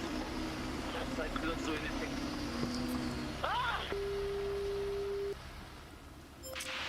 Hadjar saying he couldn't do anything. There's Stanek. He's out of it From too. that angle from the helicopter, you could really see what happened. So you saw the initial contact, and then I think Dirksen had to press the brakes, of course, to try and avoid it, and Hauger couldn't avoid him anymore, so he ran into the back of Dirksen. So I think those 2 cars didn't even make contact with Fittipaldi and Stanek. Jack, I'm really surprised I haven't stopped the race here.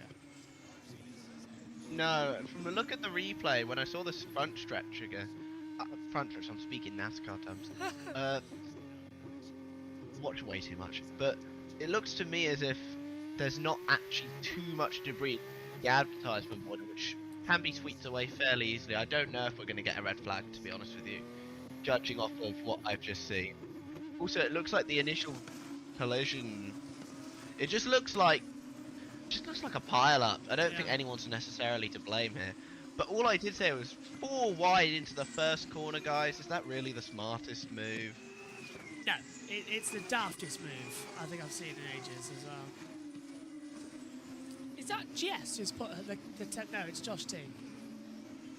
I thought Jess might have done it via her camera, but yeah, practice 6 is done. If you're joining us, want to know when NASCAR that's Josh T, not me. Red. No red flag yet, JT. He doesn't know why either. Safety car's out. We're going to start lap 4 of this event now. 3 complete as they cross the line. And they're going to get away with this. I'm really surprised how Colapinto didn't get a puncture there, because he was on the left. Stanek was right in the middle of it, and yeah, I don't know how they got away with it. Who was the car, the Red Bull livery who spawned? Was that Dave Maloney or something? Hauger could be. He won't mount. He's out of the race. And the MP. He doesn't have. Hajar, he's out. He had the Red Bull. It may have been Hedger who spun out then. Yeah, it was. So that was, I think, what looked so chaotic when we saw it first live, because he was just spinning in the middle of the track, but somehow everyone avoided it. That's why we thought it was going to be a red flag, but it actually turns out to be not as bad as we thought. But yeah, luckily no red flag needed for this. They safety car the whole thing. And now we're just going to lose laps. Not too bad if we just lose a couple of laps in total behind this safety car. I love it if my messenger actually works, because I've just got 3 text messages asking about the Look red how flag. foggy it is, JP. Yeah, I'm just having a look down there. For those of you waiting, Indianapolis basically looks like the scene of the day after tomorrow right now. A lot of fog. So they're in a weather delay. The schedule is to start at 9 AM, which is in 25 minutes time. Safety car lights still on here, so we're not going to head to green flag really soon. Go on. Looking back at it, Hauger didn't really even hit anyone. He just had to avoid some cars and just ran into the wall on the right side. So that's where he got the damage from. So, waiting behind this pace car. This is going to take ages now. We've been under red flag. So we've been under safety car now for 10 minutes. If they red flagged it, we would have been restarted by now. Just saying. I've got a feeling we'll go to a timed race though. That's what I've got coming through here for the sprint. Yeah, I don't think this is going to be. I think it's going to be the only safety car today. There's a lot of debris still there on the racing line, shards of carbon fibre. Don't like the look of that. And there's not just 1, 2 cars, there's 1, 2, was what, 5 cars. And it's, okay, safety cars coming in this lap. Brilliant work and for it's the ending. Marshals. Yeah. Wow. Brilliant work for the Marshals. I'm surprised that we're going to have a restart here. Race director making the quick choice. Wow. See, that's... Wow. Yeah, I'm surprised. First time ever. Massive. Bortoletto. He's now to P6. Let's go through the order then. Well, we've got the chance. Aron leads with Cordial second. The 2 teammates in the Hydix 1-2. Colapinto's third. Maloney fourth. Behrman fifth. Bortoletto sixth. Barnard is seventh. For sure 8th. Maney 9th. Marty has the top 10. O'Sullivan is 11th. Antonelli 12th. Villa Gomez 13th. Martins is 14th. 15th for Maeta. Correa 16th. Crawford 17th. Out of the race already from that opening lap crash. Hauger, Stanak, Hajar, Durskin and Fittipaldi. Safety car is coming in. So we will go back to green flag conditions. Polaron literally stamps the brakes on, catching a few of them out as he comes out of Variante Alta. Looking for when we head back to green flag. It will be lap 6 of 25 when we restart with 34 minutes to go now on the clock. And Polaron's hit already. Yep, Paul Aron has gone indeed, and he's taken us back. He's managed to get the jump though on Cordial as he comes out of the final corner. So that's great stuff by Paul Aron, and Cordial could be under a bit of pressure by Colapinto as we go racing once again, Josh. Down towards turn 1 then. Paul Aron has the advantage, but here comes Colapinto. He's under attack from Maloney. Behrman's going to keep up to 5th position as well. Antonelli's in 12th place as they come in towards Tamburello for the first time. Looks like Sip have all got through cleanly this time. Yeah, single file so far, so we're just waiting for the rest to open maybe. I think Bortoletto is really looking left and right, but you can't really dive through these corners, especially with Formula 2 cars compared to Formula 3, because they're just all very quick corners. This one maybe not, because Toza is a bit of a slower one. I saw a tight one in the back, I think, but they're all going through it without any collisions so far. Owl's got news on the penalties in Formula 3. What have you got for us, Jack? Okay, so we've just got just a quick confirmation to clear up any confusion regarding the penalties to the 2nd and 3rd place drivers, which were Oliver Goth and Tim Tramnitz. Both of them were for safety car infringements. They both failed to stay above minimum safety car time. So, for less complex explanation, speeding under safety car, 5-second penalties to each of them, and 1 penalty point. That's why they didn't trade places more than 1 for Leon retaking the lead. Excellent. So it was that other safety car. I didn't wonder how Goethe managed to speed up massively to catch them at the both, and suddenly the top 3 were differential. Who's that got through the gravel? Was that the race leader? No, it's Cordeal. Well, he's done something normal. He's not going to get past Colapinto into Tamburello as well, so yeah, that's pretty much normal. Maloney's going to pass him soon. To be honest with you, I'm not even ashamed of saying this. I don't think Cordeal deserves to be in a team. Look, he's going to run wide. Oh, he gets a snap mid-corner. Yeah. Well to held it, actually, not hit the bollard. The Cordeal who got banned last year would have hit the bollard for fun. Oh, you love bullying Cordeal, don't you? Yeah. He's a star driver, isn't he? Future world champion for sure. Up 7:25. Am I being too harsh? Or not harsh enough? I'd say you're being harsh enough. Harsh enough, I'd say. Yeah. You showed flashes of pace. Sometimes. Yeah, when he's upside down flying because he's taken off over the back of someone. That's true. No, at the end of last season, he was showing was it end of last season or the season before where he was showing a little bit of pace? Little bit of pace, tiny little bit of pace. I think he'd do well in the World Endurance Championship, in all honesty. I think that's kind of where he should go. Probably as the middle driver, because then nobody really cares about who's in the middle still. Yeah. He's consistent enough for that. And he's still twitching. Exit of Ravazza 2. Across the line, lap 8. And now, the Formula 2 train begins. In Formula 3, we had cars side by side with each other. Formula 2, even with the new Aero rules and the new cars, you cannot get the traction to overtake. DRS is open, but no, it just doesn't really work at the moment. Behrman's on the back of Maloney with Bortoletto directly behind him as they come into Villeneuve. Just can't find the traction or the momentum. Come on, guys, do something. Pokey with a stick. Aron's running away with it at the front. And how on earth Toto Wolff sacked Paul Aron from the Mercedes driver program? I do not know. He has absolutely outshone himself this season. It's only round 4.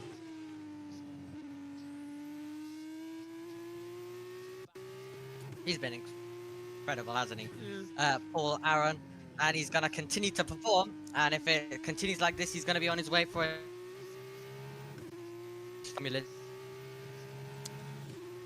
There's that lag again for Omi. As they come into it. Discord has been really laggy recently as well. That's why we have the video ninja at the side of the box. We're just staying with Bortoletto for half of the second sector lap time. Across the line we go then. Yeah, JT, what you got? Comcam. Okay. Rashawn Martinson starting procedure infringement is under investigation. Interesting. So have they jumped it somehow? We'll keep an eye on that one. And since it's the same problem we saw. Oh, where? What? No. What? No. What? 138.80. He's flying. He won second, you know. Oh. And Marty gets a 10-second time penalty. For reason being, he doesn't tell us. Start infringement, or was it someone else? I didn't see it. Marty was on to investigate. Yeah, it must be for start infringement, so I expect the same further back as well. Yeah, since... Same for sure then. Yeah. I don't know what, maybe he was out of, maybe a bit too far on the start, but past the yellow, well, I don't know. So for sure we'll get the same penalty as well. When did Formula 2 turn into the boring series? It's turned into Moto 2. Last year's Moto 2. This year's Moto 2 has been fantastic, but it's last year's Moto 2 race now. Well, the first 3 rounds were good, but Imola at F2 2022 was boring as well. Antonelli has been noted for a safety car infringement. Polaron resets the natural order of the universe by doing the fastest lap on a 1:37.26. Cordial was the slowest on that last lap time around of the top 5. Nice. A little bit of normal service. I think this track just really doesn't work for Formula 2 because you can see that they're all sticking close together, which they do on every track. But on other tracks, you really have an opportunity to try and make a big dive at the inside of a corner. And this track, there really aren't any corners where you can do that. It works in the feature, and that's probably why. Yeah, absolutely. And also in 2022, of course, the start was dramatic. You had a driver going from 3rd to 1st in the sprint, 6th to 1st in the feature. After that, the only thing you can rely on is a Roy Nissani crash, which we got, and a safety car, and continue after that all the way till the end. So it seems like that's how F2 really is around this circuit, and that's probably why Alex Jakes was like, okay, I'll miss this one. Yeah, he's a smart cookie, isn't he? Yeah. He's probably sat in the F2 commentary. He's sat in the F1 TV commentary box right now at Imola, laughing his head off. Or in the hospitality, eating an ice cream with Davide Valsecchi. I love how we've gone from Alex Jakes and Davide Valsecchi to Chris McCarthy and Alex Buckley. Oh. We have a 10 seconds penalty. I'll get the stopwatch as we see Martin. Are we going to stay for the full 10 seconds? It's not like there's anything else going on the track, so we may as well. We've committed this far. I mean, we have committed to the entire penalty. Right, ready? And stop. 2, 3, 4, 5. Can you count to 10? 6, 7, 8, 9, 10. He was stationary for 13 seconds. Not exactly the greatest, but he's done anyway. He's down to 17th. He'll need a safety car. Yeah, he may as well. Which drivers like Cordial could cause something like that. So we'll wait and see. Don't forget the others out there, like, I don't know, Marty. Right. Who might throw himself away and cause his own safety car. Which he's done before. He could do something like that. Who else in the field? Correa. Correa, yeah, definitely can. Maney. Villa Gomez. Yeah. Well, Maney's still good. He's been good this season. Other than yesterday. There's Joshua Durskin from the AIX Racing team. Trying to explain desperately why he should keep his seat. Basically, I pay you, so... He was good yesterday, though, let's be honest. To get that car up there. He was, and then he ruined it on the start. Yeah. Yeah. Paul Aron is proving everybody wrong about why he deserves a seat in Formula 1 and they let him go. Come on, Paul. He was great as well in the Formula E race in Berlin. Really strong. He needs to be picked up. Yeah. He needs to be picked up by an academy. Right, Maloney's gonna put some pressure on Cordial, so that could be a move coming up soon. Because Cordial doesn't know how to defend. His skills aren't that good, so he could possibly get one move coming up. I think everyone's falling asleep. There's Roman Stanek. He's saying apologies to the team. They pinched me. Apparently I've never heard of the brake pedal. Etc, etc. Right, Colapinto's closing in on Aaron, so are we going to get something for the lead, maybe? 1.1. Aron's lifting off to save his tyres. Remember, these tyres have to do the entire distance. We've got, we're 12 or 25, 12.5. We're halfway there in this race with 23 minutes to go, so another safety car would really push us toward a timed event, but Maloney closing in on Cordial, thinking about a move into Ravazza 1, thinks against it, into Ravazza 2, and then pushes hard as he comes down the start straight here at Imola. Now we cut to Colapinto, who's done a 1:33.52 fast up of the race, brings that gap down to 0.9 of a second, now 0.7 of a second with the DRS open. Ron's going to be vulnerable here. Hey, we're going to race. That came out of nowhere, didn't it? Oh, look at Cordial. Yeah, Colapinto's got some really good pace, so he's gonna get a battle for the lead short here very soon. But Aaron's gonna defend with his life, and I think around Imola, because of how tight the track is, you really can defend. So I think that could be a very interesting battle.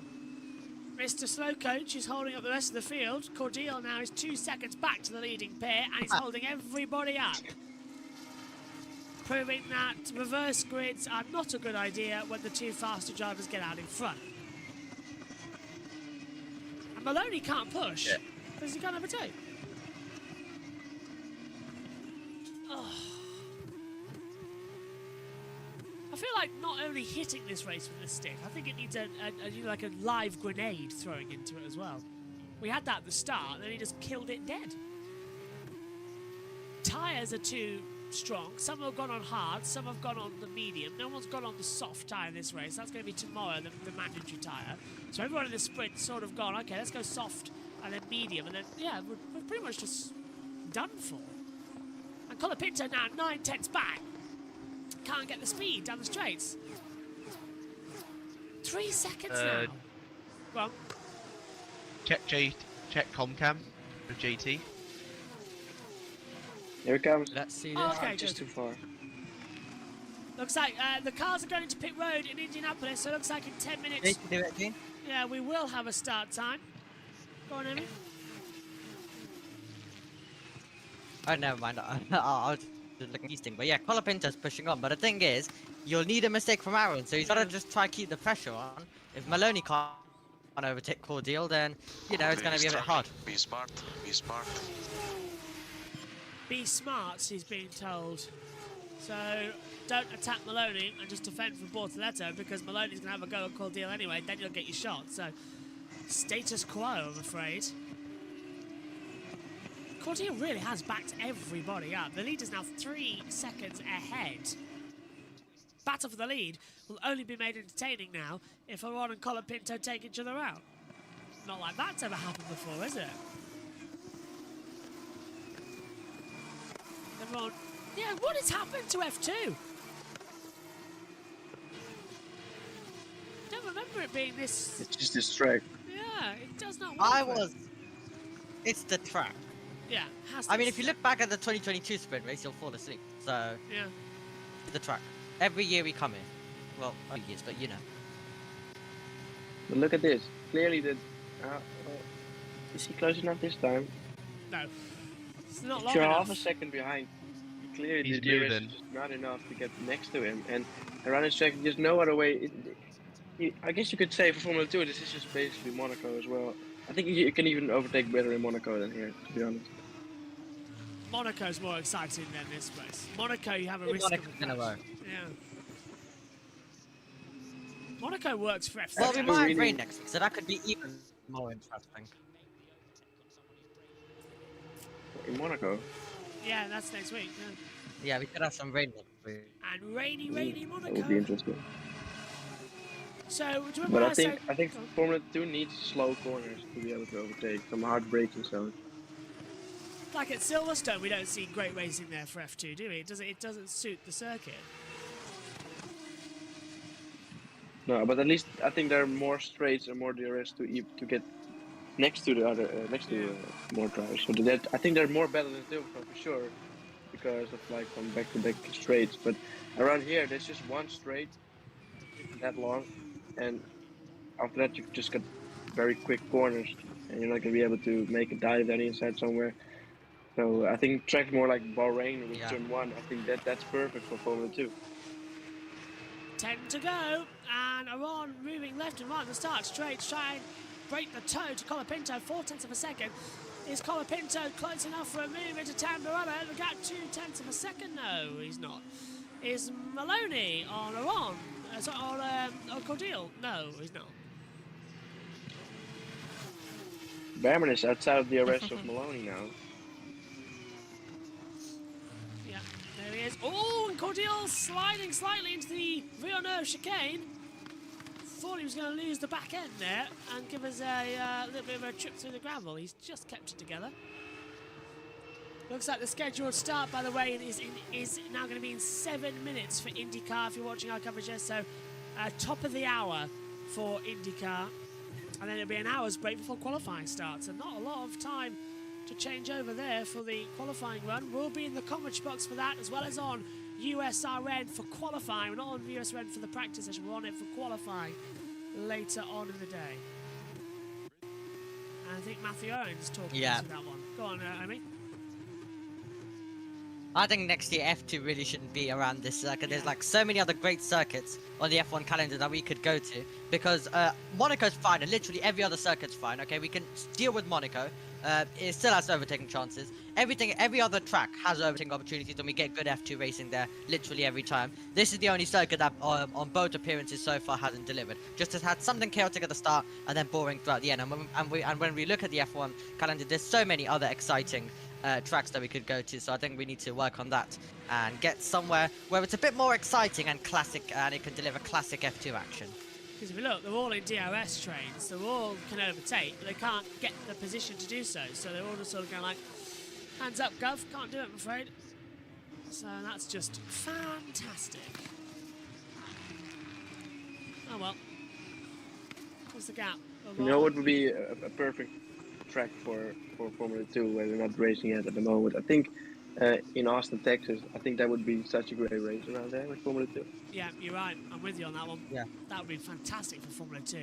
The hairpin braking zones as well, the back straight, that you can get the DRS, and it's slow corners. Yeah. Let's go there. I mean, F1 Academy go there. Why can't we go there? Brazil. Well. Brazil would be nuts. Yeah.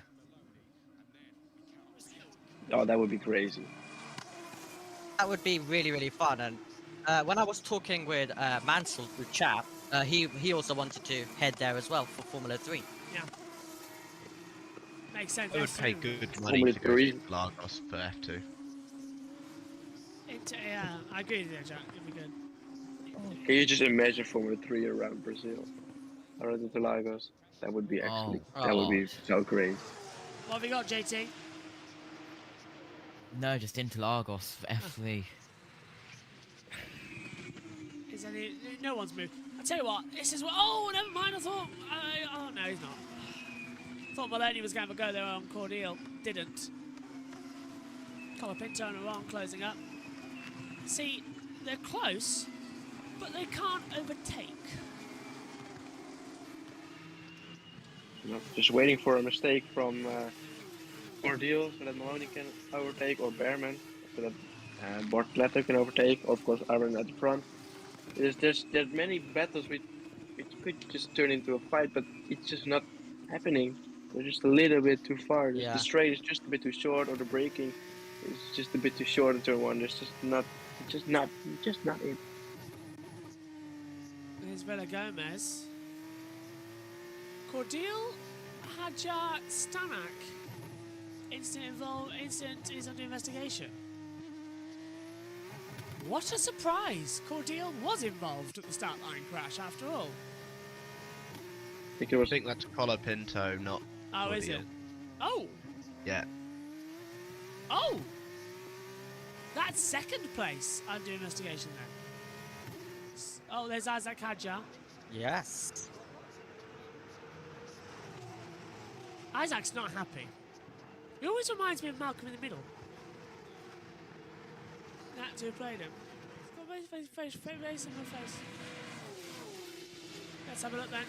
This is going to be battle for third place. Cordial ahead of Maloney and the exit Tamburello. There's the leaders, Aron and Colapinto. They're just sort of lifting off together, not making any moves. It's getting to the stage where you're like, what are we actually doing in this sprint race? Yeah. No one's really attacking. No one can attack. No one's got the tyres to attack, and it's, I don't know, it's mind-boggling. I think as well, Yeah, also, as soon as if we were to like add, yeah, I think as soon as a car is going to be close enough to go for a move, it's going to result into a crash because you can't really go side by side through turn one as well. Amy? Yeah, absolutely. And also, if we were to go, as it will be investigated after the race, It's to call up got into a Hadjar Stanek, as per usual. But also, if we were to like just add one more round, it would work if we go to Austin and Brazil. Then there wouldn't be that much of a break as well. We have the long break, of course, after Baku, all the way down to Qatar, but we won't get that anymore. So that would also Qatar's good. be pretty good. Qatar is going to be good for F2 because we've seen junior racing there before, Yeah. so that's going to be quite exciting. JT's now gone to the back rooms, I believe. Or was that Jess leaving? Yes, I think Qatar may not be the perfect track for Formula 2, definitely compared to Brazil and Austin, because it's a MotoGP track originally, of course, right? So it's gonna be quick corners. There are a few corners you can overtake. It's definitely better than what we're seeing right now. But yeah, just when you've got Brazil and maybe Mexico as well. I mean, Mexico why would not be go good. there? Mexico is always give and take, isn't it, with their track layouts? I don't know. Yeah. Yeah, with Mexico, we'd be going forward for the lead into turn 1 on lap 1. Then there really would be an airplane crash. Yeah. Actually, it's possible. We've got the entire day. Yeah, but then we'll be commenting till like gone midnight on some of these sessions. I mean, we're doing it in Australia as well. That's So. true. We don't, let's not mention Australia. No, yeah, okay. We're in for another one I this would- weekend and next. Go on, Jack. I was going to say I was not going to kill my sleep schedule for those races. We did. Yeah. Yeah. What was My it? sleep schedule, as messed up as it is, like it's not going to ever get that bad. 60 hours of broadcasting and like 75 hours or something like that. It was mad. And next week, it's even worse. Next week is worse than Le Mans. And I wish I was kidding. Next week Why? is... What's happening? Next week, it is about 27 hours worth of broadcasting in a row. And I'm in all of it.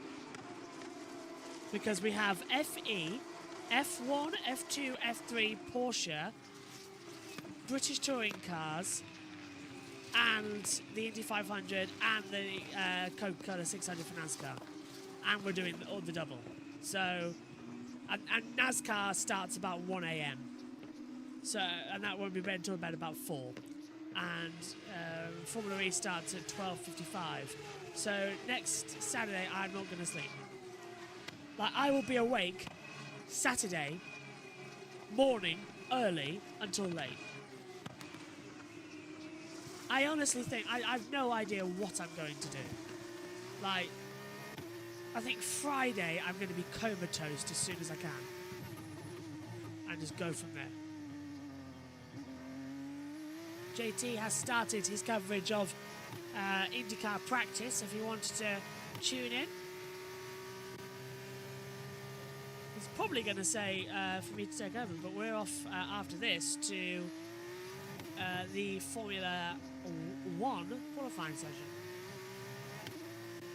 Someone's gone off in the background at Ravatza 2. Now this is on board with Behrman.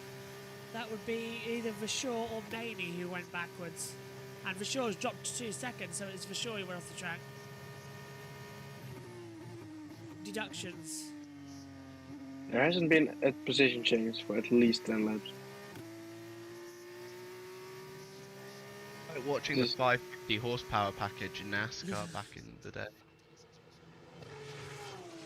I've never been so bored in a box before. Nothing has happened. What was that really boring F1 race a couple of years ago when literally nothing changed? And everybody finished. I can't remember it. Was it last year? I'm not sure.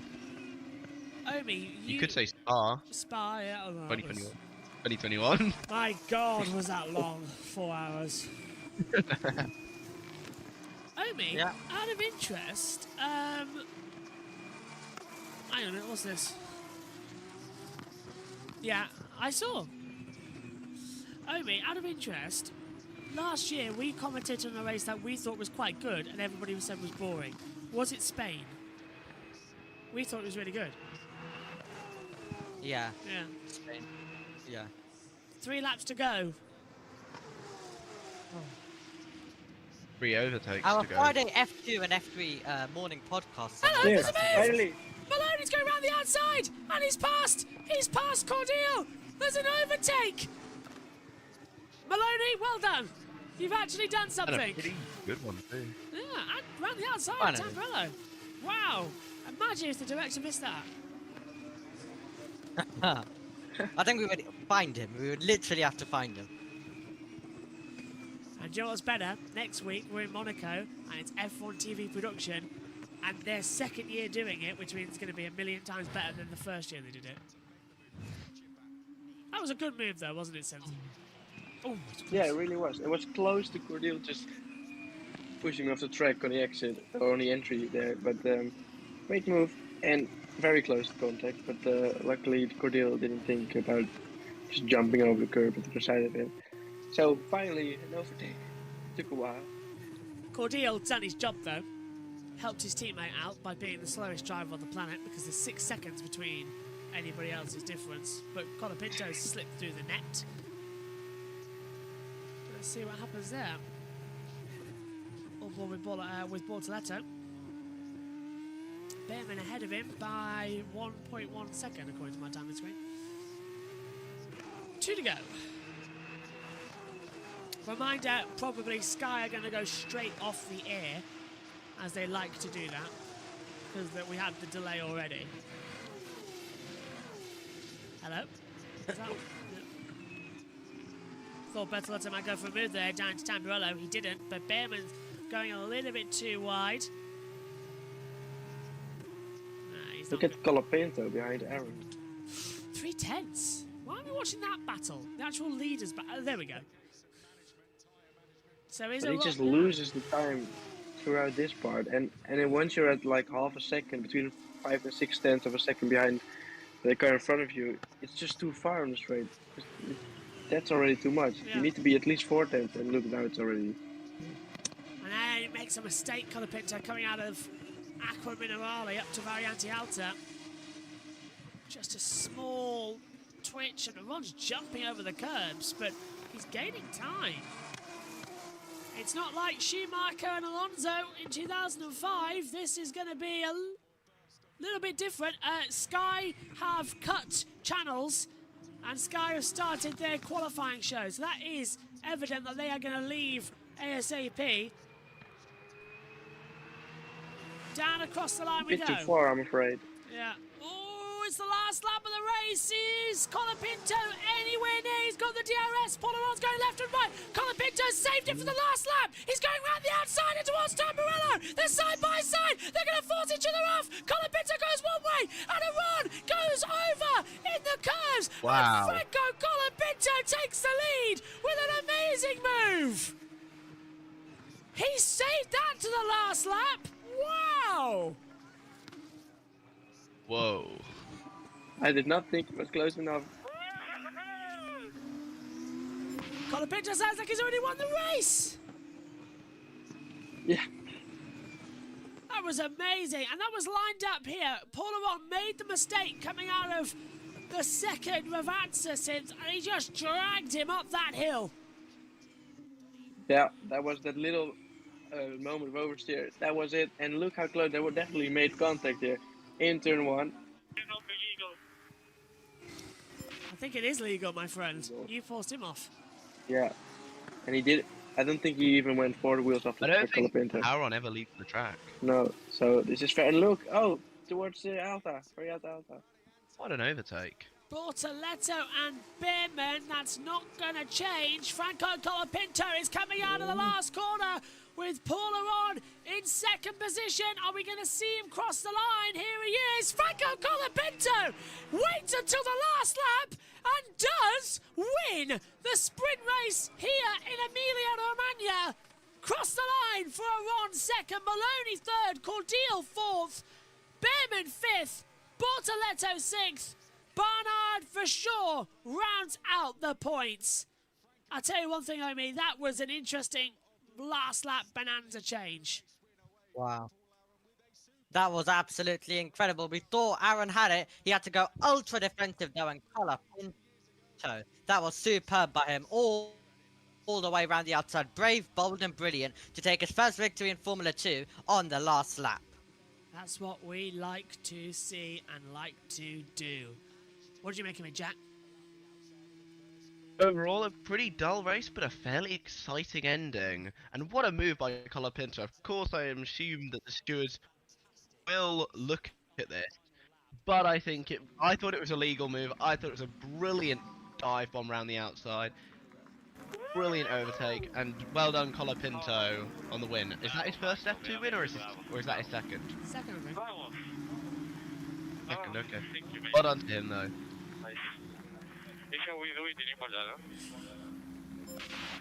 So we do it in Imola throughout the cheers as well. So I think they're going to go off. That is his first win. Oh, it's his first win. Excellent. Well done, That is his Franco. first win. Franco Colapinto. Yeah, that's what I said. Oh, right. Okay, I wasn't listening. JT was holding up a board. I feel for Paul Aron here. Same. Yeah. That's a little error. No, I mean, I'm never going to be happy after... Oh, it's under investigation. Yeah, I don't know. I mean, he just went all fully over the curve, missed this corner, came back on track, unsafely to push me off. Sky better not leave when this is under investigation. They can't. Because if this changes, Sky cannot go off air. We need to stick with this until the podium ceremony. I mean, we pay for the racing. We don't pay for Natalie Pinkham and Naomi Shift and Damon Hill talking in the paddock. It's not what we pay for. He did not leave the track. Let's have a look at I'm Colapinto. sure of it. So this is Colapinto again. Or is it about this part that he...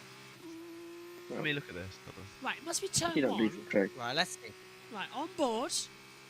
Aron's weaving to break the toe. Colapinto's got the DRS. Aron goes defensive. Colapinto goes on the outside. It's turn 2. It's gonna be hard to tell from this angle. No, he stays on. Nah. No, he stays on the track. Yeah, It's gonna be No further on the white investigation. line. Colapinto's your winner. Yeah. That's fine by me. It Aron, may be on the white line, but it's definitely not over the past the white line. Surely. I want to see that off-board angle again. That might give us something as well. Yeah, I'm looking at it right now. He was on the white line. It looks like to me, It's but fine. definitely not over it. It will be victory then for Franco Colapinto for the first time in Formula 2. As he taps the number 1 board. Paul Aron comes home in second. And he does hit the board. And third for Zane Maloney. All 3 positions changing in the last 2 laps. In a boring race. Surprised me. The highlights is just Drama then in F2. Yeah, Pinkham's interrupted. They're going off here. For God's sake. It really is bad. It's getting a joke now. Yeah, there it goes. Right, that's getting ridiculous. There we go, bro. Right, we'll go off here then ourselves. Let's go through it. Jess, have you got a mic? What did you make of that at the end? Don't think she has, so why not? Yeah. Yeah, she hasn't got a mic. Over to you then, Jack. What did you make of it?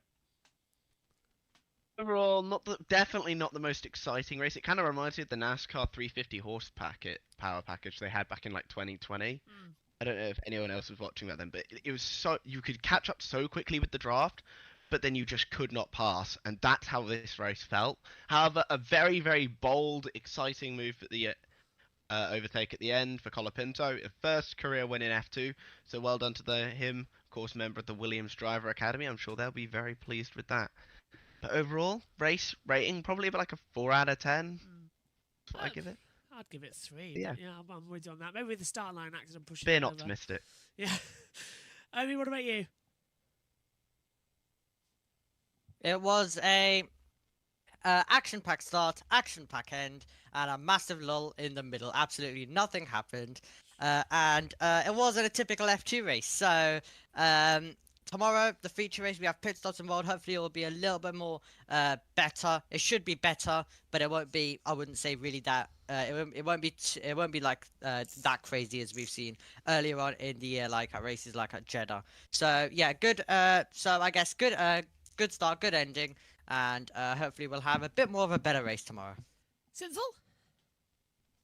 Yeah, well, not what we're used to from Formula 2, of course, but yeah, the lap 1 and the final lap was interesting, but it's not really more than that. And I hope tomorrow is going to be more interesting. It should be with the mandatory pit stop, but yeah, we'll see tomorrow. It's going to be a great one, and JT's covering IndyCar. Jess is having a break as well. So my thanks to all of you for joining us in the comments box for this one. And my thanks to all of you at home for watching IndyCar. Their practice before qualifying is live now. We'll be live in around about half an hour for the F1 quali. Join us again then. Take care. Bye-bye. You're back with us live here on JB Motorsports for the first time this year in FIA Formula 2. So we are gearing up. We've just had a bit of a problem with our audio systems to Omi over there trackside. So the first day of F2 testing in 2025, and it's gone rather interestingly. The session was delayed this morning by 45 minutes due to fog. So this morning's session was only 2 hours and 45 minutes. Then this afternoon session, a few red flags, a few stoppages, but it's been mainly okay, and it's been quite a good day of testing as well here. We'll be live as well tomorrow for all of the action of day 2 and day 3 as well. Day 3 will take you through straight throughout though, as we'll be covering the Formula 1 test, so I'm not sure if we will be there for the final hour or not, considering when it starts. We're just about to get Omi in, who's going to give us all the news, views and opinions of all of the F2 day 1. He's been in the YouTube chat throughout all of the day as well. I'm just loading up Discord now, time to reset the map book. So yeah, it's always an interesting way to go about things, as we're even getting backup upon backups in order to try and have a word with him as well. So it's been entertaining, the opening day, and right now on our timing screens, if I just window project a full version for me to see, we can see it's Arvid Lindblad who is on top, with Martin in second, Luke Browning in third, Richard Fisher, Victor Martins and Sebastian Montoya in sixth position. Montoya out there in the F2 is going to be very entertaining couple of days to see where he can get out on the board. But I have talked too much. I think now we can maybe hear, hopefully, from Omi. Hello, Omi, can you hear me? Oh. Yes, I can. Hello, I can hear you now. Lovely stuff, but yeah, interesting way to start Formula 2 this year, but yes, we've got it all working now. Yes, a bit of a technical glitch, but that's always the system, isn't it? A couple of red flags out here on day 1, but what have you spotted out there as well throughout the day of testing? Well, number 1, very colourful F2 grid. Loads of great liveries out there. I would highly recommend you, after this session, go on socials, go on team socials and find some of these liveries. McLaren have done some work as well with getting their academy drivers some good liveries. Miata's got a very good livery on as well. Cushmania's got a full Alpine livery. So we've got plenty of great liveries out there. So please go do and also take a look at that. But yes, as you mentioned, we of course started very late, but we immediately had a red flag about 7 minutes in due to Alex Dunn stopping. So he had a slight issue with one of the pipes coming loose from his car, but he was back on track very, very quickly. And straight after the red flag, we had loads of cars heading out there on the circuit. Later on as well in the day, Estes and Beganovic both had minor car faults, but were both also back on track very quickly. That was very much sorted very quickly as well. And then a few minutes ago, we of course would have had a red flag, and that was due to Sami Megatunov. So no exact reason yet about what it could be, but we're going to assume that it was a mechanical issue. He was able to come back to the pit lane with no damage, and that's why we are currently under green flags. Yep, and Arvid Lindblad on top with a 1:24.415. He's looking very quick this year already, and the second year now of this F2 car, back on synthetic fuels. That's the most important thing to remember with F2 this season as well. We tested it last year, now we're full on with it this year. Is it going to be an interesting situation in terms of it's now teams learning what we had last year, and still with these Mechachrome engines causing a few issues. Yeah, so it's basically going to be building upon what happened last year. You had many different teams. Of course, you had Prema, ART struggling, and those two were basically the powerhouses of Formula 2 before, throughout every single year that we've been called Formula 2, of course, with the same car. Even 2017, they were up there with the different car, and then 2018, ever since, they've also still been all battling up through. But yeah, last year we had a shake-up, and it wasn't the worst of worst shake-up. Of course, we had issues, but in terms of pace levels, it allowed every team to win a race. So every team was up there, every team was able to win, so it was still an incredible season. But yes, I think what we want this season is less reliability issues, and of course we want some great racing out there. The liveries, as I mentioned, have so far absolutely given us something to be happy about, but it's going to be about the cars. We've already seen a couple of technical issues today. If we compare it back to Formula 3, which we should be probably seeing more technical issues considering it's a new car. Not the best signs once again that we are still seeing plenty of tech issues here on day one, but hopefully that'll get sorted throughout the season, and they should get better with every year these regulations go. But very talented field out there, and all of these drivers hoping to win the championship by the end of it, but especially Arvid Lindblad. And Arvid Lindblad, interesting thing on him, he's been racing in the Formula Regional Oceania Championship earlier on. And the reason why is Red Bull have put him on there, and that's basically a level that he should not be going anywhere near. But the reason why he's gone there is for super license points, so that's in case anything goes wrong in F2, he can still be available for F1 in 2026 next year, or even if Hadjar doesn't perform, then even mid-season. So they're really getting Lindblad ready. Are we expecting any of the Red Bull drivers? Like, I think Tsunoda's locked in for the season. I'd be very surprised if he leaves. But are we expecting Isaac Hadjar to maybe get promoted up to Liam Lawson's spot, and then Lindblad having to come in to replace Hadjar, or Hadjar just get completely dropped, or even that with Liam Lawson get dropped? It seems like Red Bull once again playing with fire in terms of accelerating rookies up to Formula 1 and then just not giving them a chance to learn. Yeah, absolutely. So it's definitely gonna depend on Liam Lawson. It's definitely gonna depend on what Liam Lawson, as we do have a yellow, as you mentioned. It could be Leonardo Fornaroli, who's our static dot. Red flag now. That's stopped on the circuit. Okay, so they've stopped the session. Yeah, you're right. That 17 car at the moment stationary of Alexander Dun. Has he got going again? Yes, he has. 3 stopped there as well at the side. Of Jose Maria Marti, yeah. I've been seeing that all day. So red flag's out then. I don't think it's a red flag test with 2 minutes to go, because we've had enough of those today. And then there is a yellow flag at turn 4, and it's flashing with 22 as the car that's stopped on the circuit. So that's Metakunif, as you say. Sammy, of course, on the being promoted up from F3, now up here to F2 from last year. What a season he had last year, though, with some stunning victories in F3. Absolutely, and he also won the final race of the season, which of course was massively overshadowed with the last corner overtake for the championship as well. I think it has to be one of the most wins that people didn't even really notice. Of course, it wasn't even mentioned. No one could mention it. Because everyone was focused on the championship. The cameras were all focused on it. It was like one of the times where the leader wasn't the priority at all. But yeah, he was doing really, really well last season. Great to be seeing him get promoted up. But yeah, he just had a tech issue. He went back on circuit, and it looks like it's gone wrong once again. So it wasn't quite fully fixed then.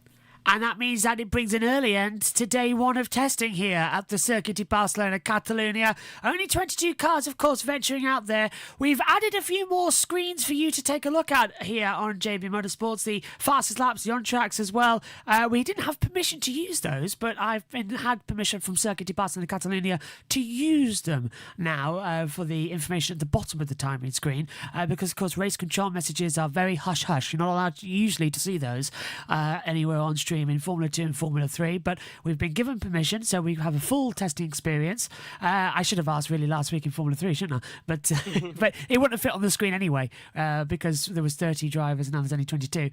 Checker flags out then, and I'll hand you over to Omi to read you out the results from day 1 of testing.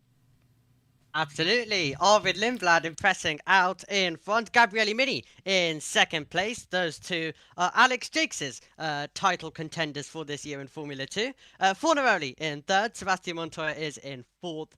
Pepe Marti in fifth. Alex Dunn with an issue earlier on is still in P6 with his new Papaya liveried car. Christian Mansell in seventh. Browning is in eighth. Then we have Stanek ahead of his former teammate Vashul, who's now part of MP Motorsport. Victor Martins is just outside the top 10, and he's next to Ritoma Miata. Then it's Dino Beganovic, who had an issue earlier on. Kushmani, Max Esselstyn, another driver with an issue earlier on. Villa Gomez. Megatune brought an early end to this session, and then it's Crawford, Dirksen in 19th, Bennett in 20th, and then it's Kian Shields in 21st, and Ollie Gerther in 22nd. Thank you, Omi. Anything we should take a look at tomorrow, day 2? Are they just going to do some more long runs? More long runs, but I'd say keep an eye on more mechanical issues and seeing how many red flags we're getting, and all of the car issues with that. And of course, keep an eye on the timing page. We could possibly be seeing a driver who remains at the front, and it could give us an idea that they have some solid pace ahead of this year. Thank you, Omi. Thank you, everybody watching throughout the 8 hours today. We'll be back tomorrow for day 2 here on JB Motorsports of F2 preseason testing. Reminder this week, we've got F1 testing as well, Wednesday, Thursday and Friday. And then Friday, we've got MotoGP back. The 2 practice sessions will be live on JB Motorsports 2, premiered on JB Motorsports. Then we have the first practice session from IndyCar at St. Pete. And then we've got the NASCAR series as well. We're kicking off 2025. It's a big week as we end February and launch into March Madness. We'll see you tomorrow for more action from day 2 here at the Circuit de Barcelona, Catalunya. Take care. Bye-bye.